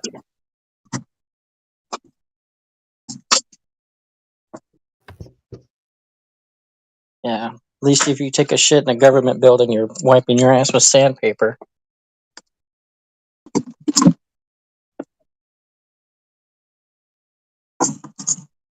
Why did India leave? I wanted to ask him something. What do you want? I wanted to ask him about the stars, the sky being a different thing than the ground during the Middle Ages or whatever. That this was the fundamental view, and I would disagree with that. The sky being a different thing than the ground? Yeah, in the meaning that you completely don't care about what is happening in the sky. He said that the ancient Greeks didn't care about it at all. That is bluntly false. Of course, the mechanisms that were making these motions of the planets, they were unknown. This is true, nobody was making claims about that. But the direct observation, the motion itself, wasn't questioned. When you see the sun going below the earth, people acknowledge that their sun is going below the earth. And but what is happening? He didn't say ancient Greeks. He said the people back in those times in the BC era, they didn't care and they didn't think that it had anything to do. He didn't single out just ancient Greece.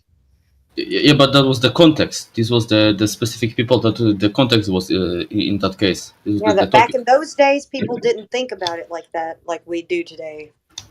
Well, the statement started with in response to the Hebrews, right? Because he said Old Testament, and then he said after that it was they didn't say the sky was the same as the ground. Yeah, the Hebrews also were making claims about it. They have a book of Enoch, which has an entire part called the astronomical book, which describes how the sun is entering portals. That's not canon. So what? It's still a book written in that age, written by those people. Prove it. Yeah. Prove it. Doesn't matter. The Bible's bullshit, anyways. But it isn't about it being sure or not. It's about what view these people held. And that's, I would say that it's completely the other way around. The sky being completely irrelevant to the shape of the ground is a modern Flat Earth Cope invention. Because you live in a time where we already know that there's a region where there's a sun while there is night for us. So you're trying What to... you're doing right now is the cope, actually. Because if we No. look at the surface, yeah, it's directly shown not to be what you're claiming it must be based on looking in the wrong direction. So it's you who's doing the coping right now. Well, That's ancient false. flat earthers didn't believe in time zones. That's the thing. Like, you bring up all these Who gives a ancient shit? civilizations. Yeah. They didn't thought believe that You brought them up, you clown. It was you who wanted to go to the ancient Greeks. You've done that over and over again. Every single time you do, you can't really get all the way to a conclusion about how they knew what you claim they did. So you're the one who did that. So he was just rebutting you. You're the one who wanted to go to primitive people, and he was just telling you that you're wrong about them because you went there. No, I'm saying that they discovered the Earth. Greeks were not primitive people. They were Chads. No, they were idiots. They saw boats going over the horizon. They're just as dumb as you. But Greeks are the foundation of our civilization, heretic. Well, I mean, the ones Yours that you and mine. guys appeal to, who saw boats going over the horizon and then concluded it must be a sphere, they're idiots, just like you. Like Aristotle? They're just you guys. They're just you guys. Well, okay, something even worse than that then. Well, they were the most advanced people. Yeah, of that, he was kind of an era. idiot. I mean, he thought he saw the Earth's shadow on the moon. Yeah, sounds like a Dude, we dumbass. still read their books. They are still the foundation of our philosophy. That's your problem. That must be your problem. That's how we got. But I there. mean, you and I, you're American, right? That's the whole issue. You're the. Look at where we got from following those fools. You are Keep the defending direct continuation of the Roman Empire, which was the continuation of the Greek civilization. Yeah, I know. A bunch of dumbasses before me fucked it all up, so here we are now. What? Come on, Because man. Roman mythology describes the Earth as spherical? Mythology, you nailed it on the head. Have some respect for your forefathers. No, look at the situation they created. What situation? That we speak a language, that we have mathematics, that we have philosophy. Yeah, that there's we some have... things to be grateful for. I'll give that caveat. But a bunch of dumbasses like you think we live on a ball because you eyeball the horizon. I mean, it's a mess. I mean, that Half was of the good words enough. you use in science or medicine are either Latin or Greek. Yeah, okay. Come on. We're just talking specifically this issue, though. Let's not get too carried away into the weeds. I mean, for the Greek... Okay, you just triggered me there for a minute. I love you. Well, too. You know, I just think that he's probably just appealing to other dumbasses like him from 3,000 years ago, if that is the timeline. Well, I mean... well, he is definitely appealing to Globers. Yep. May I say It's something? the same shit, different era. You know that the... You may not say something. You've been droning on for a long time. You did an awesome job, by the way, as a Glober. I commend you. But maybe Really? you He can said take a that the chill oceans pill aren't contained. and let me bond with Heretic for 5 fucking seconds without giving us another fact. Well, he said that the oceans aren't contained. Well, in a sense, they're not. How so? Well, what contains them from the top? Nothing. It's a body of liquid. Doesn't need a container. Yeah, but It why doesn't need a closed it just fly container. away? What? Because there's But air why? pressure. Actually, I shouldn't say nothing. There's air pressure. Okay. Gas What pressure. contains the air pressure? Exactly. So they are contained then, huh? Yeah, they are contained from the top down too. I'll correct my previous statement there. The gas pressure Okay. contains them from the top Fair down. enough. Yeah. Fair enough. So contained all the way around.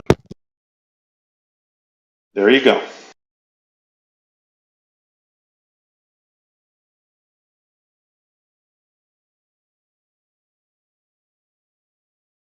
Yeah, when you read the original books of the people who basically discovered the globe from the ancient Greeks, like Ptolemy, their main arguments actually are from observations of the sky. Discovered the globe by looking the wrong way.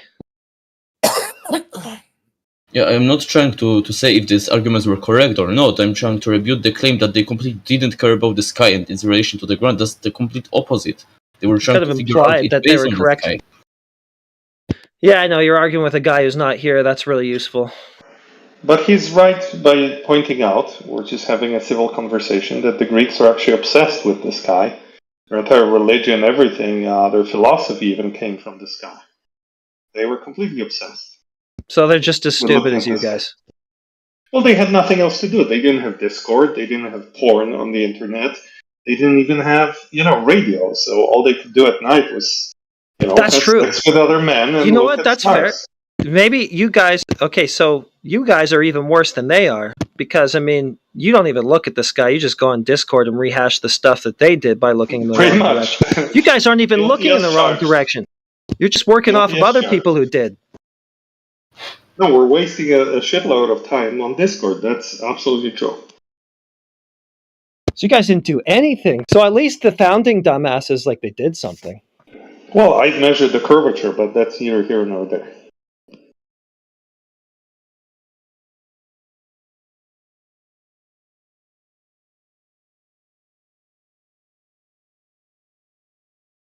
What up, party people? What up? Well, we got oceans aren't contained. Bunch of space lore from this fanatic here, Alfredus. What do you think is containing the ocean from the side? A shoreline. You guys are Continental Which crust. shoreline? Continental Which- crust, an ocean floor. I mean, what the fuck, dude? Does the Any shoreline. ocean? Hey, I'm hey, Embo, does the ocean have depth? Yes, but I'm asking from the side. All That's right, why I all specified. right. So now think about this. If it has depth, is it contained? Does it have Yes, volume? it's contained from the bottom. It's Alright. contained from the Bottom. above by the atmospheric pressure. So Now I'm asking what is it contained from the sides? So yeah, the sides. So in order for you to have a container, there needs to be volume, right? Yes, definitely. Okay. So if you have volume, you have a containment. Okay. No, volume can be any arbitrary area. All right. So when you have water, because we're talking about water, right? Yes. Okay. So the water that has depth is contained on all sides. Yes. Oh, come according on. to your model, yes. Not model according to physics. Okay, yes, I will meet you in the middle. Yes. No, it's not about meeting me in the middle. It's agreeing with the defined understanding of physics, sir. I mean, it's kind of. I can play the QE game. I can play the No, QE this game. ain't Yes, QE it is game. contained. This is fucking basic physics. If you have containment, or excuse me, if you have volume, you have containment. No, volume can exist. Volume can exist in any location. For example, conveniently, right now I am reclining in my bathtub, and I have a volume of water here in the middle. That is volume of 1 inch by 1 inch by 1 inch, and there are no walls of any container touching that volume. Sometimes you can be really stupid, dude. Honestly. I'm telling you the truth. Volume is just a concept. Listen, you're in a bathtub. The bathtub is obviously a container. Obviously. Yes, but a volume, we're discussing the concept of volume. Yeah, within the bathtub, the context is in order to have depth in that bathtub, it's got to be contained. Yeah? Yeah. All right. Thank you. Now back to Embo. Do you agree with what I just told Peter? I wasn't really listening, sorry. Yeah, of course you weren't. Fucking. I wasn't prepared to answer the question after that. Peter, do we need Mr. Slave to give his presentation to you again? Who's this? Flat Is he there at GG? Who's Flat Pat? I've never seen you, sir. I don't know if you're a friend or foe. It's So a you meme. just- Sorry, It's a no, low I'm a gangster friend. meme. I'm a Disregard it, friend. I was. disregard it. All right. It was a Sorry. yeah. Never You mind. got in my line It's of an fire. inside joke. Yeah, you get on my line of fire. So if I don't know you from Adam, you're gonna get kiboshed. All right. So, did you hear what? You didn't hear anything I said to Peter Embo. Not really. Okay. So you don't want to be wrong, so you tune out, right? Is that correct? No, I was just doing something else. All right. So I'm gonna do the same. Bye.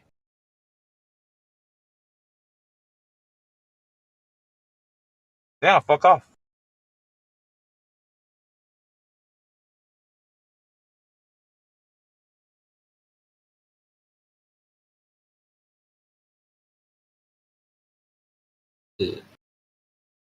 So if you don't want to kind of re-engage on that topic, maybe I can somehow give my thought on that. Nope. So, no. Nope. Mm-mm. Fuck you for not listening. You're supposed to be engaged in the conversation that you fucking were making just a while ago. So you can fuck off. Miggy, you know what it's like. Men are single-threaded, right? He was probably looking at, Beyonce online or some Brazilian chick, and his thoughts were elsewhere. It happens. You want Happens me to me to all throw the him a time. bone? You want me to throw him a bone? Just give him another chance. Embo, are you listening right now? Yes, and I'm deeply sorry for not listening. Hey man, you're the one that made the argument, and then you fucking dipped when I'm talking to Peter. It was your fucking argument. Okay, he apologized. I'm super boring. I drone on and on. He spaced out. Okay, he's ready to Peter, re-engage. you spoke for like 2 minutes at the max. Well, 2 minutes for me is like 20 minutes for you, right? So let's recognize that. So, Embo, pay attention. Don't disappoint me. Okay.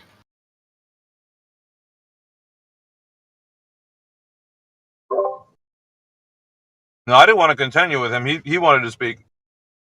I don't know what you're gonna say, but If you don't want to speak, then I wanted to say that when you think about what happens when you don't have a sideways container for water, it will basically fall towards the earth. This is what happens when the water doesn't have any equilibrium. So then, logically, following from that, if the water needs container or not, that would be already model dependent, because on the globe, the vertical, so what is the direction of the water falling down, is towards one point, towards the center.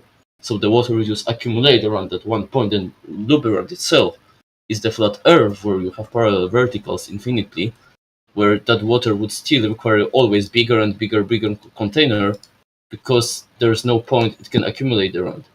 So I would disagree that this is just based on some objective physics. You already have to make some assumptions there to make an argument, unless you provide some direct measurements supporting your point in reality. where's Alfredus at? I want to hear his argument. My argument, bro? Yeah. I mean, like, what do you want to hear specifically? I mean, like, this guy wanted to have his own conversation. He's like, yo, Alfred, I want to talk, don't interrupt. I'm like, all right, sure, I will be quiet. Peter, who cares?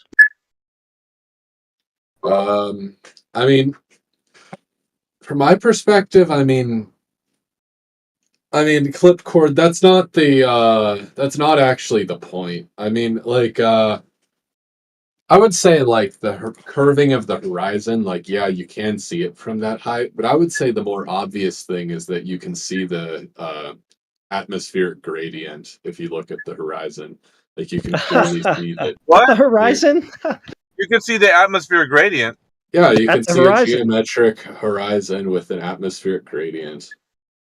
Hey, how do you see that thing? I mean, you look. Mm-hmm. Like, yeah. I mean, what else is there to say? I don't know.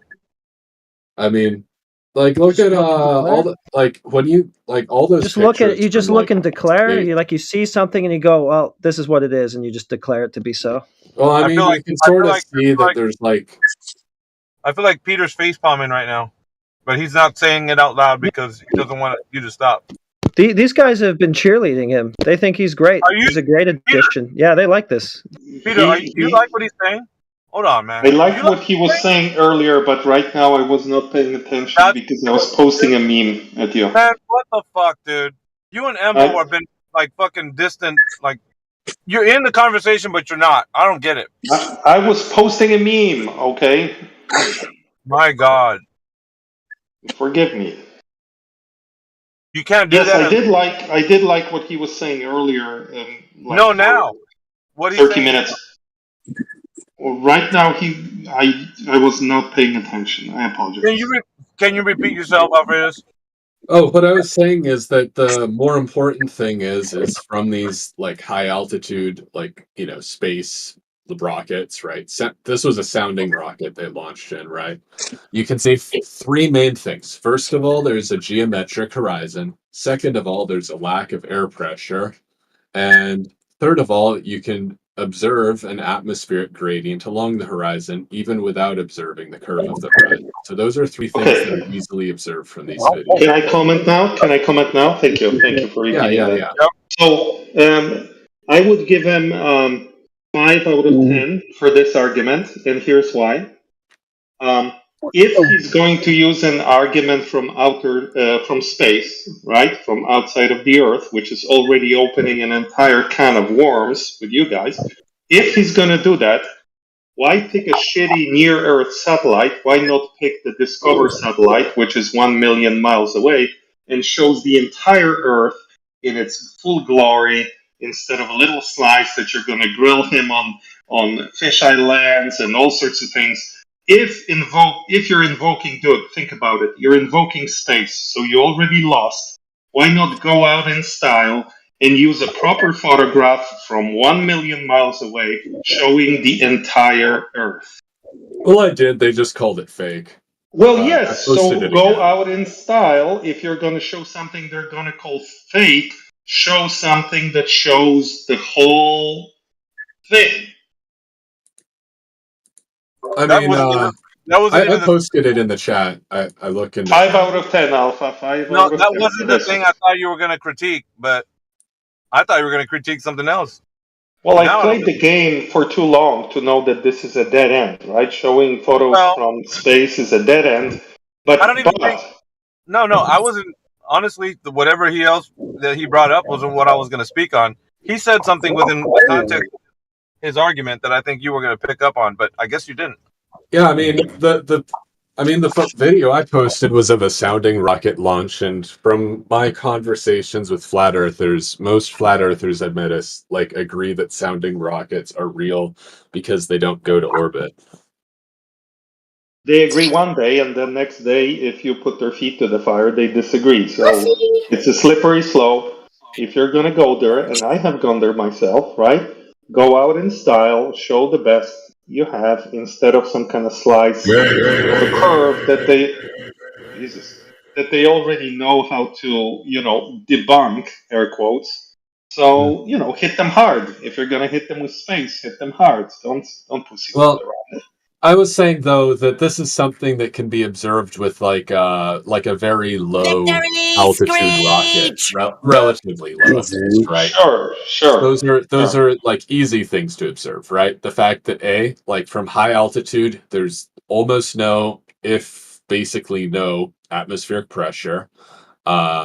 You can see a geometric horizon even without the distortion of atmosphere in the way, now that you know that there's very little pressure. And then thirdly, you can look at the atmosphere at the horizon and you can see there's a gradient. It's like you can clearly see that there's less of it higher up. Yes, that's a very. I agree with all your points. The only thing that I would do, my personal preference, since we're judging your performance, would be to provide one of the photographs that are sent every hour or whatever, I forget, 20 minutes, from the Discover satellite. It has all the features you just enumerated, but it's much nicer to look at, and it shows the whole Earth. Also, you can show a sequence showing different continents as the Earth. Oh yeah, I mean, I'm just really trying have to a point find because he examples. just said we have a geometric horizon, so that's the thing in contention. He just went ahead and asserted it. He didn't do anything to prove it. He just Okay, claimed it. so yes, technically he's wrong. There is nothing geometric even when observed in space. Even anything you observe in space is not geometric in a perfect mathematical sense. It is subject to light propagation. Light does not propagate in straight Euclidean lines, even in space. So technically he is incorrect, but could we... And then he said that there's a gradient of gas pressure, so we've got a gradient of force that is exerted on the walls of a container, so that didn't help him at all. Well, of course, the container for us, as shown in that picture, is a gravitational field, not a wall made of some kind of material. But yeah. Do you suppose he has you an will experiment, though? Maybe that would back that. Yeah, do we have an experiment? Can I ask? Not do it. No, he does. Maybe you don't. You Well, have another. Show us You gravity. go ahead and have another Japanese logger, man. We need to talk to this guy. Now, if you think that there is a container with gravity, is there any demonstration of this, Alfredus?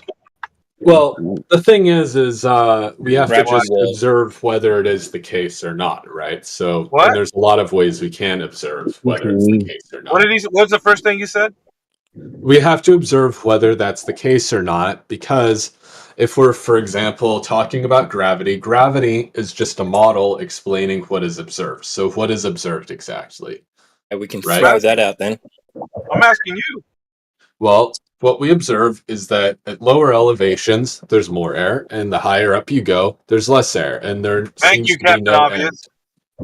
Thank you. And there seems to be no end to this. So at a certain point, there's practically no air.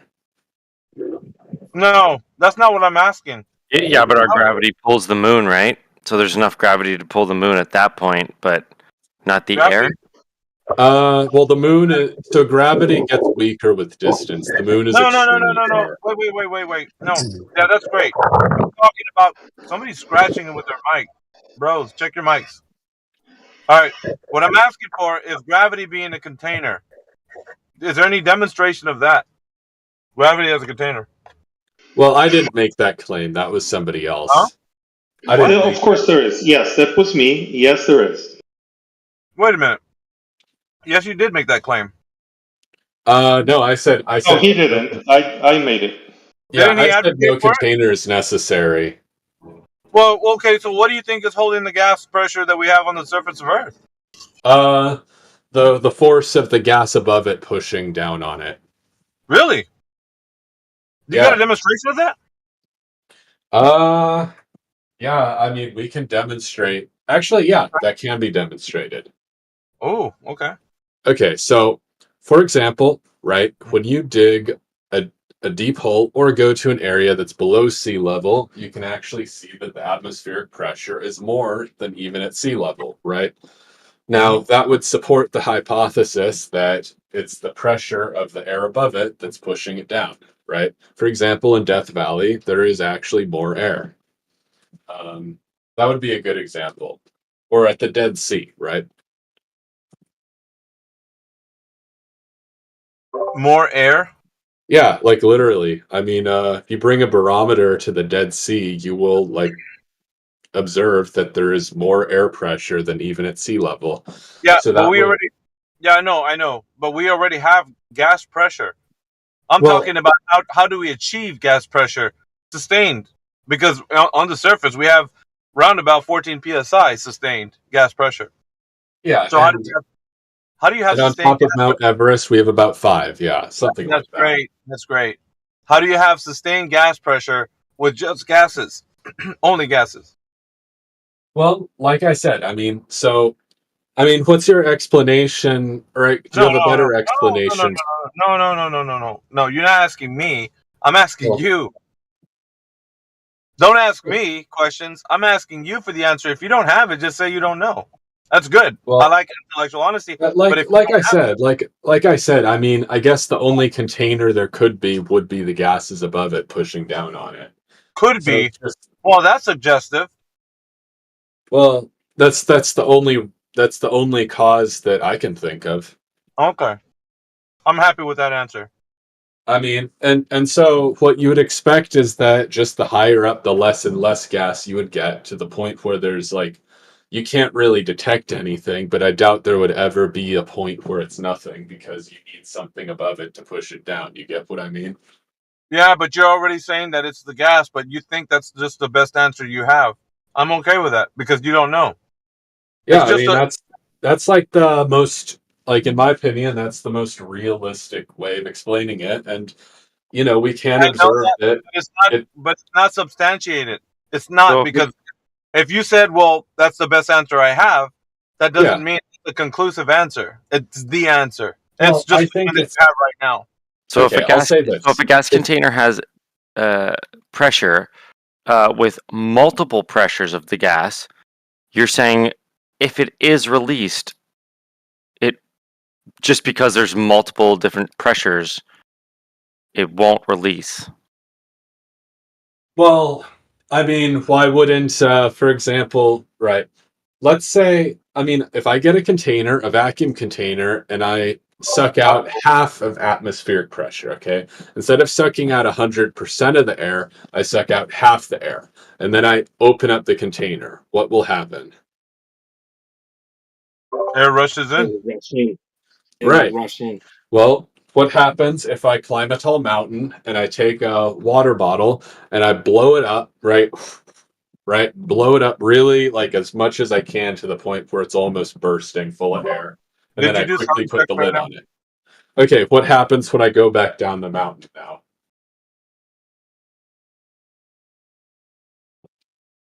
Well, it's get the bottle's gonna deflate when I start going down.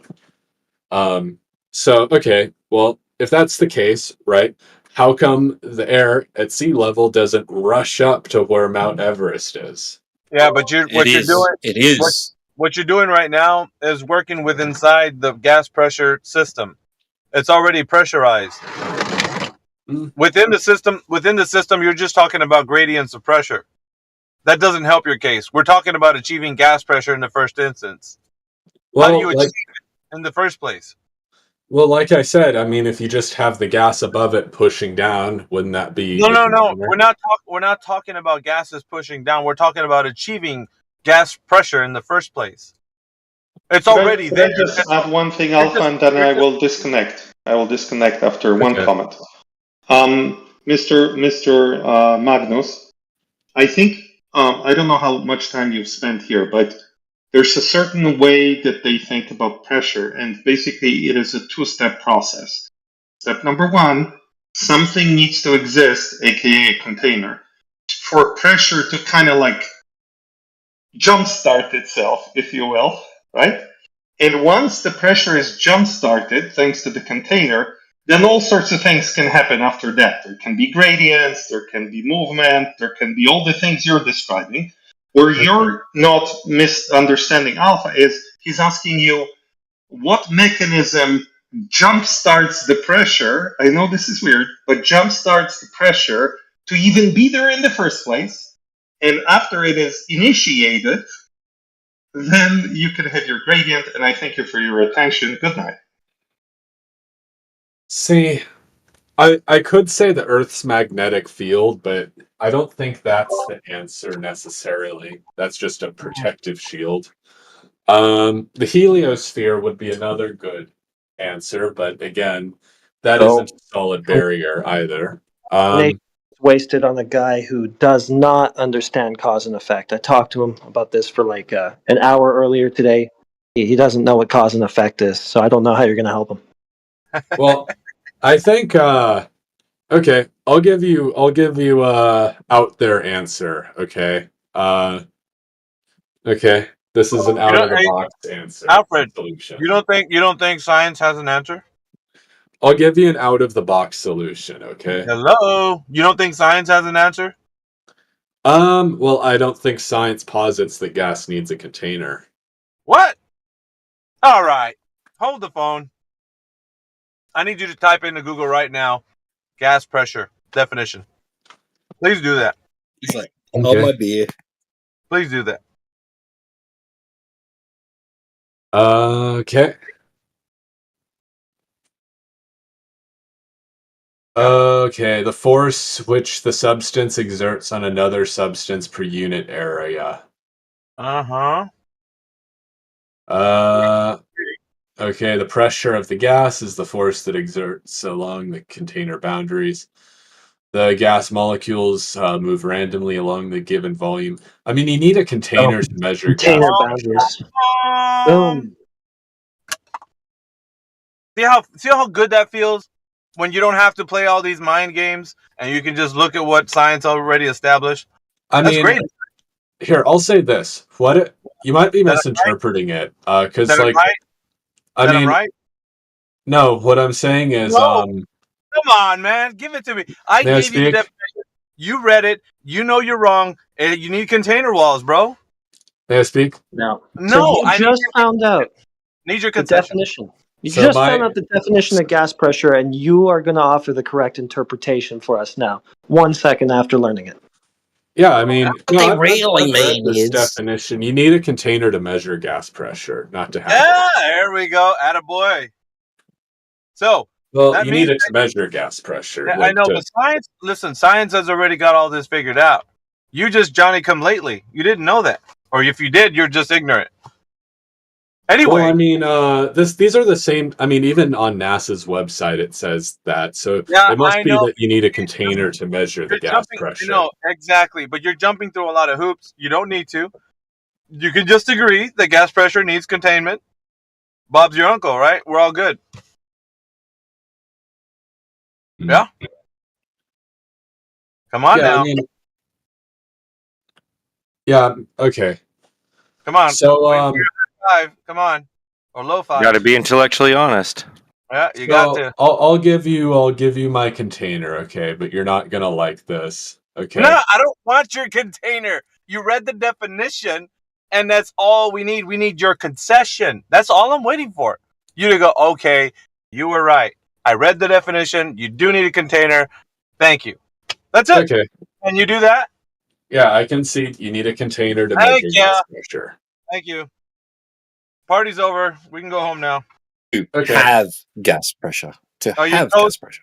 your coats are there by the door. Don't forget, tip your waitress. That's it, man. Mm. Doesn't that feel great? So yeah, it's a radiant, right? So that would just be a differential of gas pressure already existing, which you need the container to have. Hmm.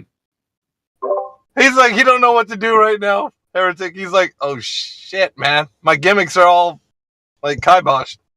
That's Well, I would say that- for now because we always smash Glovers. But you wouldn't say that even your still, gimmicks- even if So you I'll have give you, a variety I'll of give you 2 containers, okay? even if you have a variety of pressure within the same, say, propane tank. Say you have multiple pressures within a propane tank. If you release the propane tank, it's still going to depressurize. Yeah, he got the concept, Medicus. Well, he did just say that. He wouldn't agree that he doesn't have a few gimmicks left. So it sounds like he still has a few gimmicks left in him. He's got Well, something.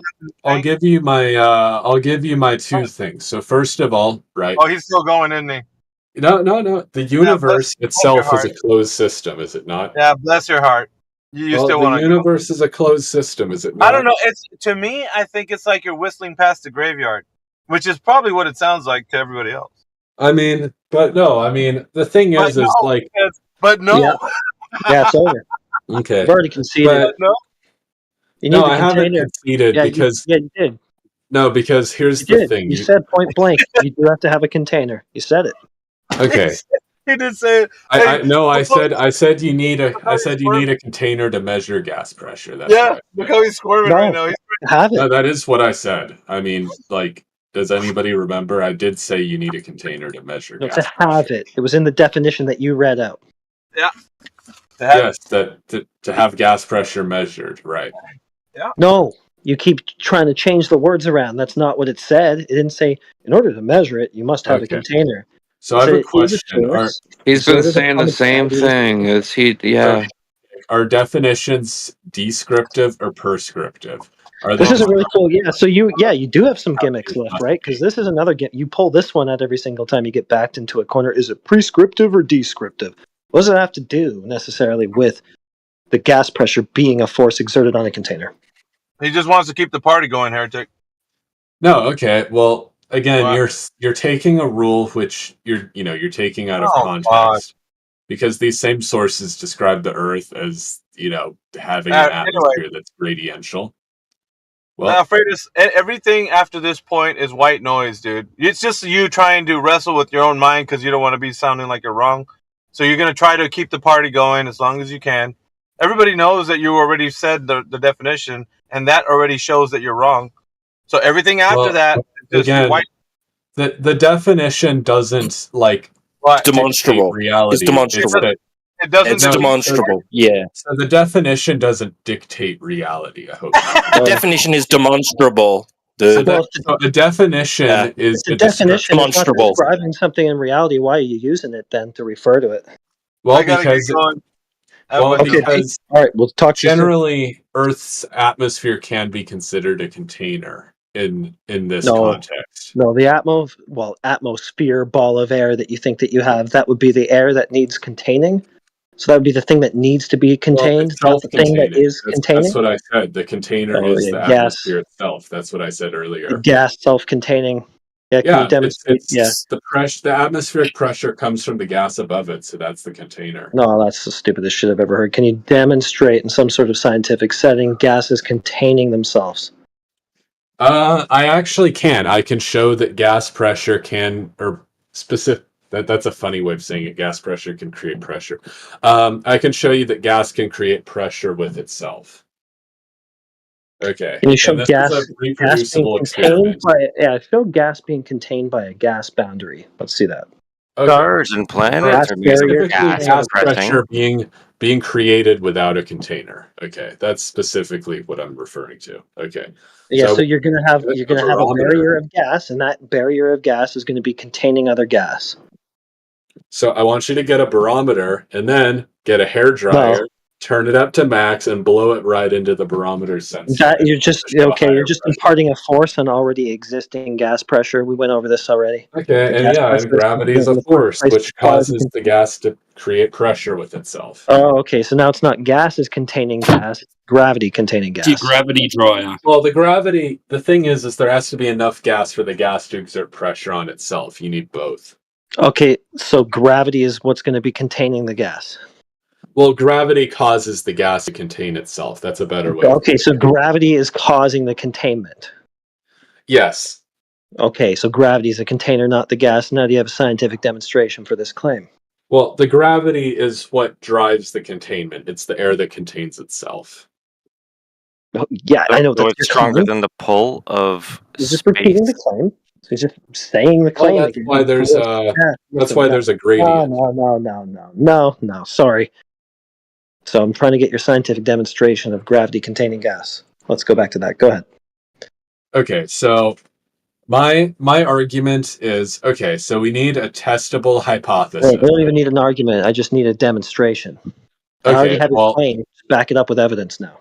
okay, well, we have to be scientific. Okay, so what would you expect if it isn't? Being scientific isn't asking me a question. Just Okay. post your hypothesis, your experiment, whatever you got. Let's take a look. Okay, so let's say hypothesis. Gas pressure is created by the force of the gas above it on Earth. No, you didn't have gravity in there. Rewrite it. With Sorry. the gas acting. No, I'm not done writing it. Okay, here, I'll mute my. I'm going to cut you off because you just went off the rails. So you said gravity is the container, then you started talking about gas being the container again. So you have a dependent, independent variable. That's what you're going to formulate your hypothesis from. Your independent variable should be gravity. The other one should be gas pressure. Go ahead. Here, I was going to mute myself so I could write it in peace, and then I'll just press enter. Yeah, but if I'm going to mute you immediately as soon as you go to tell us what it is, if it doesn't have those two variables that I mentioned. Gravity is the independent and gas pressure is the dependent variable. If that's not what you write out, I'm just going to mute you. See, I already gave it to you, so you don't even need to do this.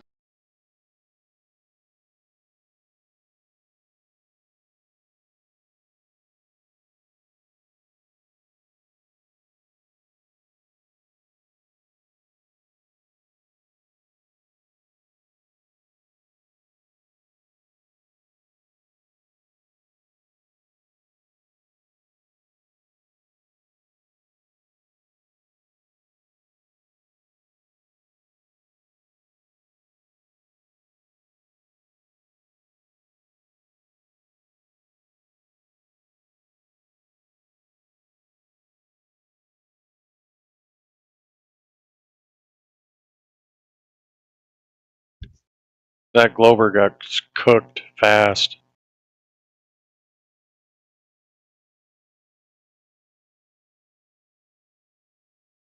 Well, he's a complete dumbass, so what do you expect?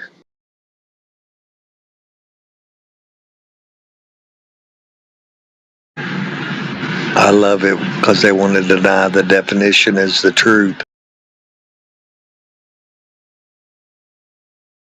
I want to see them replace the hairdryer with a gravity dryer.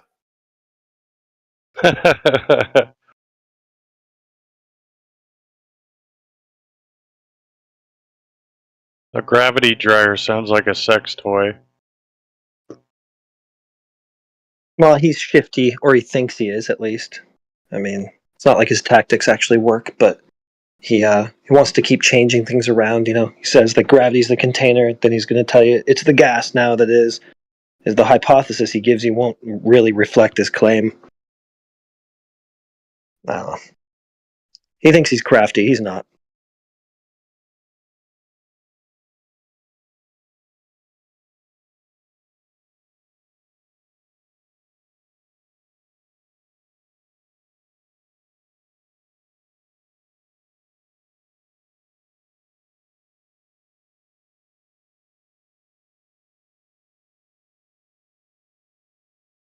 Just in time, Mr. Jedi. We have Alfredus, who's cooking up a hypothesis right now for, I'm not sure whether it's going to be gases containing gas or gravity containing gas.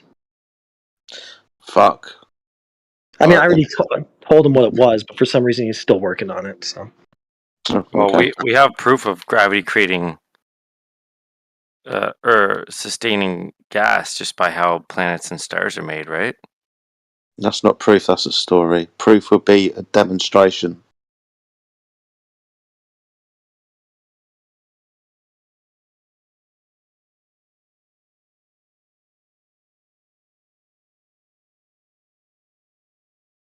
We'll await your hypothesis and test then. That would be the demonstration. Glovers don't really know how to do that.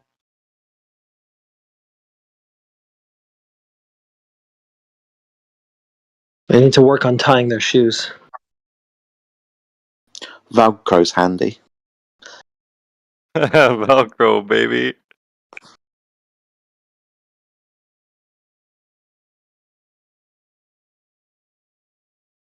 I think it was NASA that invented Velcro. Must have done it to help the Globers out. That's exactly why, mate. That's exactly why. That's We already a realized myth, the stupid actually. I looked that faces. up. It was created. The hook and loop thing was like created in the 50s, I think. An individual. I don't know that he was anything to do with NASA. I think he was Swedish, if I recall correctly. Somehow NASA get the credit for it. I don't know. You're probably right, mate. You're probably right. Billions and billions of dollars, and that's what we get. Velcro. Well, I can't really see the U.S. government taking credit for a civilian's work. Don't forget Tang.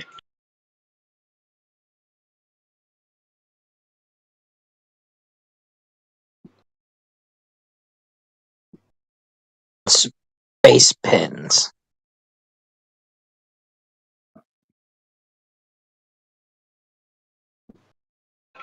You got to hand it to the There we Russians. go. You're right, Jedi. It was the. There, I wrote out the scientific method in the side chat. Why did you write out the scientific method? Well, I framed everything I was talking about in terms of the scientific method.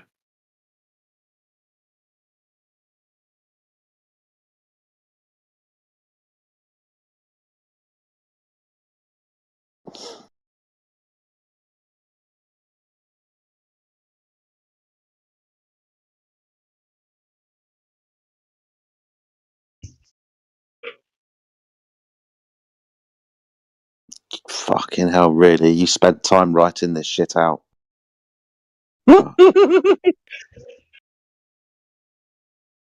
Okay, well, the result is air has more or less pressure depending on how much air is above it.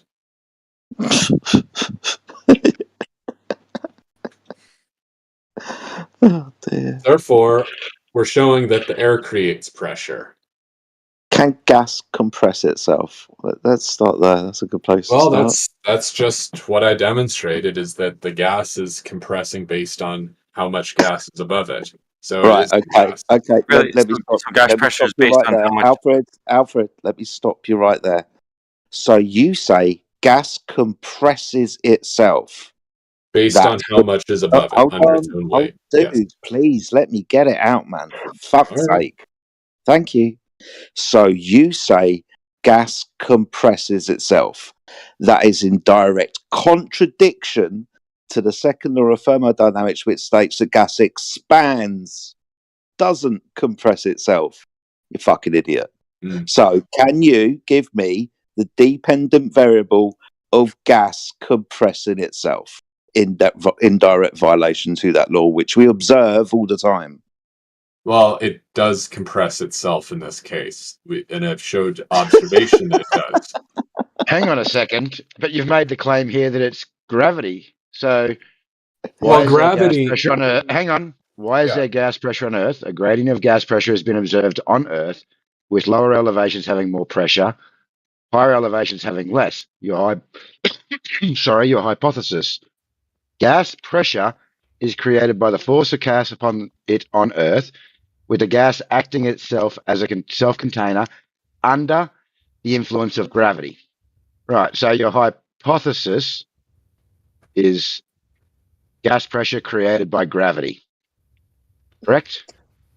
Well, gravity allows for gas pressure to exist. Yes, so your hypothesis at the end of the day here, amongst all this, gas is containing itself due to gravity, the influence of gravity. The gravity is the container here. Yeah. So gravity, how I'm defining it here, when I say wait till you get gravity, to I the- just mean a consistent force drawing it in a certain direction. You wait Because until gas can be contained with a force. For example, if you blow hard enough into a room, air will not escape it, even if it is open. Okay, so we can demonstrate that. Have you got a particular instance where you can demonstrate, I don't know, gravity being the cause of gas pressure? Well, we would more so. This is don't want so stories. What I want what stories. we're observing. Okay, Don't so want the observation anymore. We've got the observation. Apparently, it's gas pressure. That's the dependent variable. Your cause, independent variable for gas pressure is gravity, right? So we need that hypothesis actualized. Can you show me in an experiment where you make gravity do something to gas? Off you go. okay, do you want me to demonstrate gravity with an experiment? I want you to do what you've already hypothesized. Actualize that hypothesis. Don't bring up something else. You've said gravity causes gas pressure. Well, show that then. Don't bring Okay, something well- else up, you fucking idiot. So in your experiment, you're going into a deep man-made hole to see whether we can obtain gas pressure. Well, yeah. So now my question is, well, greater gas how pressure how than have you on the surface? Yeah. how is this an experiment? What have you manipulated? Did you manipulate your independent variable to see if it in fact causes the effect that you're witnessing here? Well, we've manipulated the amount of gas above us, right? So if you go into a deep mine shaft, So- then there's more gas above you. Is there not? No. So no, you have. And how have I not influenced the Because you amount of haven't gas above? manipulated anything. You've just gone to a higher gas pressure. There's lower gas pressure above you. You've gone to higher gas pressure below you. Well done. That's not causing anything, is it? You want to elucidate what is causing this to happen. You changing your location and making observations about how much gas pressure is there isn't causing the gas pressure now, is it? Simple answer is no. My observation of the amount of gas pressure, no. Isn't an experiment to show what causes it. So again, right, it's what we would expect if the gas pressure is caused by the gas above it. Are you going to give us an experiment yet, or are you just going to keep circling round to your observations and making declarations about your observations without a scientific experiment to prove it? Is that how science works? I mean, no. I already explained. No, you haven't. You haven't manipulated your independent variable. You've Gravity, moved right? locations. Yeah. So moving locations isn't an experiment. It's not manipulating your independent variable of gravity. You need to manipulate the cause to see whether it affects gas pressure. Yeah, that's what your hypothesis says. Well, Gravity you can't does that. manipulate gravity. Oh, so you don't have an experiment to prove your Well, claim? gravity is just a constant, really. You said that gravity causes this to happen, yet you can't prove it. Well, you see, gravity is just in terms Yes of or this. no would have been simple, wouldn't it? Yes or no. Man, So I'm no. trying to be simple with Just you. say yes or no. What's your question again? Oh my god. Just pointed out that you can't prove your statement. You can't prove your hypothesis. You've got a hypothesis. You've already said that we can't show gravity doing this. So you can't show gravity doing this. Can you? Okay. Yes or no? Well, I can't show gravity at all, but that's a whole different story. Oh, so your presumed cause you can't show. Well, it's not something you can even see, really. Really? That's a No. problem. Well, can you test it? Yeah. No. How? Well, You there's just got to imagine Can you this test? is Can happening you or test something? the supposed effects, or can you manipulate it as well? well, you can't manipulate it, but you can measure the effects. Oh, so you can't do a scientific experiment with it then, so you're cooked. Well, you can it's a constant, so it's like Yeah, what's I another know. constant? Once It's again, that you're just another gonna whistle constant is past that this matter once doesn't go again. through matter. You're just gonna keep That's- going. You just Well, cooked yourself. okay. You said you can't manipulate it. In a scientific experiment, you have to vary and manipulate your independent variable. That would be what you're supposed to be the cause of whatever phenomenon. So that would have been gravity here. You just told us you can't do that. So you went tits up. Well, it's not it's not Oh, just face it, dude. You're done. You're fucking cooked. You cooked yourself. not something that's like okay, but that's not how it works. It's just a constant. Yeah, it is how it not how- works. There not how is no science there is no scientific experiment for the causation of gravity to be containing the gases as you're claiming. Therefore, there's no experiment that you can do to see if this pseudo force gravity is affecting the gases. Welcome to Well, Flat do you know Earth. the law of inertia? You know the law of inertia. Do you know the law of second dynamics? Second dynamics. Well, Thermodynamics. Do you know that one? What's the law of inertia? Let's start there. No, let's start with the thing that we're talking about. That would be gas behavior. No, I can Let's not again demonstrate move on that to gravity something else. exists in like 20 seconds if you answer what the law of inertia is. I got it. It's a red herring. No, what is the law of inertia? It's a red herring. Yes, Sure the it's law of law. inertia. Oh, gee, What let does it me say? just Google it. Yeah, it's an I object. want It's you gonna to remain say it at out rest. loud. It's gonna remain at rest unless It's it's acted extremely upon. relevant, Who gives a actually. shit though? Yeah, tie it into the conversation. Okay, so can somebody say it out loud? Yeah, it's an object at rest will remain that way unless it's acted upon. But So what's by your point? what? You didn't finish it. You didn't finish. Some sort of By- outside force. By a force. That's right. Okay, good. Okay, so you're going to Newton's laws then, Yeah. which were all Well, debunked by Einstein. The pseudo Well, Riemannian the force thing case, is the force of gravity. Those are all debunked. Newton's laws of starting with motion and the, his law of gravitation are all debunked in your paradigm. So why are you doing this? It's not debunked. It's just Yeah, it there's- is. They're all There's superseded. ways of Because- explaining yeah, it because, that are more because they have precise. motion being No. caused by things that aren't forces. So yeah, Okay, so again, right? So We're do just you starting hang on, with. let me clarify we're starting something. with the Do you basics. believe I need to clarify something, dude? Do you believe that somehow Newtonian gravity and Einsteinian gravity go hand in hand and complement each other? Has Einstein just further extrapolated on Newton? Is that your belief? Einstein, he didn't extrapolate on Newton. That's not exactly it. He created a new, entirely different paradigm, which is more accurate in certain situations. But you said it present- yourself. provide- A new, entirely different paradigm. That's right. yeah, which Superseding the old provides one. the same results in most situations. Another Freemason No, lie. it doesn't. In the majority of situations, it won't, because when you get out to the galactic and then the universal scale, all that crap, You're going to get totally different. You don't even get the same results at the solar system scale. Well, the claimed solar system scale.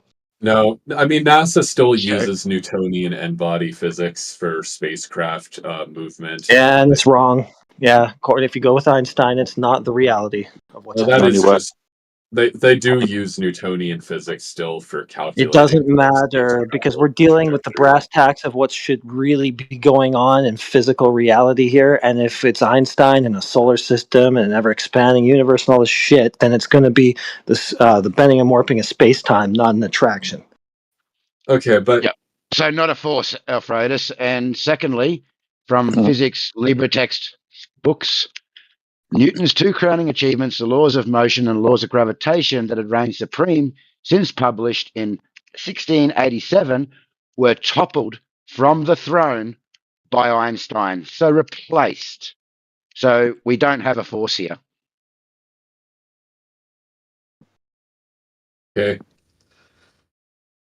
Listen, it's not the gravity that is the force. It's that. Okay, listen. When we do experiments on Earth with gravity, we still measure. You haven't done it. Name one. Name one. You haven't done one. Okay, I can go into detail with this, but NASA uses name one. No, I don't need a lot of details. Just name one experiment. Let me finish my sentence. NASA uses Newtonian physics for all of their calculations. Basically, Okay, I don't like what you did there, trying to pivot off of what I just asked you. You made a claim. We do all sorts of experiments on Earth with gravity. Name one. Okay, so when you take engineering class, just for example, Okay, like any so it's not science. Memo. So name one. Engineering isn't science. Just in general, any practical application. Yeah. Okay, so I guess you're still not getting it. So name one. Okay, just for example, when people You think it's going to work that time? Didn't work the first 5 times. You have like pattern recognition issues, or anyway, name one. Yeah. So as I was saying, when people build, okay, well, I guess that's the end of the line. Name one experiment. When people build, it's not how you should be starting the answer to that question, dude. They do this all day long, man. Start with the name of an experiment. You said there must be multiple. You said whenever we do this on Earth, whenever we do this experiment or these experiments with gravity, just name one. Let's see if you can do it now. Well, I didn't say experiments. You did. Well, that's why we stopped. Now you're lying. No, I said that. Yes. I said that Yes, all you calculate. said that. No, you said that we experiment with gravity on the Earth. Yeah. So what's the experiment? Said, Well, not. That's not what I meant when I said that. But I like you how meant you're something other than what you twisting my said. Okay. I didn't mean it in that way at all. I meant when we're talking about experiments that use gravity as a variable. Which variable? Yeah, so you didn't mean it in the way that we're talking about experiments. You just meant it when we're using experiments that use gravity as a variable. So gravity is just considered a constant. It's not even a variable really, but yeah. So do we have Alfredus? And they use the Newtonian model and for building airplanes, for almost everything. Alfredus, let me ask a question then. Yeah. Let's ask some questions about the Newtonian model to see whether you do in fact know what you're talking about. Yeah. Okay. So, what does Newton say about space and time? Time is a constant and space is a constant. No. Okay. Let's do another simple one. How do objects move according to Newtonian mechanics? They move if a force is acted upon them. And then they remain in that motion until another force is acted upon them to change their trajectory. So they move in a straight line. They move in a straight line unless acted upon by a force, correct? Cool. Okay. Well, I mean, in the Einstein worldview, there is no force acting upon things that aren't moving in straight lines. Right. It's more like a gravitational well really than a force. It's like that's a whole different story, though. Yeah, But we're there's no asking such thing where as the a straight line in gravitational well You Einstein's better figure out worldview. which. Yeah, you better figure out which story you want to go with, because I mean you're just jumping around all over the place, So contradicting each listen, other. so the thing is Newtonian physics are very Stop accurate defending for them. Yeah, stop well, defending them. They don't help you. That doesn't help your paradigm. You're throwing your well, solar I'm system just out. gonna use them because that Einsteinian is what is used for cosmology, practical Big Bang purposes. universe, black holes, galaxies, all this crap that you believe in. You're just throwing that away when you go to Newtonian. So I don't know why you keep doing that. I'm not throwing it away. I'm just Yeah, you are. Yeah, you no, are. I'm Yeah, you are. explaining. You can't do So that with Newtonian physics. Sorry, so the man. results Chucking so it. the results are the same in terms of No, they're like not. Earth. That's why they're replaced with a different No, set of when we're physics. measuring objects on Earth, the results are the same. Yeah, I know. We're not talking about that. We're talking about the entire, shebang. Okay, yeah.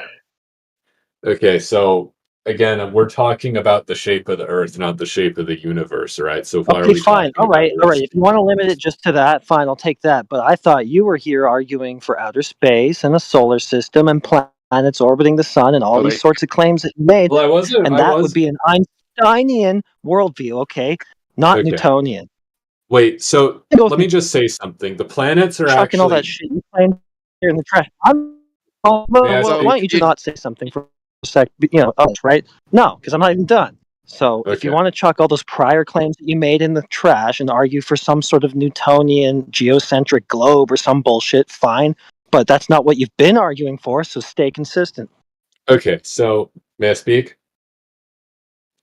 So the solar You don't have to system as ask. Finish clearly. yeah.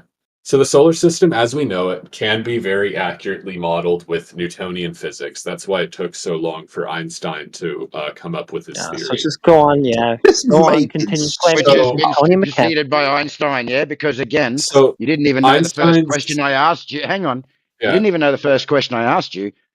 So Newton mechanics says that space and time are independent, absolute entities that provide a fixed stage for a physical event, and that space is not expanding and time is absolute and unaffected by gravity, whereas space and time are interconnected and dynamic and influenced by the distribution of mass and energy, which leads to Well, the concept of space-time, where space is expanding and time is relative and runs slower. So right. again, you're claiming Newton for something that's been replaced by Einstein, And and Einstein's you weren't even sure. You weren't even sure of the first question yourself, yeah? well, I said they When you're were both claiming I said they when were you both said you were claiming independent. Newtonian mechanics. Well, yeah, I said for Newtonian mechanics they were both two independent things. Doesn't that mean that they have no effect on each other? Doesn't that imply that? Versus in Einstein's theory of relativity, they're interconnected. Like, yeah. No, I don't think you said independent. You spoke about something else in regards to that question. I'm pretty sure And I said independent, but maybe I'm misremembering. but anyway, regardless, it doesn't matter. But the point is like it at does least matter. on Earth, it's fine to use Newtonian mechanics, and that's what they use for like building planes and rockets even today. So like, Is yeah. that what they use for containing gas? Is it?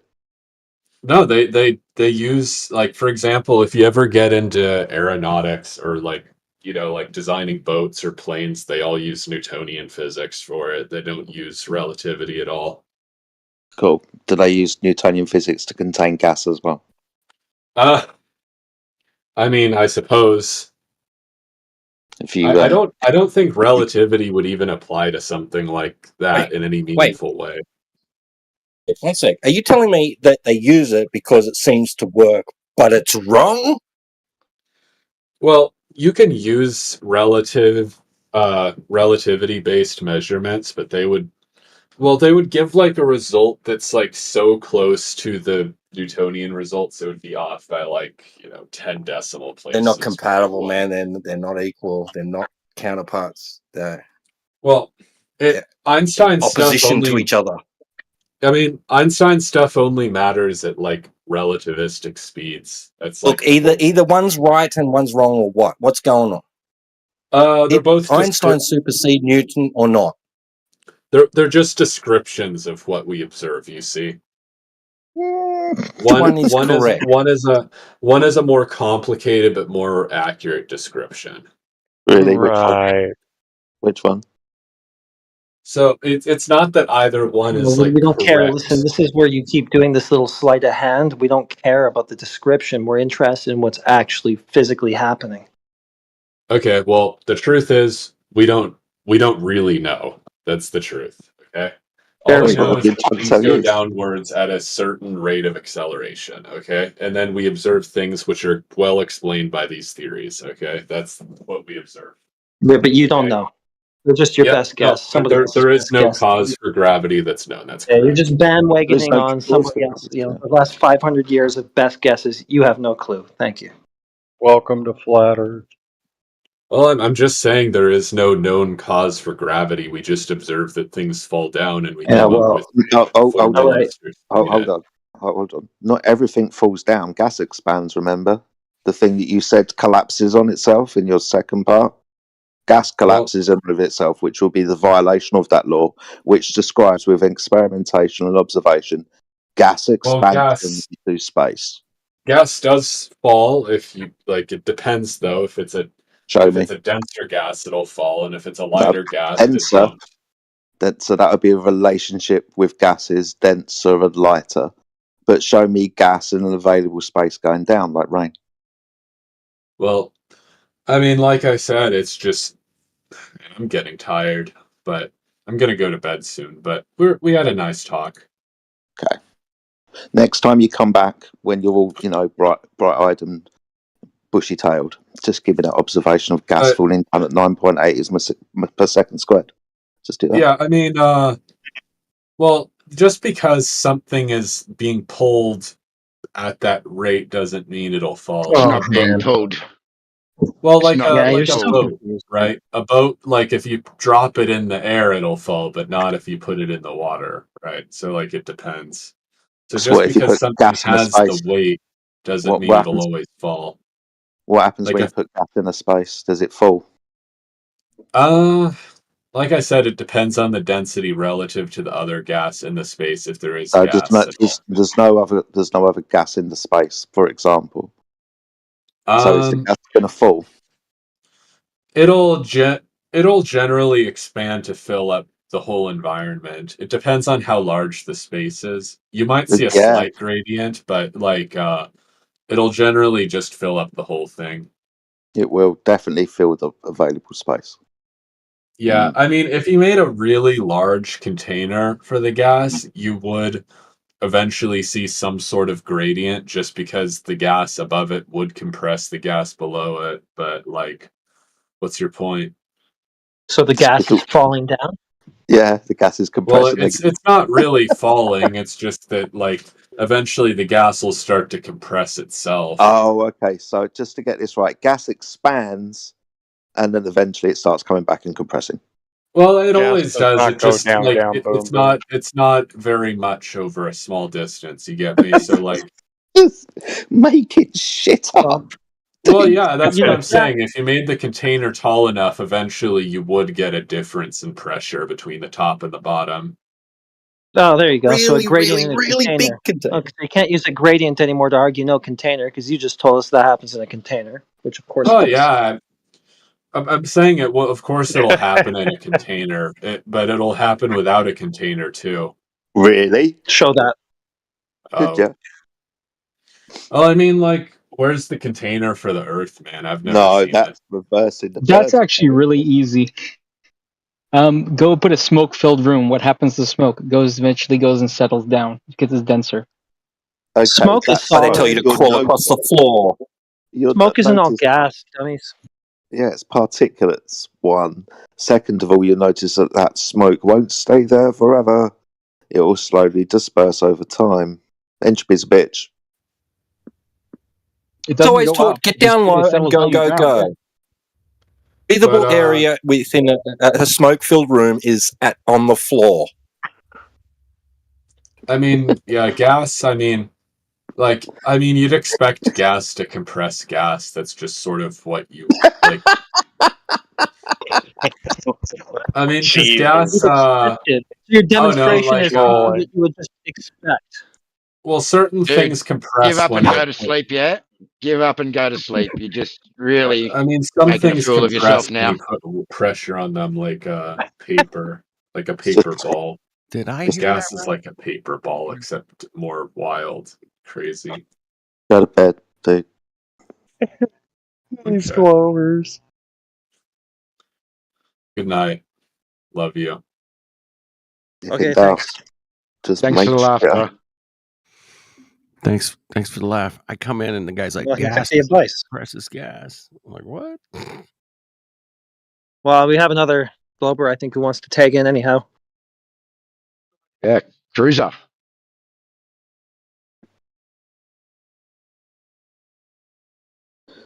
Step right No, I up. just saw what he Sorry. was talking about, and so I was just like, it's like he was sounding like he was kind of stumbling and things like that. So okay, just figure out, lend a voice. No biggie though. I'm here to listen. Stepped in it now, mate. Get on your foot. Yeah. Yeah. Well, you're here to listen. We're waiting for someone to bring some globe evidence to us. Maybe you're the man. It's been another long day and no globe evidence. Another day with no globe evidence? Just another one. God damn. And another day Starting that to lose hope. Peter, and another day Peter, that Peter and the Globers didn't take over this server. We're Peter, well. How many months do is you that now? have do you have What a do you measuring think? tape with some gravity in a bucket we could measure? I do, but what do you think is going to happen first? Globe proof or me taking over the server? That's actually a hard question. You'd It is need a globe great proof you'd need globe proof to do that, I think, to turn it into a globe server. Well, I have proven the globe several times, Well, I mean, and I still don't own the server. If he could successfully fake globe proof, I mean, I would say that he could take over the server before the globe will be proven. I would say that that's more possible. Well, let's just say this. If I convince Heretic that the Earth is a globe, the server is mine. Well, I mean, if you Dude, say if so. I convince you this is your server, if I convince you, we will become BFFs, and we will share the server. And I you'll mean, go I on didn't agree to picnics those and hold terms. hands We're just and declaring that arrangement. Go ahead, AJ. That's I have what's a going to question happen. for you guys though. This is something that it's like I kind of like looked into different things associated with the culture, the whole globe flat Earth type thing there, and it's like you can run into the thing called the final experiment. You go ahead and do it there. It looks like most of the YouTubers or the people who claim about this whole thing, saying that for years, Eric Dubay, Nathan Oakley, there's Flat Earth Dave, things like that, all said that it's like that you can't have 24-hour sun in Antarctica, and then they had come with this guy saying he's going to pay for some people to do it, and then he said take them down there. And my question is just, what do you think about that? Because it's like that's what I thought about it, but it's like I don't really understand what the point of view is from the flat You Earth side can't of look things at the about that. sky. You can't look at the sky to prove the ground. That's You all there is can to use if those guys like Jaren and Dave have claimed some specific model where that wouldn't occur, then fine, you've debunked their model. You haven't debunked the flatness of water, just a model per se. What you have proven, if you do observe a 24-hour sun, is that the sun remained above the horizon for 24 hours. The rest is interpretation and inference, whether you want to say it's because the Earth's a ball or because it's some sort of flat world with something else going on, the sun taking whatever trajectory in the sky it does. That's all interpretation and inference. They're not going to be able to prove any of those outcomes. Well, the outcome so is proven. therefore Just that what does that mean? it's non sequitur to the shape of the Earth, yeah? Yeah, if the Earth is directly demonstrated itself to be flat, level, horizontal plane, the water that covers its surface everywhere, it's all tending towards horizontal and level. It doesn't really matter what the sun in the sky does. You just have to revise your model if you had one where it didn't do what it did and the ground is flat. It's still flat either way, though, if that's how it's directly observed. So what's the model then? Well, we don't claim one here, but those guys seem to. So maybe it's a problem for them. It's hard to defend something if you don't have a model. I'm not claiming a model. I'm not making an argument of a model. Here's how it all works. Here's how everything looks. This is what the sun does and everything. You know, we're not making like some sort of overarching claim like that about everything. Basically just saying, well, water's flat. It's measured flat, observed flat as far as you can detect. So where's the globe come into this? That itself is a model, though. You're saying that if it's flat and everything that and observed flat, then your model would say that if it was flat, then water would do this. That's your observation for your It's model. like a model of like water, I guess. I mean, it's not a model of the Earth. So it's just a model of water, Yeah. not of the Earth. No, it's not even a model of water. Yeah, it's just physics and what's demonstrated every day. Water at rest lies flat, seeks level, horizontal. Yeah, that's it. World's covered in water. Where's the globe? Yeah, and if it does that, which it does demonstrably, then the Earth can't be the thing that they've claimed that it is. It's in direct conflict with the physics of water. Doesn't matter what's happening in the sky.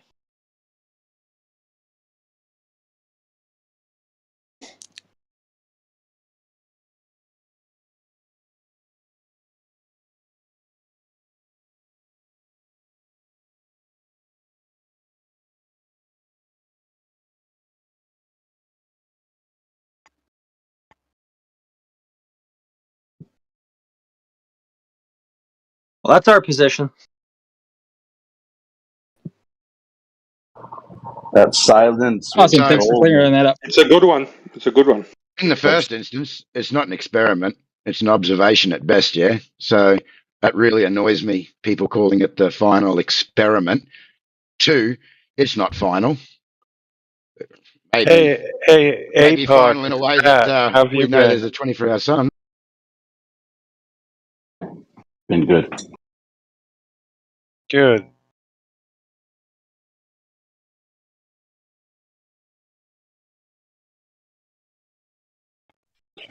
Hey, Tom, brother, are we gonna do the Twitter thing today? I don't know. Has Alpha been on or has he been around? He's been here. Actually, why do you guys say it's not an experiment? Maybe later. There's no dependent and independent variables. Don't It's go just there, brother. an observation. What is an experiment? An experiment is a varying and manipulation of a presumed cause. So within the experiment, you'll have the independent, dependent, and control variables. Your independent variable would be presumed cause. Your dependent variable would be the phenomena you observed in the physical natural world. Your control variables will be everything else. You will keep the same. You only change your independent variable to see if it causes the phenomena.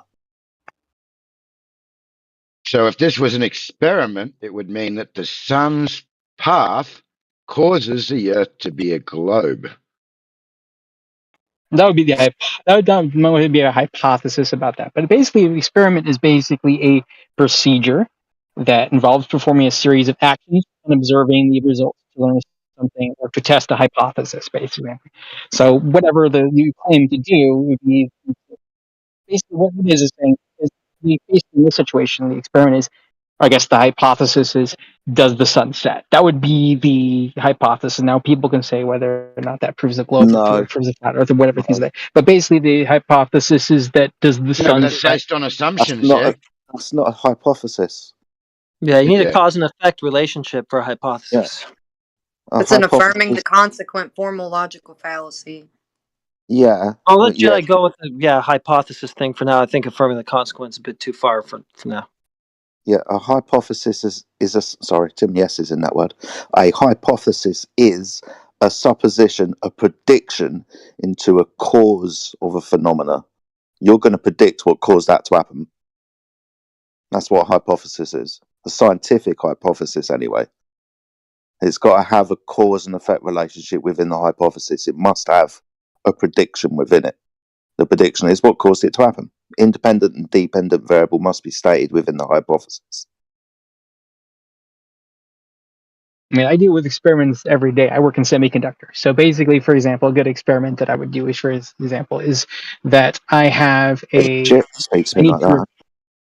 need to remove a specific amount of material from some wafer.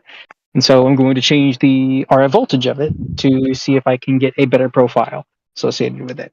And it's just simply that simple. It doesn't have to have anything associated It's with more that. experimental though than what. Yeah, it doesn't have to be anything complex. It's just that's more experimental than what you just said. Does the sun go down? Yeah, you caused that to happen by changing the voltage. Well done. Yeah. So Well, your what they're doing is they're first take- changing their sorry, location. Sorry, I you don't varied want the to be rude. I don't want to be rude, but when you challenged me, you incorrectly challenged my friend based on your first statement. That which you first gave was nowhere near a hypothesis. That which you gave second, yeah, that's an experiment because you physically caused change. You manipulated the cause, the current, or the voltage. Yeah, that's what you did. So you elucidated our point. An experiment would be this causes that to happen. So if you want to call this a final experiment, you're claiming 24-hour sun causes globe to happen. It's absolutely stupid. Yeah, it's a cause and effect relationship. No, that would be impossible. You could say the observation of something doesn't cause something. You could say sun sets, Bingo. therefore. Oh, sorry, go Jedi. Bingo. Yes, observations. Yeah, they don't cause shit to happen. This is all that this is. Going to a place and making an observation. It's not a hypothesis test. No one's varying, manipulating anything when they're just making observations. You're right. Well done. Final experiment isn't an experiment. It's just observations.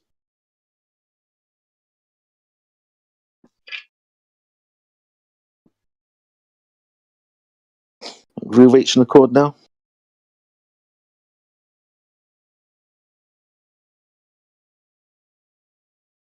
Yeah, so you're just watching something happen. So, I mean, if it does happen that the sun's above the horizon for a full 24 hours, sure. I can go along with that. If he is a smart glober, he will surrender that definition and absorb your definition. If it's a complete baby glurf, he will argue about it. Well, from these observations, Cruz, then everyone can form their own opinion based off the model that they believe in, that they haven't been able to verify. Yeah, so No, I mean, like I said, it's just their beliefs. Yeah. So either way, Yeah. 24-hour It's sun like or if you- no 24-hour sun, they're just debunking a belief that can't be verified with an assumption that suits their belief. Yeah, I mean, you would have to, in order for this to be something like a final experiment, you would have to then basically say that this is what it has to be, depending on what this is there. And you would have to go both. That was basically why they were saying it, because a bunch of people were on both sides were saying it has to be this. And so they said, okay, well, let's find out there and do that. And the variable is location. That's what it is. That's where they're going. That's it, basically. So that's why they're going there. Location? Location causes? Well, how did these people verify the model that they're proposing that they believe in? Like, okay, I believe I know the Earth is flat. I know water lies flat. I know they survey and measure the Earth as flat. I know that we navigate the Earth as flat. We witness it as flat and stationary. We build right? So how did they verify this model that they're proposing that's going to debunk anything? I don't know how people who made these things verified their model, but I'm basically saying what their claims were. So the claims from both sides were that, first of all, I mean, quoting That from we have Flat a Earth, model we can't verify. We have a model we can't verify, and if the sun does this on this model, it must be flat. And if the sun does this on this model, it must be round. That's what they were saying. It's garbage. If you can't see that it's garbage after this conversation, I don't know how we can help you, my friend. That's why Flatsy I'm not- jumped and said it was an That's why I affirmative. was asking the question about what you guys thought about it. I mean, because it's like, of course, everybody has their own beliefs Not an associated with it. experiment, no variable being manipulated. You don't have a dependent, independent control variable. It's not a proper experiment, so it's a misnomer to call it that. Like you said, we've already done this. We hashed it out. It's an observation. You're just going to see something happen or not. That's it. And like Flatsy said, it is an affirmative consequent formal logical fallacy. I thought about going there earlier, and I thought it might be confusing or something, but yeah. But it is for both sides got there. of the argument. We got there. We're there. Yeah. Yeah. But it is for both sides of the argument. So flat earthers are also doing the same thing. They're affirming the consequent. Some flat earthers. Yeah, flat see, some flat earthers. Oh, I'm sorry. They're twoo UFOs. They're twoo UFOs. Yeah, they're not. Yeah, true earthers. Come on, Well, get it right. You understand the affirming the consequent bit at all, Cruz? It's a form of Yeah, I circular said it a little logic. fast. I had to. I mean, what was the fallacy again? It's called affirming the consequent. It's a formal logical fallacy where your premise and conclusion are basically the same thing. It's a circular claim. If P, then Q, Q, therefore P. Yeah. If 24-hour sun, Earth globe. 24-hour sun, Earth globe. Yeah, if the Earth is a globe, then I will observe a 24-hour sun. I observe a 24-hour sun, therefore the Earth is a globe. Yeah, an invalid form of logic doesn't work. I always get it the wrong way around as well. Yeah, I got it the wrong way around. Thanks, Jedi. No, I messed up. It can be pointed out in this form as well. So if P, I have eaten 10 hamburgers, then Q, I am full. Q, I am full. Therefore P, I can only have eaten hamburgers. No, to get full, I could have eaten pizza or Chinese or something. So within as Flatsy's pointed out, globe earther or flat earther, if sun does this or not, then Earth must be this or not. It's an affirmative consequent formal logical fallacy. So the final fallacy, hopefully, is what it is. Hopefully that'll be their last one. They can just fuck off after that. It's hopeful thinking, mate. The final fallacy. That's how we should redub it. Yeah. Yeah, I love it. That's great. Thank God it's their last fallacy. They're not going to do this again. You. When they do it, You're dreaming. when they're supposed to be doing this, is getting close to the time as well, isn't it? Only a few months away. Could be Yeah, on I the soul. think so. It's coming right up. Yeah, December time, isn't it? Yeah, the 14th they fly out, I think. December 15th, they'll be there. 16th. So like 3-4 days.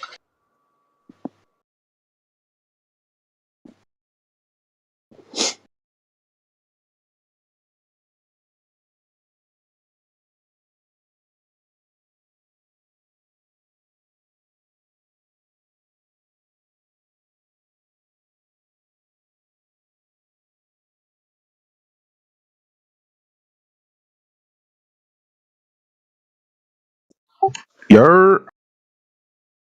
Yer. Damn you loud, bro. Huh? Yo, the earth is flat, bro. Yeah, no shit. Ice facts. Flat, bro. If it's not flat, why, if it's round, bro, why are we not just flying everywhere, bro? Wow, really good questions, bro. Like, if the earth is spinning, right, why are we not fucking flying, you know? Right. Yeah, use your brain, bro. Y'all believe everything, bro. Y'all, you're right. They can tell y'all the earth is fucking, like, you know what I'm saying? And y'all believe it, bro. Sorry, you lost me at no, I'm saying you lost me there. That was hilarious. What do you mean, bro? Idiocracy. Just their Always told me offline. The what, Chrissy? Huh? What he say? I said, you are the doctor from Idiocracy. Sounds like it. Well, you're a funny guy, huh? Shit's fucked up. You're You're a retarded. funny guy. No, but this is a flat earth Discord. I'm talking about flat earth and how it's actually real. And y'all are bullshitting, bro. How do you know the Earth's flat? Huh? How do you know the Earth is flat? Oh no, the fun's going to be over now. Well, I researched it myself. Okay, that's not necessarily an answer. How do you know? What piece of information, what knowledge do you have? Hey, seeing is believing, bro. I'd rather see it and believe it than read some shitty book from 120 years ago telling me to believe shit. But I saw it, bro. I witnessed it. What did you see? It's complicated, bro. It's not really. I saw. This isn't going to end well for you. What do you mean? Well, at the moment you said it's complicated. Well, really, flat Earth is probably the most simple subject in the world. A 2-year-old could understand it. That's why, bro. You don't understand the I don't understand. You said Listen, it was bro. complicated. Exactly, bro. So That's make why it you're so. simple. That's why you don't understand. It's Make it too simple then. complicated. Make I'll it make it simple for then. you. Yeah, make it simple. The world leaders are No, harboring information from the masses like you. no. Not going to be believing in some kind of conspiracy theory that I can't validate. No. Not going It's to be able not. to. Don't know me. I No, want this is something that I facts. can. Shut up. I want something that I can tangibly observe. You said we can see this. Now you're pointing out the political structure. That's not going to help me. So what Of can course, I you're not. do on the earth to see that it is flat? The key part, I see, you see. So we see the earth is flat. Show me, where do I see it? Hey, you don't have to, you know what I'm saying, believe it. I just know the facts. You can believe whatever you want, bro. Some people think You they. haven't given me any facts. You haven't given me anything to see yet. I mean, bro, let me tell you something real quick. People think that they are a girl when they're born a guy. There's no facts behind it, but it happens. Why? You know what I'm saying? Why are you talking about other subjects? Why don't you just It's talk not about a other subject, bro. I'm Why just don't you talk saying. about this subject? What? Why don't you just talk about this subject and stop bringing up other agendas? I want you to make it simple. Tell me what I can observe that you observed that showed you that the Earth was flat. Hi, brother. Have you been to Antarctica, bro? No. There's your answer. What, in Antarctica? No. My answer's in Antarctica. Have you been to Yes. Antarctica, have you? And that's why I'm telling you. I have the facts, bro, and you don't. I was in Have you been Antarctica, to bro. Antarctica, have you? Yes. And what I did have. you see? I saw a lot of shit, mate. Can you just give me one piece of shit that you saw in Antarctica? Or is it that you went to Antarctica that's the piece of shit? Bro. What? Still trying to get some piece of lucid information out of you, and so far it's not happening, brother. Bro, I'm looking through my documents, bro. Hold on. Okay, I well, stick documented the yourself whole in here. journey. Shut the fuck up. Me and my team, we found various clues. Really? And you've put them in your journal, but you can't grab them to hand out of your memory. You're supposed to be making this simple. So far, it's fucking complicated. You're not helping. To people out here that want to know the Earth is flat, and so far you've tried to point out government conspiracies, and you've been to Antarctica and you wrote something down in a journal that you can't remember. Well, it's a lot of stuff to remember. That's why it's a bit complicated to remember. But here So I it's am. complicated to remember, even though flat Earth is really simple.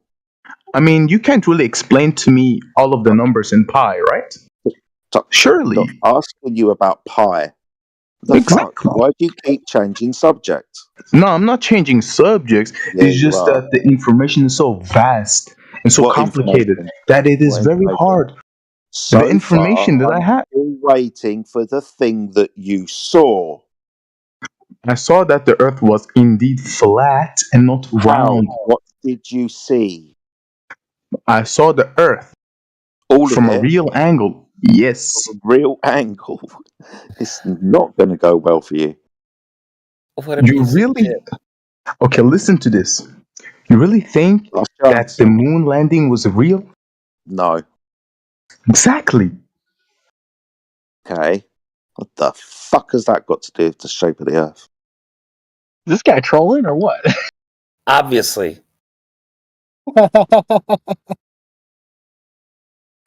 They come in here. You don't get these guys. They come in here and entertain themselves at your expense. Oh, I just pay myself. You guys are so like your brain capacity is not there. How can you All right. believe what they tell you when Well, they tell I you mean, this rubbish? Muppet is really entertaining and fun and stuff, but we do have a couple other potential candidates like Roger, who just dipped. God damn! As soon as I started speaking, drove him out. Alexander, I don't know anybody to get us off the hook from this clown. I mean, with all due what you've seriousness, I just See what took a photo of the sun behind the clouds. I'm in Australia. Check out What's this up? picture. It's interesting. Yeah, send it to me. Yeah. Where do you want it in the side chat? Yeah, put it in Inside the chat. Yeah.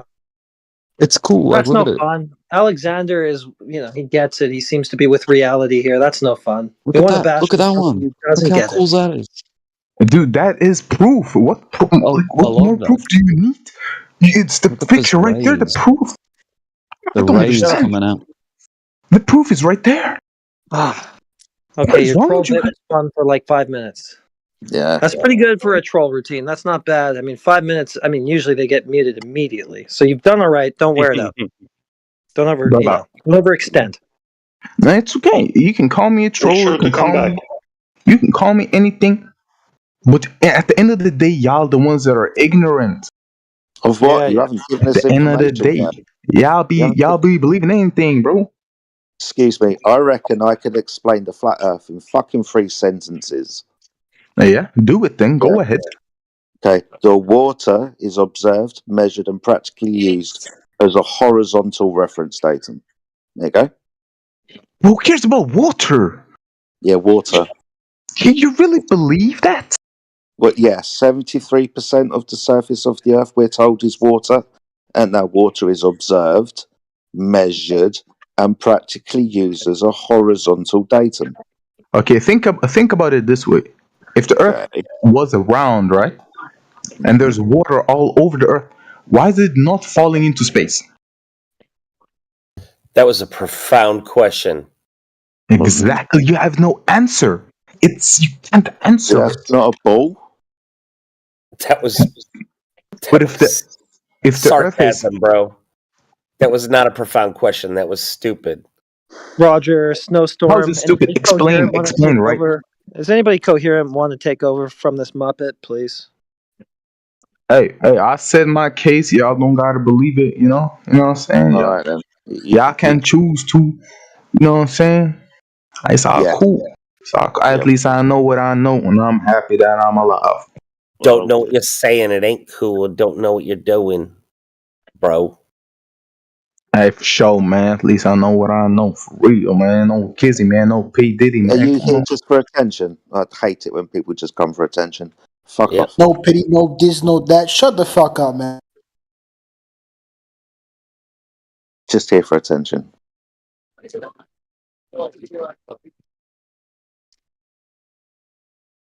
I had my fun, Heretic. Then you annoyed me. But Brondo's got electrolytes. Yeah, he got boring.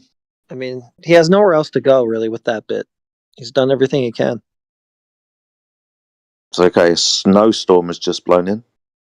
So snowstorm, what's the numbers? 9012. What's up, snowstorm? How you doing? Welcome to the channel. What's up? What's up? What's up? What's up? Good to see you, my friend. What brings you by? Just joined, actually. Awesome. So, have you heard about the flat Earth subject before? Have you never heard of it? I have, indeed. Okay, tell us a little about what you think about the subject. I think the Earth is flat. Why do you think the Earth is flat? Well, that's just what I believe. I don't have any reasons to back it up, and I'm not gonna sit here and talk like I do. But I just believe the Earth is flat.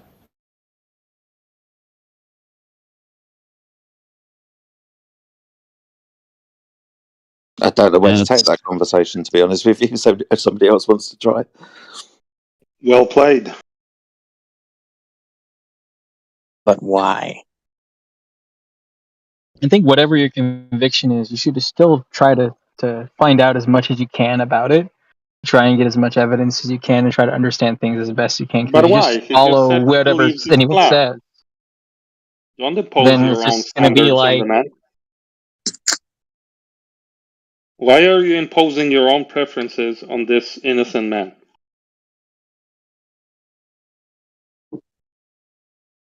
Why are you killing the vibe? Peter, I That's think why I do.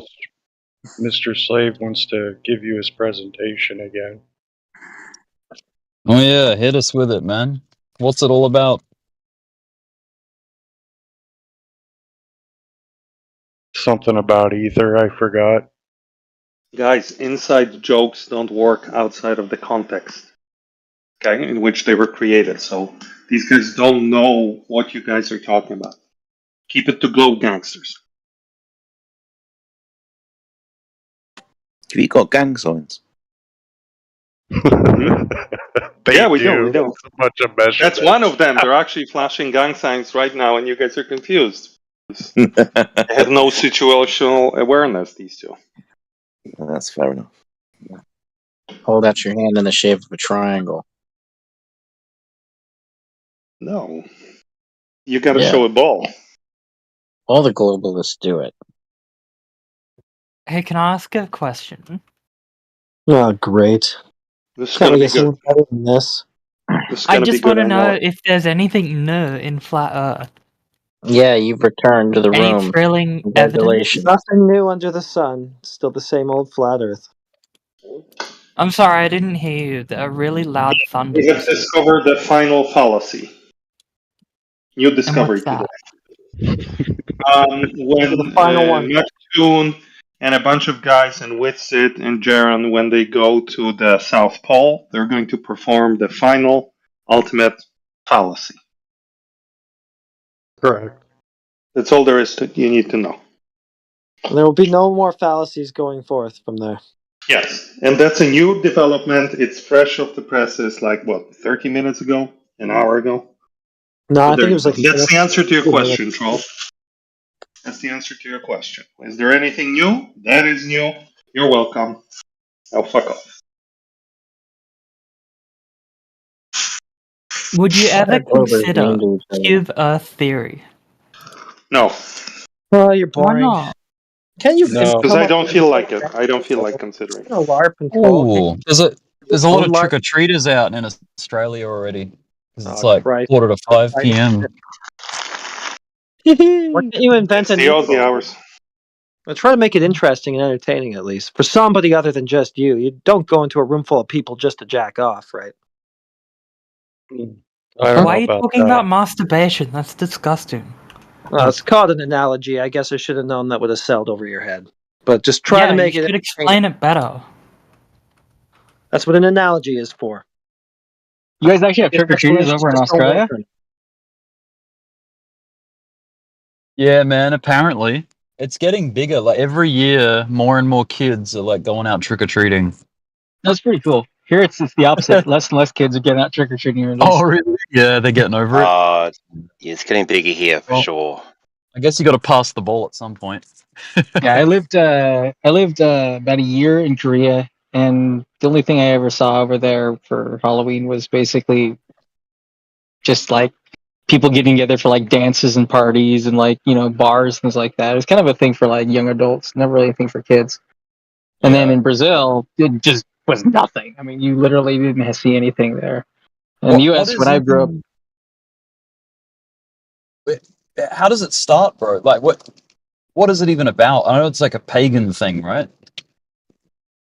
What's the etymology? I'm not really sure. Yeah. I mean, I know have that. a guess. Is that it? Have a guess. You'll work it out. I It's know very that dark. there's, for example, Origins. there's Harvest. Sure. It's a harvest holiday, right? It is Yeah. one day. It is one day removed off of the All Saints' Day, a Catholic holiday, November 1st, which in Mexico is celebrated in ways resembling of Halloween, the Dia de los Muertos. Dia del Muerte. The Day of the Dead. And that's what people do. Harvest festivals are very common, and they Is it fall a around the same pagan? time of the year. Was it a pagan thing? Like pagan? No, it's an American festival, thing. holiday? American settler thing. American There's a lot of settlers threw holidays that just kind of pumpkins. brought forth from other, what do you call it, other civilizations from the Right. past and kind of adapted to new days. Mm-hmm. How would you Like Christmas, for develop? example. How would you develop a flat Earth costume for Halloween? That'd be cool. I want to Take a see piece that. of cardboard and you glue it to your head, and you walk around saying "Earth flat." So you get like this big hula hoop thing, flat plane around your waist, or something. Better than being a globe head. That works with too. the map projected. Yeah, just Well, pull your shirt over your head like Beavis, and they'll know you're a Glober. oh yeah. No, I think a Glober should wear shorts with his balls sticking out and a t-shirt saying "I love balls." Hey. No, the You guys Glober are a would be tough the guy audience. from the Friends episode that Phoebe decided to date, bring him to the coffee shop, and every time he stuck his foot up on the counter, his boys was just there, and everybody knew. As an Aussie, you could just walk on your hands all evening, and to prove that the Earth is a globe. Yeah, that's one way to go about it. Yeah.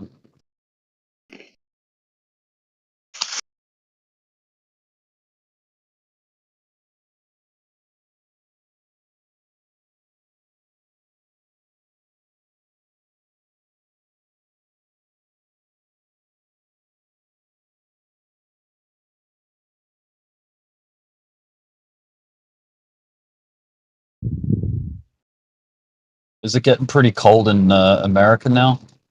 Snow started yet, or is it too early still? Depends where you're at. America is too big to have a single climate. I'm sorry, I don't believe snow exists. Okay. We don't have it near me.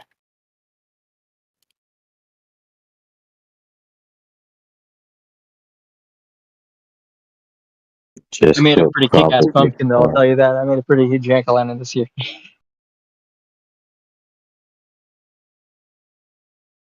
How would you describe a pumpkin? It's not a sphere. Is it an oblate spheroid? What is it really? Oblate sphere.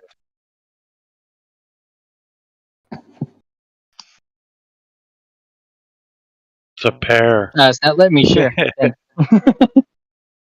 Now, if you lived on top of a pumpkin, could you measure that it's a pumpkin without, leaving it? I don't know. Can you, Peter? Oh, it wouldn't be easy.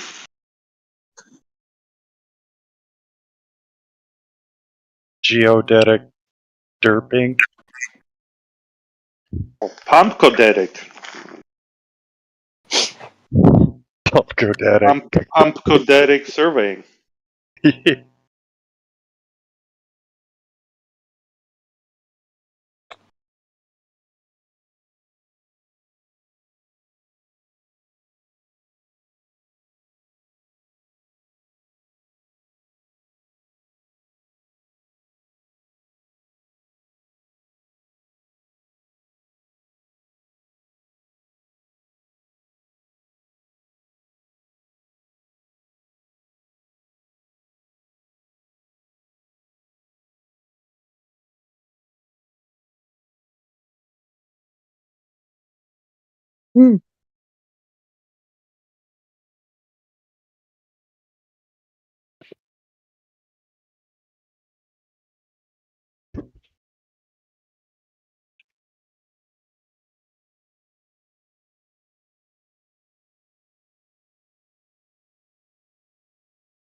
Well, this is the fun quarter of the year.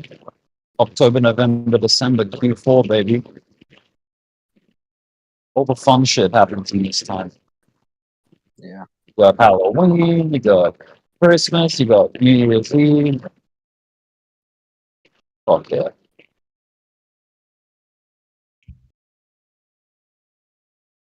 Got my birthday somewhere in there.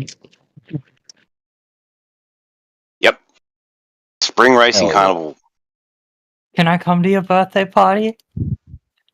Yeah, sure. It's Only it's if you wedding throw it. season too. It's wedding season. Do you believe satellites exist? I don't. What's a satellite? Exactly.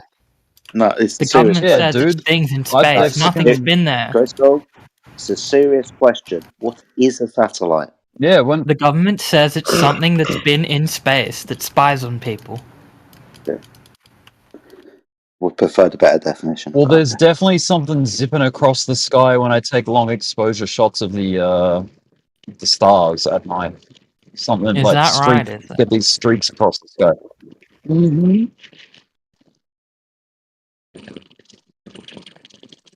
And every like photography group that I join, they say, "Oh yeah, that's satellites." Oh, well, they're wrong. It's the satellites. The ones with the yeah. Well, how does Starlink work if there's no satellites? Anybody Is that ever just a heard of hoax? balloon tethering? That's fake. Has anyone heard of balloon tethering? I don't know who that is. Nope. Not a who, it's a what. So balloon tethering, for What is it? example, I'll help you. So you can put something like a payload on the bottom of a balloon, send it up into the atmosphere into a known wind corridor, and watch it repeat the pattern that it's got on that wind corridor. If you tie several together, like on a tether, then you can have a train of satellites move across the sky, just like they have in Starlink, because the balloons are tethered together. Oh yeah. And do Why make those such like a balloons tied complicated together? process? Do they? What, tying balloons together is complicated. Do they follow like a predictable path? These balloons Yes. tied together. Like, Yeah, I've actually got some charts of the wind patterns. You want to see them? yeah, yeah, and like the speed, direction, and like the timing of it, like it's all lines up with what we see with the so-called Starlink satellite trains. If you want, yeah. Oh, okay. Pretty precise for a balloon on a string, I think. Well, I mean, they've been using this technology since the 1950s. Putting balloons up into the sky, meteorological balloons to see what's going up in the air up there. And we know what Gulf Streams are, right? It's not hard to figure this shit out. Predictable, constant paths. Now, sometimes these paths alter. Yeah, I'll give you that. But ultimately, they happen at a certain altitude and go in a certain direction. And if you put one on one end, you're going to know where it's going to end up in a couple of days or a couple of weeks or a couple of months' time. And you go and get it again. Awesome. How do they know that though? Is there photos of these like balloons in a train, like linked up, and I'll or, tell like you someone what, zoomed up on it? I'll just get you the information. Give me 5 minutes. Yeah, that's cool. I would love to see like a photo of them like releasing this train of balloons into the air. Because if that's the case, then yeah, hell yeah. If there's photos of it, and there's like people planned that out and put it up there.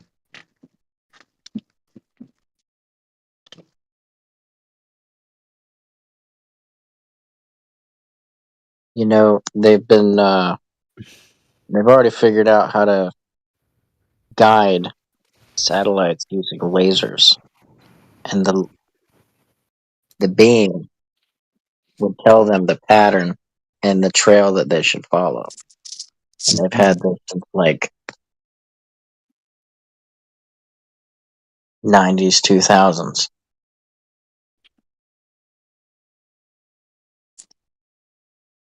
Do you know what they put in the balloons? Well, could there be like some They kind put of hydrogen. Because I believe in drones, right? And I know they're steerable and they're pretty clever. Have you seen those drone shows in China? They all they throw out like a massive swarm of drones and they have lights on them. They do these like displays at night. That's precision. Like that's really incredible. Could it be a drone train? I don't know. Could be. There's there's lots of technology in the sky. Some can be balloons. Some could be, like you pointed out now, drones, solar powered drones. They've been putting drones up into the sky for like decades now. Solar power ones breaking all types of records. The amount of time that And they if spend. Yeah. Yeah. They even got So, drone yeah. rings. If it's solar, like I know this, I'm just speculating here, but if you could get a drone that has like some kind of solar paneling on top of it, and it could perpetually stay up there, like indefinitely, until until there's some kind of like mechanical failure with like, or the panels wear out or whatever. But if you set it on a course and it gets its energy from the sun, gets charged up, it just stay up there, zipping around. Could that be a thing?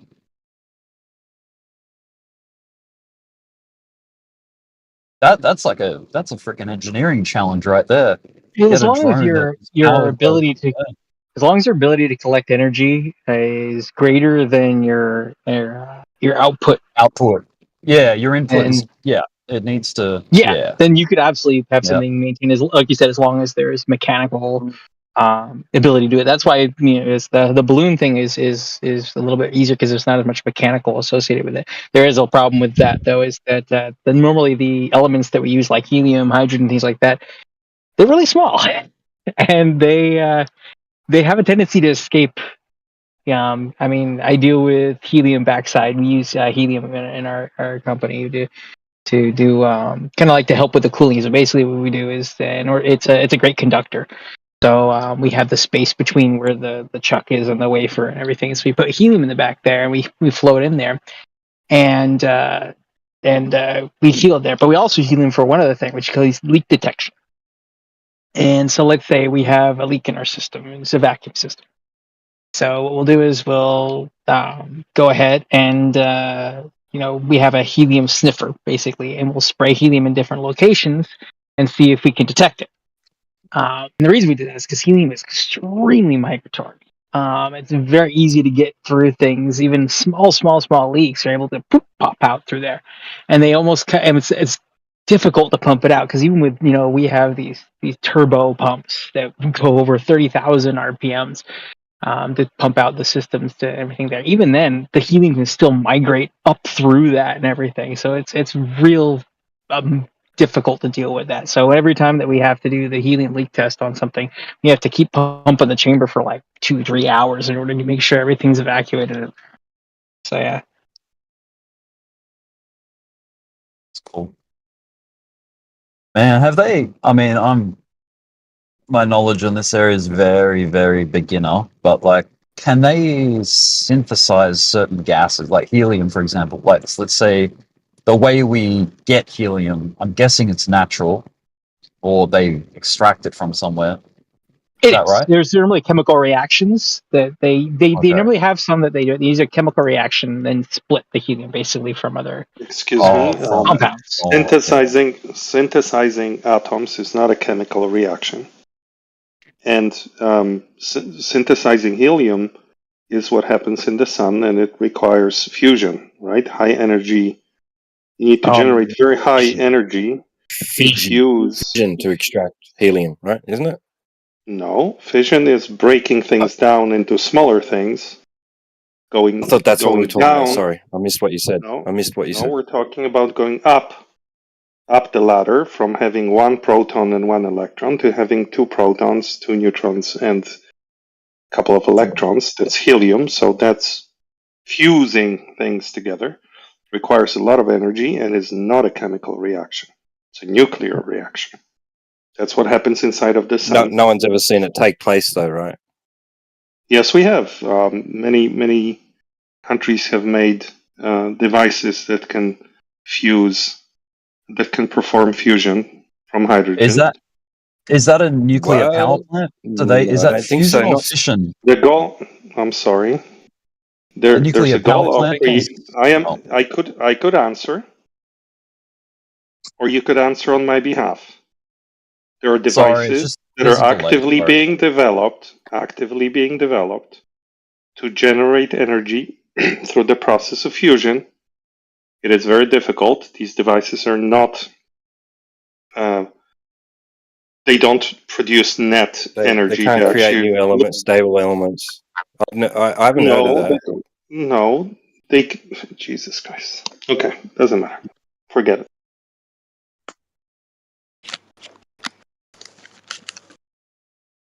So fission and fusion together, fission apart, right? Yep. Yes. And is in your typical nuclear reactor, is that fission or fusion? Fission. Fission. Okay. And it's that's why you get the energy from the splitting of the atoms. That's why you have to find very expensive and rare fuel like uranium, and only certain isotopes of uranium are used in those reactors, and it's just costly. And being able to do that in the other direction from hydrogen would be fantastic because hydrogen is the most common element in the universe.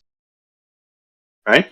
So once you figure out how to do that efficiently, you essentially are leveraging the same mechanism that the sun leverages.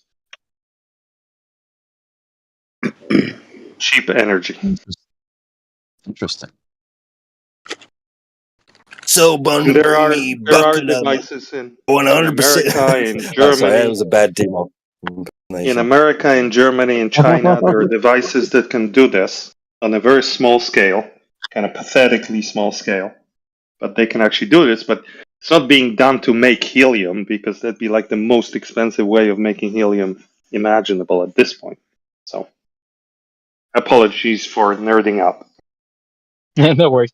The way they get helium mostly nowadays is actually from natural gas mines, and basically it's a byproduct when they mine natural gas. So that's where the most helium comes from nowadays. And what's natural gas?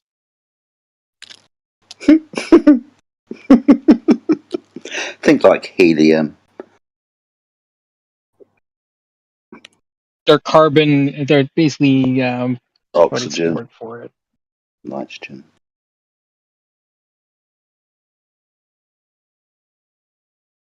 Why is it called natural gas? I mean, like, isn't all gas natural? Not according to your script. Basically, it's just But rich in yes, hydrocarbons. in reality, the fascinating thing about the world is that all atoms or all electrons or whatever, they look identical. So it doesn't matter how you make something, if you dug it out from the ground or you synthesized it in the lab. Once you make it, there is no way to distinguish one atom from another. They're identical. Oh no. Yeah, there's no way. They don't contain any information about how they were created or where they came from. It's impossible it's impossible to tell the difference. Why is it this way? We don't know. It's just the way it is. So this whole absurd thing, this hydrogen is natural because it came out of the earth, but this hydrogen is not natural because you're talking about the Demok script, for example, because you split water. Please don't associate him with anyone. Okay, sure. But I'm very familiar, Jedi, with the quantum eraser script. So this whole false distinction between natural and not natural, it's completely made up. Like anyone who knows physics knows this is just a meme, but it is what it is. Interesting. I knew something was happening within your last 2 minutes. So there's no distinction between synthetic and natural then? Well, you cannot distinguish between things that were made in the lab and things that were found in nature if they are the same element, for example. Cool. So they have to be found in nature, though, right? Everything is found in nature in some sense. In some sense. Apart from man-made things. No, you cannot, for example, men cannot, thank God, man is incapable of altering the laws of nature. Of course. So even synthetic elements that we have not found, there are a few in the periodic table, that we have not found in the universe. They're not unnatural, they're just the result of the laws of nature being applied to essentially protons, neutrons, and electrons. Yeah, I don't think I have a disagreement with you there. But they're completely synthetic, right? They don't, not a single of those atoms has ever been found outside of a laboratory setting, and people had to put in a lot of effort to even synthesize them. So they are man-made in that sense. Well, if they're man-made, they're not. Well, we're still waiting to find them in the physical and natural world, aren't we? Yeah, maybe we never will. Who knows? So in that case, they will be man-made and synthetic and not natural then? Yeah, that's the false distinction that you guys make, and I'm not going to fight it. I'm just saying that's the distinction you guys make. Nobody else makes it. You just agreed to it. Yes, I agree to it. This distinction is specific to your group, and you're welcome to have it. I'm not going to fight you. I'm not one of those nerds that are going to die on this hill. I'm just saying nobody else distinguishes this way.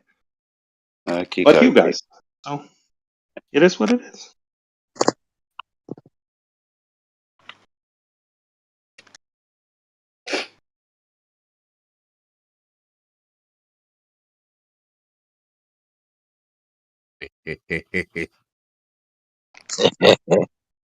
Good morning.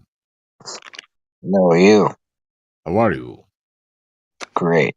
How are you? Great. I'm great. What do you want? What do you want? Do you believe the Earth is a globe? Globe. Is Earth globe? Okay. Too late. What more? What bit? I think you've the special needs class is 2 channels down.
Have you guys ever heard of atoms that were made by human beings that do not contain electrons and contain muons instead of electrons?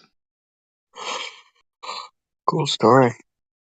Yeah, it's kind of cool. There are even atoms made of that do not have any protons, that are made of an electron and an anti-electron coupled together. Insane. Kind of funny. How did they make them? They just put those two things close together. How? By manipulating them very precisely. How? Using the electromagnetic interaction. All the time, we do have elements that and molecules that we can remove or add electrons to, and those are ions. That's Yeah, that's easy. That's just chemical stuff. Yeah, a lot of times we did that all the time in semiconductor. That's how semiconductor actually works in most of the ways, is the flow of electrons through a specific substrate. And we use semiconductor basically by adding boron or phosphorus or something like that to it to move it to a higher electrical state or a lower electrical state. So, yeah, I don't know anything about the others that he was talking about. Yeah, it's more of a. Those things are experimental because those things last for a very short amount of time. Like a muon only lives 2 microseconds, I think. So if you make an atom of hydrogen with a muon instead of an electron, it's not going to last very long. But you can observe it.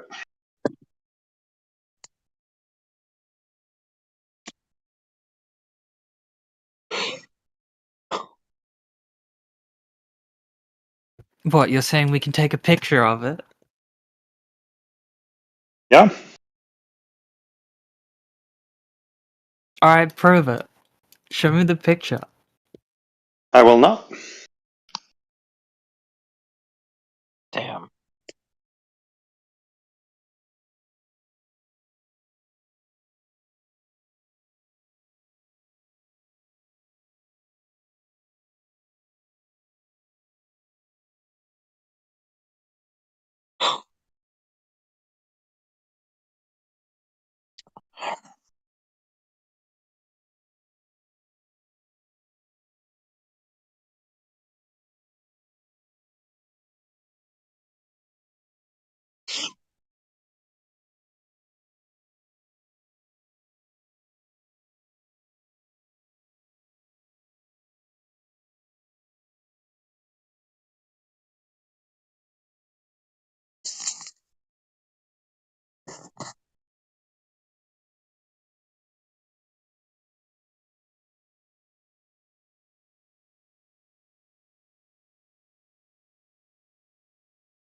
Conversation's gone a little bit flat. Sure has. What are you gonna do about it?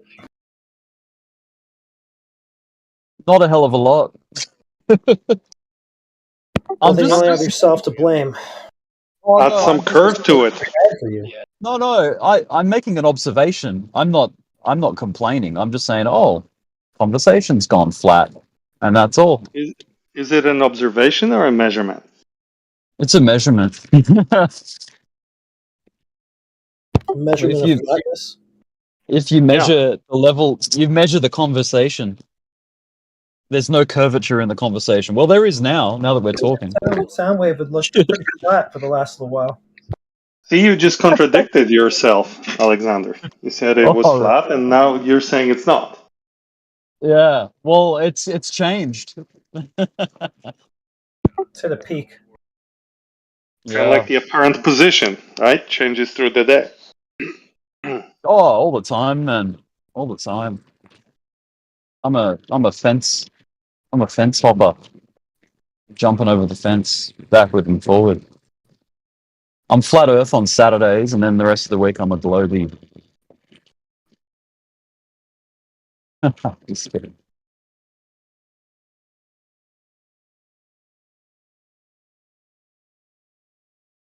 So we're flatlining again. Yeah, it's gone flat again. Fancy that.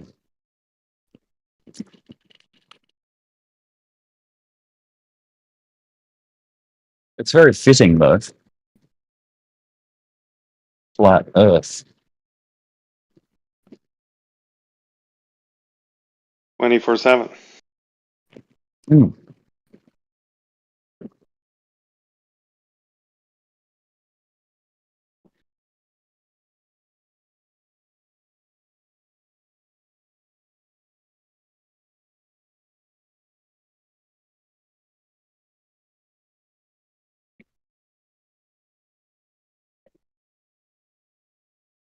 Well, I'll just mute up then. Might as well just join the flatness. Yeah, we'll sit here in silence. Sounds cool. Can't beat him, just join in.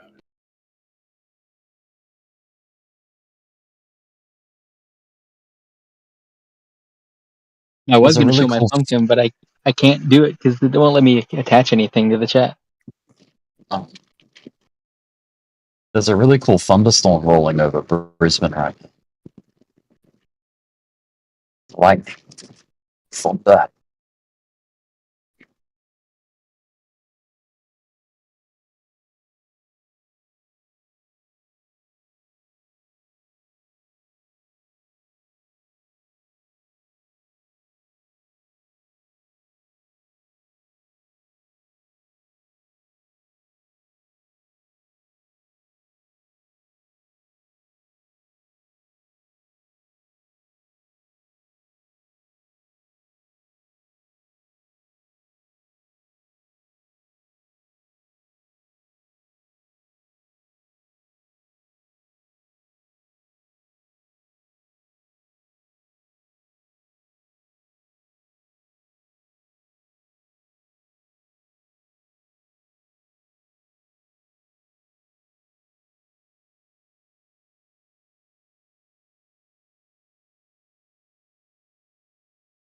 So Peter, if you're there, do you find me to be a little bit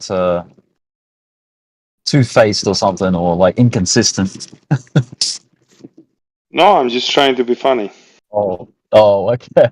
I thought you were like taking a shot at me or something. I was like, oh, okay. No, Yeah. no, I'm just trying to, spice things up here. I love spice. I do like spice. I'm into it. Yeah. Hey, we all need a little spice in our lives. That's right. Oh shit, man! This lightning is fucking awesome. There was this big bolt that just came through, and all these it just branched off from the big center bolt. Fucking epic. I haven't seen lightning in ages. It's been a long time. Big thunderstorm. It was so hot today. So freaking hot. We I don't know if it was in here. I think it might have been in the other channel, Earth Awakens, but we were talking about thunder and lightning. And there's a thunderbolt. It doesn't necessarily always contact the Earth, right? It doesn't always ground. Sometimes it just terminates in the air, like it finishes off. I don't know. Does it? I think maybe that's just the visual, but Oh, okay. it Yeah, has that's to. Well, I don't know much about it, to be honest with you, but I think it has to go. It has to seek like the lowest potential, right? Right. It's a discharge, right? You're It's a discharge. Yeah. Well, it has to go somewhere. It cannot just stop and say like, "Oh, I'm done. I'm not. That's it. I'm out." Right. Problem So is the problem is you'll have to have where the voltage belongs to begin with, and then it gets moved out of its location from its original position, and then it grounds. Right. So Now- you'll have your voltage from ground level as you increase in altitude. Every yard, you're going to increase voltage by 100. And So is it? you How have- does it? So you have the updraft of air from, your warm front or your cold front moving in. The warm air now moves up into the air, right? And so now all that low voltage, all that low charge air is now above what has a higher charge, which is underneath it. And then in order for it to return the charge to its original position, you have your lightning, because it's all found the path of least resistance to return the charge back to its original position. Now, how does it build charge? Like, how does it charge up to the point where it needs to be discharged? Because it charged and then discharged. So, what charges it? Is it like a kinet? Like, is it like a static thing? Like, is it? It's been too long since I did weather. I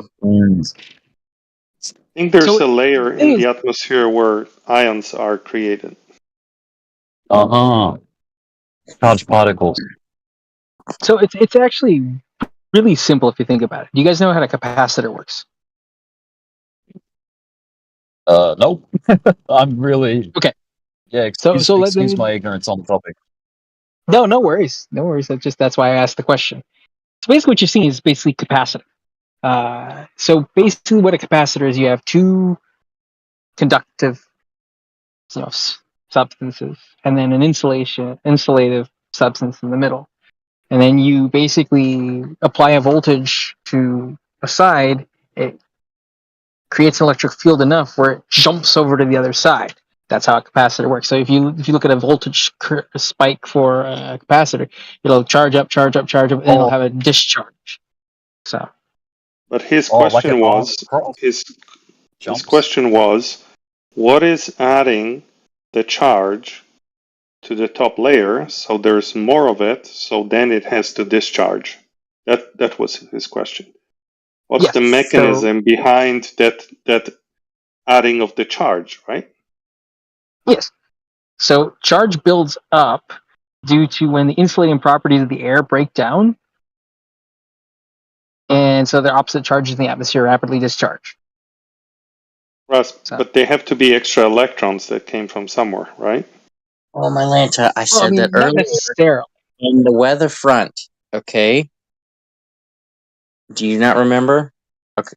No. We're not asking you to name the occurrence, the weather front. We're asking what is the mechanism that is charging a certain area, that it has a surplus of electric charge and therefore creates a voltage potential.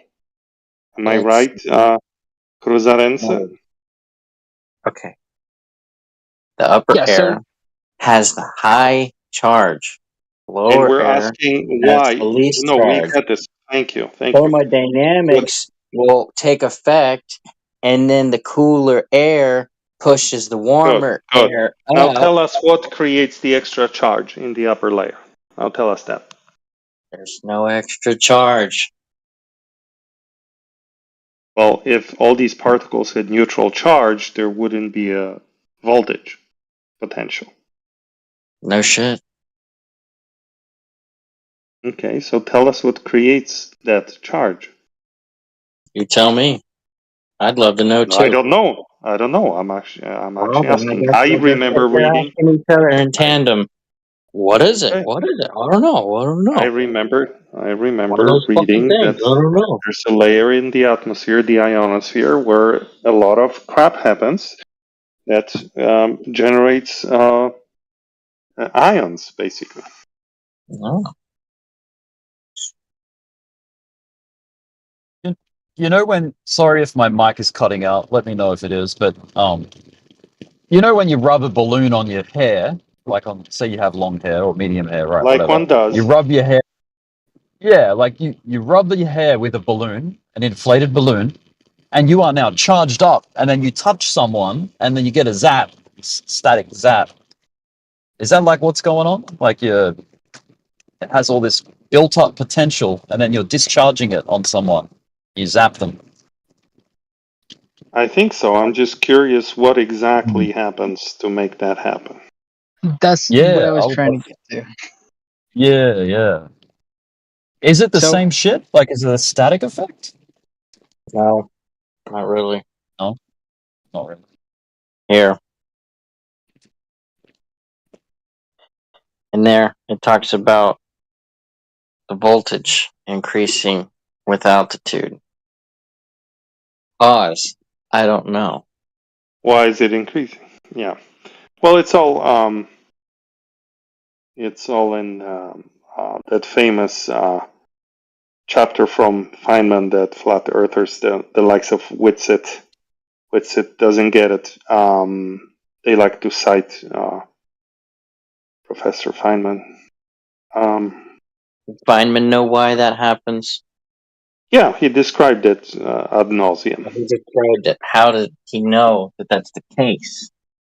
Because there are many people out there who, instead of sitting on Discord like we are right now, actually go and figure shit out. Yes. And how is that done? You know? Well, you can read into it. I encourage you to do your own research on the subject. I'm too lazy. I'm learning a new language, so I'm gonna do that on Duolingo, and you're gonna go and investigate how the atmosphere behaves. How about that? All right, So, cool, Chief. did Tesla? I mean, I'm sure there was an understanding of what was going on with thunder and lightning before Tesla was around, but did he further the understanding in any way? I don't think Or so. was it- Tesla was an No? engineer. Okay. So he didn't discover anything. He sort of developed. He tinkered The with stuff. technology.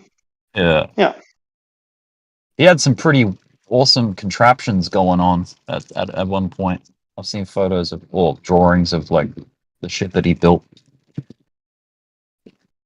yeah, Interesting fella. he's largely fetishized these days. Tesla for he's done some cool stuff, but people make him to be some kind of messiah, and I don't think he was. He was certainly not a scientist. He didn't contribute to physics.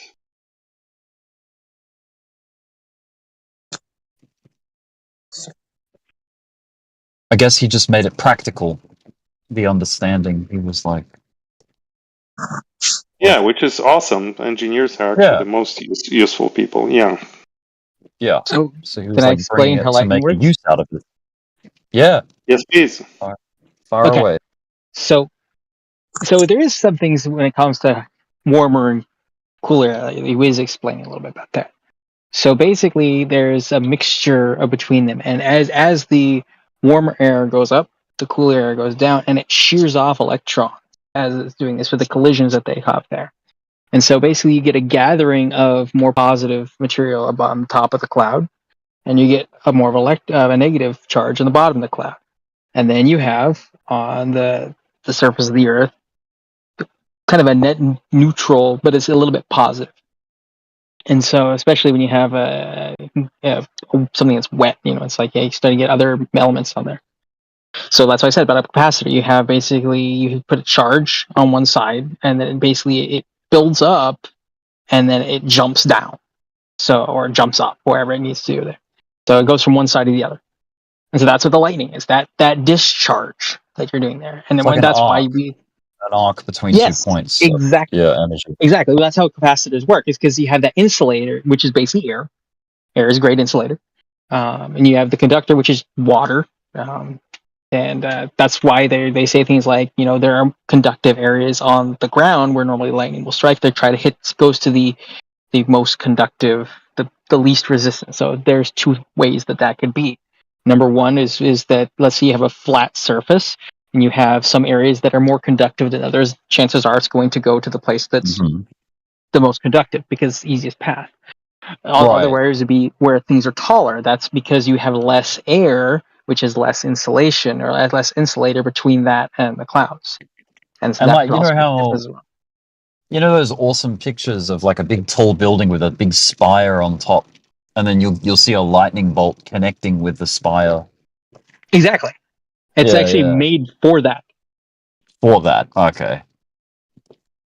Is that to make it safer, so that it's not going to strike some random place down in the city or correct. something? Or right. So okay. actually, the big buildings, because they're going to be targets for it, they actually have lightning rods on top of it. And they're large rods that can grounded so that the electricity can go safely instead of going somewhere else.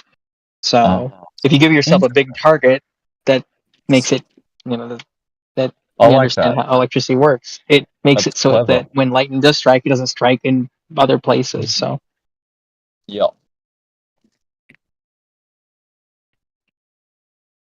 Yeah, I don't know. I remember having this conversation in Earth Awakenings, like, I don't know, like last week or a couple of days ago. And we were saying, oh, does it always have to ground onto the surface of Earth, or can it terminate in the air? Like, it can terminate in the air. So basically, you have to have some other place where it discharges, where basically the voltage is going from one to the other.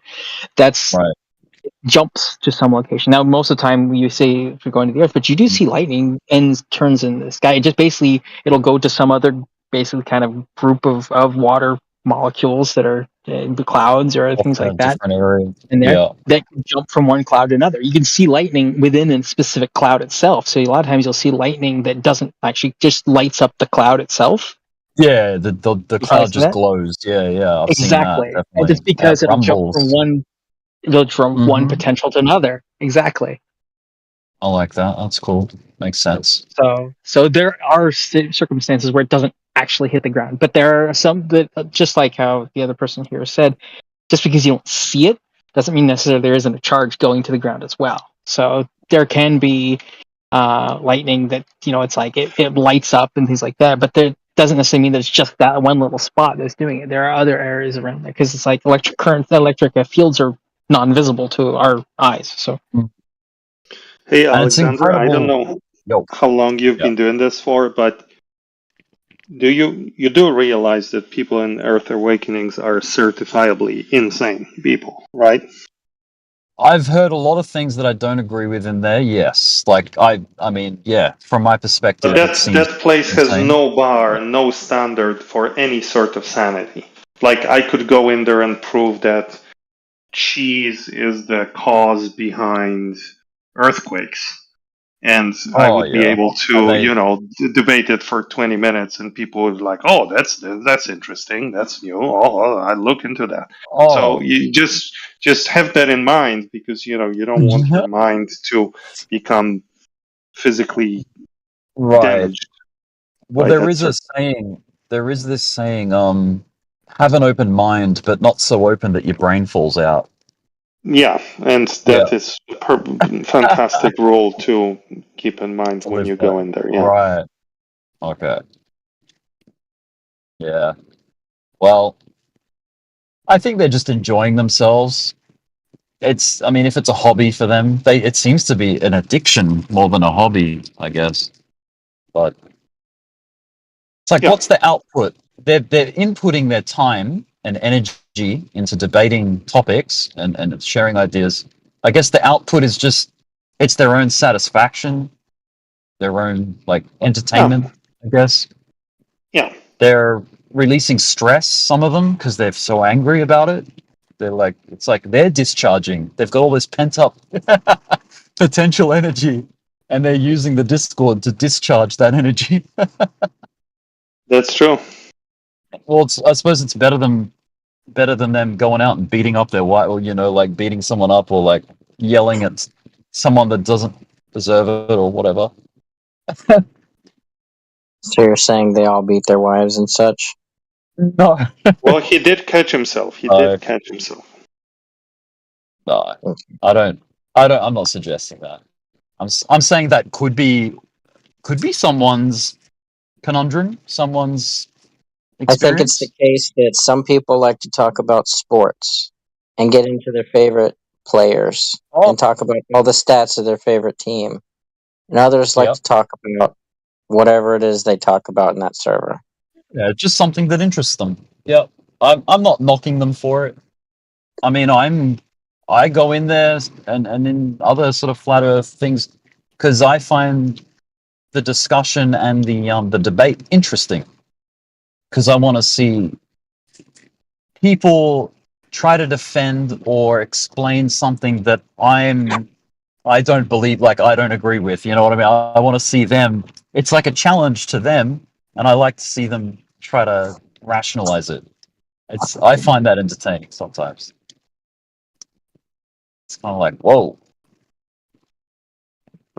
Like this guy's denying a sunset or denying the moonrise over the horizon or something. You know what I mean? That kind of shit. Or explaining something that isn't the observed case.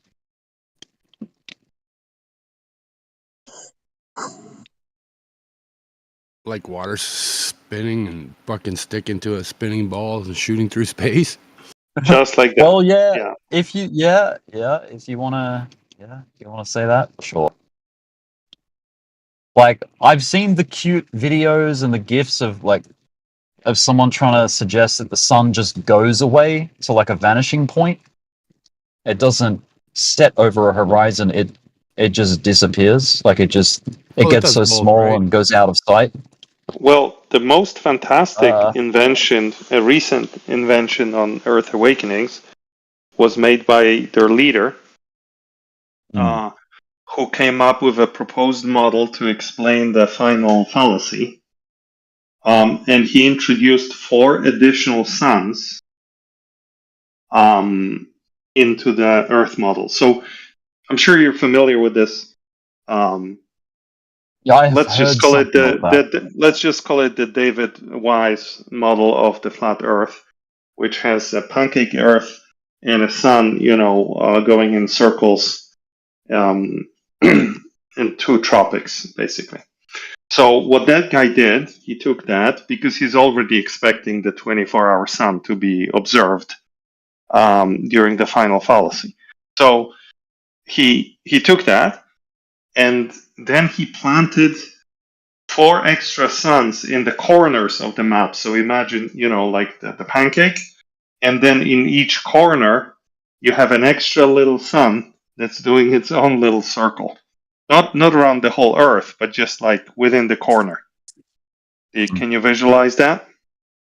Yes. So basically, then he says, those extra suns is what you're seeing in, when you're standing on the ice wall. So that's the kind of level of insanity that occurs over there on a regular basis. Are those your words vaguely summarizing what he said? What? That sounds insane. Are those Well, his words? Or are they your words summarizing what he said? Those are my words summarizing my in-depth conversation with him. Okay.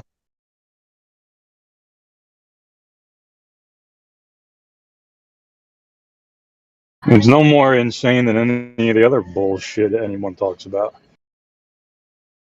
I don't know. I think it's measurably more insane. Bendy That space sounds time. Come on, dude. really crazy. I know you go to school and you learn all these theories, right? And you think it's reality. I get it. Yeah.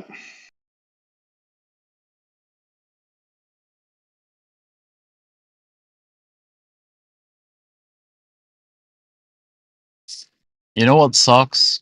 At the end of the day, whether you're a flat Earth or a globe Earth, we still have to pay taxes. You know. Yeah, we're still Nothing, slaves, nothing, brother. nothing changes your experience on Earth, No, whether you're a globey or not. Bias. Still got to follow the law. Still got to pay your taxes. Still die at some point. You know. Yeah, in Still a have a controlled dependency. system, you're a slave. We get it. Yeah. It is what it is. It's like, what's the ultimate outcome for flat Earth? Like, okay, let's say the world gets let's say the world gets convinced, like, oh, everyone's now had this huge epiphany that, oh, okay, yeah, it's flat. It's Everything changes, man. Everything changes. What happens? No taxes. First, No taxes world anymore. peace. World No. peace. Then, end to world hunger. Then, elimination of taxation. Wouldn't that be fucking awesome, Peter? That would be That would be fucking fantastic. so I fucking would awesome, love man. that.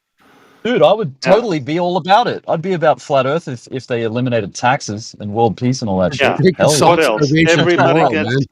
Everybody gets the latest iPhone. Oh yeah. What else? Well, that's a I downside. really don't care about the tech, buddy, but if everybody could get some food, that would be awesome, man. Yeah. Most people have got food. We're chilling with that. Well, it's easy because once we conclude, please don't yell at me because I'm going with Earth. I'm in Earth Awakenings mode, right? Once we conclude the Earth is flat, there's definitely lands beyond the ice wall. We can plant, crops there, and we will Presumably, therefore you don't eliminate- know if those lands even have arable land. Okay. So what are they? But they have to. that. They have to. No. Why do they have to? Because why wouldn't they? Why would God create? Okay, but that's not an argument. This is Peter's fantasy, man. What the hell are you guys talking about? How do you know that the lands Peter's outside of fantasy. the ice wall are not Because they just, would be like, in the same uninhabitable? container we're in. It's not like the Truman Show where if the Earth was flat, well, maybe it is. There's no model you guys have, but if the Earth are you was saying flat- it's like the Truman Show where you just hit a wall all of a sudden? What? Right, but hold on. This guy's making the argument that outside of the Shut up. All right. Yeah, that's not nice. That's not nice. So let's see who's talking right now. Kanye East. What's up? Hey, so what do you think the Earth is, man? Oh, well, I think the Earth is. It might be a donut, bro. I haven't been to space, but I was in this chat a while ago. I don't know. I was actually having a pretty good conversation about lasers. I know, and but stuff. I think it's a globe. I think it's a globe, to be honest. I mean, stars tell us that. the stars tell us that it's a globe. Yeah. How so? Oh man, how do the stars tell us the world is a globe? Yeah. How do the stars tell us the world is a globe? How do you think? Well, how do you think they don't? That's the question I want to ask you first. Yeah, why are you asking me? I asked you. The evidence should be clear. Obviously, it's not if you're asking me a question. Well, I think the evidence is clear. What about like the fact that You ask me another question. star trails in the rotation of the Earth? We observe stars in the night sky over several hours. They why appear you to ask- kind of move in circular paths. There's like Yeah, so star what? trails, which you can observe. For example, and I've seen it myself when I went to the Northern Hemisphere. I was in like LA for a bit. They rotate around, I think it's called the Polaris in the Southern Hemisphere. They rotate around the southern celestial pole. And that's like a circular motion. And that shows that the Earth is rotating. And that's a feature of a sphere. So that's No, it one doesn't. reason. That's your assumption. When you look at this, Okay. when you look at the stars moving, you say the stars are moving. You don't say the Earth is moving. You say the stars are moving, right? Logical. It's like me trying to measure velocity. That's futile because in every reference frame, velocity It's is not different. about measuring velocity. Natural observation dictates No, what but your we're talking about base act. movement, velocity, general velocity. My reference frame to the stars looks like I'm moving around it, but it's in reality. Who cares? I'm moving around. It's moving around me. Yeah, but It's that's your relative. assumption. Once again, you're assuming things you don't need Oh. to. Your observation is you just see the stars moving around. That's it. Yeah, but prove it wrong. Prove my observation wrong. I didn't prove it wrong. I proved it right. You see the stars moving around. I see the stars moving around. It's an observation which can be proven with science using spectral No, observations. it's not science. It's not science. It's just an observation. You don't It's an no science observation which involved. can be proven further with science that the stars are No, moving it's around not us. proven further with science. Everybody can see the stars at night, and if you do a time lapse footage, everybody can confirm that the stars are moving around. Yeah? Okay, so what's to say that the Earth is not flat then? The Earth is not round. No, we're not jumping to conclusions. The only thing we're talking about is what we see. And we see the stars moving around, just like you see that.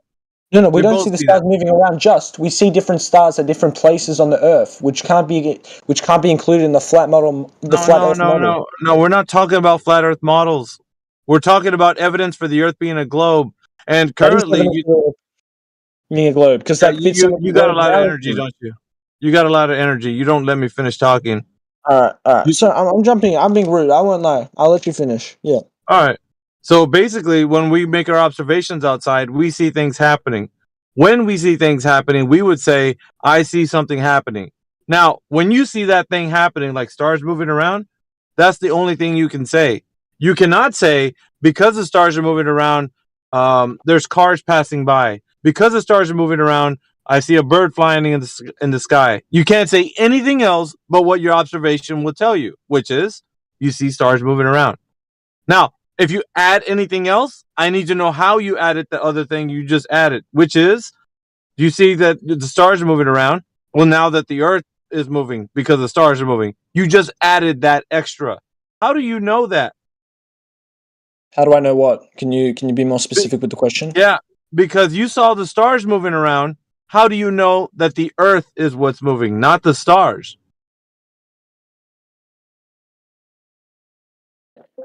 I'll wait. It's a futile question. I'll go back to the relative velocity. It's in your reference frame. No, it's not a futile question. Look. It's if the actually stars, addressing. okay, I'll answer the question. I think it's a futile. Answer it. If the stars were moving around a stationary Earth, right, we'd accept it to be like an erratic pattern in the sky instead. What? Stars follow a smooth, predictable pattern, which is explained by Earth's rotation. No, you're adding that. You don't need to I'm add not that. adding that. Yes, you are. can tell that the Earth is round from the No, you can't. observations you make. Oh yeah, what can you tell about the Earth? They did it for thousands of years. I don't see how it's any different from doing it now. No, you're wrong. You don't know anything about history. Prove me wrong. Okay, so the celestial sphere can prove you wrong because that's a conceptual model that they used since the 6th century BC. And it's always worked. Yeah. It's always worked within a flat Earth narrative. Within a round Earth narrative. So contradicted. No. You just added that. I'm sorry, but you're just adding things because you I'm want not the Earth adding to be a things. globe. You're frustrating me now. No, you know anything about the celestial sphere? Yes or no? The celestial sphere. Yeah. Which one? What do you mean? Which one? You know, there's a lot of celestial spheres. No, there isn't. Go look You got it the up, sun. man. No, It means space spheres. Celestial means space. No, it doesn't. No, it doesn't. Go online. Just do me a favor before you put your foot in your mouth again. Just type in celestial sphere in your Google search engine. Or in the sky, outer space, or observed My in God. astronomy. Oh my fucking God. It's in outer Just type fucking it in. space. It's the definition. You're in... Type it into Google, for God's sake. I did. All right, what comes up? What comes Positioned up? in or relating to the sky, outer space, as observed in astronomy. Outer God, space, in the sky. Fucking hell. Celestial bodies. That's why I said which one. There's Dude, more not than one. celestial bodies. Just shut up. Not celestial bodies, the celestial sphere.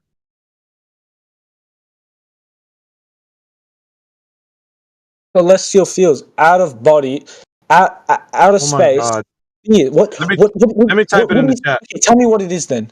Let me type it in the chat. It's a conceptual model that's been used for astronomy and celestial navigation.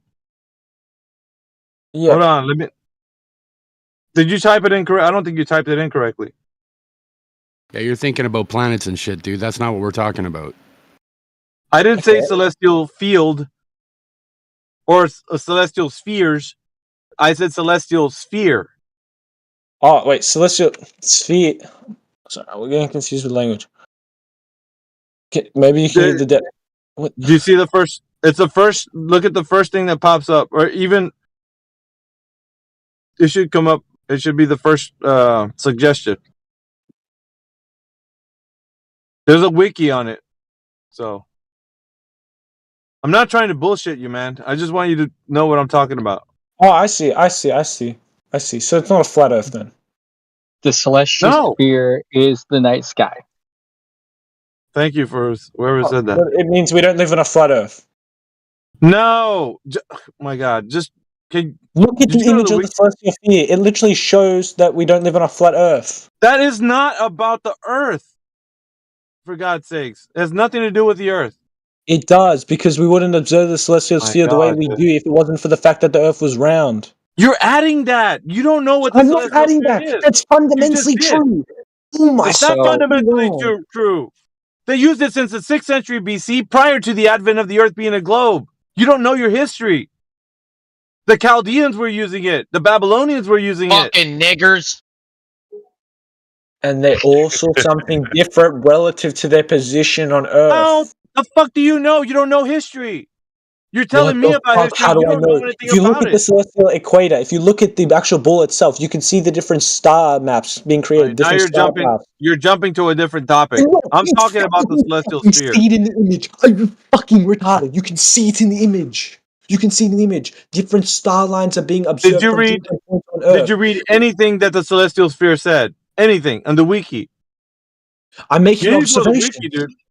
You need to go to the wiki and read what it says, because What do you right want me to now you're read? really What do you putting want me your to foot in read? your mouth. What do you want me to read? Just start from the top. All right, It'll start telling you. It'll start telling you what it is and the reasoning behind it and the history behind it and what is being observed. Everything. It tells you everything you need to know. And none of the answers that you've been giving are equating to what it says. None of it. That's what I'm saying. You're quick to. You've been saying everything relates to a globe. No, it doesn't. It has nothing to do with the globe. It has nothing to do with the Earth.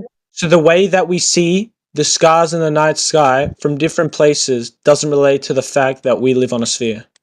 No. Are you fucking retarded? No. Oh my you god. fucking idiot. No, I'm not it the doesn't have fucking anything idiot. to do with that. It has everything. Yeah, you are, because it has everything to do with the sky, not the ground. If I'm standing in Australia, looking at the night sky, am I going to see something different to when I'm standing in LA? You're looking up. You're not looking down. You don't care about the ground. You only care about the sky. That's what the celestial My sphere sky is polar to your sky. It's opposites. It doesn't matter. Your only concern is that I'm heavenly. looking at different fucking skies than you fucking retard. You're such a fucking dumbass, dude. I hate understand this, and people you like can't. you. People like you are so idiotic. You're a young person. Explain You where think my you know logic is everything. wrong. You're so fucking Explain where my stupid. logic is wrong. Your logic is wrong because we're not talking about the goddamn ground. You fucking ignorant wretch. We're talking about the sky. What about the sky? We're not talking about the fucking shape of the ground. God damn! What are we talking about then? You keep saying it's all about the ground. It's the fucking globe. You don't fucking know what the celestial sphere is. So how the fuck are you gonna tell me it's about a globe? Why do you think the celestial sphere is a sphere? It does not have to do with the ground. Read the fucking wiki. You're so stupid, dude. Your generation is fucked, dude. Tell me why I'm wrong. Tell me why I'm wrong, please. You guys are fucked. You guys Tell are me why fucked. That's all I'm I'm gonna wrong. say. Tell me why I'm wrong, and then I Read will the believe fucking you. wiki. Don't tell Read me. it. Oh, you're no better than a. All right, let's do a story time in astronomy and navigation. Should I do a story time with you? Read The it. celestial sphere, an abstract sphere, has an arbitrarily large radius, and is. I can't read that word. To Earth, all objects in this I'll read in my own time. No, let's read this. Just read it. You can read it now on your own time. I don't care. But I don't understand the point you're trying to make. When you go and talk about what's happening in the sky, it has nothing to do with what the ground has to deal with. Because you're trying to relate, when you see stars moving around, that means the Earth's a globe. No, it fucking doesn't. The celestial It does. sphere. Why doesn't it? Yeah, because Why doesn't it? you're fucking cataloging things in the sky and the movements of the heavenly bodies. If You're I not walk concerned. into a fucking room Bro, and I see my dead mother and someone holding a knife, I make such the an idiot. assumption that that person murdered You're an my idiot. mother. The You're same an way idiot. when I look at Scott. You're a fucking idiot. I'm When not you a look at fucking idiot. Yes, you are. When you look at the fucking ceiling of your house, you don't give a fuck about the floor. You're looking at the ceiling, the light bulbs, the fucking, whatever you're hanging on the ceiling, and then if you look at I'm on the fucking floor. if you look at the ceiling, it ain't gonna give you any fucking indication of what the ground is. Nothing. You're concerned with only the sky. That's For it. example, no, it does. It does. It does. For example, it I live fucking in the United doesn't. States. If I'm looking at my ceiling at different positions, the incline of my ceiling tells me how close I am to the wall. Therefore, so where I stupid. am on the ground. So there is a relationship. You're so stupid. No, it doesn't, dude. It does, you fucking retard. You're a stupid ass, dude. You can have vaulted ceilings, you fucking idiot, dude. You're such a god damn it, dude. You're What am I so saying is stupid. wrong? You're The so stars fucking you see in the stupid. sky are relative to where you are on the globe. The stars you agree see in the with me? sky are relative to the globe. It has nothing to do with the shape of the earth. It has everything to do with the position of the ground you're standing on. Nothing to do with the shape. Everything to do with the position. Yes, it has You're everything to do with so the position, but when you add up all the different positions, when you're looking at the dude. different celestial bodies in the sky or whatever you want to call it, you'll end up with a fucking globe. No, you don't.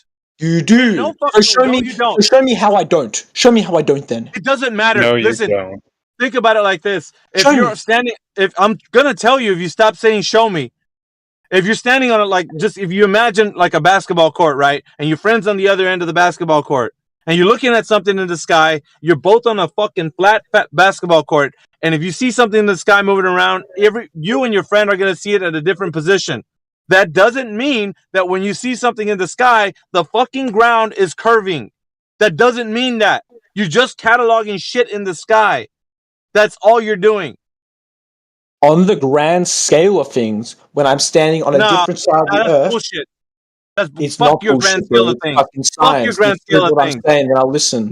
No, it has nothing to do with it. You understand the concept that I just gave you. It's that simple. On a horizontal plane, which you're standing on, even though you got mountains and valleys and shit, it's topographical. It doesn't matter. It's a horizontal plane. So your friend in another country is horizontally away from you. So just like the basketball court, if you make that basketball court exponentially bigger, he's standing horizontally away from you in your position. So yeah, it has nothing to do with the fucking shape of the ground. It has everything to do where your position is geographically. If you're seeing a star in the sky and you say, okay, I'm going to mark this 90 degrees from that where that star is, its ground position, I'll know where I'm at. It can tell you where you're at. It doesn't tell you the shape. That's it. The fact that there are fixed fucking points in the sky when you're at different positions on Earth indicates Earth's rotational axis. No, it which fucking doesn't. It does. No, it does not. No, it does not. Different constellations let's do are this, let's do visible this. in the northern and southern hemisphere due to Earth's curvature. No, that's bullshit. We're going to start from the beginning. Tell me why We'll it is start from the bullshit, beginning. and I will listen. We'll start from the beginning. We'll start from the beginning. Who measured the curvature of the Earth any time in history? Who's done that? Anybody? I forgot the name. Like Aristocracy. I don't remember his name. Eratosthenes. Aristophanes. If you think that he measured the curvature of the Earth, what was the method by which he measured the drop over distance? What did he do? 6 in the ground, I think it was. Yeah, but if you don't know the method, then how can you tell to me that he measured the surface? You at least have to know the method. It was like he put sticks in the ground, then he looked at the light on it, and then he made an angle with it, and then he got someone to walk that distance. I remember learning about this in like. Yeah, you're close. You're close. I'm close. I'm close. I'm close. I'm close. Yeah. You're So close. enlighten me. Enlighten me. Yeah, you're close, but you don't know exactly what was being done.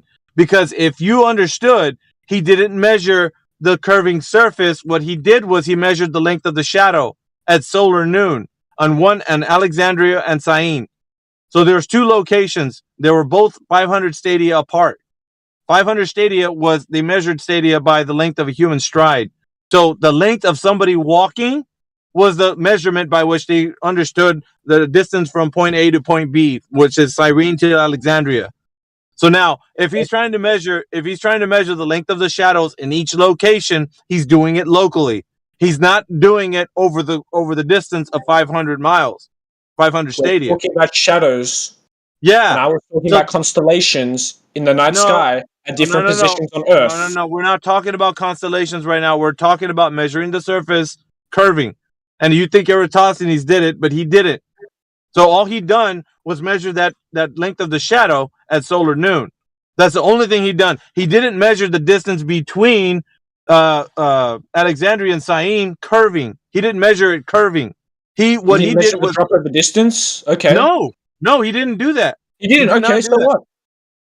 That's important because if you have a tangential plane on a curved surface and the Earth would be dropping away from that tangential plane, then you could measure a drop over that distance. Then you would understand that the Earth... Dude, I'm trying to tell you, Eratosthenes didn't do this. He didn't do it. All he did was some math that he already thought that the Earth was a globe, but he just confirmed the idea by measuring the distance between Alexandria and Syene, and then using the sticks and shadows, he got an idea of a segment of a circle, of a circumference. Now, that was only on a 2D circle. So he extrapolated that out into 360 degrees, and when that little slice of the pie that he got from that little Alexandrian Syene, he's made an calculation using the radius value, which is 3959, right? So that's the radius of the Earth. So he used a lot of presuppositions that he thought already was true, that the Earth was already a globe. He was just confirming it. He didn't measure it. He used calculations. Those calculations are not measurements. So it was a calculation of something that was already curving. So he didn't measure curvature. He calculated it. And because of his assumption, that wasn't a measurement. So it wasn't conclusive that the Earth is a globe because on the sticks and shadows, you could do it on a flat surface. So you could do the same thing in your room right now if you wanted to. You can get two objects, put one object underneath the light source and put another object away from the light source, and you'll know that the object away from the light source gives a divergent shadow, and the one underneath the light source doesn't give a divergent shadow because it's underneath the light. You could do it on a flat surface. Everybody knows you can do it on a flat surface and a curved surface at the same time. So it doesn't mean that the Earth is conclusively a globe. You can do it on a flat or a curved surface. So he didn't conclusively prove that the Earth was a globe. And a lot of people don't know this, which you do right now. So it wasn't saying that he measured the surface of the Earth curving. So that's not a conclusive way to say the Earth is curved. I'm just telling you, that's the way it goes. So he didn't measure the Earth curving. He only did some calculations. Now, who measured the surface of the Earth curving? That's what I'm asking you.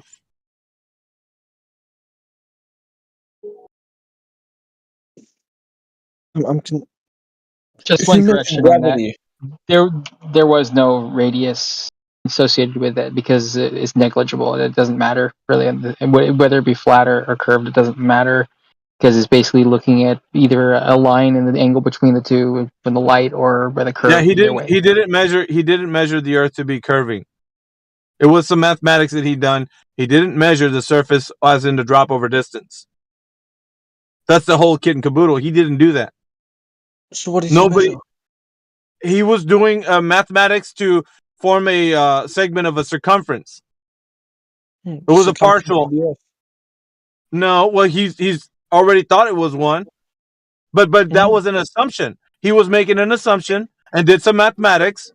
That's what he did. He didn't measure the made an assumption that gravity worked by large celestial bodies coming together or large amounts of matter.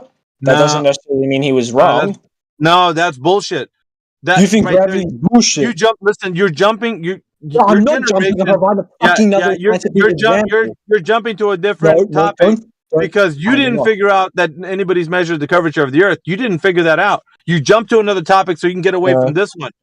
You got away from this one. Yeah. So answer No, the I question. gave an Who measured example. I'm who staying measured back on the curvature? conversation. And then you Who call measured the gravity curvature? bullshit. And I said I didn't call gravity bullshit. Now you've brought the Man, fuck conversation back, gravity. and I admitted Who that we measured the broke the curvature of conversation the back. Earth? Who You're measured the making curvature of the assumptions Earth? now. You're making Measured the assumptions. curvature of Earth. Who measured it? Who Sorry? measured that curvature? Who measured the curvature of Earth? Who measured the curvature of Earth? Yeah, Let's do a Google search. Eratosthenes didn't do it. Let's have a look. Let's have a look. I gotta go. Somebody else take this conversation over. I gotta go. Well, who measured it?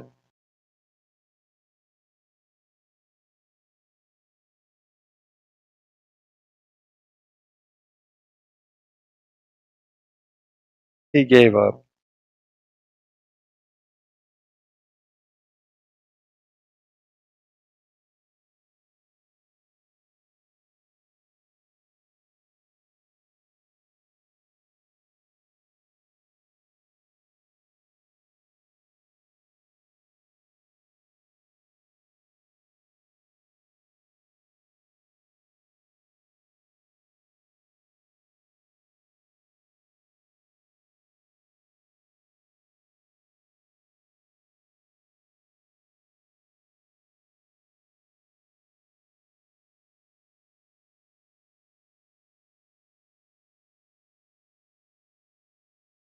That was fun.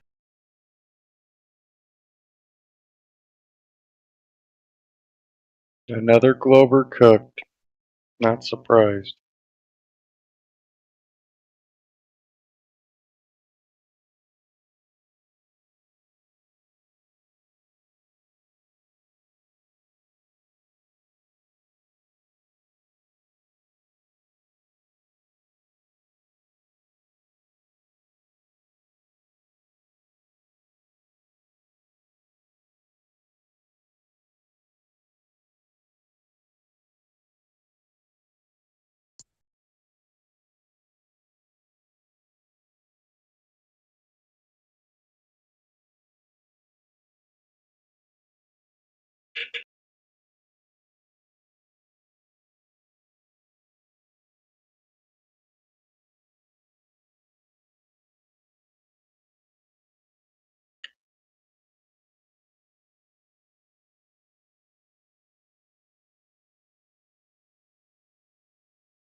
Can I ask a question?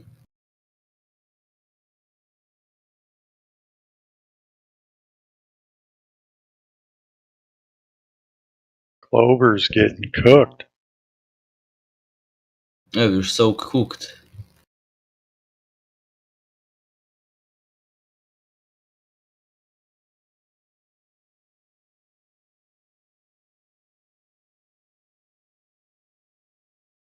Welcome to Flat Earth.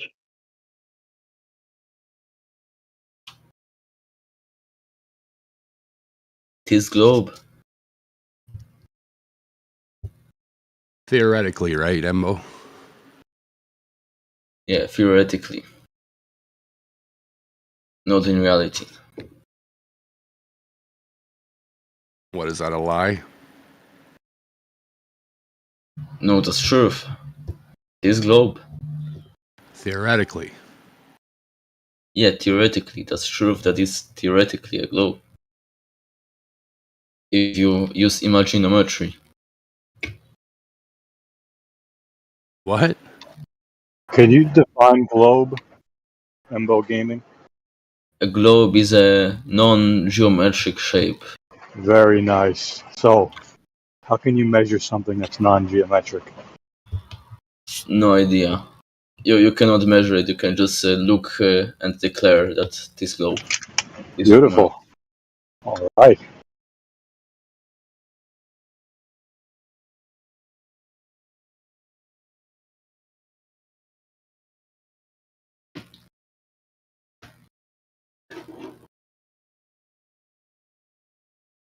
Do you think flood is a geometric shape? No, it's not even a geometric term. Exactly.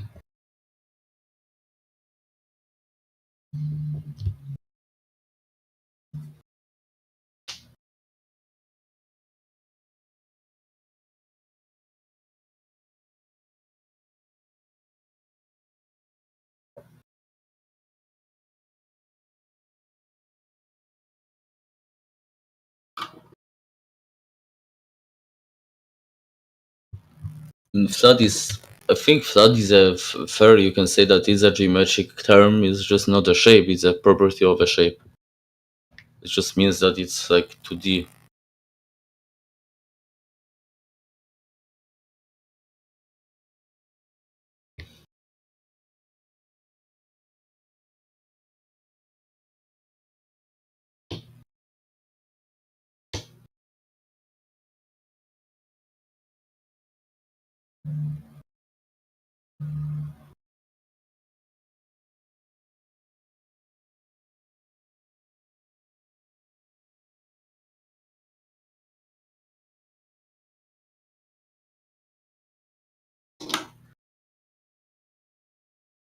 Alpha, are you there?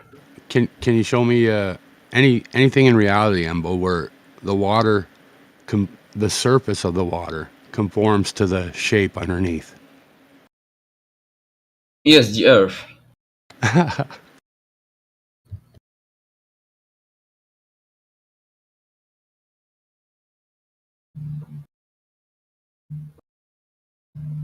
I mean, it isn't perfectly conforming because when you have a bump in the bottom of the sea, then you don't have a bump on the surface. And it's fairly conforming to it. Theoretically, right? Theoretically and in reality. I've never seen it in reality. If you can show me it. How come it doesn't conform to hills and valleys? They have too little gravitational pull, I think. So it's just weird because when the Earth curves, then the water flows. I mean, not always. You have instances like the surface tension, for example, where it can be stationary in relation to the Earth and the edit curves. So, you ever hear of a river? When would the water stop flowing, Embo, on a globe? On a globe, it would stop flowing when it would find its. It would flow to the lowest point, so towards the center of the Earth, where it cannot longer flow because it's blocked by the thing underneath, and then it just levels around. It's always supposed to be sloping, though, right? 8 inches per Which mile is squared. equilibrium. Downwards. Right? Yes. Yeah. So what happens to water when there's a slope of 8 inches? Nothing. Really? Yes. It's stationary. Have you ever heard of an aqueduct? Yes, they are built so the water goes like from the higher areas to the lower areas. Yeah, over really long distances, right? Yes, that's true. But this distance is measured in relation to a curved reference. Well, whether or not that's true, it still flows if there's a drop, right? Like when there's a slope. Yes. But it flows if the slope is greater than the slope of the Earth. This would be my answer. Okay, what is the slope of the Earth? 8 inches per mile squared. Right. So if you have a length of a mile, and one end is 8 inches lower than the other, what's going to happen to the water, Embo? If the reference that you're defining, the lower relative to would be the horizontal, then nothing would happen because it would be conforming to the Earth's gravitational field. So nothing would happen. Nothing. Wow. So it's just going to sit there. Yeah, because it's in equilibrium. How do aqueducts work then, or rivers? The aqueducts work by sloping faster than 8 inches per mile squared. Okay, now what if I told you there's aqueducts that go for miles, and one end is only like, half a foot lower than the other? In relation to what? The other end. But what's the thing that what's the reference that measures the height of both of them? Well, there's one end, and the other end is a few inches lower than that. Okay, but what's the reference for lower and higher in that case? What's the coordinate system? I mean, higher when I is say just that, there's one point. When I say that something, for example, is at a position of 4, then I have to define a coordinate system. I have to know where's the x-axis, where's the y-axis, and then I can place it at these coordinates. But I have to know what's the reference in the first place. I mean, for Not example, really. yes, really. For example, my phone is right now sitting on my desk, right? So in relation to the desk itself, it would be like 0 meters high because it's at the very desk. So it wouldn't be at any height in relation to it. But in relation to the floor, because the desk is already elevated in relation to the floor, it would be like a meter high almost. I'm talking about you have one end of an aqueduct, of a sloped thing, like your desk. If the left side of your desk was 8 inches higher than the right side, or even like a millimeter higher, that water will flow, Embo.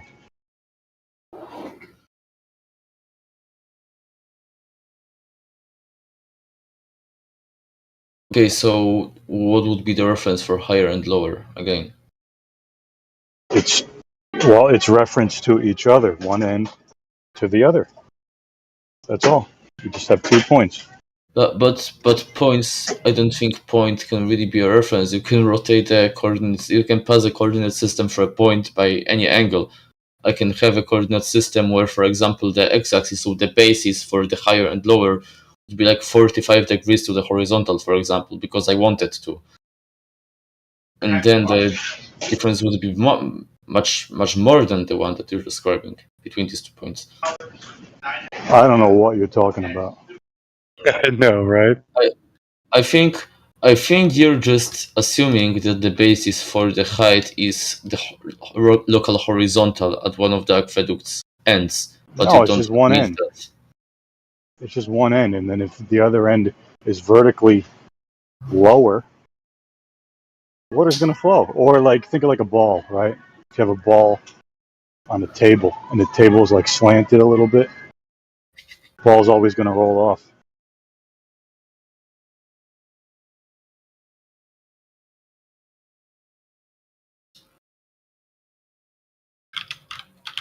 But again, what's the reference? What's the line that you're measuring the lower and higher in relation to? There is no line. It's just the other end. One end to the other. A slope. A grade. Are you talking about incline. elevation, Embo? Is that what you want? Yeah, I'm trying to figure out what's his baseline Like for from sea the level elevation. kind of thing, elevation? Yes, like sea level. Well, sea level is also a point, Embo. It's not a point, it's a set of points. No, it's just one point. It's not one point, it's a set of points. It's I all think of the points on the sea make up sea level. You don't have to tell me where you live, but okay, I'll do for where I live, like New Jersey. There's it's called the Atlantic City Datum, right? So they get the average between the high and the low tide in Atlantic City, and there's something called a geodetic marker. It's a spot right on the ground, and all the heights for the entire state of New Jersey are measured from that point, higher or lower. And the same thing works for the entire United States, for the country you're in, for the continent you're on. It just depends how large of an area you want to measure. Yeah, I agree that the point that you derive the sea level from is just a single point, and that depends on the country. But that doesn't mean that the abstract construct that you derive from that, the entire sea level, is just this one single point, because then you can imagine a surface that just passes through this point and goes throughout the entire Earth, all at the same level, and this would be the sea level. Like, because something is like an origin of something, this doesn't mean that then the construct you're going to build around it has to be just this one thing. Sure it is. For example, yeah, sure. If you want to measure all the elevations of New Jersey, what are you going to reference to? You need one point to start from. yes, but so I will assume that this point is the zero elevation. So then I can just define the sea level, the entire sea level, as a spheroid that passes through this point, and this would be my definition. You could do whatever you want, but when you measure practically, it's going to be in reference to that one point. So what? Well, you asked, what are you referencing?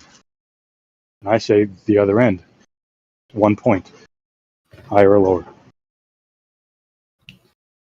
Okay, but 1 point itself won't give you the reference. You then have to decide what do you do with this point. And I think what you imagine is happening is that you then pass a horizontal plane through that point, and that is your sea level, because just the point itself doesn't give you any information of where. No, it's not. It's not horizontal because it's not sloped, horizontal. right?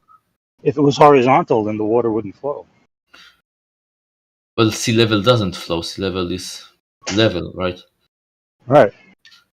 Neither end higher than the other. Like when you imagine a normal Cartesian coordinate system where you have like x-axis, which would be the horizontal, and the y-axis, which would be vertical, and you have like 1 point will be like the 0 point, the origin. This point itself, its location, doesn't tell you the information of at what angle you want to tilt your coordinate system. I can tilt it like at 90 degrees, I can tilt this axis at like 45 degrees. So you have to add additional information to that, decide at what angle you're going to slope your coordinate system, and only then you have a valid reference. I don't know what any of that means. That's not my problem. It's not mine either. I can, for example, let's give a practical example. I can take that sea level point, the one that you mentioned is the reference, and I can decide that the horizontal axis will be the vertical, and the vertical axis will be the horizontal. That point will still be defining my coordinate system, so it would fulfill your definition, but would give you completely different results. Well, everybody knows horizontal and vertical are perpendicular. Water will show you the horizontal, Embo. It's all good. Yeah, just fill up your bathtub, man. I mean, it's that Yeah, easy. there's certainly not a hump of water in the bathtub, right? Yeah, exactly. I Liberals agree. destroyed. I agree. You could use the bathtub, but my point that's only further proving my point, because my point is that the point itself, 1 point, won't give you the information to construct that coordinate system.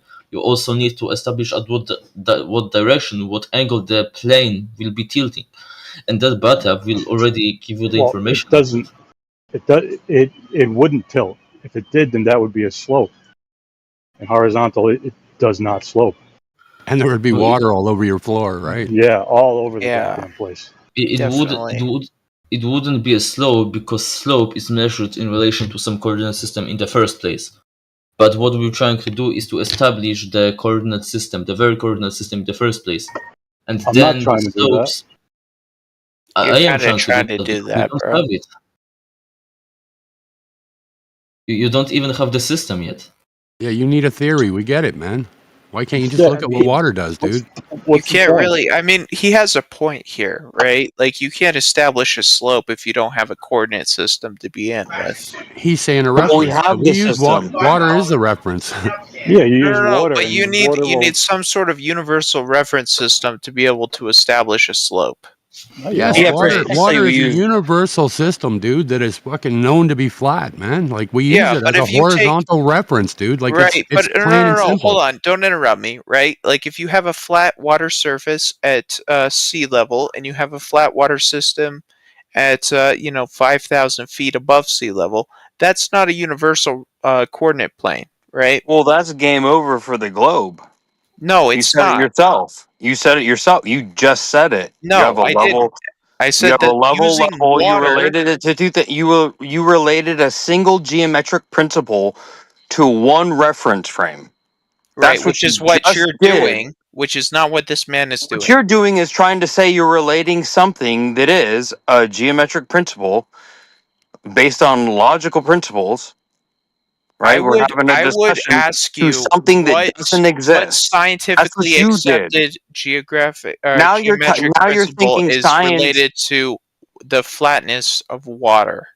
No, I now would you're ask thinking you. science has something to do with No, you geometry. can't do it because you don't have an You answer. you have now to no you now you you have want to to change detract and deflect subjects. with all of these little side points you have. No, but you're you can't really deflecting. do it. Now you just changed the subject. You changed the Okay, subject is from there? geometry Hold on. to science, and you don't know what that is either.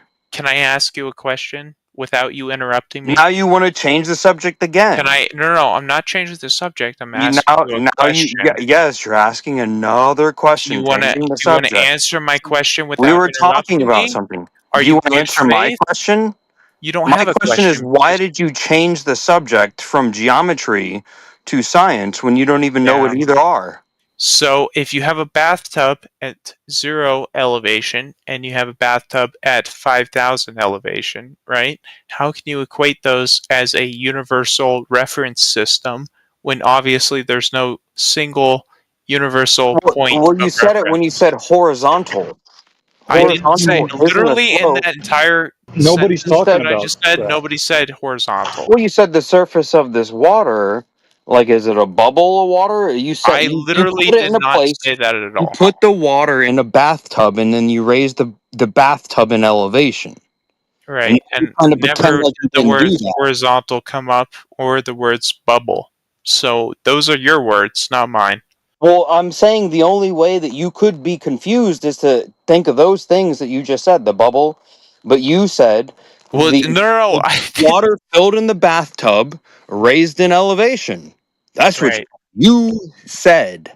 Right, that it's not a universal point of reference, which you're arguing that it is, which doesn't make any Well, it sense. wouldn't be because you're referencing. So you're agreeing something with like me. horizontal. You're agreeing with me that it's not a You're universal point of reference. referencing a level. You're referencing is the bathtub upside down? because Is it's that what not you're trying to say? The referencing a bathtub is level. no. You're Is the arguing bathtub that it's upside down? referencing a level, but it's not. Okay, So is you the need to bathtub upside stop, down? Is it because sloping? It's not. Is the bathtub sloping? Because you know slope is not flat, right? Relatively level. at different Slope elevations, is not it level, does. like by definition. So you're just in a category error. You don't know what So words you're mean. failing at actually addressing the conversation. That's You okay. lose. You don't know what words mean. Slope is True. literally flat. Slope is just an angle at which a flat line is tilting in relation to a coordinate system. True. But Yeah, we haven't so actually the bathtub established what the coordinate filled system with is water, because like you somebody described. doesn't want to acknowledge that Is it sloping? different points of reference have different points of reference. So it's rise over run, right? So rise would be vertical. Run would Coordinate be systems horizontal. are not rise over So then, rise. how the fuck can you No, measure I'm a talking globe, about dude? slope. Like, fuck, you kind of defeat your own argument, right? I'm talking about slope, not a whole coordinate system. We're talking about how you Just said coordinate measure. system. I didn't. I'm talking about how to measure elevations. You did. Slope, So slope is. I said slope we're is not Yeah, talking okay, about yeah, coordinate grid system. coordinate I'm not. system. You're running slope away is from the literally argument. defined. Slope is literally defined as the tangent of the angle between a line and the x-axis of the coordinate system. So the definition itself is literally related to the existence of the coordinate system. It's just rise over run. Not Yeah, horizontal. but Yeah, the geometric principles that we use to fly, 5,000 miles. Flat. So true. yeah, but when you do rise over run, you already have the x-axis for granted. You already have do you some think- coordinate system. Right, you're assuming that there is a flat x-axis. Well, Chargy, no. No. Do you think that there's a globe That's- indicator on the flight panel of an airplane? Do you think that the horizon attitude ever display is piloted indicator aircraft for before? the leading edge of a sphere? There's literally an You have to say it is. instrument in that vehicle. You have to say built there's a on a hump. globe. Yeah, you have to say there's a hump that in literally- front of you when you're flying, literally and is a like the globe horizon instrument. indicator is a globe indicator indicating the leading edge of a globe, and there's a hump. measures You have to say that, apparatuses or else you don't. You fabricate- deny geometry. You're a geometry denier and an engineer denier. Oh, okay. So I'm an engineer. I am actually. an You engineer. deny What is your engineering, yes. profession, sir. What is your profession? You deny engineering. What is your profession? I work am for an Apple. I'm Steve Jobs incarnate. I'm employee 0, motherfucker. So you work at like the janitor at the Quickie Wash, right? You could You say don't. that. You don't have any sort of STEM education, or You could say that this is just another distraction because you don't know what words mean. right? Because I'm the one who has. Yeah, you think there's some kind of identity violation. You think that the you're the horizon one attitude who is- indicator indicates a glob. Steve That's what Jobs you think. working as Yeah, the I know. janitor. Well, yeah, what you should go do is look up pictures of Apple campus. That's what you should do. Is that the big circle one? Yeah, it is. Okay, so how does that help me out here? It uses a very basic principle. It's called level. Horizontal. A big circle. Yeah, you can't draw a circle on a sphere. Well, Pretty you simple. can, actually. A circle is a planar figure. A sphere is a three-dimensional figure. I don't think. So you're in a completely different category. Well, no, because you've heard of the idea of projection, Well, right? yeah. Like you can project a two-dimensional surface onto a three-dimensional. Does somebody else want to stop this guy from spurging out of control? So you can't answer that, right? Like you could project a two-dimensional image onto a three-dimensional. Flat Earth Ranger, come get your boy. So you literally Over here. can't What's do he it, doing, right? dude? You're He's tweaking going out. to a dark place. It's okay, man. I understand. How did you get unmuted, Jarzy? Someone unmuted me. Damn, I don't know. thought you don't It's not listen like to I me. did it myself. It's late I night. understand you didn't want to do that, but Late some- nights when the freaks come out to play. right? So hold on. So you do not understand the concept of projecting a two-dimensional image onto You're my a Batman, three-dimensional Charzy. object. You're my Batman, Charzy. Just to be clear, you don't understand that concept, right? Yeah, you can. Like I'm projecting a picture onto a globe. Right? Like you don't. You Perfect literally is- can't. So if All you had a above ball board. and you had a It's all above projector in board. front of the ball, Completely you're normal. projecting a two-dimensional image onto a No, three-dimensional Chargy, object. why would you ever do that? Would you like here? Come over and to me, I'm projecting a movie, and then you project it onto like a basketball or whatever, and they're like, "Are Yeah, you so retarded?" do you just They're not like very understand that concerned about your idea? mental health. You just don't understand that you can project a Yeah, no, I two-dimensional understand it's a image very silly idea. onto a three-dimensional object. That's what projected It's a very coordinates silly reference idea. systems are.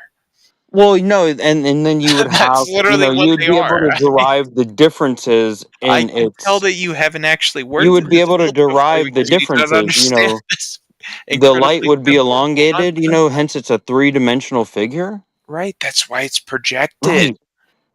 Right. Oh, projected, That it's not a projected. coordinate system. So you think Right. like this Matrix reality is like projected from like a movie screen of God or something? I didn't Isn't say this that. Those are your Dude, words. you're being weird. That's what it sounds like. That's what you said. You're coping, bro. Like I it's mean, you're very you're upset, on obviously. God's 3mm film. That's what it sounded like. What you Yeah. said. I mean, you're very upset, and I understand that. I don't want to antagonize I'm you not upset. further. I assure you that. You Are sound are pretty you upset. upset? You're not upset though, right? You keep interrupting me, so you Well, sound there's no glob indicator on just an interrupted airplane, me so again. I'm So not you keep upset. proving Are me. you upset by that? Does that You upset you that there's no glob indicator You keep on the glob? interrupting me.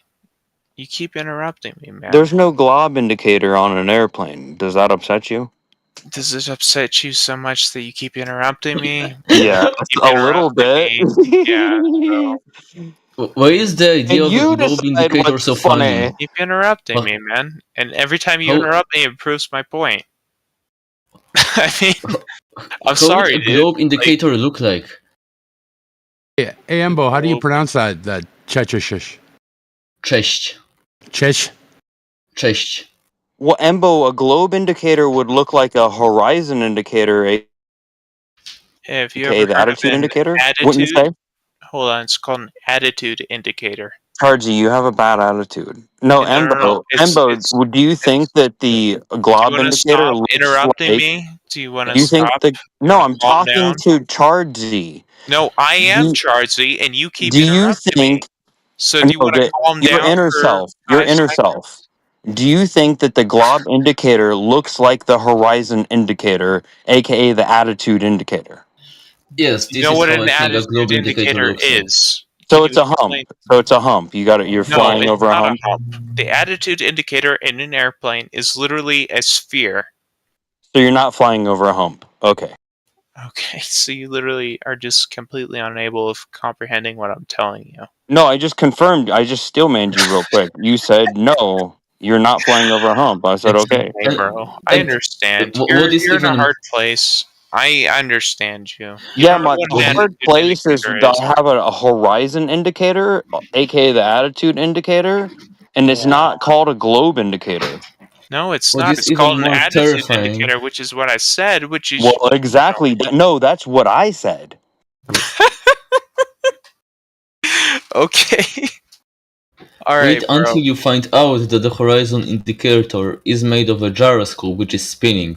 Right, it's not a horizon Ooh. indicator; it's an attitude indicator. Oh wow, so it is a globe indicator, is what you're telling me.